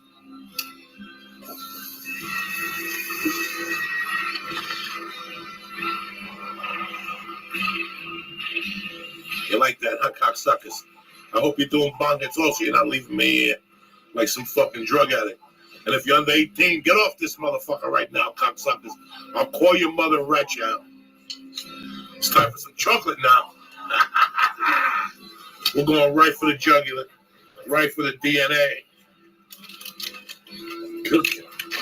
You slice this like a fucking animal. You understand me? You rip the bag open, you let it know you ain't fucking around. It's got a Ziploc. You can eat a piece and put it back. Go fuck yourself, all right? I don't need no piece and put it back. We go deep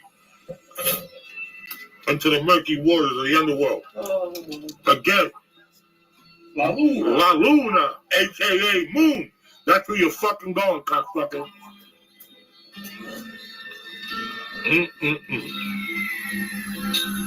Yummy for your tummy.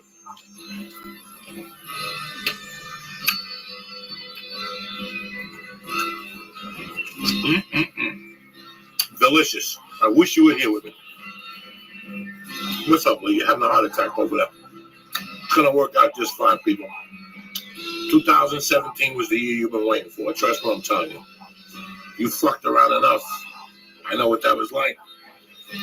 For years, I kept kicking myself in the ass. New Year's Day lying to me, but until I stopped the coke, nothing got put together. Don't get me wrong, I made some strides, but that heavy drug usage fucking killed me. Thank God we're here. We're here to spend some time together, face to face. This Shalit. What's going on? Look what I found. Baluna.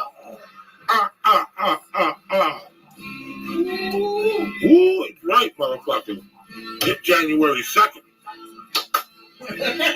You gotta start the year off right. There's New Year amateurs, they're amateurs. It's the next day when you see the fucking devil. We making noises.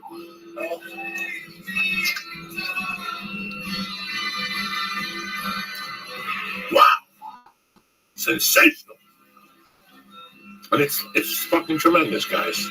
I love doing this podcast, hanging out with you motherfuckers, especially this pre-podcast where we get to fucking exchange thoughts. Not that I could listen. When I stopped doing coke, my eyesight went. I can't see. When I was doing coke, I had 20/20. But I can't see that shit, so you can write whatever the fuck you want. Unless I got my glasses, it ain't going down. You understand me? Poor Lee's over here choking to death. Look at him. He's turning fucking purple.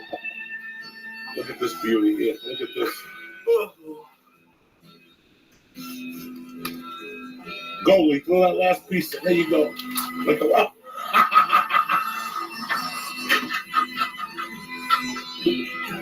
You see what happens? He told me he was in training last week. What? No shit, you puked. Here. Look at this. They gotta eat it all puked up and shit. He told me he was in training. I went to Long Beach and I ate them. What am I gonna do with you? Look at you. You puked on the guest seat and shit. You see what happens? You see what happens when you don't train all week? Who told you didn't eat that chocolate? Oh, I did too. You would fucking faint on Periscope. You see what happened? Here, take some more dishes. No, let me get my Yeah. Here you go. Here you go. Here you go. I didn't do that. No. All week. What are you doing? I'm on vacation. You see what happens? They don't train. They don't keep it up. And now the chocolate was coming out of his fucking mouth. You gotta love it. You know what I'm saying? That's what happens when you run with Uncle Joey unprepared. Many have tried. Giesel. But what are we gonna do? What are you and I gonna do? We're gonna smoke a bong here and see what's crack-a-lacking. Poor kid. Fucking coming out like a geyser. You see what I'm telling you? I got to toughen these kids up. I'm trying with all my heart every day. I bought 4 cushies and 18 stuff. I didn't see nothing. I don't want to see nothing. Show him what I ate. I don't want to see nothing. All I know is geysers coming out because he doesn't train enough. He thinks I'm fucking around here. At the church, you got to be tip-top Magoo to walk in those fucking doors. You understand me? If not, that's what happens. We're not fucking around here. We're not running no fucking charity here. We're the real deal. I've been telling you that shit for years. All these other Californians, we live out here, they don't do things. Jesus Christ Almighty. Are you get out of there? You're the kiss of fucking death. You're worse than fucking Ronda Rousey's manager. What am I gonna do with you? You said I gotta deal with. You guys think I got an easy fucking life here. Between him and my wife, they're gonna put me in a fucking grave. Both of them together.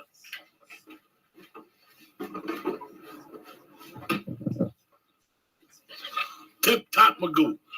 If you're gonna be a member of the church, you gotta train beep every week. Bong hits, edibles, sugar pills, whatever you got. Poor fucking Lee. Look at what'd you do with the chocolate you puked up? You gotta eat that back. Jesus Christ. Oh my God. And that means you puked the stars. You gotta eat those 6 stars again. I didn't eat that one. I'll eat stars. Jesus Christ.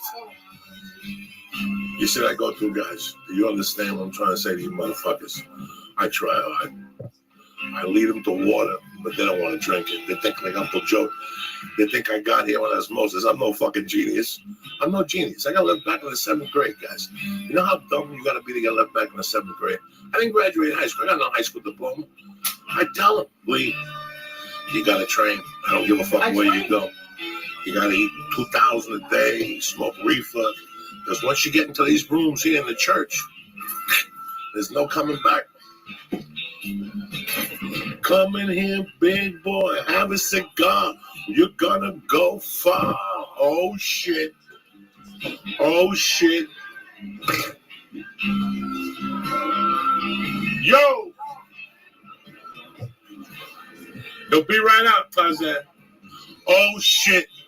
This motherfucker's going down tonight.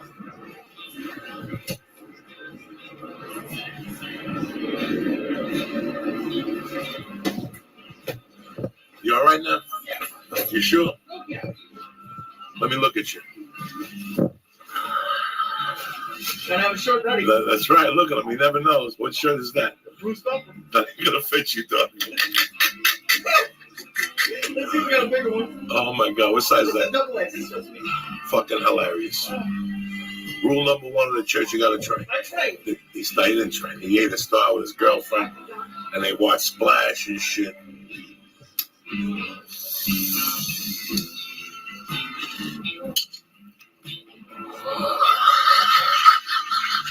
It was coming out his fucking fingers. He was shooting up into the sky. He had chocolate fudge on it. Fucking tremendous. You see what I'm saying? You can't write this shit. This is the best. Dog, we're having a great time doing this shit. We're having a great fucking time because this is as good as it gets. There's no directors. There's no executive producers. And shit goes down like this. This ain't reality TV. This is motherfucking Mad Flavors World, bitches. Get it in your fucking skull. These motherfuckers you've been running with for years, they live this blase blah life and everything's done for everybody else. I do what the fuck I want on my fucking rules, you understand me? That's why half these motherfuckers don't run with flavor. What? Get your shit together. The old Von's in the fucking house now and shit. What's up? Happy New Year, my bro. Let me finish this bong. All right. Happy New Year, man. Look at them. We're all on fucking Periscope. You got the outfit. Where you headed from here? We made it, man. You got no spots tonight. Going to heaven, bro, after this, dude. Oh, shit. Where we all The old Von's here. Listen, I know you got that hit of acid in your drawer. Pop that motherfucker. It's worth the wait. Okay, Listen, if you don't go to work tomorrow, you ain't going to get in trouble. Trust me. Nobody's going to go to work tomorrow. Nobody's going Look to at do this dick. wild hamster right there, huh? Look at this little Death Star cowboy right there, huh? Little wild hamster, huh? That crispy critter right there, huh? That freaking Ricardo Vermicelli himself, boy. You Fucking fucking Lisa, dog, you fuck. crispy hamster. What's up, boy? You missed the Theo Vine. Fucking Hebrew nightingale right there. This son. motherfucker already puked. I already first was the money high on. The first puke of the fucking year. Oh, yeah. Wow. Already. You know why? He didn't train last week. I didn't train. He didn't fucking train I last week. trained. You saw me train. You saw me He train. didn't train. That's what happened. There's only one way to I get told you motherfuckers Get for all the years. seed out of your system. It's that least I have heard method, baby. I fucking Lee. Where's those stars at? We out here in the I universe. gotta eat a brownie and shit now. I gotta make up for it. We got no We're other in the animals. universe, boy. That's right, What's baby up, boy. Dallas? You bad motherfuckers. We're starting the year off with a bang with a motherfucking pukes. Hey, boy. Oh, and Benjamin just ran out of here. Oh, This is a different Yeah, fucking he level. got this down. I love you motherfuckers. I'll see you in 10 minutes. Happy New Year to you and your family. What is it? YouTube.com. YouTube.com/C/church/Joey Diaz. Denmark. I don't know what the fuck to tell you. You know what I'm saying? I'm the church, baby. All I can tell you is Theo Vaughn in full effect. Lee already puked, and I'm seeing the devil, so we're off to a good fucking start. I'll see you motherfuckers in 10 minutes. We'll Stay see you blacker guys than in black. 10 minutes on the church of what's happening now. No, you're not high. I am too. You couldn't. You You high, high, the bro? stars, dog. I didn't puke all of them. Well, you gotta leave at least three more. Shit. Get your fucking No. life in order, Lee. Oh, Jesus. You fucking muscle hamster. This show is presented by Onnit. The Church of What's Happening Now is brought to you by ZipRecruiter. The new year means a fresh start for your business, and a great year starts with making great hires.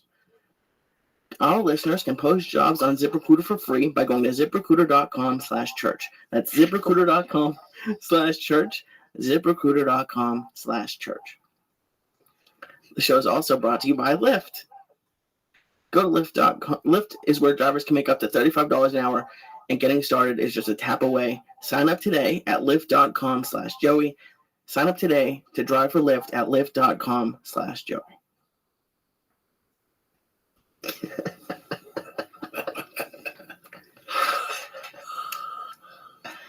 Sorry.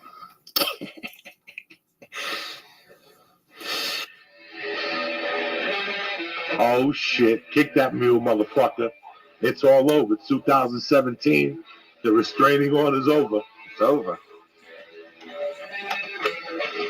We're kicking this mule with Theo Vaughn, my nephew Lee Sayat, and your uncle motherfucking Joey. Kick it, Lee. Blast the fucking speakers. I want the speakers to blow up, Lee. I want to see somebody's balls blow off their body, bro.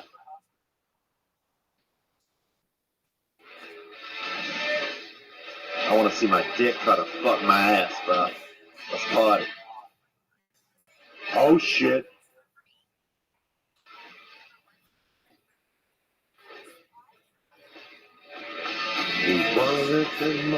Oh, shit.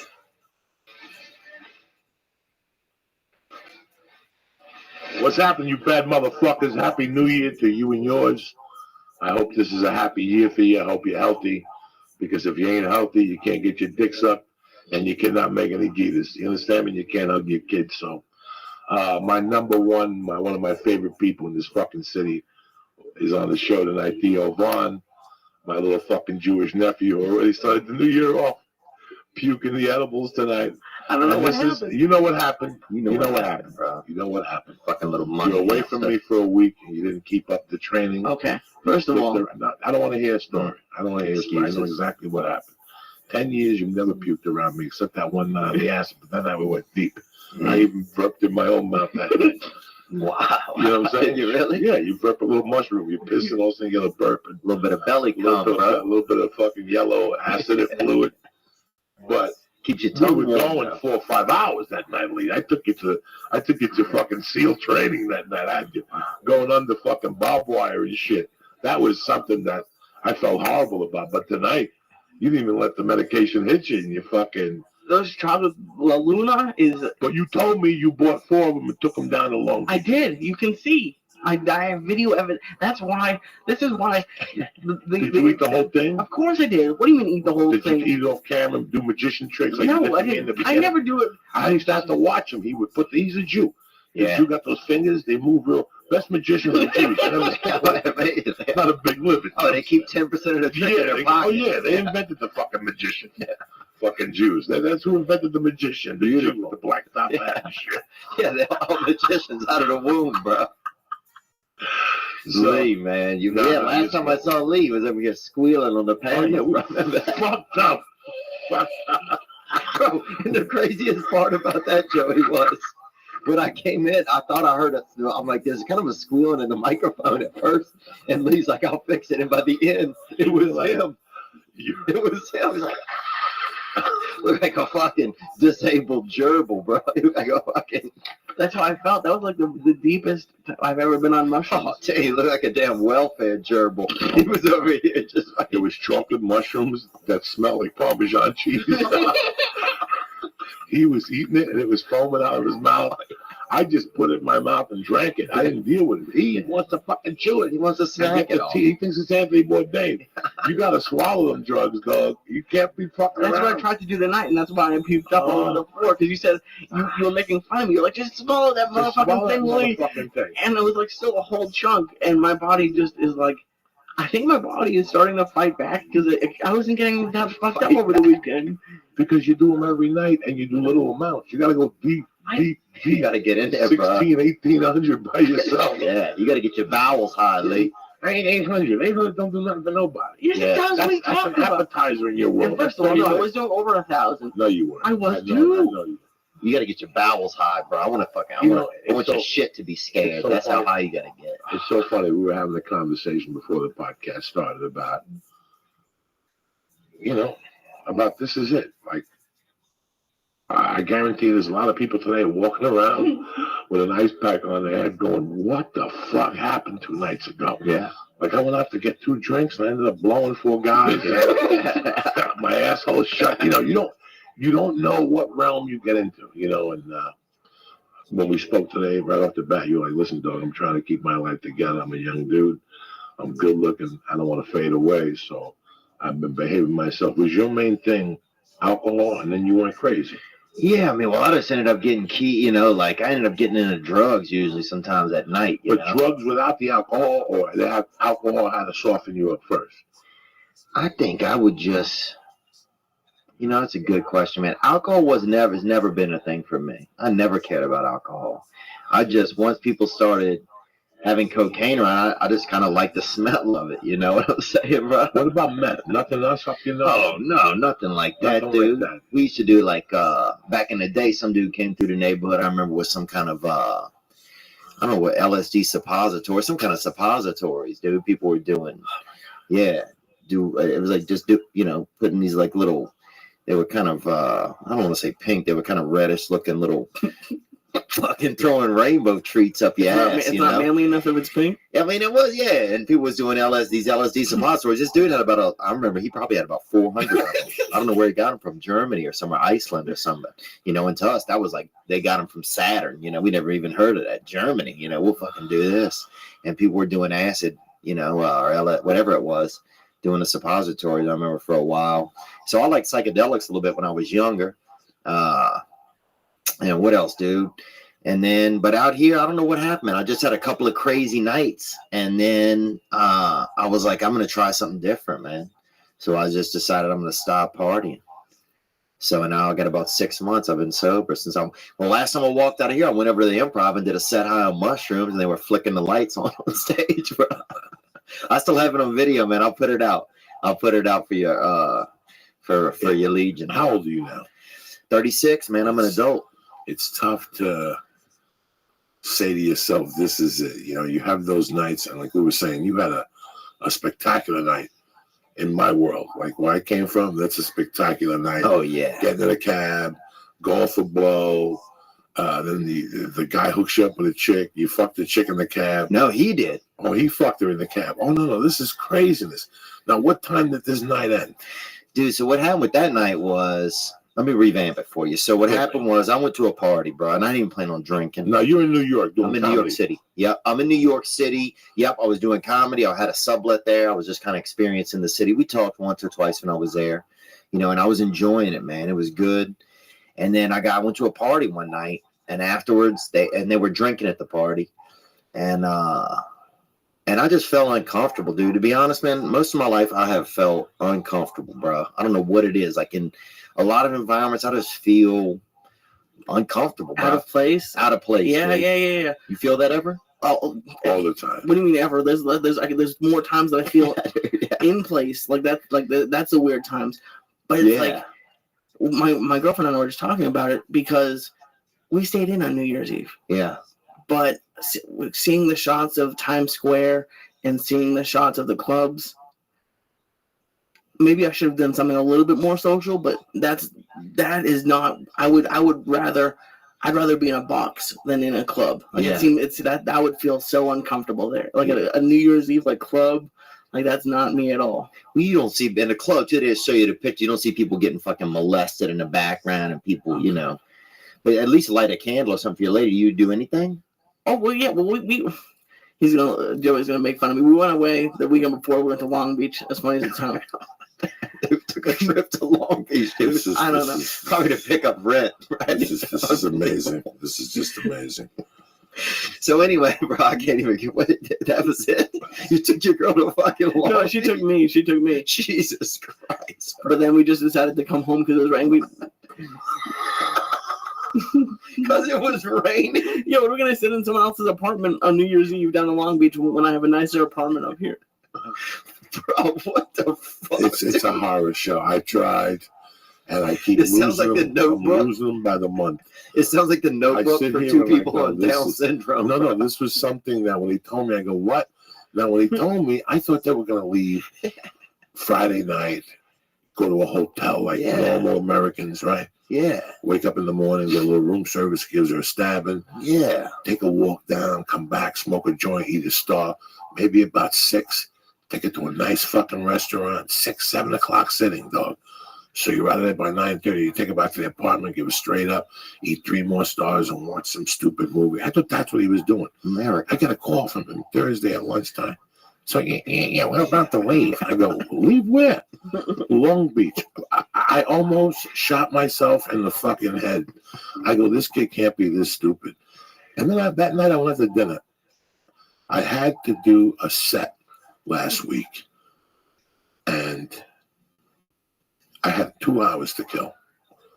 I told my wife, don't even make dinner. I'm going to eat dinner in Hollywood. There's no sense in me coming back. Yeah. I did a set for Penn State.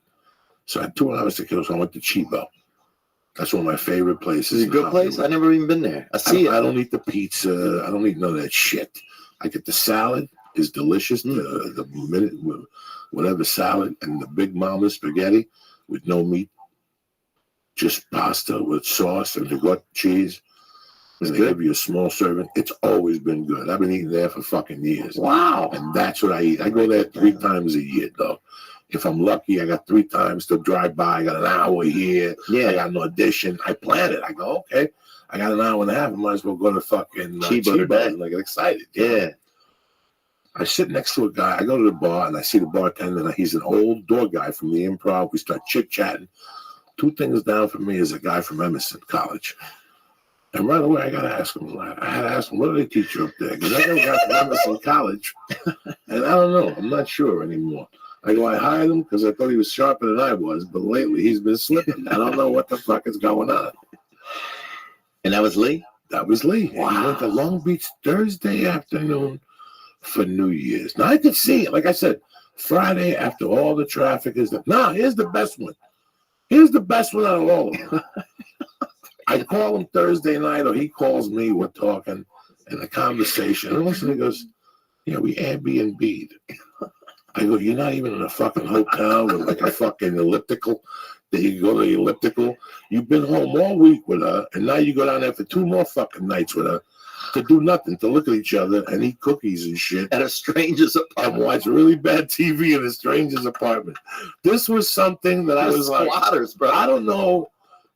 Yeah, like You're what? fucking squatters. When he dude. called me Saturday and told me he was coming back, I wanted to tell him, just GPS the car through the ocean to the Santa Monica Pier and take the car right off the fucking pier. Because it ain't getting no better in your life.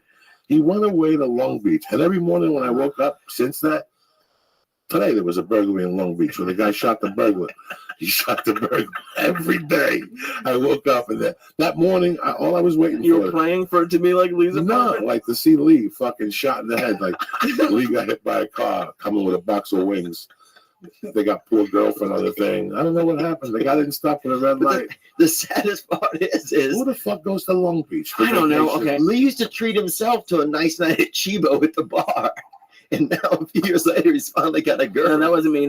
He was at Chibo that night and he was thinking about me. That guy was from Emerson. I had to ask him, what do they teach you there? Do they teach you anything? Or what the fuck do you have to eat there? I'll be honest. Okay. This was we couldn't fly anywhere. We didn't have enough time, so this is what you chose. But we actually had a good time. The fucking aquarium in Queen Mary are fucking awesome when you're stoned as fuck. But this is what I did want to talk to you guys about. Years old. You see what I got to deal with? Airbnb The aquarium? is it feels like squat. Like it was the weirdest experience of my life. They let you touch any animals? They got the petting zoo in there? Yeah, well, at the aquarium, yeah, but at I thought you were talking about the apartment for a second. No, not at the Airbnb, dude. You fucking like petting other roommates. Like there's roaches in the apartment. You massaging other roommates. So thank God there weren't roommates. This guy. Imagine if there was a roommate. He takes his lady out. No, it was it's like- a horror show. Yeah. I live in a fucking world between him and my wife. I'm not gonna make it to 56.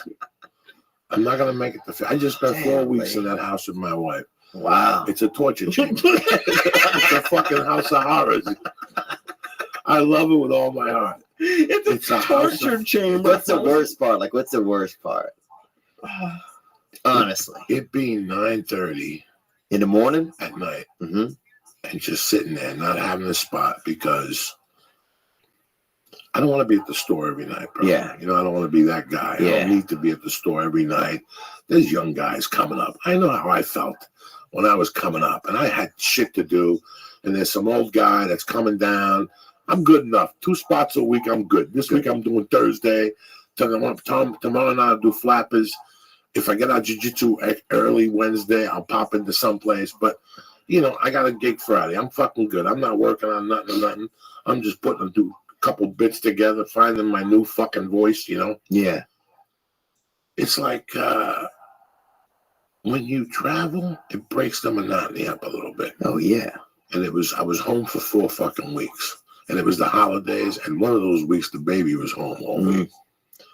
That's tough. Baby's off of school all week, 1 week vacation. What did the And it baby? rained 3 of those days. You know what I'm saying? So she wanted to ride the bicycle. That's like a triple threat of. So the parents hate The vacation. truth of the matter is that I'm a dud. I've always been a dud. You know, Lee says that he feels uncomfortable out. I'll tell you where I feel comfortable. I feel comfortable in a bar where the bartender's a good-looking woman in 1924. Yeah. She still has tits. She wears push-up bras. She's got freckles on her tits. She's got a sense of humor. The bar seats 20. She serves some fucking food in there that's kick-ass. There's a jukebox. There's music. You know what? At this age, I don't want a fucking pool table. Yeah. And I don't want a dartboard. I don't want a lot of movement. I never like movement. Yeah. Sit down, have a fucking beer, and talk to me if you want to do this. If you're going to be moving around, go somewhere else. Shoot Yeah. pool and arguments, and I can't walk. This guy's throwing a fucking dart at me. You know, I just want to be, you know what I'm saying? Like, that's what I want to do. That's my ideal bar. And to be strictly honest with you, since the age of 16, that was always my ideal bar. Once we started going out to those discos, I've said it once, I've said it before. My wife asked me on the ride home the other day from dinner, we were listening to Studio 54 on Sirius XM, and she goes, so you used to go disco dancing? I go, are you crazy? I was a kid when that shit came out. Yeah. I go, when I was in high school, I could put a handful of times I went to clubs. I went to studio, but I went to studio in 84. There was nothing going on in the studio no more. It was a Thursday night. 84. Yeah, I was going to Club Aria like twice. I went to like the Rooftop 4, 5, 6 times. But I was never a club guy, bro. Yeah. Look at me. I knew who the fuck I was. I belonged to the neighborhood bar with a bartender named Lila. Yeah. She had a dog behind the bar. The dog slept the whole fucking time. Now, that's the bar I grew up in, Joe and Mary's. They had a little circular biscuit thing, like a a bakery thing in the middle. And it would have a cover. And in the middle, there was ham and cheese sandwiches. Oh, that's beautiful. So if you want a sandwich, you just went over and got it. They had Stewart sandwiches. And next to it was a not Don't Cook Tonight called Chicken Delight. It was a Chick-fil, not Chick-fil-A. This is when chicken was chicken. And one of the kids we hung with was the fucking cook. So at the end of the shift, he'd come over to the bar with a box of chicken from the leftover chicken. Beautiful fucking night. It was, and you had a tab, and the guy that ran the place was a loan shark. So if you fucking needed to buy an 8-ball, you could borrow 300 from on the spot. I still own 8,000 from 1982. You know, I never, the first time I went to Vegas, dog, I knew it wasn't for me. Yeah. I just always felt very insecure in those places. Always. Still do. Yeah, that's how I felt. Still man. do. And I always had an excuse in my head on why I felt insecure. When I was younger, it was that I wasn't good looking enough and I'm a criminal. These people are all nice people. These are the environment I want to hang with, and these people don't want to hang with me. You know? Yeah. And when I got to a certain age, it was I was too old. And then now I'm like, I just feel like I'm playing out a fucking pervert. Yeah. Like I remember being 25 and seeing like 50-year-old guys thinking, why is this fucking guy here? This dude's a pervert. Lee is a sweetheart. I've seen Lee at a bar. No, I could tell he's a gentleman. Lee wants to go to a bar and watch a football game and have a bucket of wings. And he wants to yell maybe a little bit. He doesn't want nobody close to him yelling. He doesn't want nobody.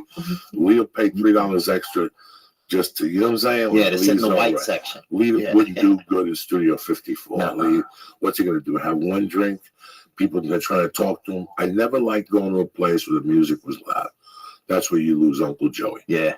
If I can't talk to you the way we're talking, I don't want to be I'm in lost. this, dog. I'm lost, you know? Yeah, see, that's the same as for me, man. But I would, for some reason, I kept making excuses that made me like less than, you know? So like, oh, it's my fault that I don't fit in here, instead of just being like, oh, this isn't my environment, you know? Now, why didn't you feel it was your environment? I just felt like you feel said. older? No, I felt like, you know, like these people were rich, or these people were better than me, or these people, I'm kind of a bit of a miscreant. You know, I grew up on the other side of the tracks, and these people. But they don't know it. Like, that's the thing I always thought. Because my whole thing comes from, like, I've always been chubby and short.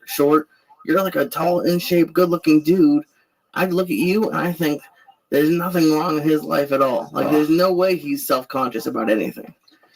Well, that's Now, what both wrong, man. I look at you and I think this guy's fucking what environment? got it all. What you know? environment do you feel comfortable in? Just a more real environment, a more just calm. Just an 10 environment. people, 50 people, 100 people. Yeah, as long as, I can feel okay in 10, 50. When it gets to be a little more than that, sometimes it's just too much. But when the music's loud and I can't communicate with people, then that's where I start to feel uncomfortable. That's my end. That's my fun. But I kept going back. I kept thinking there was something wrong with me, that the environment was okay, but it wasn't, man. And that's what happened that night. I went to this club, and they had a party for my friend's fashion line. And then I got in this taxi after this girl gets in with me. I left early because I was going to be on Opie and Jim Norton. This when Opie and Jim were still together. And this beautiful girl gets in the taxi with me, this Asian girl. And she just started talking about the night. She said that she had fun at the party, but that her boyfriend wasn't in town. Then she goes, her boyfriend's never in town. Then she's like, what happens in taxis stays in taxis, right? That's what she said.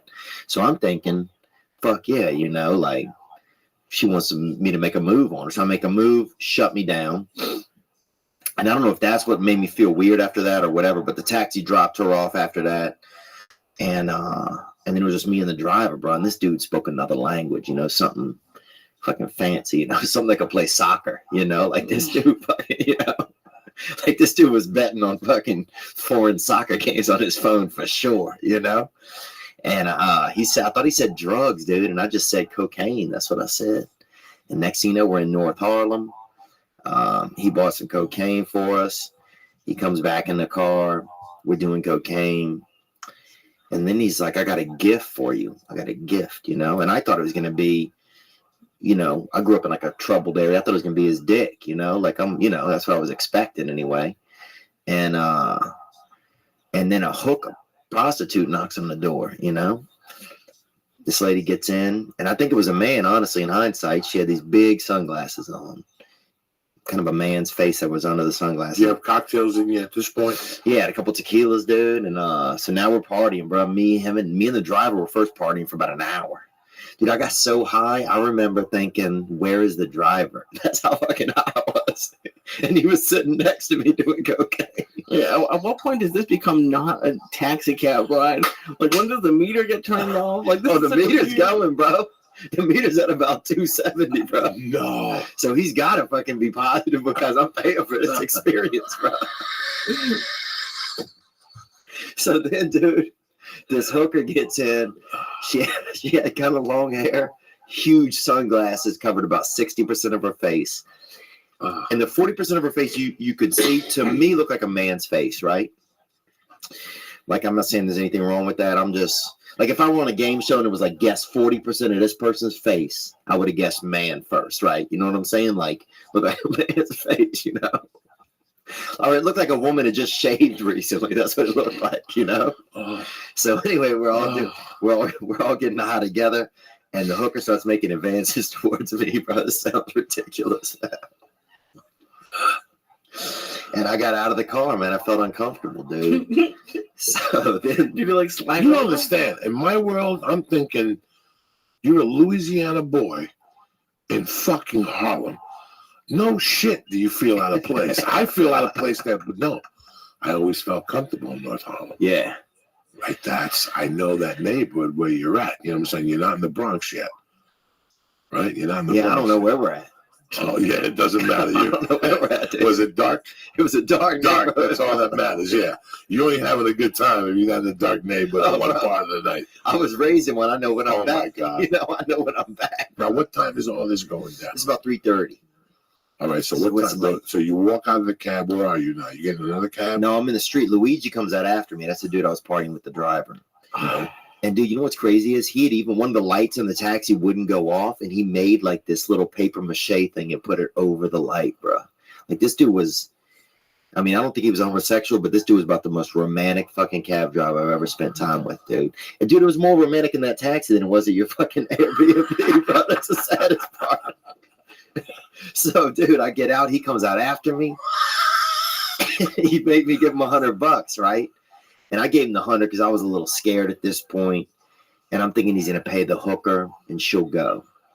But then I look back over there a minute later, and they're kissing on each other's necks. He's spending $100 with this hooker, dude. He fucking just got this $100 out of me, bro. Wait, so your taxi driver bullied you into buying him a hooker? No, he owed him money anyway. But right away, he took the money. Luigi took the money and said, hold on 5 minutes. Let me go get $20 worth off this hooker. He took that money and reinvested it in the neighborhood. You know what I'm saying? And look, I respect hookers, man. Like, you know, I've been through some tough nights, man. Not in fucking North Harlem. But still, man. I don't give a fuck. I respect women that are out there if they got to be out there selling their bodies. No, I don't have nothing against that. I know you don't. But in North Harlem, you ain't getting into nothing good. You understand me? You keep saying North Harlem. Are there Harlem? I don't know. Like East Harlem? Listen, all I know is North. I used to go to Harlem to buy coke, and I'd see women out there. And dog, let me tell you something. It's an illusion. Yeah. It's an illusion. First of all, 4 out of 10 of them got bigger dicks than you. Oh, damn. 4 out of 10 of those chicks. We don't like those in odds. those days. It was, you got to remember, up in Harlem in those days, the Bronx, it was open fucking corral. And in the 90s, the Russians came. Oh, yeah. And I never saw it, but I had friends tell me, you go to Queens, and there'd be 6-foot Russian blondes with leopard miniskirts that you'd give them $300 just to eat their assholes. They were that hot, banging, like they took over. So all the other ones, the crack holes disappeared. Yeah, all that, you know. But in those days, even when I got in trouble with my buddy, you know, Dodger, and we were going over there, those hookers, yeah, those city rap hookers in those days. You had that takes a certain nerve. Yeah, a lot of them work at the Popeyes during the daytime. No, they don't work. They're at the clinic in the daytime getting blood transfusions. Dude, we used to have this lady Victoria, Miss Victoria, in our neighborhood, bro. You could pull up, bro. You could eat her ass for like $40, right? She'd sit in your car window, dude. Just basically put her ass in your fucking car window like a fucking to-go box, you know? You could, if you had somebody driving, you could even have them drive the block. And she would just sit in there like a little side item, bro. But so this dude Luigi, I give him the $100. He gets back in the car. They're making out. I'm kind of pissed, dude. But I don't want to bring that negative energy back into the car. Right? So I deal with my feelings out in the street for a minute and kind of process through that. Why don't you want to bring negative feelings back into the car? Just because I'm really extremely high, man. I'm under the influence of cocaine. It's almost 4 a.m. And I don't know these people that well. And I still need to get home. And for some reason at this point, I feel like Luigi is responsible to get me home, right? So I get back in the front seat, right? And they're hooking up in the back, a little blowjob. Like it's getting wild, you know? And I want to still do cocaine, you know? But I don't want to interrupt them, dude. So I remember trying to quietly do cocaine in the front seat, just like like the softest little inhale you could do. Were you watching them at any point? Yeah, some, dude. I was definitely listening hard. You know? Did she stink? I mean, no, it's I like don't cologne. Dude, like, all you smell is like cologne. Like when you walk in the middle of them, all you smell is like fucking heavy duty perfume. Covering up. I'm trying to remember. She smelled like violence to me and tattoos. She was a tough lady or man. I mean, I thought she was a man. The face looked like a man's face to me, but she had big sunglasses on. She could have been one of those taller Vietnamese people that kind of look black at night, you know? So we're in there, and now I'm in the car, and I'm trying to quietly do cocaine, dude. Like, just like a fucking, just like a, like just doing it in like in installments. Like I had a bump on layaway. Why do you have to be polite? They're back there fucking. Why can't you just? Because there's something wrong with me where I sacrifice other people. Like I just feel like I got to be considerate at all times. I don't want to interrupt them, dude. I guess I don't know, man. I was fucked up, bro. So they're partying. At one point, I remember even turning my head back and just dumping cocaine quietly into the top of my nose, like this. just as quiet as I could be. And a cop goes by, dude. Cop goes by. I get scared. I tell Luigi I'm scared, bro. He don't give a fuck, dude. This is when I realized like he didn't care about me as much as I cared about him, I guess. And he's like, you drive. And that's when I got in the driver's seat. And I drove, man. I drove us about 1.5 miles, dude. I don't even know where I was, dude. And then I pulled over because a voice in my head, bro. First, a voice in my head is like, dude, at least you're It was like, you're out here, bro. You're high. You know, you're doing cocaine, but at least you're making money. You know, like I was working, like I was a cab driver. And that's like, dude, my brain's fucked up. Like, this ain't my cab. You know, I got to pay for this. And then my brain was like, you don't have a commercial driver's license. And that's what got me to pull over, dude. That technicality that if a cop stopped me, that I wouldn't have one. And I pulled over. I got another taxi, got back to my hotel room, finished doing my cocaine. And I had to be on Opie and Jim Norton that morning. And it's 5:30 now, dude. I took 3 showers, bro, in 10 minutes. Right? I have one question. Yeah. Did you pay Luigi, or did you just kind of get out and just get into another camp? We ended up in a little bit of an argument at the end. I left $100 on the car seat and yelled adios at him really loud, bro. I don't even know if he spoke Spanish, dude. I'm just screaming adios at him and this fucking hooker who had the smallest tits I've ever seen, bro. Looked like a man's chest. But then I go to Opie and Jim, dude, and the other guest for the day is Daryl Strawberry. And I could not even feel my face, dude. I couldn't even think. And that's when I was like, this is a bad look.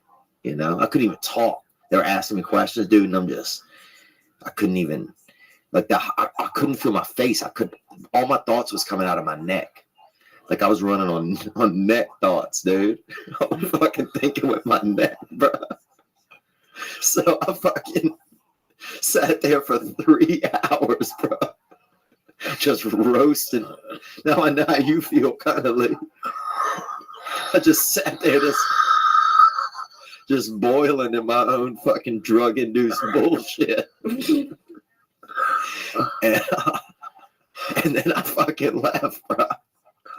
And I'm halfway on the walk over there, I realized I had on fucking sweatpants with jeans over them, bro. Horrible. That's like a catheter outfit. Like if you might be getting a catheter and you might have to stay overnight. Feel while I'm sitting here, because I'm like, you know, just people like Lee, that he's a sweetheart. I wish to God Lee never does a drug. He would never do a drug. But for some people, some experiences like that experience. Yeah. To wake up on Opie, because you basically woke up on Opie and Jimmy, and you're coming down off the juice. You're not paranoid, but you can't talk either. You're in that stage. I was scared. Yeah. You're in that stage of fucking, why the fuck am I even here? It's horrible. Yeah. I'm sitting here going, I remember doing that 10,000 times. Oh. Not you know, being in a cab with a hooker, but when you said Harlem, when I was growing up, I had a friend and he had a girlfriend. He was about 7 years older than me. He's dead now. God rest his soul. But he had a girlfriend dog who was fucking banging. Wow. And I saw her naked once when I was like 18. That shit stayed with me. Ooh. That was jerk off material for like 6 months. Mm. I go ahead, I disappear, I do my thing. I go to Colorado, I do a little time. I'm back in Jersey in 93. And I reconnect with a friend of mine. And he goes, what are you doing tonight? I go, nothing. What do you want to do? He goes, let's go out.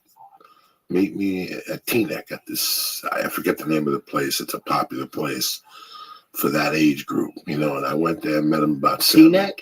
Yeah, Teaneck, Tenafly. Is it Teaneck? It's Artist Cafe, something like that. Mm-hmm. Something like very chic. So a lot of kids from my neighborhood thought, you know, as they got older, they went there for a few drinks. I was, at this time, I'm 31 years old. I'm doing comedy already. I'm not getting nowhere with it. You know what I'm saying? I'm not knocking on no doors and shit, but I'm doing fucking comedy. And I hook up with them, and at the time, I'm a fucking fiend. You know, it's 35 a gram on 178th Street. Damn. 25 if you want it clean. You know what I'm saying? I go in there and get 3 right off the bat, Jack. Bam! This shit was glass on aluminum foil, and they give you a blast when you walked in. Oh, that's beautiful. Now, they sat you down. They go, "What do you want to do?" And you go, "I don't know. Let me taste the 35." And then, "What do you want to do? You want to taste 25?" And you go there, and then they walk you out to the door, and you'd walk back to your car, and the cops were paid for, and they put you back out on not Amsterdam, but one of those streets under the bridge. Yeah. And then rule number 1, you took the Lincoln Tunnel back. Go into, get a fucking hot dog, roll a joint. These idiots that would get back on the George Washington Bridge, they had spotters. Right. They just seen you go over. They pull you over, now they confiscate your fucking car. You have to give it to them because if not, they're going to bring the dog and they're going to get you anyway. Right. So don't fuck with them. You know what I'm Damn. saying? It was hardcore. Damn. So I went over there first. That was my automatic first stop of the night. And I had it down to a science in those days. Sometimes I'd walk over and take the bus back. Same difference. What were you going to say? You'd be high on that bus, though, huh? No, I wouldn't do it. Oh, yeah, wait till you get home. No, I'd do that little blast that he'd give me. And by the time I got to the bus, I'd be coming down like a little bit like. But how Theo was saying that he felt uncomfortable there his first time. Do you remember how you felt the first couple times you went there before it became old hat? Like, were you freaked out, or was it already at that point? Since my mom had a dry cleaner in the Bronx. Probably in your system. Yes, and my mom had a bar in Union City, and my mom had a bar in Harlem at a young age. It's in my system. Yeah. I had a friend of mine take me over once to the city, and when I got back in the car, he goes, "It's amazing how you blended right in." He goes, "You knew the walk." I knew those first 10 years of my life. I lived in New York City. Those first 7 years of my life in this country, I lived in New York City. I went to school in the heart of New York City. Yeah. I went to school on 89th Street, PS 166, from K1 to fucking third grade. Then I went to Catholic school in Jersey. But all that time, I got the patois of the city. Yeah. My mom's action was on 125th. My Santeria action was on 148th. I knew the fucking city. You understand me? Then I got older and I knew George Washington Bridge. I knew the fucking streets. My stepdad shot a dude on 148th Street right there at the Santeria party. I knew the escape route. Beautiful. I knew where to drop the gun on Riverside Drive. I knew that situation. So I get the Coke. I go back to Jersey. I meet him. And in those days, dog, I'm not a big drinker, but I'm the type of guy, see, I'll call you up and go, "What are you doing tonight, Theo?" "No, let's go get a drink." Now, on the way there, you go, "Joey, I got an audition tomorrow, dog. Don't even start your shit tonight." "Theo, come on, bro. I wouldn't invite you for a drink. I got a joint in my pocket." We go, we have one drink, we have two drinks, we have three drinks. All of a sudden, that chick you used to fuck shows up, and with her friend that sucked my dick in the bathroom that time at El Compadre, right? It's 9:30, it's early. "Theo, let's get a taste." "No, bro, I got that big audition at ABC." "Fuck it, give Theo 10 more minutes. I'll get the chick to buy him another fucking double kamikaze. Then he'll be begging me for a blast." And that's right there, that would break me down. Yeah. I went out with the intention. And you know, I got a good, like, I'm pretty good. When I tell you, listen, we got to do shit tomorrow, I'm pretty good about it. Towards the end, I wasn't good at all. I would snort an hour before a fucking audition. Damn. I got thrown out of an audition on Fox one time. Towards the end, towards 2006, dog, after the longest shot, I got a little fucking weird. Yeah? Yeah. And one day, I get this audition directly from Fox. Like, they're like, "We want you to read for this role." Yeah. You know, it's been done before. The crazy roommate owes the bookie money. Right. You know, his mom supports him. He can't get a job, hasn't shaven. They were looking for Artie Lang. Yeah. All right. And I'll never forget, my fucking coked up, ready to quit mind. I said, "You know what? They're looking for this guy. I might as well go in there like this guy." So I did something I never did. The day before, I stopped shaving. Oh, I thought you glued hair to your face. No, what do you think? I'm fucking half a fucking mook? Oh, no, dude. We used to glue hair to our face to make beards. Pubic hair, too, during Halloween. Stop. Some of it was gray, you know. We did. I didn't put gel in my hair. I just put water in my hair. And I fucking went in there like 2 hours after doing coke. And I went in front of the camera. It was the casting director, me, and a camera, bro. And after the first read, she goes, "Stop." She goes, "I think you better go home. And we're going to make believe this never happened." Really? Yeah. She knew you were high? Yeah. How did she know? She must have been grammed up occasionally. Yeah, I could tell. But it was very disrespectful. Yeah. She never said a word. Wow. She never called the agent at the time and said, "Hey, this kid was fucked up." I hit on an Asian lady recently who was casting, a casting director, and she told my manager on me. Really? Yeah, I get back home and he's like, she said you did a pretty good job, but she said he was hitting on her the whole time. Which casting agent? I don't even remember. It's beautiful though too. Down on the south side, on the This on is the west side. No, this was in out here in Burbank somewhere. Okay. There used to be an Asian girl in an office here that was something out of a fucking movie. Yeah. She used to cast on the west side. Her and her partner used to have a cat, and the partner was no fucking slouch either. Yeah. I walked in there one day. I was like, Jesus fucking Christ, what's going on with these casting directors? Yeah. I don't know where she is now, but it's probably the same one. This girl was stunning. I didn't mean to hit on her. I was just being a natural man, you know? Like, I can't help it. Like, oh, what's offensive? And I wasn't saying anything like, you know, touching my crotch or anything like that, you know? I was probably just saying, oh, you look nice today or something like that, you know? Like, I can't help it if I got a little fervor in my voice for a woman. You know, they act like that's a sin out here these days, you know?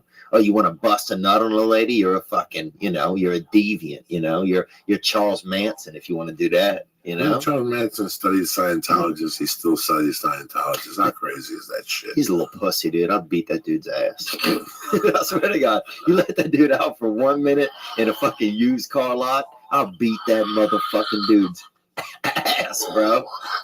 Why do you hate Charles Manson so much? Because he's a pussy, dude. He made hot chicks go out and kill people. I mean, it's kind of romantic and shit, but at the same time, he's a pussy. Let me tell you something. As a child, I read that book, and that book fucked me up. Did it really?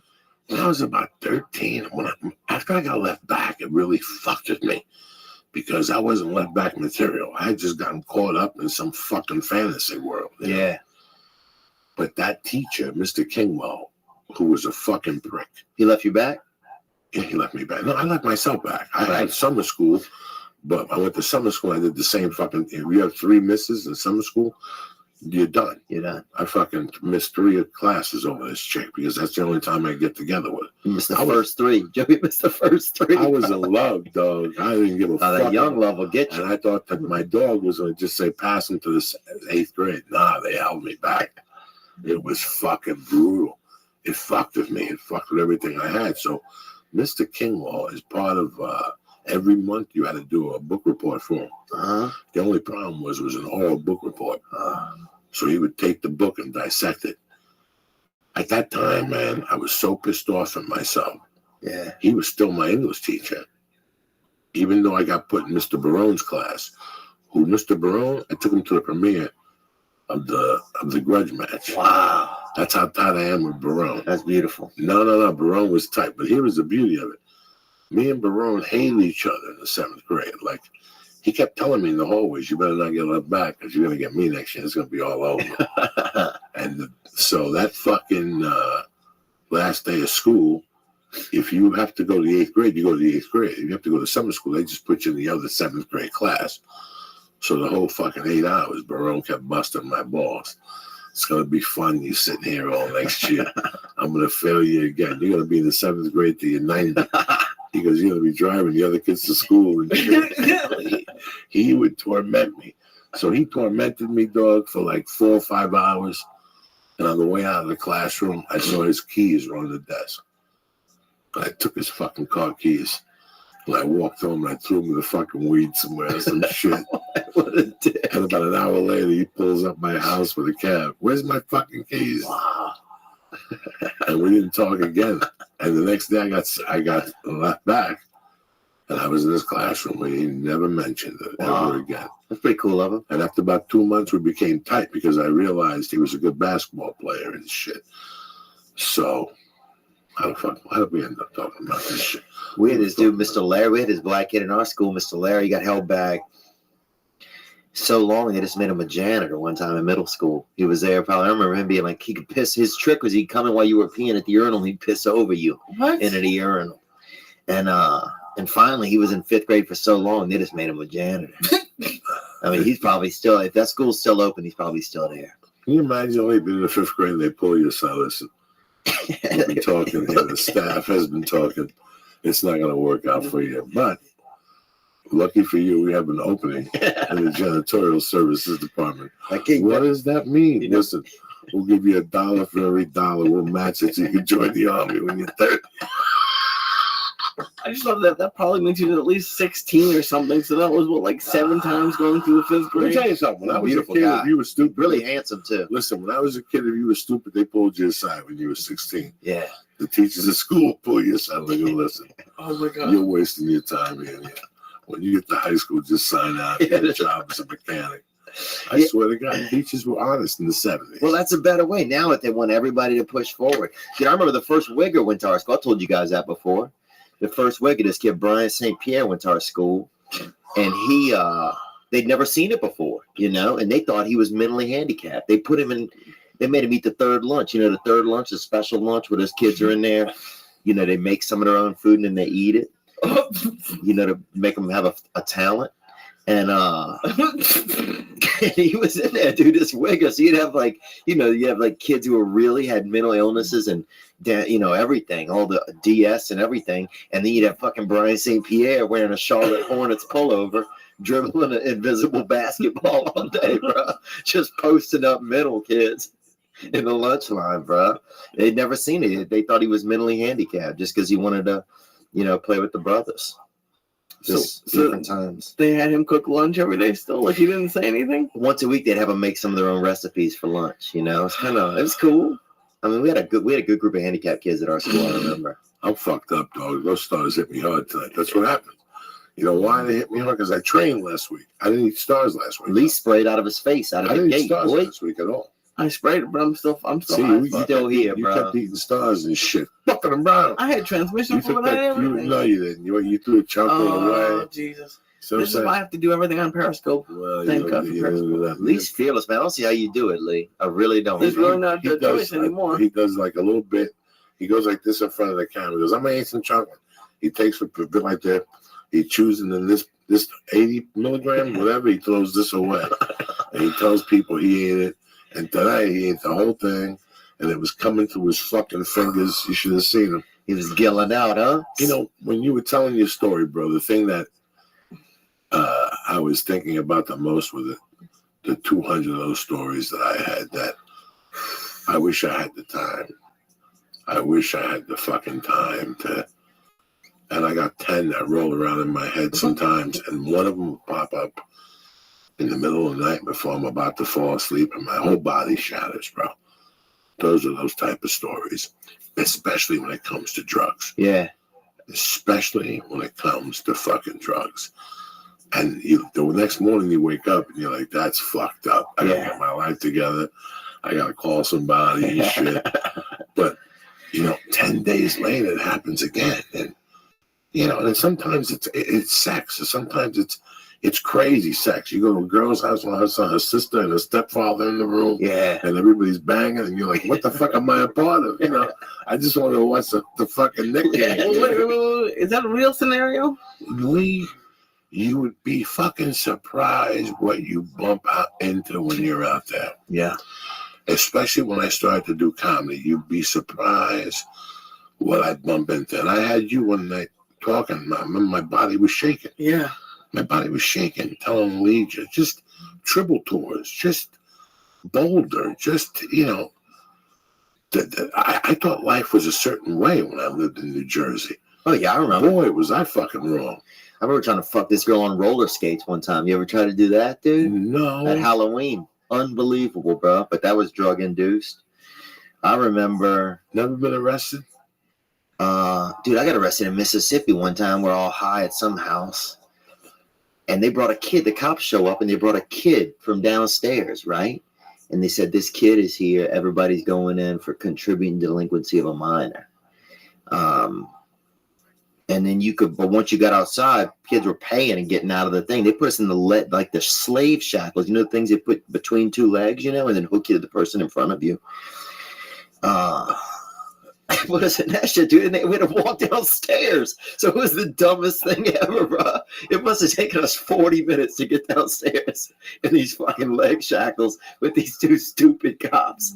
But they brought this kid down, and then later there was a rumor that this was a stage kid. They were paying somebody's kid to they would sneak him in the back and put him in people's houses and come down in pajamas and then making money because they're busting everybody in the house because now they got a charge on everybody contributing. What else did I go in for? Nothing real serious, man. No, God bless you, man. Listen. But that was the thing. I just wanted to get. Part of me was like, 36. You got a fucking career. You're on the upswing right now. You know what? You fucked around. You got your dick sucked. I'm not telling you to go get married, but it's time to start watching your back, because this is when you're a good-looking guy. Shows are getting developed and written. You could be the number 2 dude, pick up a check, 5 years, no drama. You know, you already did it. Yeah, I've had so much fun, bro. You know, once you get everything out of the way, this place becomes a complete different animal. Yeah. You know, and listen, Lindsay Lohan survived it. The fucking Hilton kid survived it. Some people don't. Yeah. Some people don't, man. I told you when I walked in here, I'm happy about the podcast. I'm happy that I get to see Lee, and we get high and we talk shit, and he makes a living and I make a living, and we sell tickets, and you know, guys like you come on here and people get to hear you. I like doing stand-up. I don't think I could do this shit if I was doing blow. Yeah. There's no fucking way. This podcast would have been done. Would have fell apart. Lee wouldn't even have been talking to me no more at this point. Lee would have gone. He left me there 4 fucking days in a row. You know, who's gonna come out of the house? Yeah. Yeah, and that was the thing. I was just like, I need to take if this is where I'm kind of ending up once in a while, even once in a while, I just want to get. So nothing happened after the cab ride. After that shook you enough. Oh, well, with seeing Daryl Strawberries what shook me. The next day. Because he was 13 years sober, and he was like, this dude was eloquent. He had his life put together. He's a multimillionaire now. And then he was pushing the documentary 30 for 30, the new one with Doc Gooden.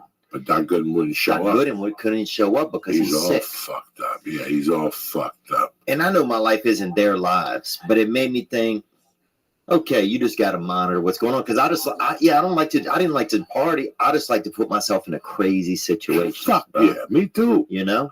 That's what I was thinking about the whole time you're saying that. I go, yeah, I don't miss the drugs. I miss the 6 o'clock on a diner, or waking up and some girl gives you an Audi to drive home. Yeah. You're like, what the fuck just happened last night? Yeah. Dude, I was in Louisville one time. I came out of a show. They had a big group in a limousine. They invited me to go to an after party with them, right? I was like, I'm only coming if my boy can come in. I'm like, who's your boy? And I'm like, Cedric. They had a brother nearby, right? Wearing this Louis Vuitton jacket, dude. Probably about 60% homeless, right? And they're like, that's your boy? And I didn't even talk to this dude, right? I was like, yeah, that's my boy. And like, all right, he can come. So I fucking walk over to him, look him right in the eyes. And I was like, what's up, man? I'm Theo. He's like, Cedric. And I was like, all right, dude, I told these people you're my friend. You ever been in a limousine? He's like, nah. I was like, all right, come get in with us. Just act like you're my friend, right? We're going to a party. He's like, all right, man. So we go in the limo, bro. We're in there, hot chicks, dudes, people fucking. Little Cedric kept saying, we're friends. That's what he kept saying out loud, right? Kind of fucking not the best actor, bro. But did we get to this house party? It's a nice, cool fucking party, bro. I'm downstairs. I'm in the kitchen. Somebody's making us a drink. I'm talking to somebody. Fucking 6 minutes later, I hear fucking somebody scream. I hear a window break, right? Somebody comes running down. They said some dude just stole like 4 purses out of the coat room upstairs and fucking jumped out a window. That would have been me, Doug. And that was fucking LeCedric, bro. And that was like, and everybody there was like crying and pissed. And some girl was like furious because all her tampons were in there or something. I remember she got pissed. She was a tough girl. She was like one of those, what are those people that slide the thing on the ice, she said? Curlers? She was a curler. And, but I was, in my head, I was like, this is the best fucking night ever. No, that's... So just shit like that, where I just love to put life just in precarious situations, man. Did you black out ever? You never get invited to another house party ever. Oh, I blacked out one time here in Hollywood, and that scared me. I woke up in my own bed, had no clue how I got there. I wet the bed. I wet the bed till I was about 30 anyway. So, did you too? Not until I was like a teenager. Oh, that's nothing, bro. And that was a pretty crazy night. Hold on 1 second. You went to bed, so you were 13? I don't know. Be Probably honest. around there, I would guess. Yeah. I gotta watch you like, oh, Damn. those people always arsonists. Yeah, dude. It might have been a little bit like maybe not 13, but close. Maybe 10, at least. Well, 10 ain't far from 13 if you're talking at least. Probably fucking. No, but yeah, I had a huge issue with it. It was terrible. Dude, I used to have those buzzer underwear, bro. They put these underwear on you. When the urine would hit them, a buzzer would go off, Oh right? my god. I'm not joking. Look them up online. This ain't no joke, bro. So I went to my grandparents. My mother didn't tell them that I had these, right? I'm really hoping these are a real thing and not just a torture device your parents put on you. Not at all, That they bro. made by themselves. This doctor gave it to us, dude. This dude was a bona Don't you like fide. Google? This dude was a bona fide doctor. So we went there. I got the electric pants on, dude. You know, Wait, what should I Google? I'm getting my rest. Probably, buzzer underwear for urinators. I'll Google buzzer underwear for urinators. So then, but they didn't tell my grandfather, right? So he fucking, and they had a small house, bro, a little bitty house. So my fucking crotch is just like he wakes up middle of the night, dude. I'm fucking. You're on fire. I'm not on fire, but I'm buzzing hard, bro. Because I'd had apple juice, man, and I pissed big on apple juice, dude. I fucking spray out on the AJ. So I'm in there just buzzing, dude. I didn't know. God. And he came in. They He still didn't, got him? Yeah. Give me a pair, Lee. he didn't That's what I know. want. Give me a pair. He didn't know what was going on. Oh my God, that's what. He comes in. He's scared, How bro. loud is it? How loud is this? In a little bitty house, you could hear it from down I the just want to hall. wake my wife up in the middle of the night like twice a week. I would just do 2 drops and it goes off. And so my grandfather's in there, right? And he's all scared and shit. And Oh, this would have been terrible when I was a kid. and he's pushing me with a broomstick, dude. He thought I was dead, dude. He didn't know what had happened to me. He thought I was possessed or dead. He's pushing me with a broomstick to wake me up, and he was worried because he had one of those heart makers, and he was worried he would get electrocuted. He thought something was happening. He thought the house had short circuited or the phone company had fucked up. That's what he thought, the phone company had fucked up. So he thinks I'm fucking just laying there buzzing like there's a fucking miscreant. But he died, man. My grandfather ended up dying. Oh, He died. I love people. I love laughing. I love laughing at shit like this. That's, you can't write this I shit. forgot about that. Write that down. I did, man. This has been the best, man. I appreciate you having me on because I was sick the past 2 days, man. What was wrong with you? Oh man, I had adult diarrhea, bro, to be honest. It happens. Those fucking flights. You're eating fucking Katrina leftovers still. Oh yeah. I still got some guys got it in stock. Oh, they're serving fucking crippled pig pussy down there, bro, and I was eating about a handful. They ain't fucking around down there, Jack. Oh, Oh my God. I'm high on those stars because, like I said, I ate fucking transmission fluid and a couple of these moon things. The night I killed the cookies was the night I ate the transmission fluid and the moon thing. And I was home all night with my oh my God, I fucking killed those cookies. I want some cookies, man. Dude, I ate half of a pie cookie one time. I never had one. This was a couple of years ago. I invited this casting director, right, out to a comedy show. So she comes, but the comedy show was the next night. I had the nights wrong. So I felt bad, and she was cute. I was like, well, at least I'll get her dinner because she came all this way. I didn't want to be like just like you said, like a mook, So buy this lady dinner. We're sitting there eating dinner. She gave me a pot cookie. And I got high, man. I never had one. And I didn't know how we knew each other. And it was like a nice restaurant. And I started thinking that this was like my girlfriend, I was like, fuck, dude, I'm the worst. And I tried to make a move on her by the cab stand, dude. And she's like, what the fuck are you doing, And she wasn't my girlfriend, man. And anyway, that was it. That was it, dude. But yeah, stuff's dangerously. I think that's what I'm getting at here. I thought it was a buzzer, like a vibrating. No, it's like a. It makes it all sound. I still can't get over. You got the car, drove an hour and a half to go to an apartment. Dude, yeah, Airbnb is not for anyone. When you told me that, Lee, Dude. I was like, I can't. This is a horror show. This is so what happened. What are you mad at Airbnb for? Yeah, you should host a romantic getaway. I'm not mad at Airbnb. It's just it's a weird. It was just weird. It was just this person's apartment, and like her stuff was there, and it was just her bed. Like I was like, we should bring sheets. And it was just not. You brought your own sheets? I wanted to, but we didn't. She's like, no, this is what they do. They make money doing this. This is all they have. It's an industry. I don't know, but It's an industry. Yeah, I like hotels. So from now on, I just said from now on we'll do hotels. Yeah, man. Splurge, man. Throw the extra $9 out there and get a fucking hotel. And he's young. He knows all the No, I've sites. been to hotels. He knows how to flamingo. He'll get 90% off fucking hotels. You should be out. And Dean Del Rey, they know how to get a hotel room. I don't know how to do none of that shit. People try to be like, I don't know, it's cool. It's like you get to be as a part of the community. It was right on the beach, which was nice. But Oh, wow. I didn't know that. But it was cool. But I'd still rather be in a hotel on the freeway. It's just, I don't know. Like even though I know more people probably are on those sheets, to be honest. The sheets made you nervous? Yeah, I do. And you cook in the silverware and shit. No, I didn't cook. I didn't cook with none of their silverware. But ever since I've been with him, I just get on luck. I never had skin issues, and now I get styes if I look at a hot tub. So it's trust me. In about a day, I get a call. His ear is swollen. Dude, that's why I sleep on my stomach. I was sleep on your stomach? I do. Like a fucking dead animal? Yeah, of course. Like an armadillo? Yeah, or on my side. Or mostly either on my stomach or my side. Jesus Christ. Do your arms touch the ground? Yeah, of course. How do you even do that, bro? You have no idea, dog. Right?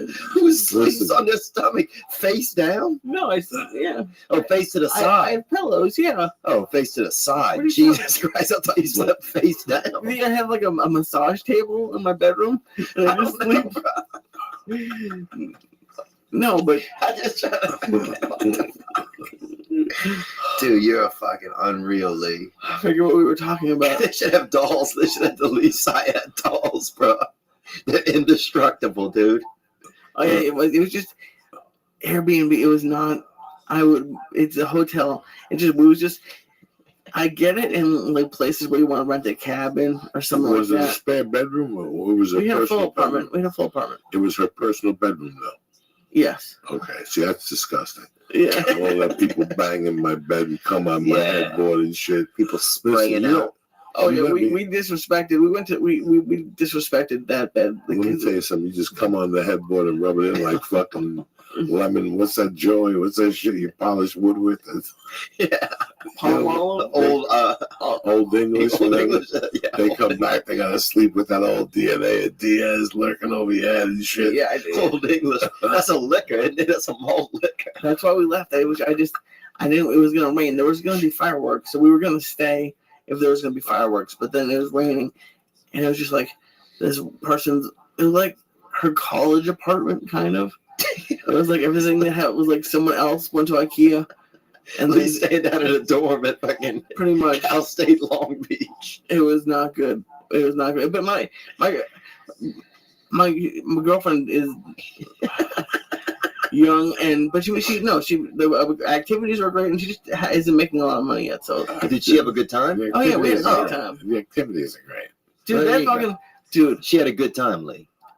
That's what counts. Yeah, oh yeah, of course, and we had a great time. We have a great time together. It's just That's love, man. I'm the old weird one who just wants to be in hotels. But Now, do you try to act not older on your girlfriend if she's younger? That's one thing I've noticed. well, I'm not that much. I'm like 2 years older. Oh, that's not bad. That's not weird. That's not bad. But people should go to Museum Stoned more.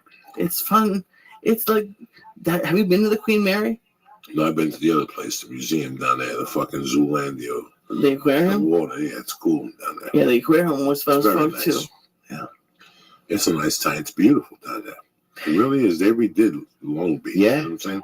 It's just not a vacation resort, Lee. And we had the best Mexican food I've had in That's the California. first thing I said to you that afternoon.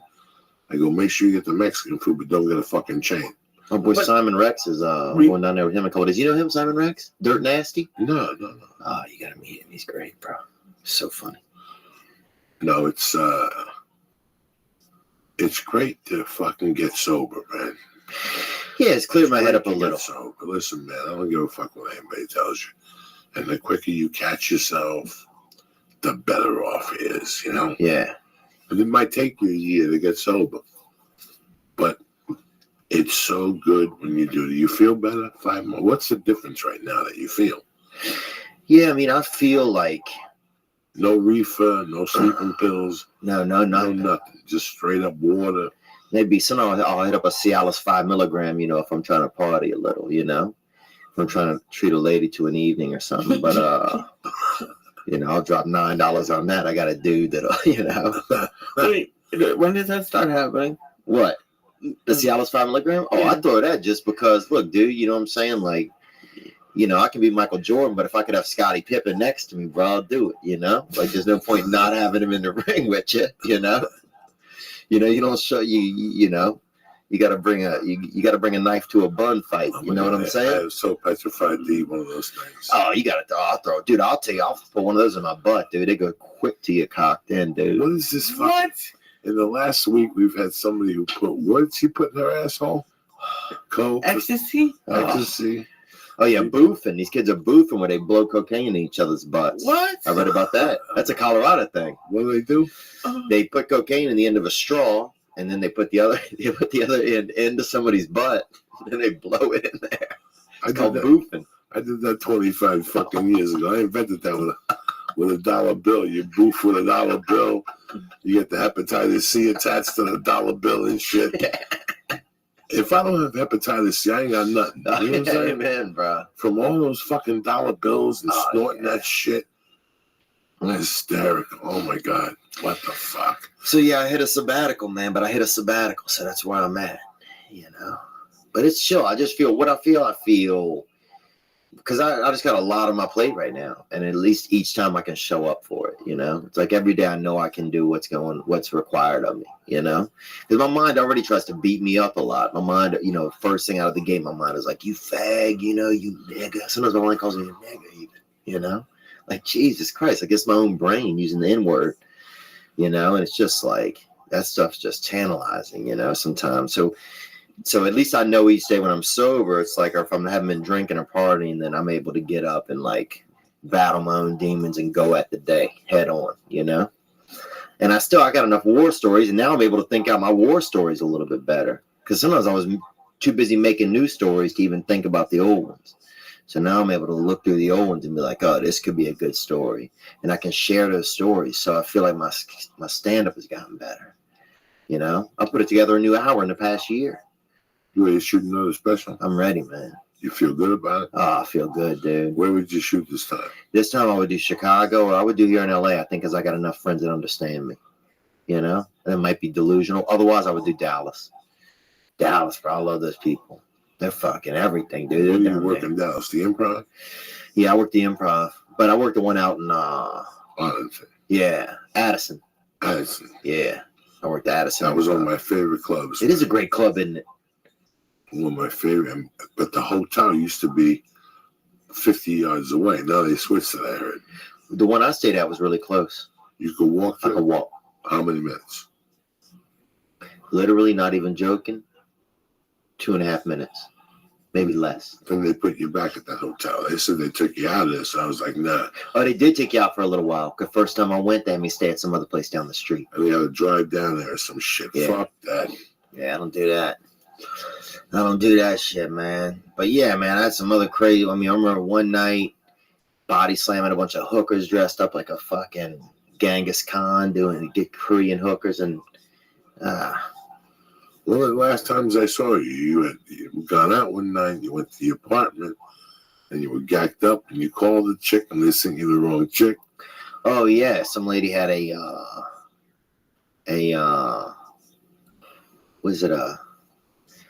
some lady with a mole, had a big mole, and I set her up with my buddy's a dermatologist.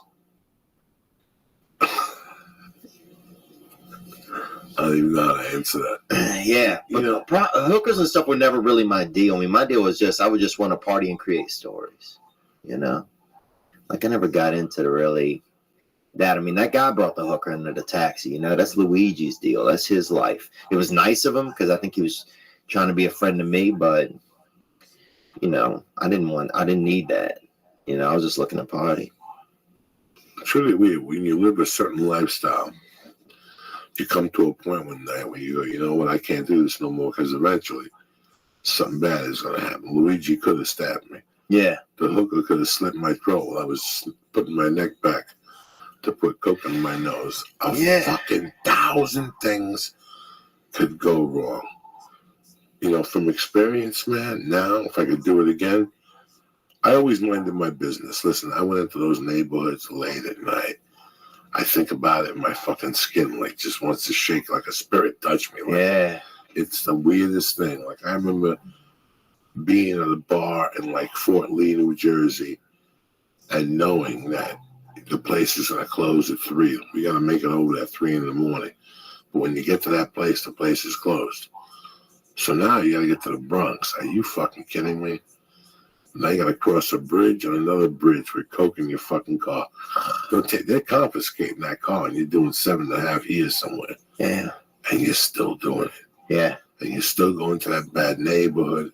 And that's all you need is for a cop to see a hooker walk towards your car and her talking to you, you're getting pulled over. Yeah. It's that easy. They see a woman 18 inches from your car, you're getting fucking pulled over. Unless you're Miss Victoria, dude, who just drop her ass into your passenger seat, dude. That lady would hang out the side of your car. That's basically the, what's that food place where you go when they run out to your car and set the thing on the tray on the side? Sonic? Sonic. That's basically the Sonic of hookers, that lady. Well, Tony, better than a Monday, the first Monday of the new year. Look at you and shit. Amen, man. Good to be here, man. Good to have you. Happy New Year. Ah! Happy New Year. You too.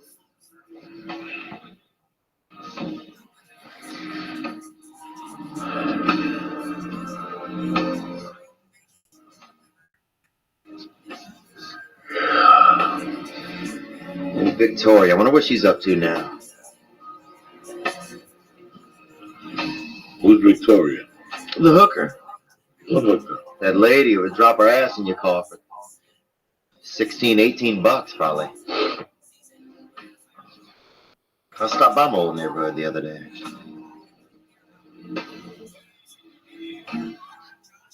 Tell you about that next time.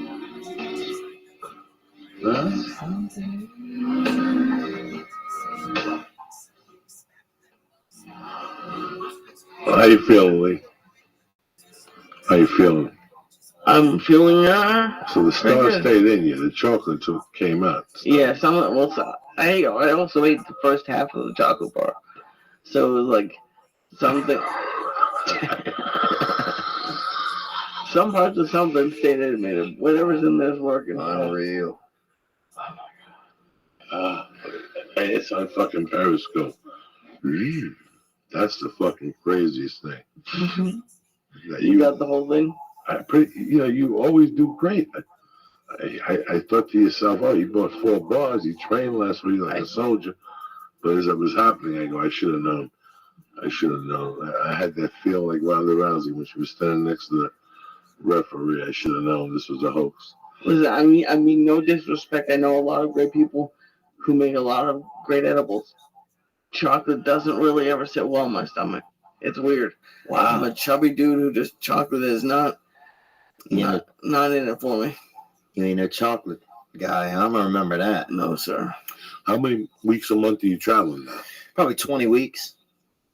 I do like 20 weeks on the road, and I spend time with my family too. I do 3 weeks at home during the year.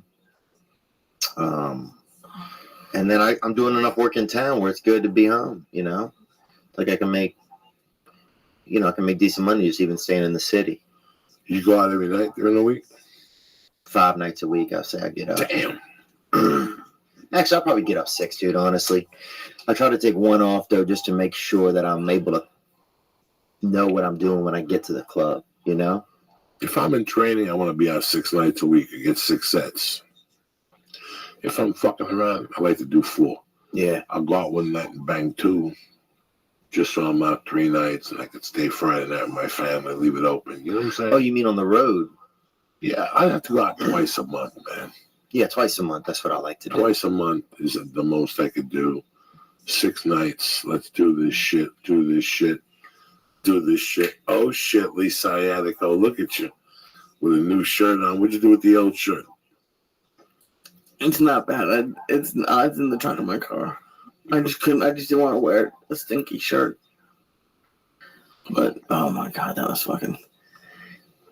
And you just eat them like they're nothing, which is the weirdest part to me. There's no fucking state of mind. Like, There's no state of mind, but things have taste. it's chocolate. It's chocolate. I don't taste nothing. I was thinking about it the other day. Mushrooms have shit on them. And he just told me to Yeah, eat not them. all of them. Oh, yeah, they do. Only the The good ones ones. I give you, I clean off for you. You don't clean nothing off. Yes, Come I on, do. man. I personally clean the fucking mushrooms off for you. Why would I lie? Before you came in, I was telling Lee that, you know what, man, I really like the holidays. But those 5 days afterward, just really rough on me, man. Yeah. I just want New Year's to fucking come and go. I had a nice time New Year's. I'm happy Joe had me open for him down at the Orpheum from Tony Hinchcliffe. Nice fucking people. You know, we did the show and got the fuck out of there. Nobody hung out, nothing. But, I was home by 11:45. That's beautiful. Bam, nobody got their feelings hurt. My wife was, but that's it. I'm not doing it no more. I've done enough of them. You know what I'm saying? Yeah. 25 years. I've done probably fucking 20 years of New Year's. That's it, man. I bombed hard on fucking New Year's. New Year's is hard. New Year's is hard. I bombed fucking hard. One of the hardest bombs of my life was Miami Improv, where I was fucking kicking ass as a feature act. Yeah. New Year's, like 99. Oh, did I eat a bag of shit in front of Angel Salazar? Oh, really? Oh, boy. I saw him at a diner in New York not long ago. How bad does he look? Dude, I swear to God, Joey, I'm walking with Sarah Tiana. You know her, right? Yeah. And there's a guy sitting in the diner by himself. It's 2:30 in the morning. We've been at the comedy clubs and stuff. We're gonna eat. And I'd never met Angel in my life. I'd only heard stories about him, right? And I'd seen a couple pictures. And I was like, I think that's Angel Salazar. He's drinking a glass of wine in a shitty diner. And we go in, dude, and it was him. And we sat there and talked to him for a while. He tried to fuck Sarah a little bit, which I respected. Yeah. And then How and are that you? was it. What's your name? Yeah. You want to go under low with me? It was cool to see him, man, because I'd only heard stories. He works in percentages. He's an interesting fucking fellow. You know what, man? He gave me a lot of encouragement early on. You know, I can't lie to you. He's a good dude in that way. When I got to meet him, it was I appreciated what he had done. I just, that was a little too fast for me. He was rocking and rolling, Jack. Yeah, he used to party hard. That's what He goes hard. And I was going hard at the time. And I was going, wow, this guy goes fucking hard. Like El Paso. We get to El Paso. It was Tuesday through Saturday night. Let me tell you something. As soon as I got down there was somebody waiting for me with a chunk that just got over a border in somebody's shoe.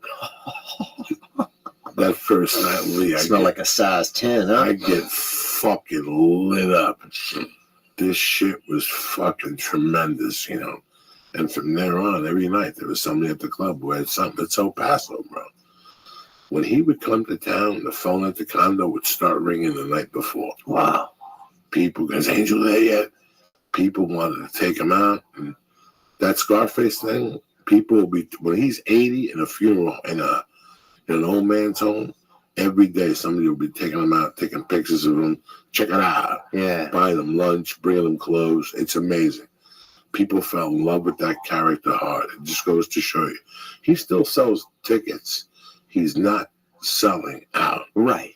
But he still sells tickets. He's not fucking Michael Jackson. Right. But he still sells 100 tickets a show. Doesn't matter. He takes pictures.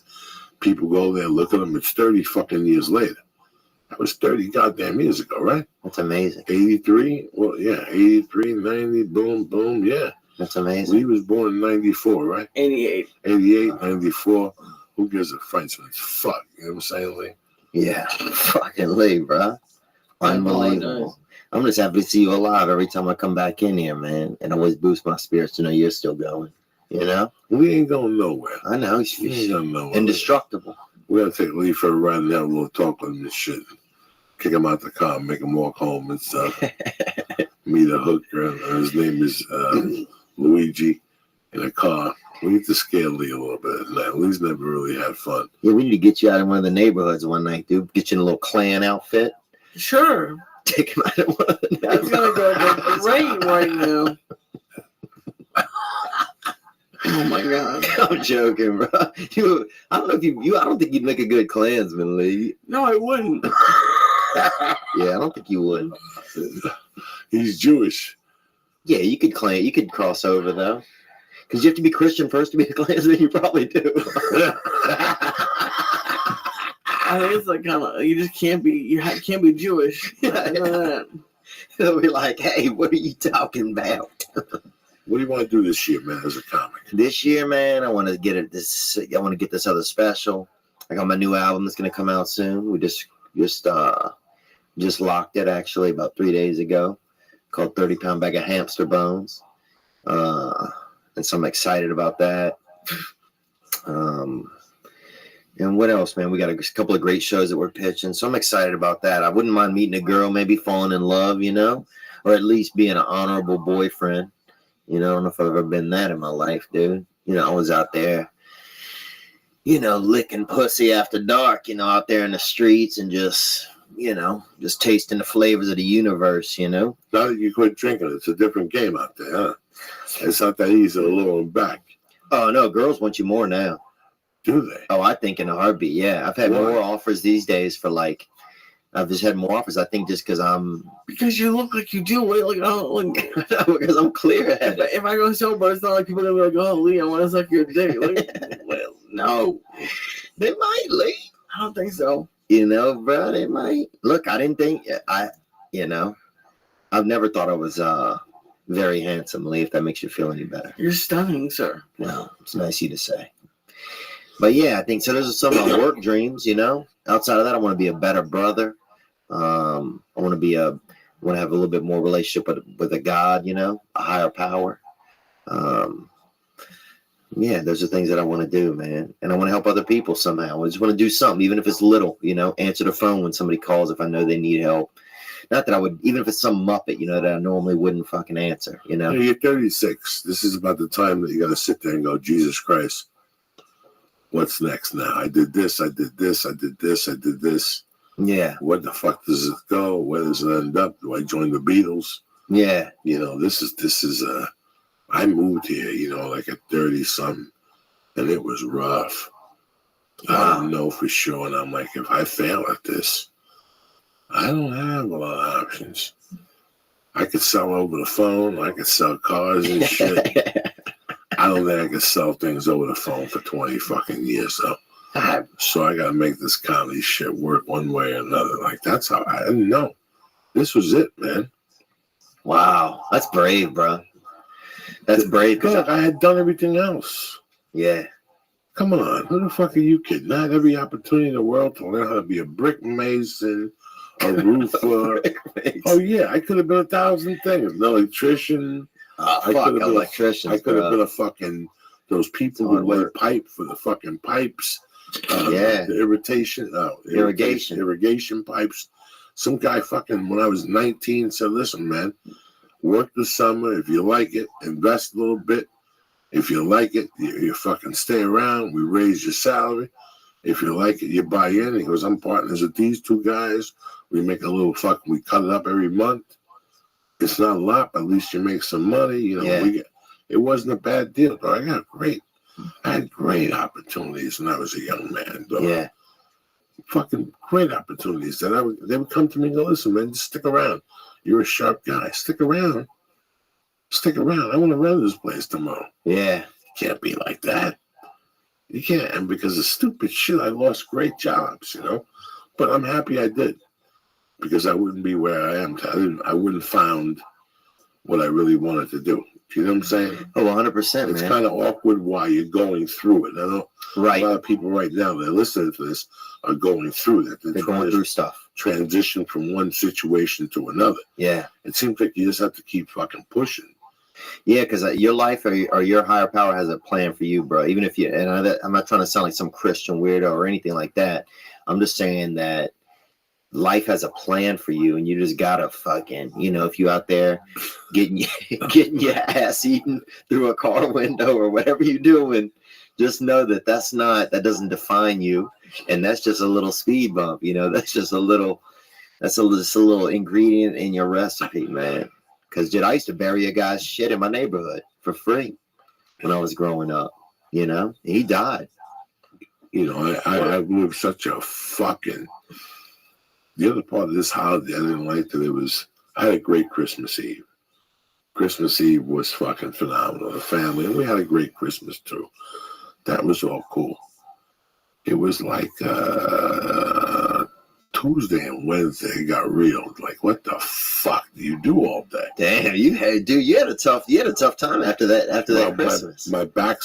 My wife's back was hurt. Oh, I was at the park with the baby, to be honest with you, riding a little bike with her and stuff like that, She got a bike for Christmas. I was a fucking blast.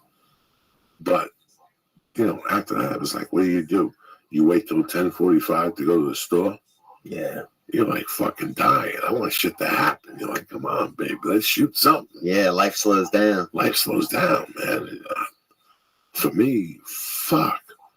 I ain't getting no younger, dog. Yeah. You don't need it? Like, you don't feel like you need like a 3-4 days to do nothing? You probably do.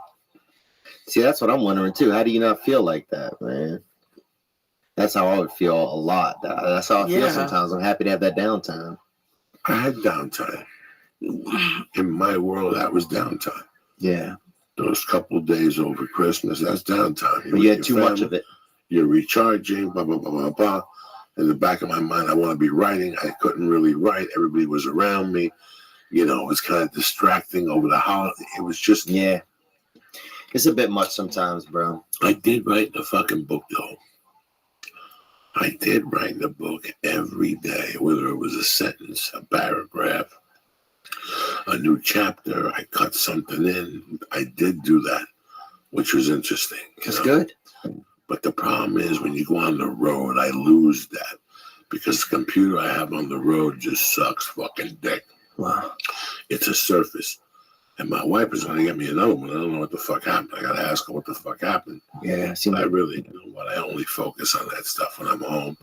And I only focus on it when it's early in the morning. Yeah. I really like to lock myself in. I take 2 hits of the pipe.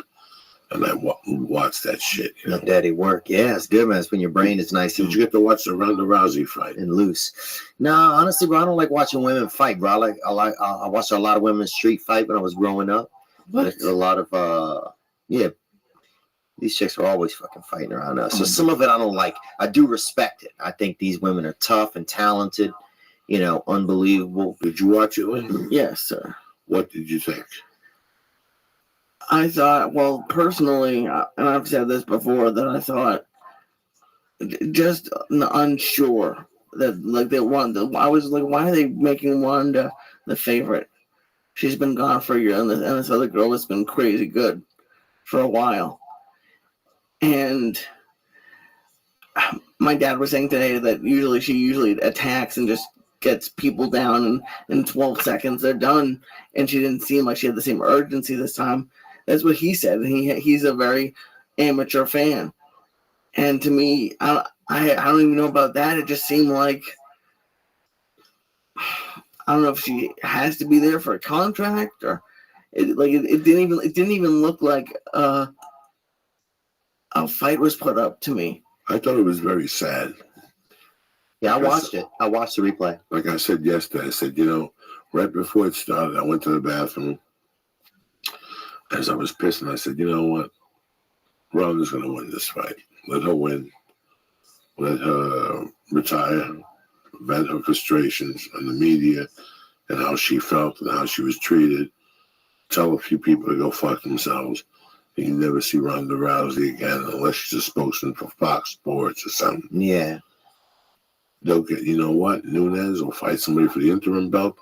and she'll get the championship back. Nobody's feelings get hurt here. This couldn't end a better way. I come back, I sit down, I put my feet up, and they're off. And I see what happened. A part of me was so fucking sad. A part of me was so fucking sad because a part of me thought that she'd never recover from that if it took her that long. Say what you want about Conor McGregor. He got choked out, and a week later he was out there talking shit. That was the difference between Ronda and Conor. That's what you think the difference is? Because that was the big difference, okay? You can't sit in your house.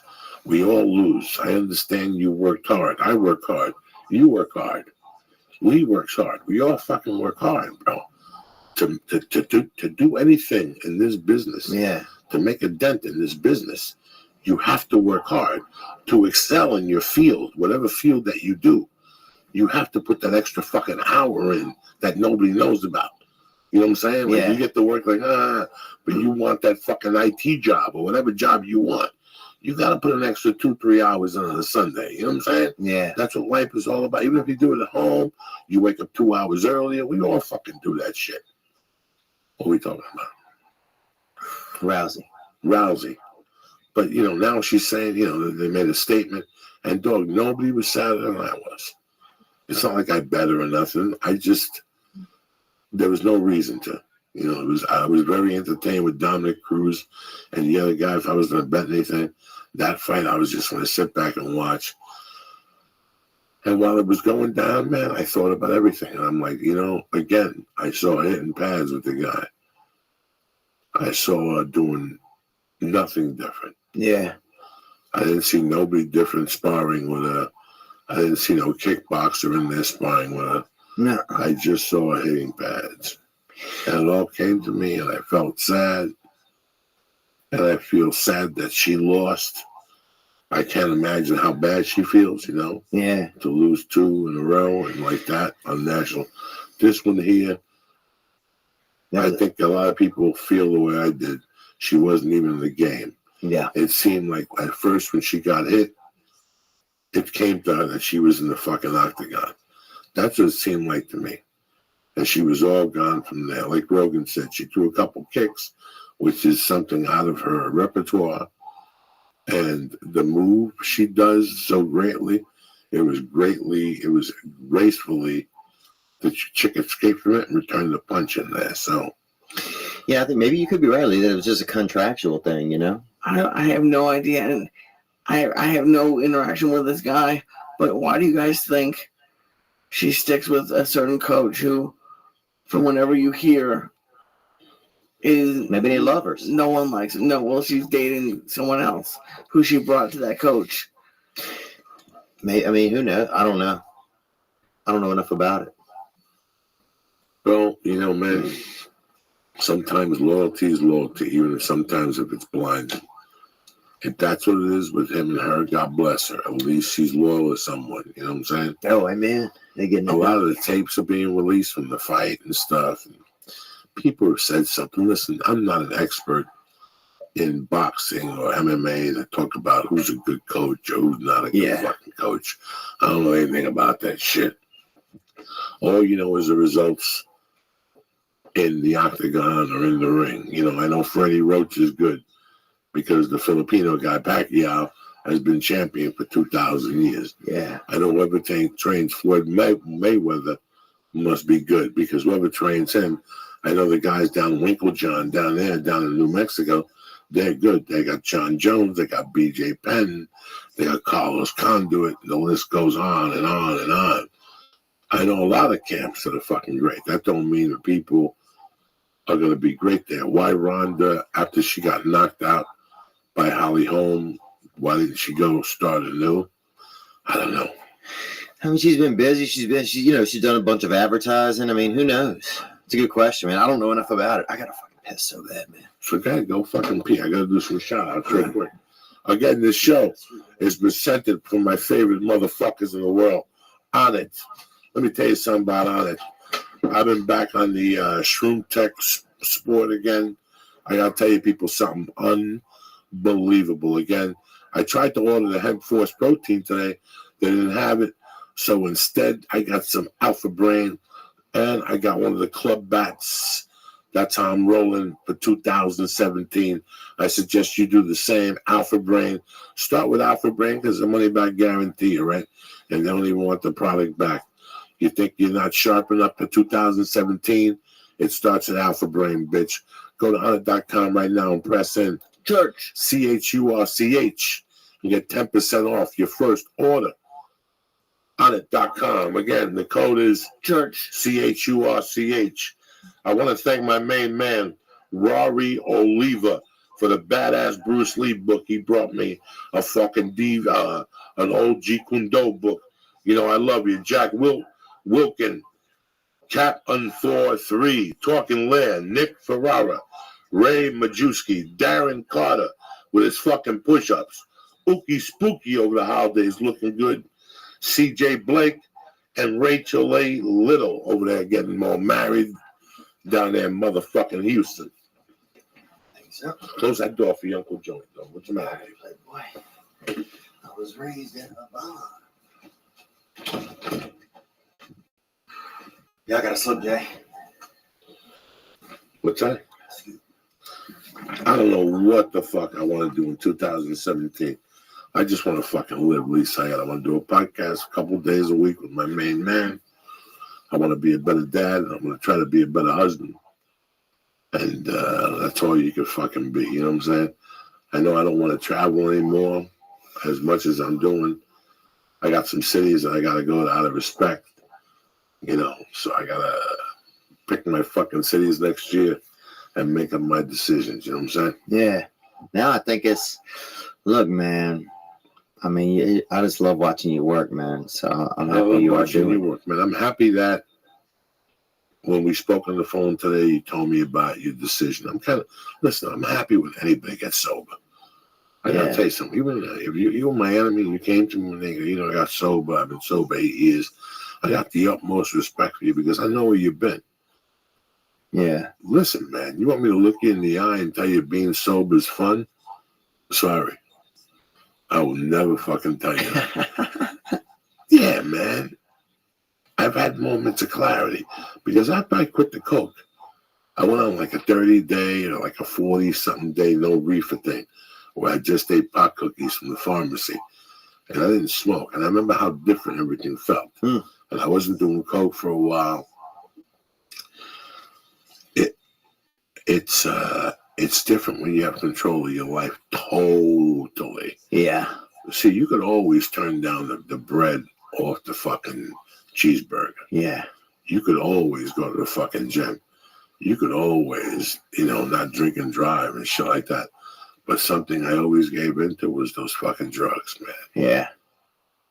My life had total control except those drugs. But those drugs ruin everything you're doing. Yeah. Just like Lee and I spoke about. All the alcohol, all the heroin, all the pills. You think you're making it happen. I thought I was making it happen. And believe it or not, bro, I was booking big-time movies.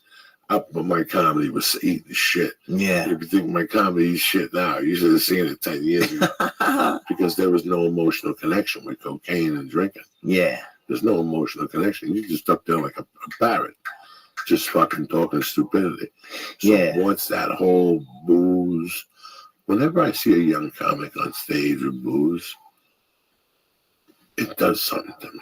Yeah. Because in all my 25 years, you know how many times I brought booze up to the stage? Maybe 3 times. Yeah. I never thought it looked good. I always thought you'd give me like the wrong impression. I don't know why. And I have friends that do it. I've never said nothing. It's none of my fucking business what people do. In my mind, I just never liked it. I don't know why. Yeah. I mean, I think I could see that. A lot of comics like it because the bar owners, you sell more booze than the comics drinking. Oh, I didn't realize that. Oh, sure. The comic's drinking. Yeah, makes sense. He's up there doing shots. People are going to start sending him shots. And who's not going to do a shot? Let me do a shot with you afterward. Let's do another fucking shot. Next thing you know, you're fucking puking on stage and you're burnt naked on Joe Rogan's podcast weighing into that. He lost by 2 pounds? He lost by 2 pounds, but they're both under obese, so I think Ari has to pay now. Who? Ari has to pay. Oh, who won? Well, Segura was 219 today, and Burt was 221. Wow. So, but they both have to be under 227. So then if they're both under 227, then Ari has to pay. Wow. What was the price? No price. Just they were both trying to get under obese, and then there's no price. What does Ari have to pay? They're going on a trip or to an event. Nice. It's a good deal. I gotta take a trip, man. I gotta slip out of here, Joe. Where you go? I gotta go home. I gotta put an episode of my own podcast up. So I gotta go work on my editor. Right, man. But listen, man, I'm happy you dropped by and opened up the fucking year with us, my friend. Dude, I wouldn't have had any other way, man. No, man, I'm fucking happy that you can't come by. So there's a fire out there and shit. Fucking burn it down, bro. What a fucking night tonight, my friend. That's what's up, Rocking dude. and rolling. Listen, I couldn't wait to get out of the house and do a fucking podcast. Amen. I did one last night with those guys. It went well. I knew tonight would go well with you. Whatever's burning down, fucking close. Let it burn, baby. Trump, baby. Let it burn, dude. Don't say that. Sorry, just let it burn, dude. So say that we're trapped in here with no bicycles. We're We'll trapped in here with no fucking bicycles. I got no bicycle in here. Look at it. We got a chair to barricade ourselves with no oxygen. We'll be dead within 2 fucking minutes. They bazooka this place. Hilarious. All right, my brother. Where you headed this weekend? This weekend I'm in town. I'm in Virginia Beach in a couple of weeks at the Funny Bone. The last weekend, January 26th through January 24th through the 28th. Are you writing your sobriety down? Are you writing about your sobriety at all? I mean, right now I'm just. No, I'm talking about on stage. I'm not talking about. Oh, yeah. No. I'm talking about putting in a notebook about you. What are you feeling? What the fuck is different? Why would I go back to drinking or hanging out with characters like Joe Diaz at 2 a.m.? No, right now I'm working, man. I didn't have a dad growing up, so I saw like a lot of like emotional issues and stuff from growing up. So some of that stuff I got to deal with. So, I mean, I'm always doing my comedy. I mean, I love my comedy. I'm happy to have it.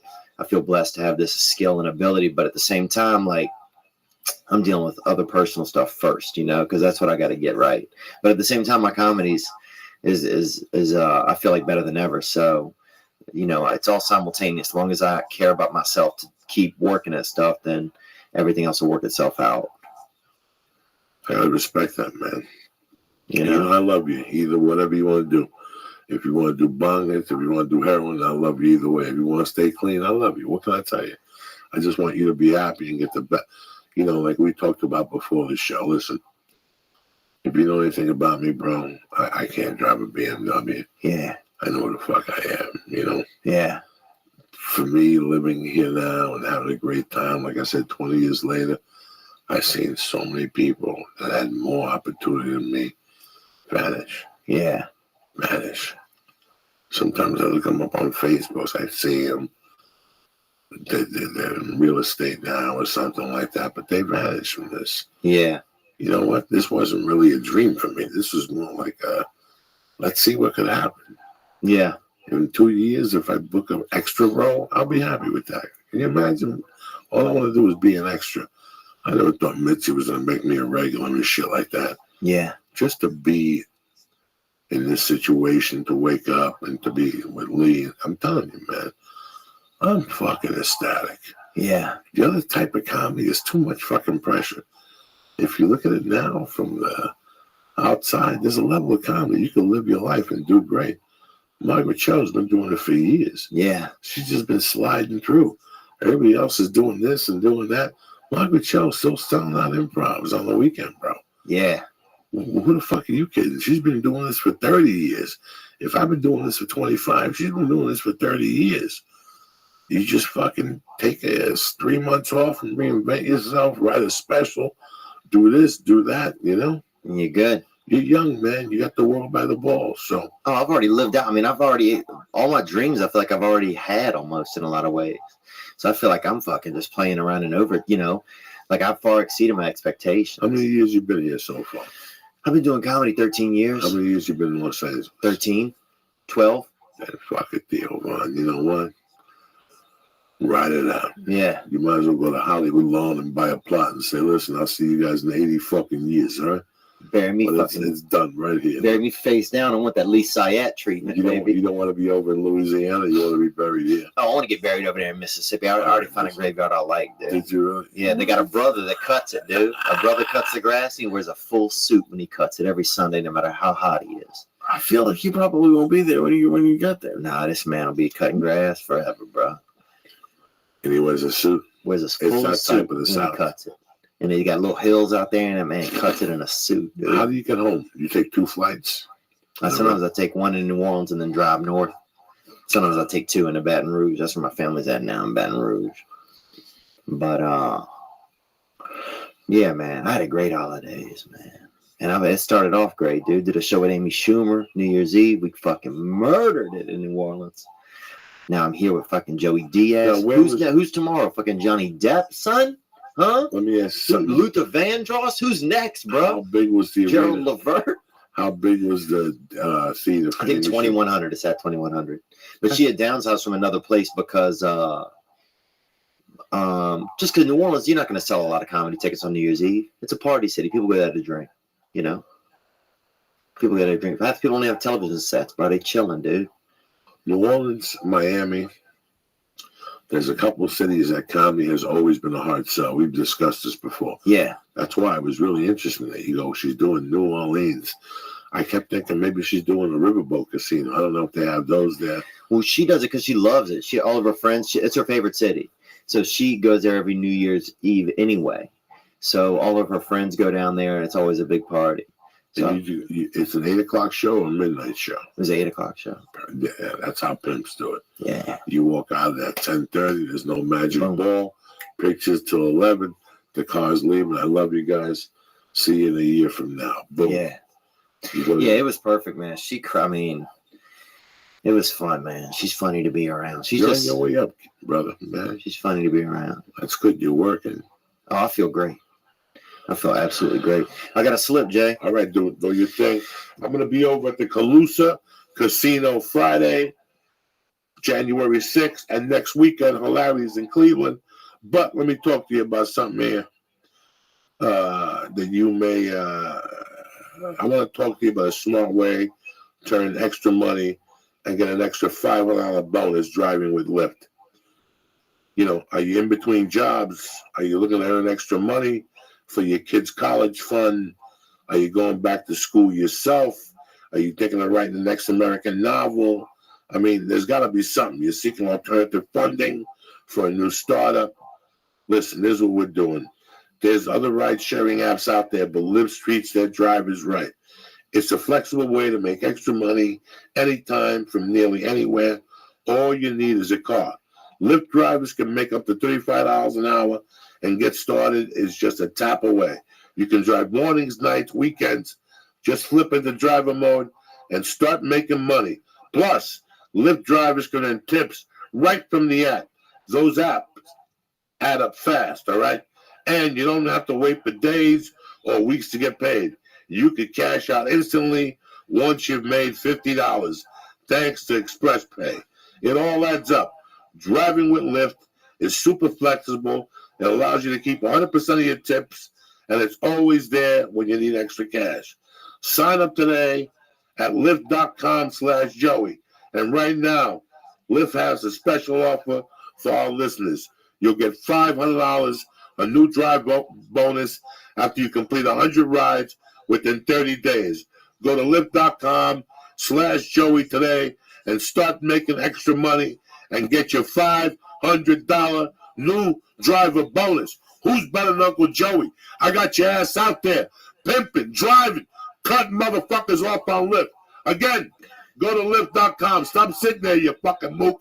Your grandmother died, left you a nice car, and you're sitting there eating pizza, and you're giving a fuck about who's the fucking kid's father on Maury. Go to Lyft.com right now. Is that what it is, Lee? Yes, sir. Go to Lyft.com right now /Joey and start making money and get your $500 bonus right now. How's that one for you? Joey's getting your fucking jobs, huh? How bad is your life when Uncle Joey's getting your jobs? Well, here's another thing, guys. You own a business, you're looking for the right people. It's tough to get right people. If I didn't like Lee, I'd be looking for the right people. But I love Lee, you know what I'm saying? Amen. But he doesn't train. He's getting better. He's growing. Check in with Ollie Boss. He already has my back. Ali Baz in Australia. Ali Baz Ollie Boss knows all. No, he doesn't. But listen, let me tell you something, people. You know I love you all. You got a business. You want to get some good people. It's a new year, which means you want a fresh start for your business. And a great year starts with making great hires. But posting your job in one place isn't enough to find quality candidates. If you want to find the perfect hire, you need to post your job on all the top job sites. And now you can. With ZipRecruiter, you can jumpstart your hiring in 2017. Post your job to 200 plus job sites, including social media networks like Facebook and Twitter, and all with a single click. Find candidates in any city or industry nationwide. Just post once and watch your qualified candidates roll into ZipRecruiter's easy-to-use interface. No juggling emails or calls to your office. Quickly screen candidates, rate them, and hire the right person quickly. Find out today why ZipRecruiter has been used over 1 million businesses. And right now, my listeners can post jobs on ZipRecruiter for free by going to ZipRecruiter.com/church. That's ZipRecruiter.com/church. One more time, go post your job for free to job. What is it? ZipRecruiter.com/church. Once again, one more time, try it for free. Go to ZipRecruiter.com/church. That's ZipRecruiter.com/church. Amen, bro. Lee Sayette spraying out his face, dude. What are you laughing about? Which Lee, you fucking monster? Can I drop my dates in, Joe? Your what? My dates? Drop whatever you want, my brother. We drop this Drop hot. the next 3 weeks. We drop this hot batch of universe on you guys. I'm gonna be in. All these are American, all American dates, bro. Trump won't let me out the country, son. You know how we doing it. January 26th through 29th, I'll be in Virginia Beach at the Funny Bone. Who goes to the beach in the winter? This MFer. February 2nd through 4th, I'll be at Chicago, out in Schaumburg, Illinois at the Improv. February 22nd through 25th, I'll be at Comedy Works South. So get in there, get your nuts hard, huh? Bring your hard ass nutsack in there and let's do it right, huh? Bring some pussy, huh, Lee? I guess I'll bring the hard nutsack. Okay, right on, bro. But Joey, I want to thank you so much, man. I love you, bro. You know that, I love man. you too. Thank you for coming on. I got fucked up tonight. Those stars and that chocolate. I was like other people who didn't train over. Lee's hitting that squeal, that beautiful Lee squeal, man. Yeah, you too, Lee. Great to be here with you, man. I really appreciate it. It's a good new year. Everything is going to be great. Thank you for listening to the church. I love you with all my heart. If you're around this Friday, Calusa Casino. It's a fun time. Myself and my man Steve D. Simone. You know what I'm saying? Oh, I love him. Stay black, people. Have a great night or a great day. Happy New Year once again. Do your thing, write your goals, do your push-ups. It's all going to be beautiful, all right? Stay black. Love you, bro.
This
That's a corporation. That's a weed store. Big fucking difference.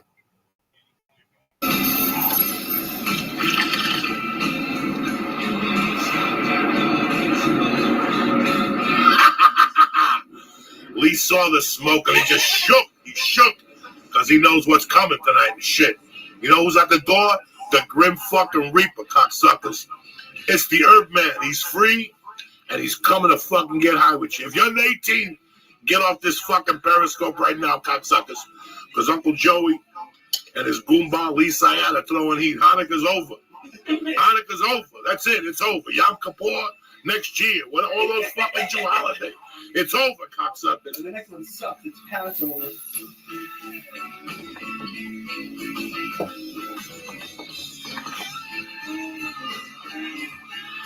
Joey, what type of little faggy cloud smokes are these? I know. There's something wrong with the fucking bong. I tried to fix it.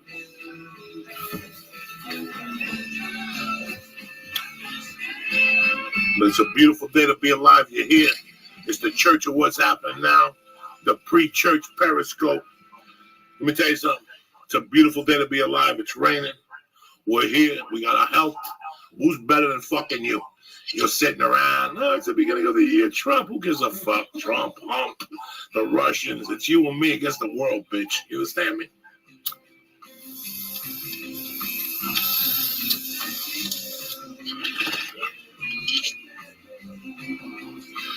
There we go. My grandpa from the Munsters, always on point like a motherfucker, Jack. You understand me? Plus, we got the edibles at deck tonight. As usual, we're going to open up with 6 tonight. We're going right for the fucking jugular. Open up with 1,200. I love it. We open up with 1,200 just for solidarity. You know what I'm saying? This is it. You don't want to stand up for the flag, eat 6 stars. Then you got an excuse. There you go. 2, 4,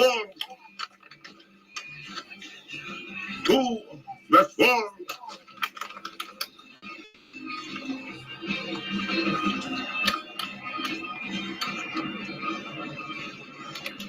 6, count them with me. 1, 2. Just like that, buckle my shoe, bitch. Uncle Joey's back. Out of the fucking darkness. And it's time to podcast, motherfuckers.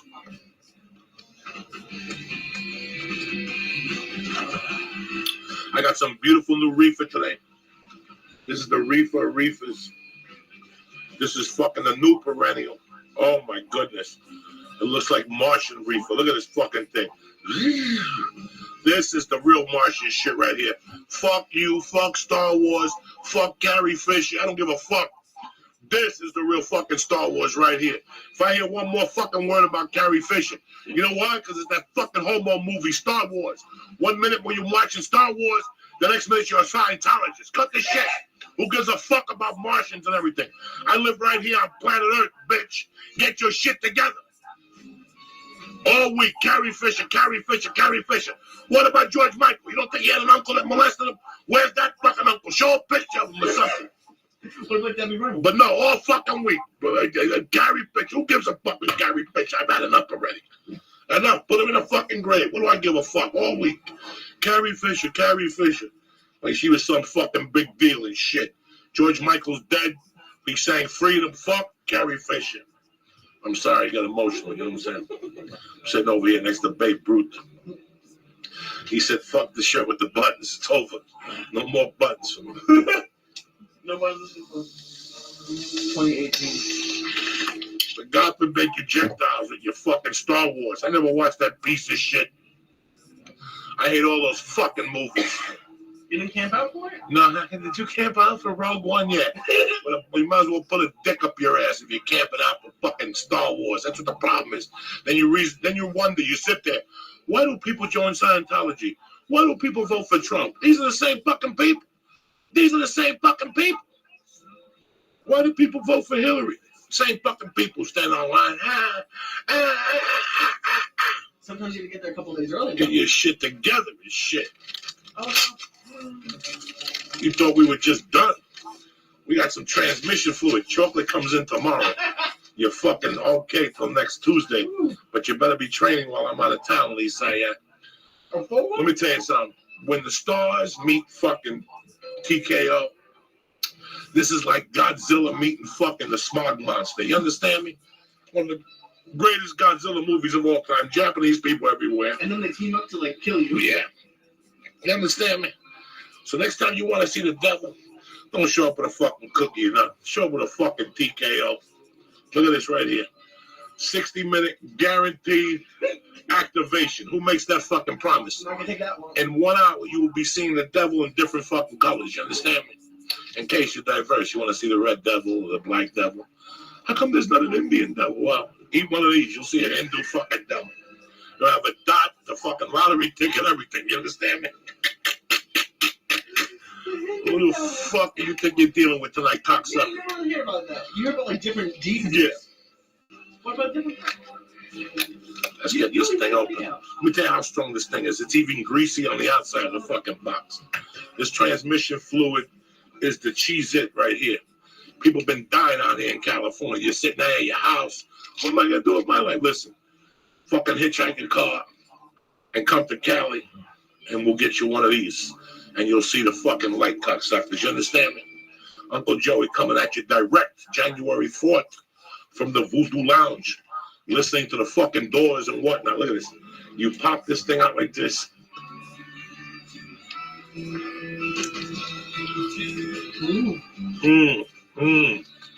The transmission, I can go home and spit on my daughter's bicycle chain. And it'll be greasy as fuck. You understand me? This is what I'm talking about, you bad motherfuckers. Who's doing it down here? You are. Just like that. I swallow this fucking thing whole. My intestines are fucking savages. You understand me? Your intestines are. That's why I gotta eat yogurt a couple days a week. It fucks with your testosterone levels, but it fucking helps. It's good for your tummy. It helps you fucking break down the edibles. Fuck you and Carrie Fisher, cocksuckers. You can all suck my dick. What about George Michael? What about Prince? They're doing a 2020. Enough already. What do you want to do? You want to smoke some pot? You got to sit there and fucking stare at me. I smoke some fucking reefer, cocksucker. Da, da, da, da. Da, da, da, da, da. Da, da, da, da, da. Oh shit. Da, da, da, da, da. And you thought this was going to be a whole hum night. You thought you were going to drive grandma to ShopRite. You fucking ended it. It's all over, bitches. Uncle Joey came into your life. Like I said, if you're under 18, hang up now, cocksucker. I can't have you on Periscope. Next thing you know, you're doing bongers in kindergarten. I don't need that shit. Let's do another bong here. Leo doing. I hope you guys are well. I hope you're starting your year off Humpty fucking Dumpty. I didn't puke good. You didn't puke yet. I got chocolate in the bag. That's for mid-show. No Lee show ends this year until I do. Lee don't know nothing about nothing. You understand me? Nothing about nothing, cocksuckers. Lee, you ready for the bond of death here? We're going to put some leaves in here. We're going to give you a mix of different reefers. There you go. Because I want you two to be the man of many reefers. There you go, my friend.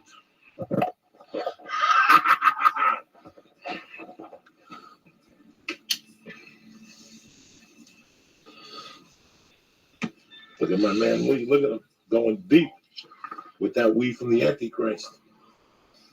There you go. Beautiful.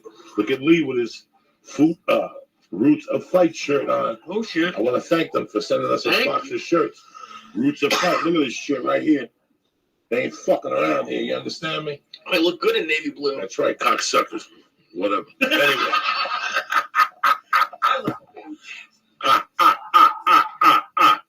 You bad motherfuckers. I'm having a good time with you people. I missed you. I don't see you for a few days. I start missing you.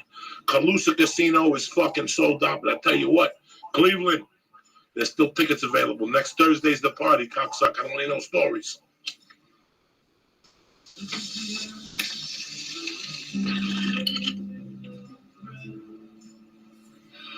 Look at that, huh? This is really the fucking end. Friend, the end.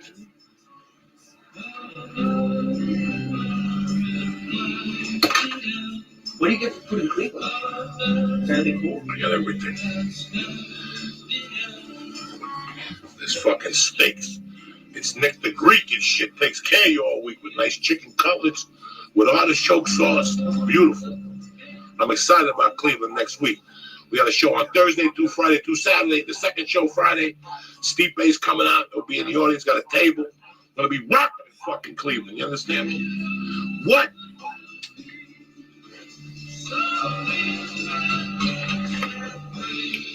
You gotta do a show for. Look at that. Look at that, you bad motherfuckers. Those are real clouds of joy. You understand me? I'm happy you fucking made it out there. It's gonna be that type of night. The church of what's happening now is a state of fucking mind. You understand me? It's like being a Jew. It's a state of mind. You don't litter. You help people in need, fucking little people floating around. I'm not talking about those guys at 7-Eleven. Fuck them. Go out and steal for a living like I had, you cocksuckers. If you had any balls, you get a BB gun or something and put it to good use. You're out there, change. Fuck you, cocksuckers.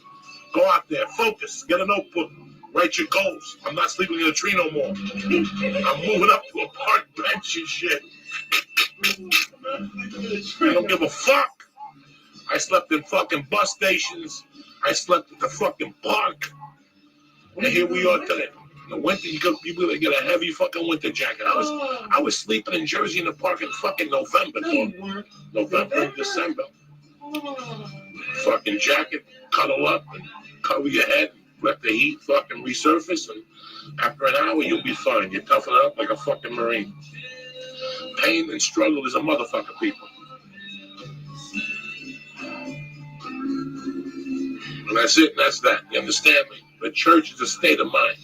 You get up in the morning, you fucking get out of the house. Ain't nothing gonna happen on TV. Get out of the fucking house. Even if you go to a coffee shop, put on a tab. Tell them, put me on a tab till Friday. Things happen by Friday. When you put in your mind, things will happen by Friday. Put a gun to your fucking head. Front an 8-ball. Tell the guy I have the 300 on Friday. Watch how motivated you get. That's motivation, bitch. When you did that 8-ball, you still gotta show up with the 250 on Friday. And you got to do what you got to do because you got to pay him. And how you going to get your dick sucked on Friday if you don't have no blow? So think about it.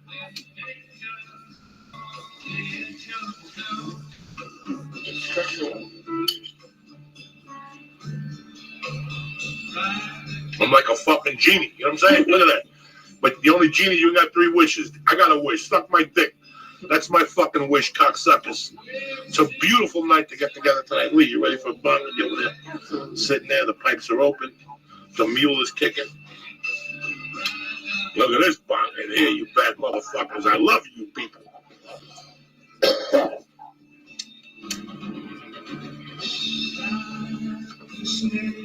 Ride the snake. Oh shit. This is what I'm talking about here. Bong hits to your lungs are. Remember a month ago he couldn't do training. Training, cocksucker, like the Americans. You gotta train every day. You wanna do big bong hits? You gotta do big bong hits every fucking day. And that's it, and that's that, motherfuckers. What time you got?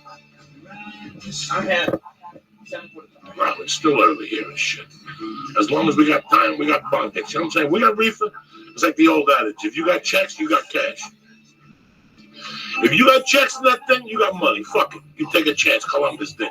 Can't do it no more. They got cameras. You know, people ask for 3 IDs. It's fucked up. One more bong hit. What do you think, people? It's that type of fucking night. You know what I'm saying? You got to break out of your comfort zone. You got to hear voices. When was the last time you heard voices? You haven't. That's why you got to hear voices. Monday, you heard voices. I haven't heard voices in a couple of days.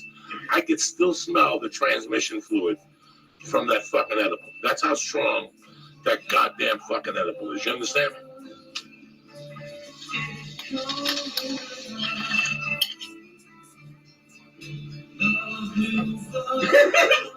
How's that, motherfuckers?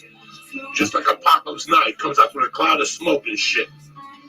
I'm over here dropping movies on you, smoking reefer with you, telling you about edibles. Where you get this type of information from, Jeopardy? Go fuck yourself. Even Jeopardy don't give you this type of information. What are you gonna do with your life? Huh? I have no idea what I did with mine. That's why I'm asking you, motherfuckers. Jeopardy doesn't give you this type of. That's right, Jeopardy don't give you. You ever sit down and watch Jeopardy? You do watch it for a week. You're out that night dropping quotes. You know how to smell shit. You know what the opera is called. You know a bunch of stupid shit that don't get you. It does. It does. As you start dropping operas in places in Africa, people like that shit. White people, they like that shit. Oh, you're so intelligent. Get the fuck out of here. Meanwhile, he flies out of LAX. Pimps like me are flying out of Burbank like a doctor. We take fly to Van Nuys. Those are the real guys. That's little single fucking planes. I don't like those small, those La Bamba planes. Fuck you. People go down. Richie Valens, bunch of motherfuckers. Roberto Clemente. I don't like those La Bamba planes. I like a big plane. If I go down with 200 people behind me yelling and screaming. Fuck it. You know what I'm saying? It's a beautiful night. Happy New Year. Don't forget, the Cuban Christmas is Saturday. And it's cash only. So don't show up with no fucking rings. Or Do you give cash out? you have to give cash out. I'm not giving you dick. I gave you Cuban Christmas 2 weeks ago. And you fucking blew it again. You can't play fucking cards twice. He doesn't know that it's 20%. It's ticking. His next big win, I'm right there with a calculator and a fucking pencil. Listen, not for nothing. I got the date from the and a visor. I'm collecting that 20 points. Because that's what you usually get for a fucking steak. But this fucking guy lost. He's 0-2. 2 times I staked. What am I going to do with him? What the fuck am I going to do with him, huh? The first one doesn't count. You left. The first one don't count. I left. Can you believe I got to live with 4 years Emerson College?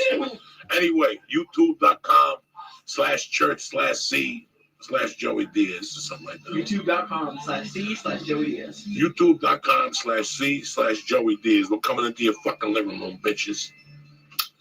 You know why? Because I love you motherfuckers with all my heart. Without you, I'd have dick. Don't forget, Cleveland next week. The party starts a week from tomorrow. Thursday, Friday, Saturday. And the week after that, I'm in Tempe. But we're going to fucking rock in Cleveland first. I'm bringing the winter jacket. I'm bringing the fucking pistols. It's all over the streets of fucking Cleveland. You understand me? Come on. Here we go. Jim Morrison taking it to the next level. Oh, shit. This is CIA music right here. Oh, shit.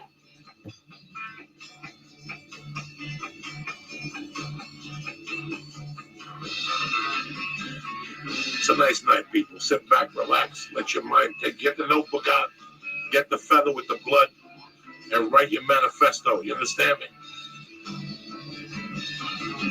This is my fucking manifesto and shit. Manifestos, pestos. Look how beautiful it is. Man. Anyway, I'll see you in fucking 15 minutes. And we'll get this party set off right. All right, motherfuckers? Look at this shit, huh? This is a great fucking album.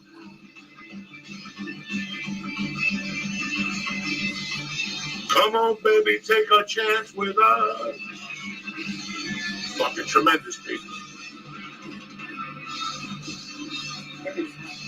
What? You get your anxiety? This song is just getting my heart going. Good. You need something to get your heart going, concept. Come on, baby. Take a chance with us.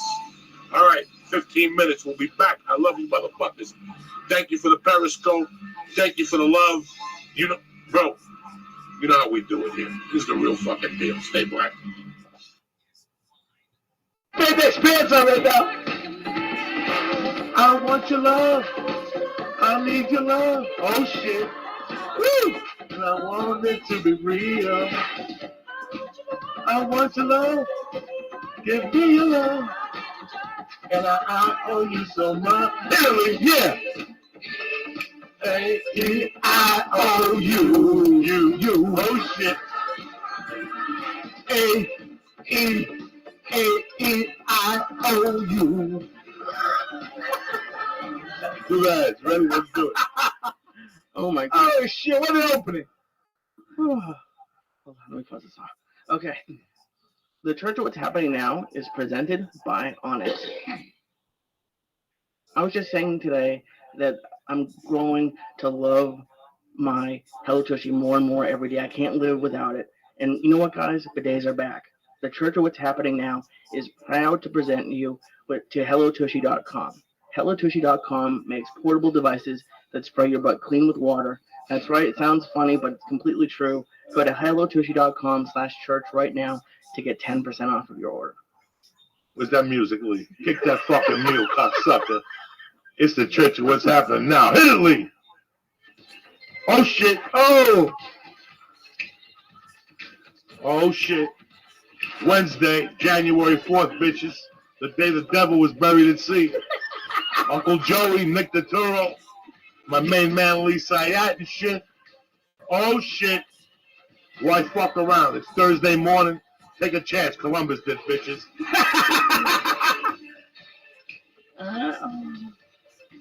Oh, shit. Freeze it. Time to bring out the gorilla biscuits. Here we go. Here we go, cocksuckers. Let's go.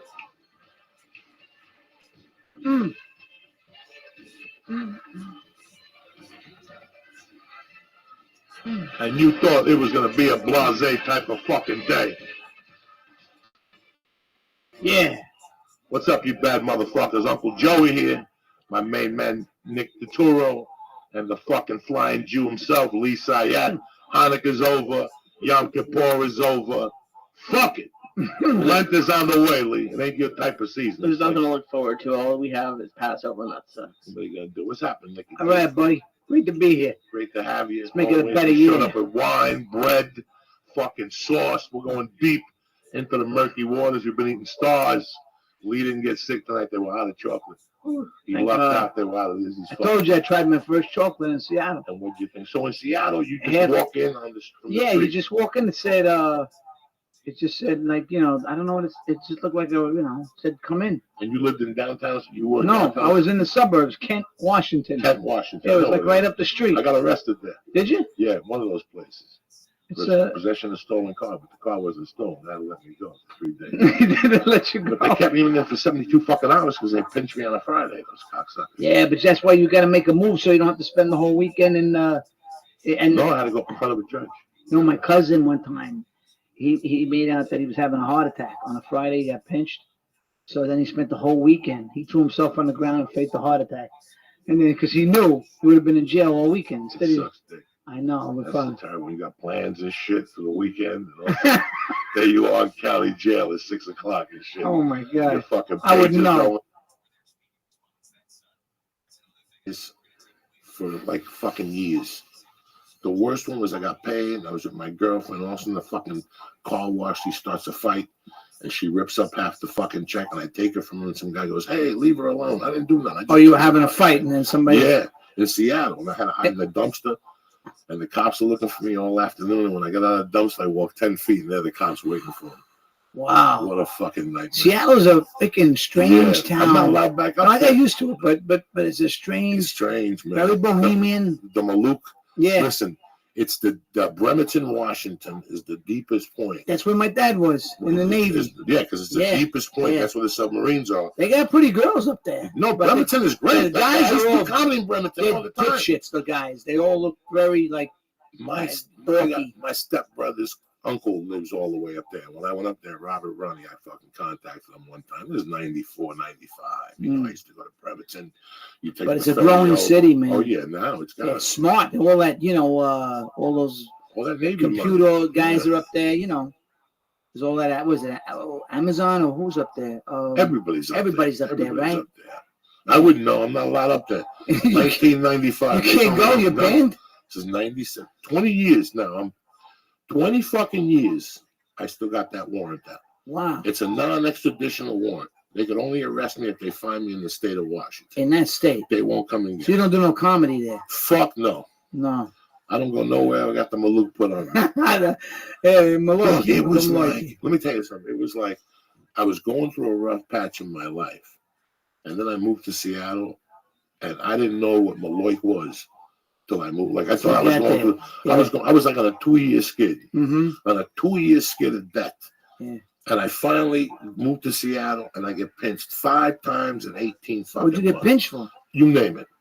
Assault, possession of stolen car, fucking violating. It was a fuck. And it all started with a jaywalking ticket. Why'd you go there anyway? Because I met a girl. Oh. Why the fuck would anybody go to No, Seattle? me too. I met a girl. I Yeah. know. I don't think I ever would have went to that place. My father used to talk about it because he was in the Navy, and he stopped there. And I asked my mom. I said, "Why does he always talk about that? Why?" She goes, he probably shacked up with some girls when he was young. He was a good-looking guy. Always talked about Washington. That first few times, I was like, I hate this place. It's weird. It took me a while to kind of embrace it. I went up there at the time for comedy and for this girl. So I moved in with her, and I got a place, and then I just did comedy. And compared to where I was living in Denver and Boulder at the time, I was going out every night. They had comedy every fucking night. Yeah. Every night they had comedy somewhere. Kent, Burlingame, what's all the way up there? Bremerton. Yeah. Bellingham. Yeah. Kent. There was a lady who booked every single, like they have these Mexican chains around here. Like, what's the taco place we go to? We go to Cactus. Cactus, okay. Cactus, yeah. Cactus would have 11 restaurants, and Yeah. all of them would do comedy. So the one in Kent would do comedy. The one in over the bridge in the east side of Seattle would do comedy. Yeah. The one in Tacoma would do comedy. Yeah. The one in Portland, like close to Portland, would Yeah. do comedy. I forget what they would call low something Mexican restaurant. So there was action every Different fucking vibe. Northwest Yeah. is really different. And when you're doing it in a restaurant, are you doing it at like the bar? Like, where the you? fucking bar, Lee. Okay. And how many people would come to like a Mexican restaurant? 14. 15 tops. What was your act like back then? Just god awful. Really? God awful. What'd you talk about? Who the fuck knows? Killing people and kidnapping people and selling drugs. Who the A fuck lot of knows? serial killers up there. The Green Lake guy. Oh yeah, Bundy. Yeah, Bundy was up in a lot of- Seattle. Yeah, yeah. Like intelligent but dark, crazy people. Well, that place, a lot of people ice themselves up there Yeah. in Buffalo. Yeah, Buffalo too. It's the same type of. Well, I look at It's that. a nicer line. city than Buffalo. Yeah, well, and Yeah. I like Buffalo. I'm a You do? Buffalo dude. Yeah, Yeah, I've you like always been a Buffalo. Buffalo. Yeah, I'm a rough and rugged. I'm a Rick James type of motherfucker. You know what I'm saying? Yeah. But I take it like I'm a wing dude. I like the beef The on wings Rick. are good. The beef on You ever Rick. seen that movie, Buffalo 66? Good movie. Is it? Oh, yeah. The guy, Vincent Vinny. Gallo. What happened to him? Lost his mind. Yeah, he was crazy Yeah, he as was he was. crazy. That's why he And was he so made a crazy. movie where he had a girl, actually do something to him on camera. For real. It's in the movie. It's called Bugs Bunny or something.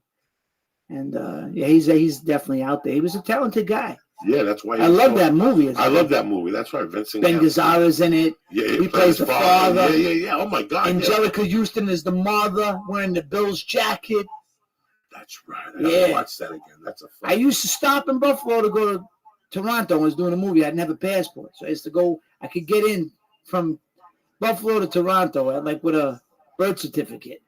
One time. This is before 9/11. Yeah. Before 9/11, you could fucking wave at them. I never went through the border because, in fact, I got to call this kid. He called me Irish, dated a Puerto Rican girl in my. How fucked up is this? Wow. I'm talking to the waiter at the Miami Improv, and I go, "Dog, I got to work in fucking Buffalo next week, and then I got to jump over to Canada and work Toronto. I don't think they're gonna let me over." This is way before 9/11. And he goes, "Bro, I can get your hand like that." I go, "What are you talking about?" This is my girl's fault. This is how nice these Puerto Ricans were. I flew from Miami to Buffalo. They picked me up, took me to their home, let me take a shower and change. They made a big Puerto Rican meal, tostones. He told me my mother died. They made gandules, the whole fucking deal. Wow. Then the father was a gambler. So he had to pass into this casino. So to go into this casino, you kind of went over the border. But they didn't really say nothing to you as long as you had a sticker and you were going to go gamble. And that's what he would do. He would make believe like he'd go park. We'd make a U-turn. He'd take me all the way to the bus station and the first city. There's a little city when you first get over Buffalo. I forget what it's called. And I would take the bus to Toronto. And then when I would come back, I would go through immigration and they would lose their mind. Oh, yeah. They'd do a background check and said, "When did you get in here?" And I go, "I got in here last Thursday. Here's my documentation. I did the fucking paperwork." Right. I didn't do the paperwork. I had the paperwork from the comedy club. Yeah. And they lose their mind. "You couldn't have gotten in here." What are you talking about? They think I fucking got in here. Yeah. I did that about 3 times. And then one time before 9/11, they got me. Yeah. Going in. They said, "No, you can't go in there." Can't go. And I went and got a hotel in Detroit, like in the worst part of Detroit. I probably had 300 on me. So I said, "I got no money for a Hilton." So I said, "Take me to the darkest part of fucking Detroit." Think I'm kidding you? And he took me downtown. He goes, "Nah, the hotel's at $35. I said, "Perfect." And I got a fucking, oh my God, this is a fucked up story. And I fucking take the cab. He puts me to this hotel. But on the way to the hotel, I see Coco's Comedy Club. And I had a bunch of friends from Detroit that were out here that were all Comedy Club Coco. And I go, "Oh my God, 3 blocks away." So I went up there the first night. Boom, I saw Mimi Gonzalez, a little Cuban lesbian chick. And she goes, "I got no place to stay. Fuck it, I got 2 beds. Give me $17.50. I'm surprised you didn't get her for like the whole 30. Fuck yeah. She gave me $17.50 like a motherfucker. She took a shower. The next day she went somewhere. I don't know where the fuck she What went. year was that? 99. 99. Summer of 99, before Montreal. Man, time has flown by. It really has. Can't Man. believe it's 2017. Can't believe it. It's freaking. What'd you do 2000? 2000? Yeah, what'd you do 2000 for New Year's? 2000. Let's see. Did you think the Martians were coming and shit? Well, the Yankees won the World Series. I remember that year. The Subway Series. 2000. Yeah, it must have been a decent year. Those were good years for me back then.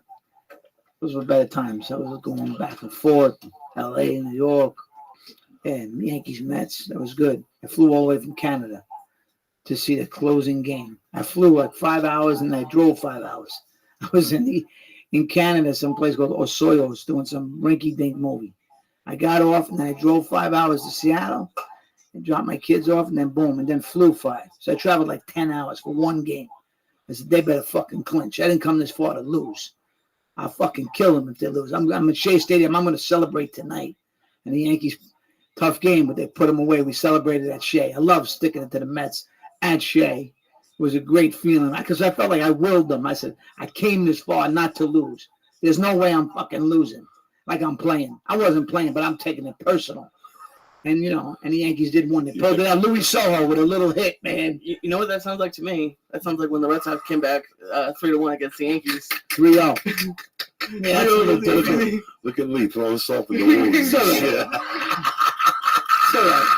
Look at Lee throwing salt in the wound. It was their time. This guy's a real fucking Yankee fan. It was their time. Not I'm not a bullshit fan. This is the real deal. There's some Hollywood guys, they're all like, you threw salt in the fucking wound, Lee. You know that's okay. See, he could revoke and tell you, remember 2 words, Bucky Dent. He can revoke. I could say a lot of things. He could say- Aaron Bone. I could say a lot of things. I could say 86, Bill Buckner. Fuck it. You still got that bullshit. The Red Sox still got that baggage. They won a couple. Now the Cubbies are off the fucking snide with the fucking goat. They'll all go back into hibernation soon. The curse will come back. It'll fucking invent itself. Dog, the Yankees have been cursed too. They've been cursed. Oh yeah, the Yankees are cursed. They're They have a cursed. different curse. Yeah, they put them a little. Oh yeah, I don't want to say it, but yeah, it's that new stadium was like the kiss of death. It really is. You don't knock down, you don't tear no, down no, a no, shrine. no. See the Red Sox, they don't knock down Fenway. Never. The Cubs wouldn't tear it. Wrigley, you don't do that. They moved across the street. I never felt the same. I swear to God, I never felt the same. I don't. I'm still fucking angry. I'm really angry. That place is like an imposter. What do you think about the ballparks out here, Nick? I hate them. I don't think that. Well, at least in Southern California, I don't like them. That Dodger Stadium Dodger is not Stadium bad. isn't bad. It's not bad. It's set in the canyons. Well, yeah, that is pretty. That's I mean, true. it is pretty. That's true. It is pretty. I remember when I first came out here with my agent, funny guy, he was taking me to the Dodger games. Like, Burbank High, baby. I was like, what's Burbank? That's where we went to high school. He was so excited to take me to Dodger dog, but the food sucks. Oh, the Dodger food is dogs. horrible. Almost wouldn't feed Oh them my to a God, dog. the fucking They Dodger got to dog. get a new fucking And you get excited hot too. dog. And you always buy one to see if Horrible. they change. You bite into them. Oh, the Farmer John, the food. Oh, You can ask my son. It's terrible. Terrible. At least the Yankees, I mean, they get a bullshit ballpark, Listen, but dog, good food. Let me tell you something. I heard they got a fucking cheesesteak at Yankee Stadium. Oh, to die for. That it's to fucking die for. I Yeah. have friends that go to the Yankee game Yeah. just to get the fucking The cheesesteak is slamming. slamming. Yeah. Slamming it. Then you got the Stadium. Nathan's hot dog. Great hot dog. They say you miss a whole inning, but it's worth the fucking wait to But get the best hot dog is the one you have on the street. They call it a soubrette. I got them at the house. Oh, they're great. I got them at You the can house. you can boil those in sauerkraut and mustard. That's how you eat a hot dog. Yeah. I bought These them. people over here, my kids, this one talking about fucking ketchup on a hot dog. don't- I said don't allow mustard it. is for the hot dog. Yeah, no. You ruined the whole fucking hot dog. You gotta have mustard and sauerkraut. Don't put no fucking ketchup on. That gets me mad. It gets me pissed. I don't hear that bullshit. That's some kind of, I don't know where that came from. This guy puts fucking ketchup. You put on ketchup it. on the dog? No. Yes, he I does. put mustard, but I can't put mustard. Sometimes I'll do it plain because every time I put mustard, it just means it's going on my shirt. Get the mustard and the sauerkraut, Lee. That's what makes I it. make them. I get the sauerkraut. I put You don't need sauerkraut. I've never seen you with sauerkraut. at the house. Oh, it's I good. put the hide fucking your- sap. My wife throws them in there. We get the sap bread buns. So you I get go the deep. soubrette, I go deep. You I find go them? deep. You Come can on, find, dog. yeah. I knew a guy that just sends them to me. Yeah. Fuck it, Oh, overnight. it's great. And the buns are a little stiff. You had to but see you the fucking- steak I made the other night. That's why we need to get those things that the guys carry around at the game, so you can steam the buns and all at the same time. You just want a simple hot dog. Fenway Park, they got this bread that's great. It's like Wonder Bread. Remember Wonder Bread back in the day? It was good bread. How is it now? Still good. It's still good. And peanut butter and jelly. When But it's you fucking notice, soft, Wonder Bread is tremendous. no, but this bread today, it lasts. They got all kinds of preservatives. And that's why the bread lasts for weeks. It's weird. They put And don't buy bread at Target because it's like 6 weeks old and shit. You get it. Oh no! You Oh, put at the Target? fucking when you put the peanut butter on it, it sticks to the fucking thing and the Hey, bread breaks. what's better than white bread with peanut butter? If you're hungry, if you're starving, That's that's the fucking sandwich, right? I had to break that addiction.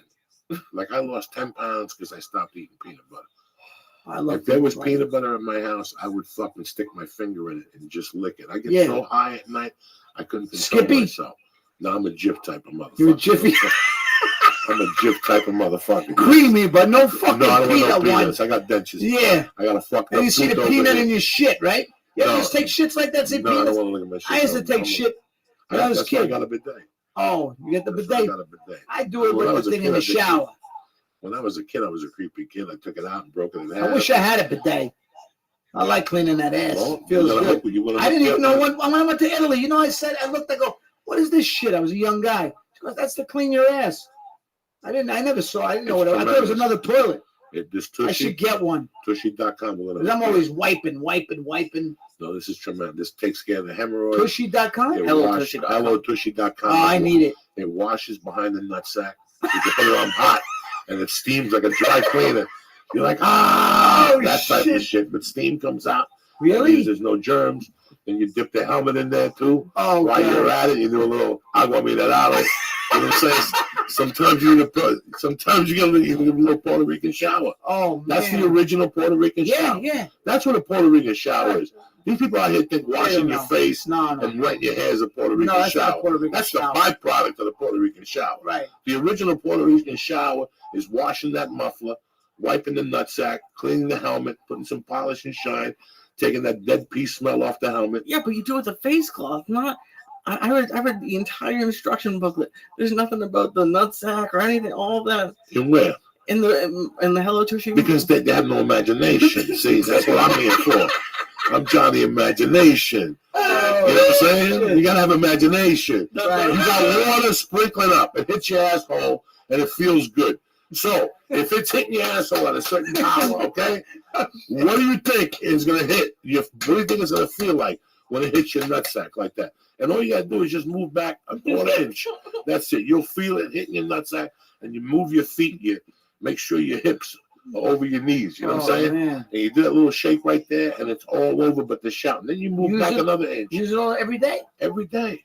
In the middle of the day, you got to wash your muffler. Yeah. I'm 298. You got to clean that muffler. You know what I'm saying? I like to You got start some my day odors with coming it. out of there. You got to what? I like to start my day with it. Well, no, why you got to start your day with it if you can take a shower?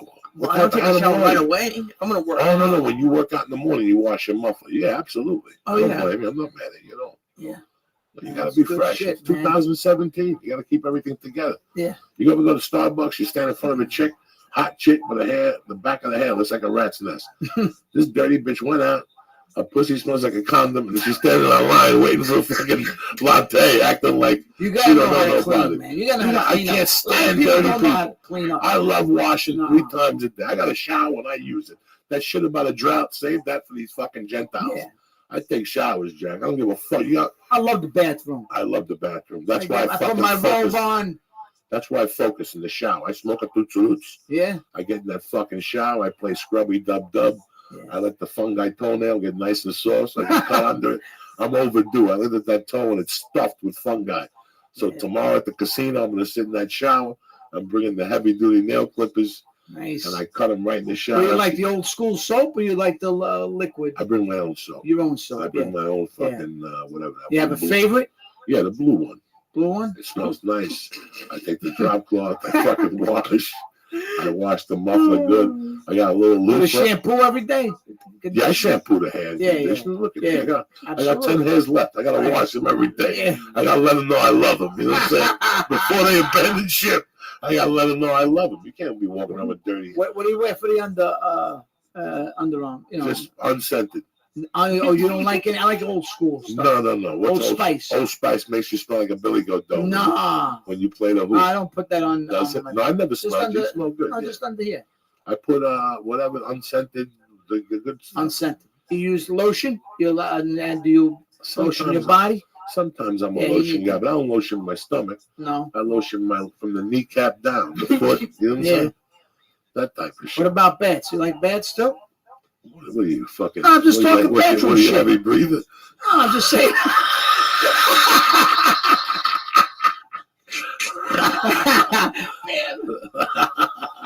Uh, I love the bathroom. You know what I mean? you know what? I like a bath, but when I have a bath, I'm sitting there thinking, I don't know. I like when it's a bigger shower that I can sit on the floor. Yeah. What if And I want to have stretch a out. bench in it that you could sit down in? Yeah, but that means I got to sit where 1,000 other people put their No, fucking I'm assholes talking and about shit. like you built a bathroom. I always take like a little towel to put my asshole on so I don't Yeah. get fungus. And I sit on the floor and get the longest distance of the shower. It steams up. Mm-hmm. I get the blackheads out. Steam is the best. It's the You know, best. if you could put a steam in your shower, I'd way better than the sauna. But the steam, there's nothing like taking a steam. Sitting in a steam shower, steam room, I love I that. wish I could move into a place like a building that has like that. There's a building in Marina Del Rey. It's expensive, but there's everything there. They You get don't a have steam. to leave there. Oh yeah, that would be The great. supermarket, the movie theater, the tailor, the baker, Rouse is You in know there, what? Bank of Where America's is in that? there. That's what I need. It's down. I mean, They're yeah, I all need the something way because I'm down. getting old now. I'm That's almost all the 55. old people move. That's what I need, man. Is it a good deal to move in there? I don't know. I think you got to buy the condo and somebody's got to die. You got to go on a list. Really? I knew this guy. about fucking 15 years ago, I'm at the Laugh Factory one night, and this guy comes up to me. He's got to be 60 years old. He says, "My name is Mike. I'm from the Bronx. You killed me tonight." He goes, "Nobody else laughed. I was the only guy howling because I got every word you said." I go, "How long you been out there?" He said, 30 years. I go, 35. I go, "What have you been doing?" He goes, "You ever know the show Remington Steele?" I go, "Yeah." He goes, "I'm the creator." Wow. He goes, "I'm out here tonight looking for a different girl for a show, but it's really nice to meet you. Who's your agent?" I told him my agent. He goes, "I'm going to be in touch with you, man." He goes, "You know anything about bookmaking? What you were talking about?" I go, "Yeah." Contacted me 6 months later. You did. He would take me out to lunch in Hollywood, and we'd talk about bookmaking, and he'd take notes from me and stuff. Mm-hmm. And then one day he invited me to his home. He goes, "Do you want to come down to Marina Del Rey and ride a little with me?" And I went all the way down there, and unfucking believable. You pull up, valet parking. Is it called the Bella Fontaine? Something like that, man. It's huge. It looks like a stadium. You found it, Lee? Yeah, the one beds start at $24.35 and 3 beds are $41.30 $41.31 a month. How much? $4,130. For how many bedrooms? 3. That's not bad. And how is it? And what do they got? They got everything there, right? It says they have explore the marina marketplace and all the local favorites such as Gelson's Market, where we have the convenience at your Everything. doorstep without the bus of the city.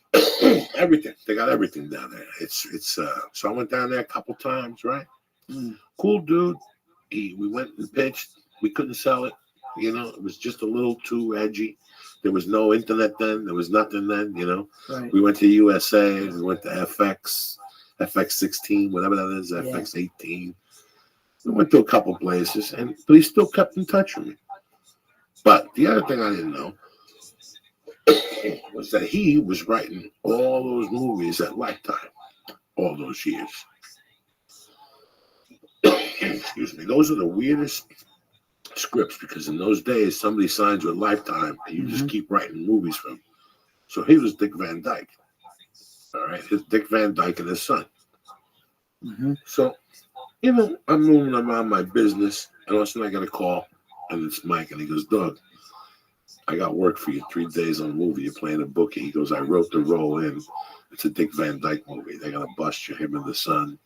So he wrote me into this movie. He knew I was a Dick Van Dyke fan. You know, he got me on the set for 3 days. That's nice. This company was very interesting. They shot a movie every 8 weeks.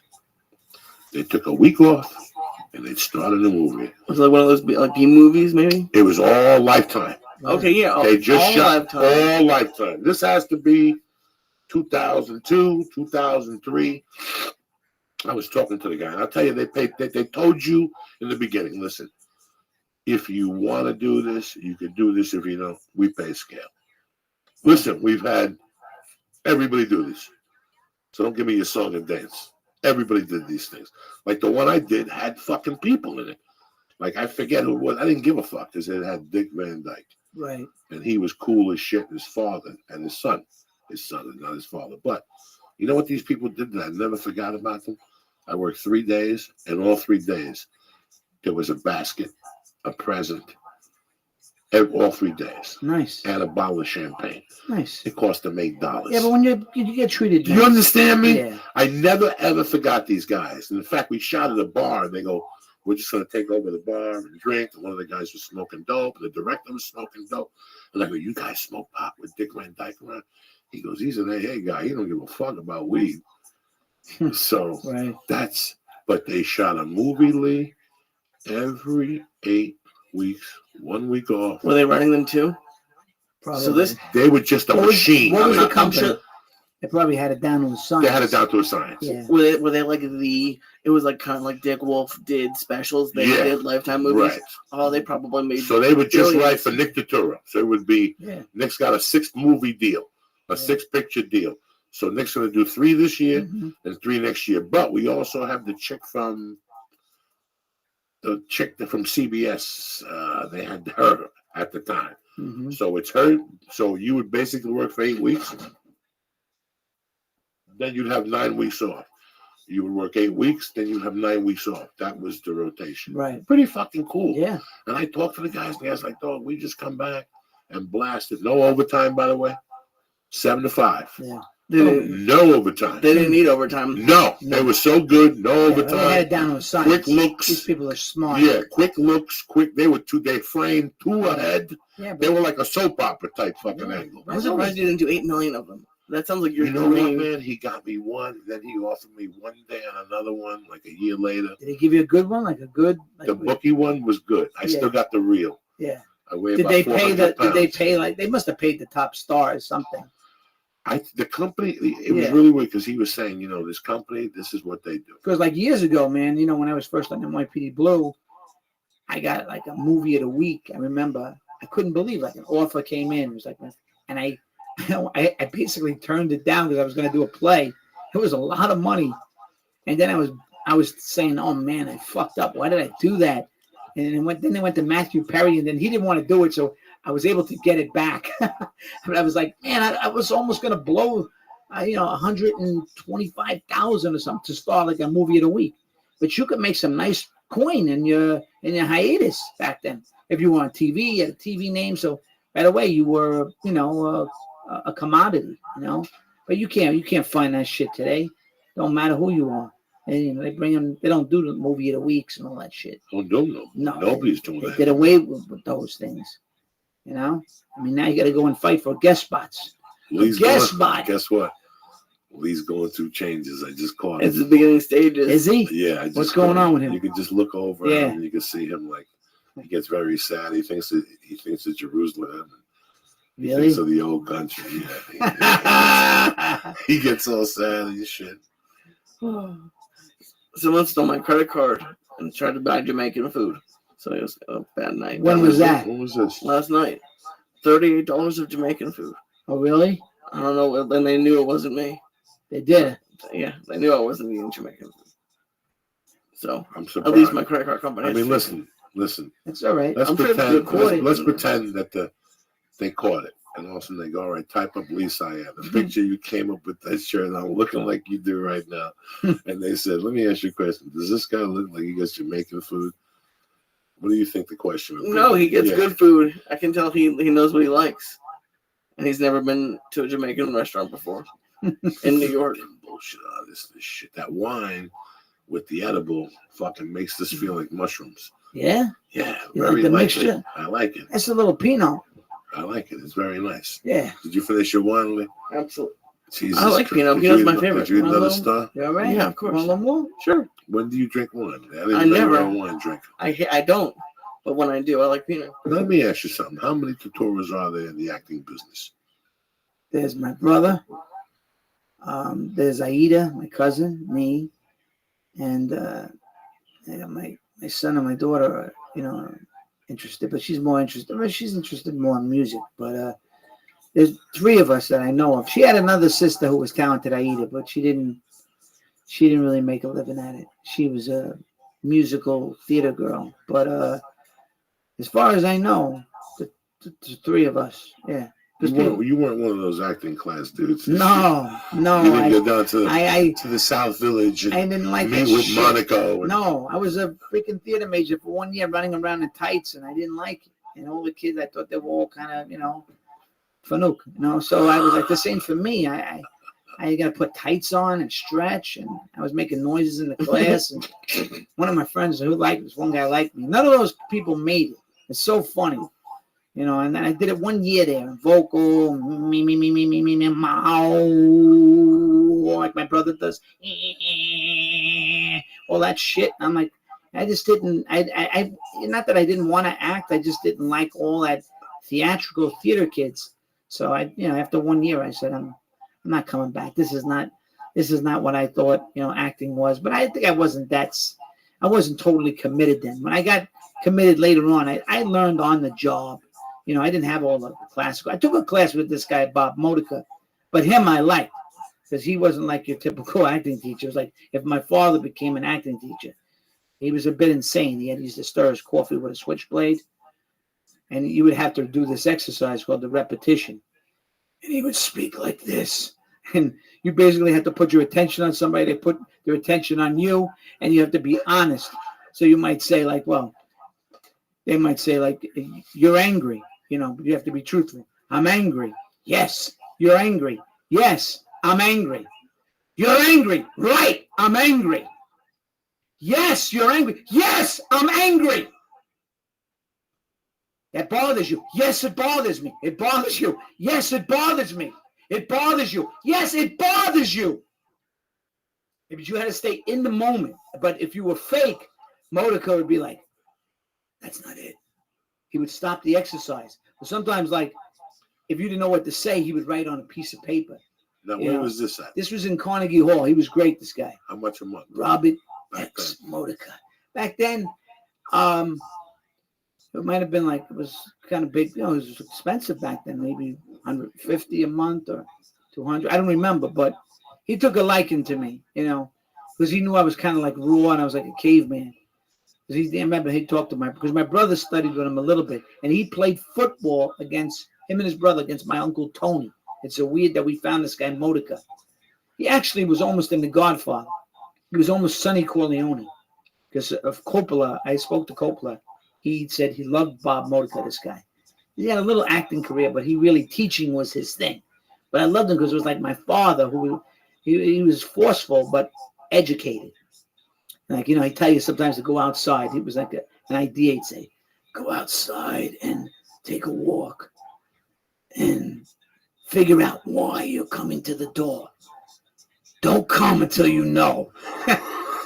Right? So one time I fucking disappeared for 15 minutes. He came looking for me. He goes, you got to come back. And I said, I know, Bob. He goes, no, you got to come back. And he liked me. Because, he was like, I told my brother, I don't know what that kid wants to do, but he's interesting. I used to come in with my doorman uniform. He'd be like, hey, General.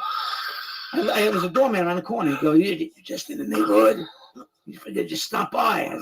Because you had to try to get in when people were working. You had to listen. The door was a black that said Robert X Modica. It's kind of a scary door. And he's over there with the switchblade and fucking moving the desk around. He was a great guy. He was actually in a movie with me, Federal Hill. He played like my dad. I gave him a bath. It was weird working with him because then I became an actor and I was like giving him, but in the classroom, he was great. I mean, like I say, I more or less learned on the job. I wasn't classically trained like, my brother and all that. It wasn't my thing. I don't knock it. I think it's great. If I had to do it over, maybe I would do all that shit, and work on my body and learn how to stretch. That's why my brother, he lays on the ground, he stretches, and when you hear him do his fucking vocal warm up, me, it sounds crazy. I go, what are you doing, John? So I'm warming up my voice, Nick. I'm like, okay. I did a play with him one time. He was in the theater doing all those noises, and he goes, come stretch with me. Come stretch with me. Oh, he's very funny. I did this whole epidural thing because I had 2 bulging discs, so I couldn't walk a couple of weeks ago. So he goes, I said, I'm having side effects. And he goes, that's why you shouldn't do the needles. And I said, John, I can't walk. You understand? Well, that's a different story. But, but it's funny. When I'll say something and he repeats it back. And I'll say something, he repeats it back. I'll try to tell him about my cataract. I had a cataract surgery. So what kind of surgery was it? Was it a cataract? Wasn't it? It sounds like insane. We say goodbye to each other like this. All right, Nick, I'll see you. All right, love you. All right, take it easy. Bye-bye, John. Bye. Bye. Goodbye. All right, good hearing your voice. Love you. We say goodbye for like 5 minutes, saying goodbye. All right, bye-bye. So did you grow up close to Aida? No, Aida was in Manhattan. Her father was an artist, so she grew up very different than us. She grew up more like bohemian. Because my uncle, my father's brother, was a crazy artist, talented guy, very smart. But all the other brothers were in construction. So we grew up in the suburbs. She actually grew up like in Manhattan in a synagogue. She had a way different upbringing than me. So is that why she was so good in The Sopranos? Because it was her? Yeah, she's wild. I wrote a little something that we're going to do this month. And she is freaking wild. I mean, she's talented, but she makes me look like I'm normal. Her ADD is whoo, she's off the wall when she gets going. So I've never really worked with her. My brother said, just make sure your hands are up. Keep your hands up. He loves her. I love her too. But she's definitely, she's out there. You have to meet her. She's like you, tour de force, big presence, comes in the room, tears you apart. She'll tear you apart. She tears you. I mean, she'll. Sounds delightful. I remember when I was auditioning for No, The but Sopranos. she is. I mean it in an affectionate way. When I was auditioning for The Sopranos, that was the big search at that time. It wasn't that they were looking for characters as much for a woman to play Tony's sister. Oh yeah, he had a big to do with her. He loved her. They did a play on Broadway together, and I think he fell in love with her. And I heard he was a mensch of a guy. He helped a lot of people. He gave people money. He helped the cast get more. You don't find guys like that on television shows. So she loved James, and James loved her. I think he fought for her. He fought for her to get the part. But they were great together. I mean, that was iconic. That is like that stuff. That Sopranos. I never seen anything like that. I go through phases where I will not put it on, and then I'll put it on every night for a month. Like this was the first holiday that I didn't put it on. Like I usually I'll go crazy. I'll do 2 seasons in 3 nights. Wow. The Carmela parts, I'll speed through them. She's good, but if it's not necessary. But he's the guy that drives the show. I miss him. You fucking love him. He's one guy He was a really special guy. He was at my mother's really funeral. And I tell you, John directed him in the movie, and you could tell he was a special guy. He had a big soul, that guy. You could tell. He saw this one movie, and I broke down crying. He goes, it was about my family, and he actually played like my dad. And I didn't know him that well, but he goes, that movie affected you, huh? I said, yeah. He had no fucking idea how it affected me, but you could tell he was a deep guy, dark guy, and deep guy, but people loved him. I mean, it's a shame that he passed so young. Man, it was a shame. He's so talented too. But she's great. I mean, it's gonna be fun to work with her. I will see how it's gonna. I've never really done anything with her, so this is kind of funny. She was texting me today, I need to talk to you. I need to know. I'm playing it cool. I'm like, yeah, all right, we'll talk. So I wrote something for her, But I mean, I think she should be doing much more. She's very funny too. They don't know how to use her. This industry, they don't know how to use people. What has she been doing since The Sopranos? She's been doing little guest spots, this, that, but she's so much. I saw her on this Brooklyn Nine-Nine. She's great. And then they chop it up.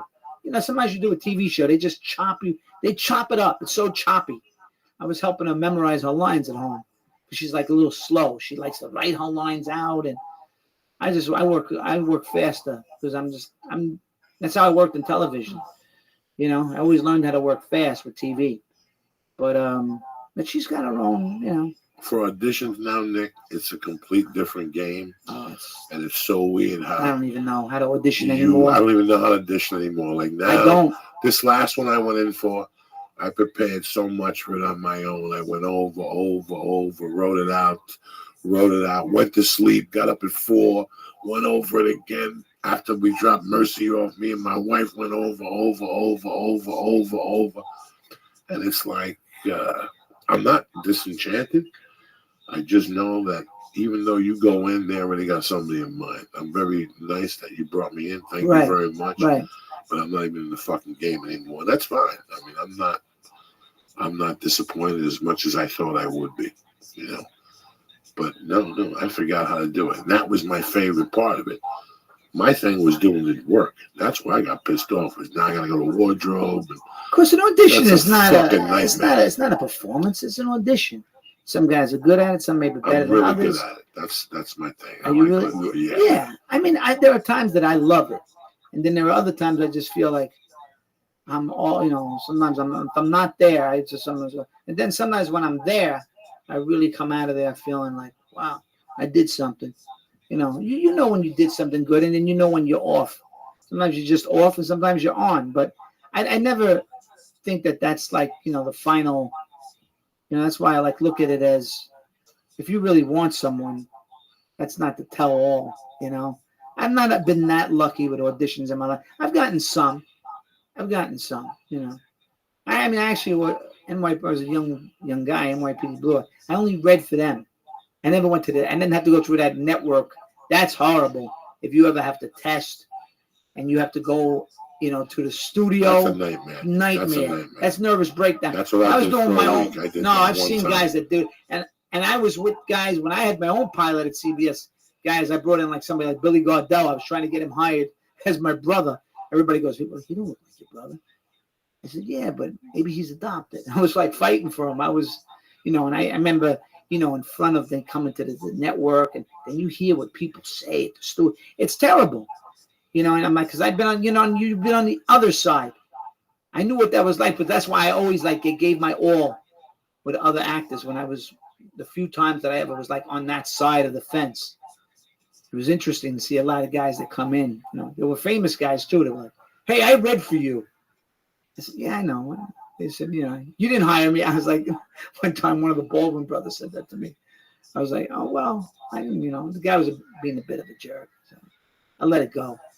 You know, auditions it's a weird thing. It's a weird thing. It's amazing how good I got at them, Nick.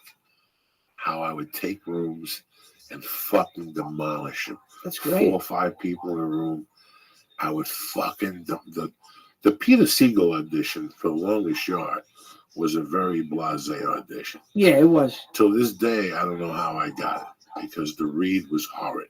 Oh, it was horrid. I had sent the tape in and read with him. No, I think my audition was okay. It was.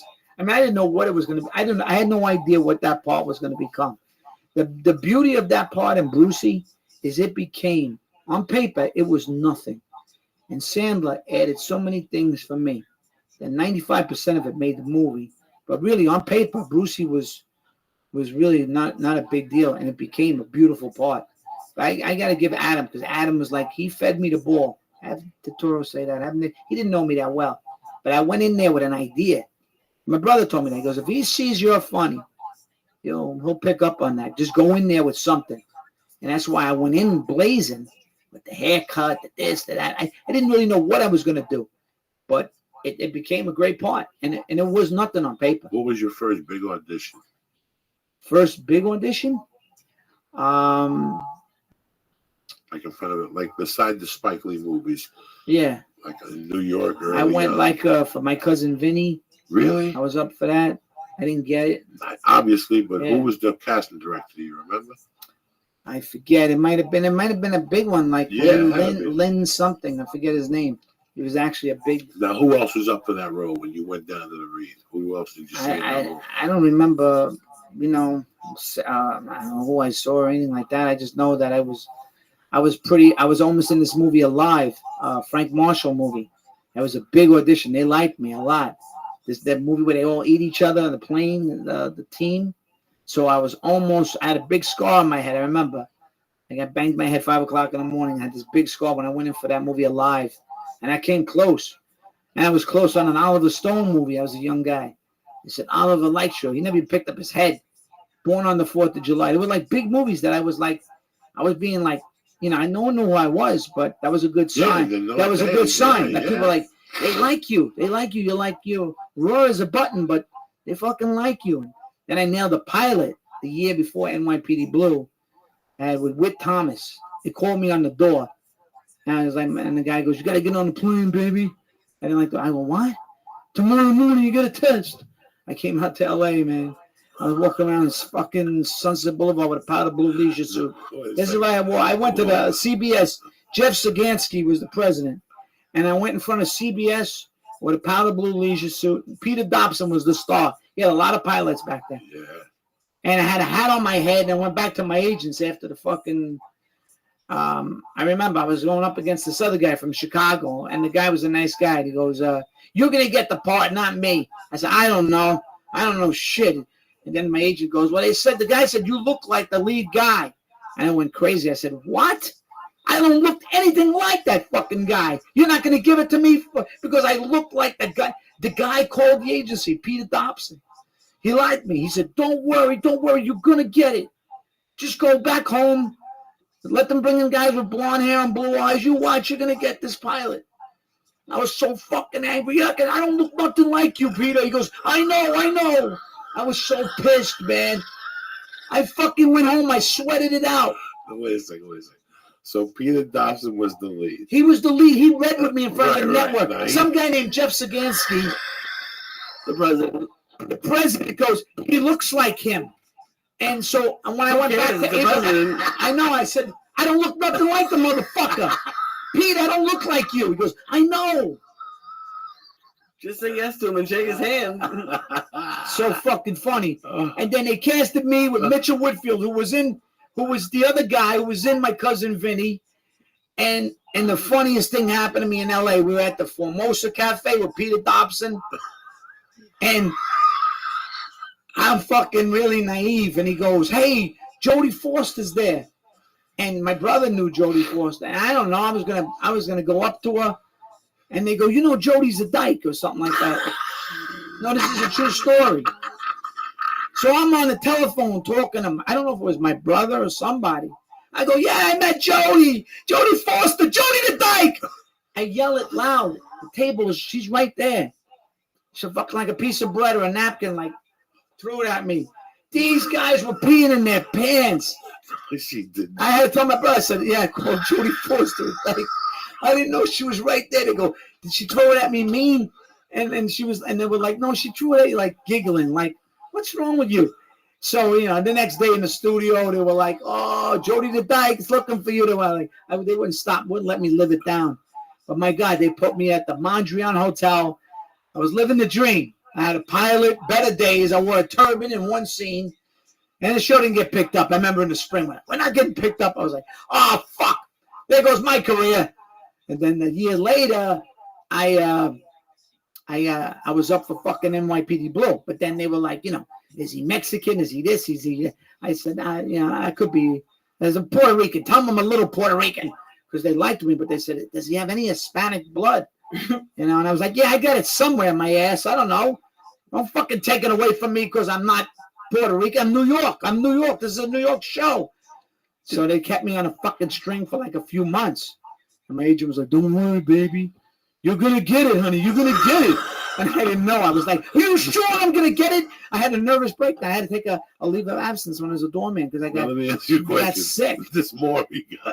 Who? This agent.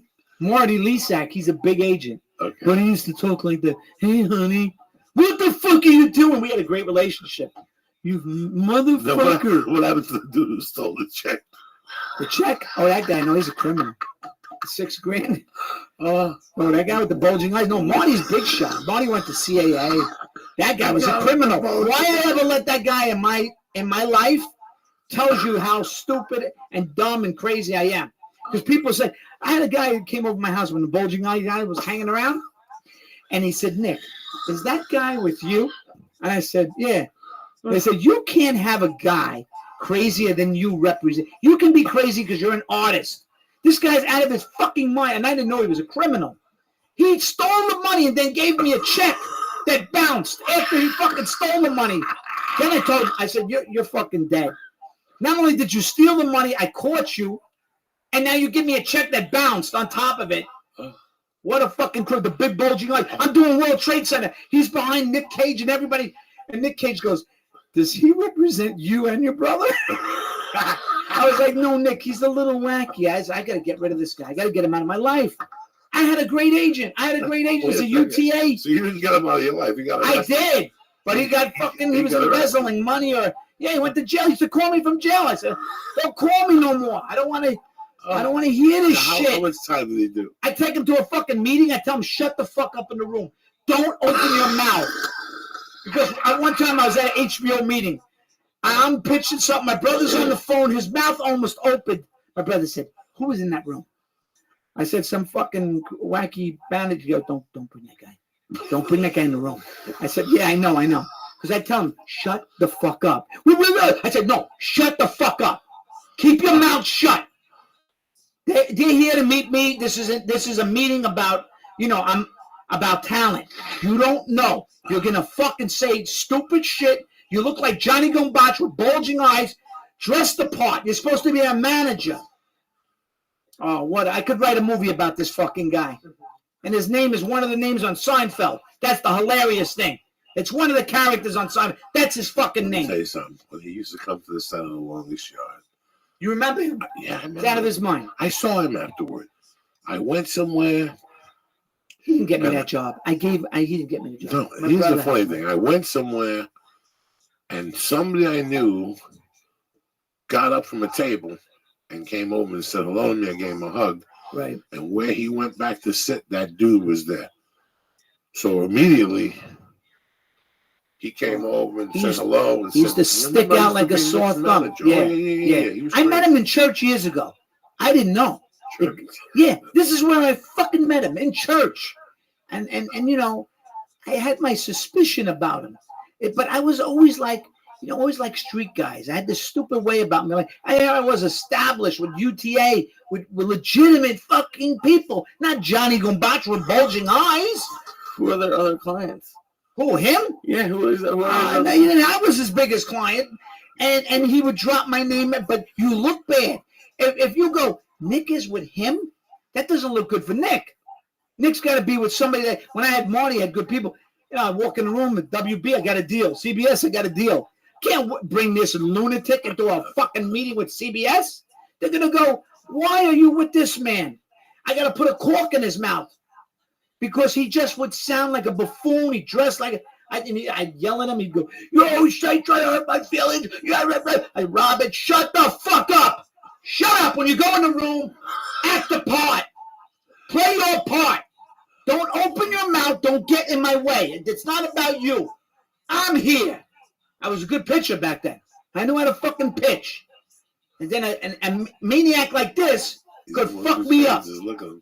He's going through changes. All right. I don't think I want to be a manager anymore. Why not? I know. Let me tell you, that guy, my hair rises. You know. You see it. I see it. Oh. You see, when I see it, you know it. Yes. You know it right off the bat. I should have known better. Everybody in my life told me, why are you with him? But he was a hustler. And he would, you know, and I was at the time I got like, you know, not getting the attention, this, that, but you don't opt that way. You don't go from the major leagues to like some fucking, you know, international bullshit league playing with this guy. Because he looked bad, you know, so I figured, let me give him a chance. And then I started going to other agents, but he was just a disaster, this guy. To have him, you know, represent you, it just looked bad for you. Sounds like Bill Murray. And what about Bob? He just kept following you even after he didn't. You had to see his eyeballs. You had to see the eyeballs. You had to see his eyes. The fucking eyes. You could tell he's bugged out. He is fucking bugged out. I don't know if he was doing drugs. I don't know. I couldn't figure out if he was doing drugs. He still calls me, you know, hey buddy, and I'm like, oh my god, because so he had to pay restitution. Yeah, he paid restitution. He's in Vegas now. So what's he doing? I don't know what the fuck he does. God bless him. I don't wish him any harm. He's not not a bad guy. Those guys just keep going. Guys. I was one of those guys, so I know exactly how. You know, but I always, you know, mentality. I always liked. I had an attraction to street guys. This, that. I always like lunatics, but this is business. You can't have a lunatic on your team when you try. If you're a little wild in the room, that's different. You're artistic. You're creative. They understand that. But you have your business guy who's a wackadoo that don't look good. You're like, well, why is he? That doesn't fit. Why are they together? And I used to get some weird, you know, I used to try to cover it up and play it off like, he's okay. He's hustles. He's not a bad guy. He means well, you know. And that's it. Take him on the side. Just low key. Don't say nothing. Don't open. That's the eyeballs that really got people. Yeah, no, he freaked people out. The body language. I mean, you know, he's a character that if I ever write that character, you know, into something fantastic. Nick, let me tell you something about fantastic. Way before Lee, it had to be. It's 2017. This had to be 2002. I was stuck, Lee. I didn't know what the fuck to do. And I met this dude. This dude hit me up on the Hotmail. He's a record producer. He's worked with all these people, but he wants to switch into comedy. Comedy's making a comeback, brother. Mm-hmm. Let's do this comedy thing, man. I want to tape your first CD type special. I got contacts at HBO and I was like, okay, I met him a few times. Never asked me for money or nothing. This went on for about 6 months. I'm looking at this guy one day, bro. He had no fucking teeth. Holy He had like cracked teeth. How many days did it take you to I realize don't that? want to look at people, man. I want to look at his eyes. You know what I'm saying? I wouldn't look at his fucking mouth. He had all rotten fucking teeth, and he's telling me that he was a record producer. But now I'm thinking, I'm like, oh boy, I made a mistake. All right. He gets me a spot. There used to be a club downtown. I don't know what happened to it. They moved like 10 times. They were just fucking thieves, these people. I did a show down there one night. I did Tom Likas. Yeah, You know Tom what, Likas. man? At the time, nobody knew who Joe Diaz was. Nobody knew who I was. But there was 40, 50 people there. This guy comes over at the end of the night, gives me like $35. Like, are you fucking kidding me? That's when I can get into the fight with Ernie G. It was just a horrible fucking night. Yeah. But in the meantime, this guy was supposed to tape both shows. He had people there. He had brothers there. Look at those. I'm going out of pocket for you, man. This one, you're going to be the first artist on my label. And he had wires and microphones. A week went by. 2 weeks went by. He finally called me back. He goes, can I buy you lunch tomorrow? So the next day he tells me, man, I don't know how to tell you this. Something happened in that bar. The temperature just zapped the recording. Mm-hmm. What happened? The record, I don't know what the fuck happened. They didn't tape it. They didn't even tape it. There was nothing. They weren't taping it visually. They were taping it audially, like for a CD type thing. No. Yeah, but there was. Listen, you know, and I should have known. I mean, I don't know what happened to me. I was at the time. I think I was a little frustrated. A couple of pilots that almost got on the air. And my agent had big clients too, big TV guys, Drew Carey, all. But he was great. We had a great. And I don't know. I just was like, all right, I'll give this guy a shot. But you let someone like that in your life. You don't let people like that. You don't let people in like that. This is business. They could screw you up. Because who you're with is a reflection on you. So, you walk in the room with this guy, Johnny Gombach from, he thinks he's Johnny Gombach, but he's really like a character of himself. It was just bad. I was telling Lee before you came, we're talking about managers and agents. And I was telling Lee about when I first moved here, I had a manager. And he was the only guy that he sat me down and then he goes, listen, your comedy career is not going to blow up. He goes, I can't sell you except to 3 people in this town like you. One of them was Mitzi Short. He goes, I think you should start going in for this character role. Nick, this guy would send me in auditions those days. I couldn't handle them. I'd fall apart in the seams. Men in Black. I went in for a bunch of big movies. Rhoda Cress. It's hard. In the early days, Sure, I could go in there and see actors. I'd shit my pants. Yeah. But you know what? He got me chops. And he had a plan, and his plan worked. And you know what? Years ago, when I was trying to really work hard at comedy a couple of years ago, this is the Malouk I am, I would look at comedy clubs. And if certain comics worked at that comedy club, I wouldn't work there. There's times that mid-level managers have approached me that are pretty decent, but I don't want to be with the people in their lineup. They might have a comedian. I don't want to be next to that lineup. I don't want his name and my name mentioned in the same circle. Right. You have to look at all those things. You know what I'm saying? Yeah. So Why is an audition for like a big Men in Black movie different? I know like the location's different, maybe. I mean, is that it? Like the location and the people you're doing it for? Like, why is the audition different? So let's say I go to not Hollywood Gower. Let's say I go in for a mid-level movie. I'll go on somewhere on Sunset. When I booked 18 Wheels of Justice, it was a place across the street from the strip club. What's the strip club on Sunset there? That almost burnt down. The Jews burnt it down on Christmas 3 years ago during Hanukkah, so they could have it out. It was Hanukkah. We wouldn't burn nothing down. We let the candles on. What's that on Sunset Strip, close to the Comedy Store? You can Like Seventh Veil. Is it the Seventh Veil? The Body Shop. No, Body Shop. It's the Body Shop. This place was a little building, Lee, and you went in there. You took an elevator up to the 3rd floor. and you sat in the hallway, you signed your name, and you went there. Now, forget that shit, Lee. Forget it. Forget that shit, Okay. bitch. You got to drive on to Sony Studios down there, wherever the fuck it is. You got to drive on. You get out of your car. You got the sides. You got your headshot. It's a beautiful day to be alive. You're breathing fucking oxygen. On the walk there, you see shows that are taping. You're just in a different environment. You have no fucking idea, okay? Sometimes you go to Sony and you walk past Adam Sandler's office and you keep walking, whatever. You know what? From the minute you walk in there, your fucking adrenaline's pumping. Now you go up, you sign your name. You studied this audition for 12 fucking hours. You know it inside out.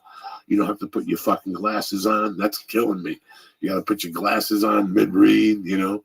You have to know those lines. And you have to prepare that audition already for the second callback. So when I go in there, in those days, if I went in there for the first time, that would be the first fucking read. So think about that, Lee. Here you are walking on a fucking studio where films are shot. Like good, because there's good studios and bad studios. Well, no. You're in a fucking studio where films are shot. For a guy like me, that was never going to happen.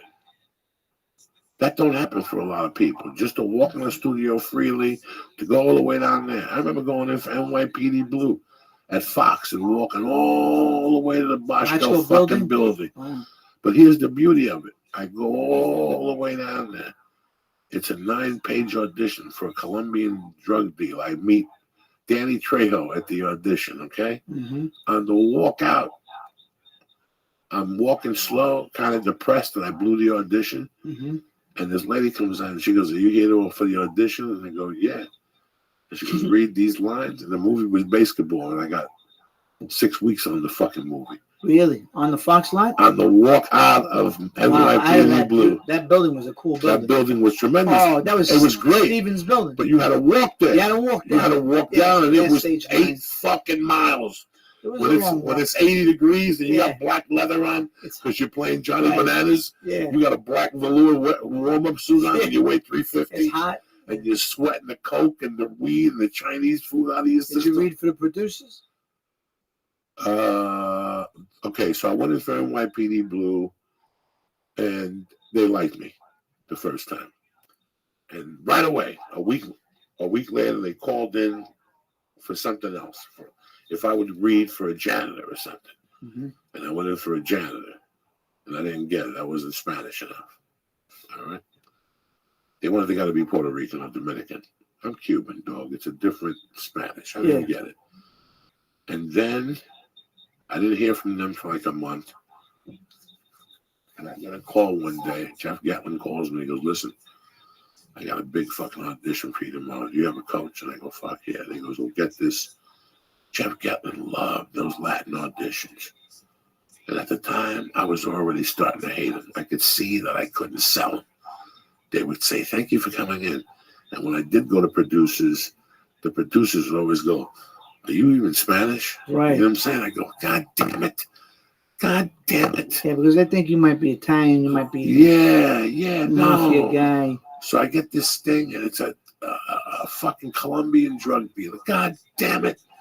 And it's a good one. It's like, I don't know what the fuck it was. It was like 9 pages or something. Wow. I go in there, Danny Trejo's there, a bunch of other Spanish dudes are there. I shit my pants when I see Danny Trejo. He's in Heat. Yeah. What are my chances? He's in Heat. Yeah. I've done a fucking nothing. I do spots at the Comedy Store. I went in there and just fell apart. Well, I'm not trying to be rude, but would you and Danny Trejo go off for the same role? They would look at everybody. For every They're looking Spanish. at Spanish people. Okay. And Danny got it.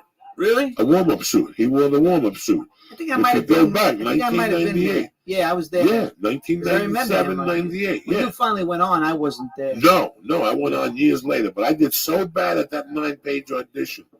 He didn't call me in again. I went to acting class at Ivana Chubbuck, and I told the coach, "Can I go to the bathroom?" Yeah. And he told me, "Write him a letter." And I wrote him a letter, and they brought me into something, and I booked it. Let me do the shout-outs. Go ahead, my All right, buddy. Now, guy, go to the bathroom over here. I got to do shout-outs anyway. Go ahead. Run. Where's it, downstairs, Lee? No, right next door. Sorry.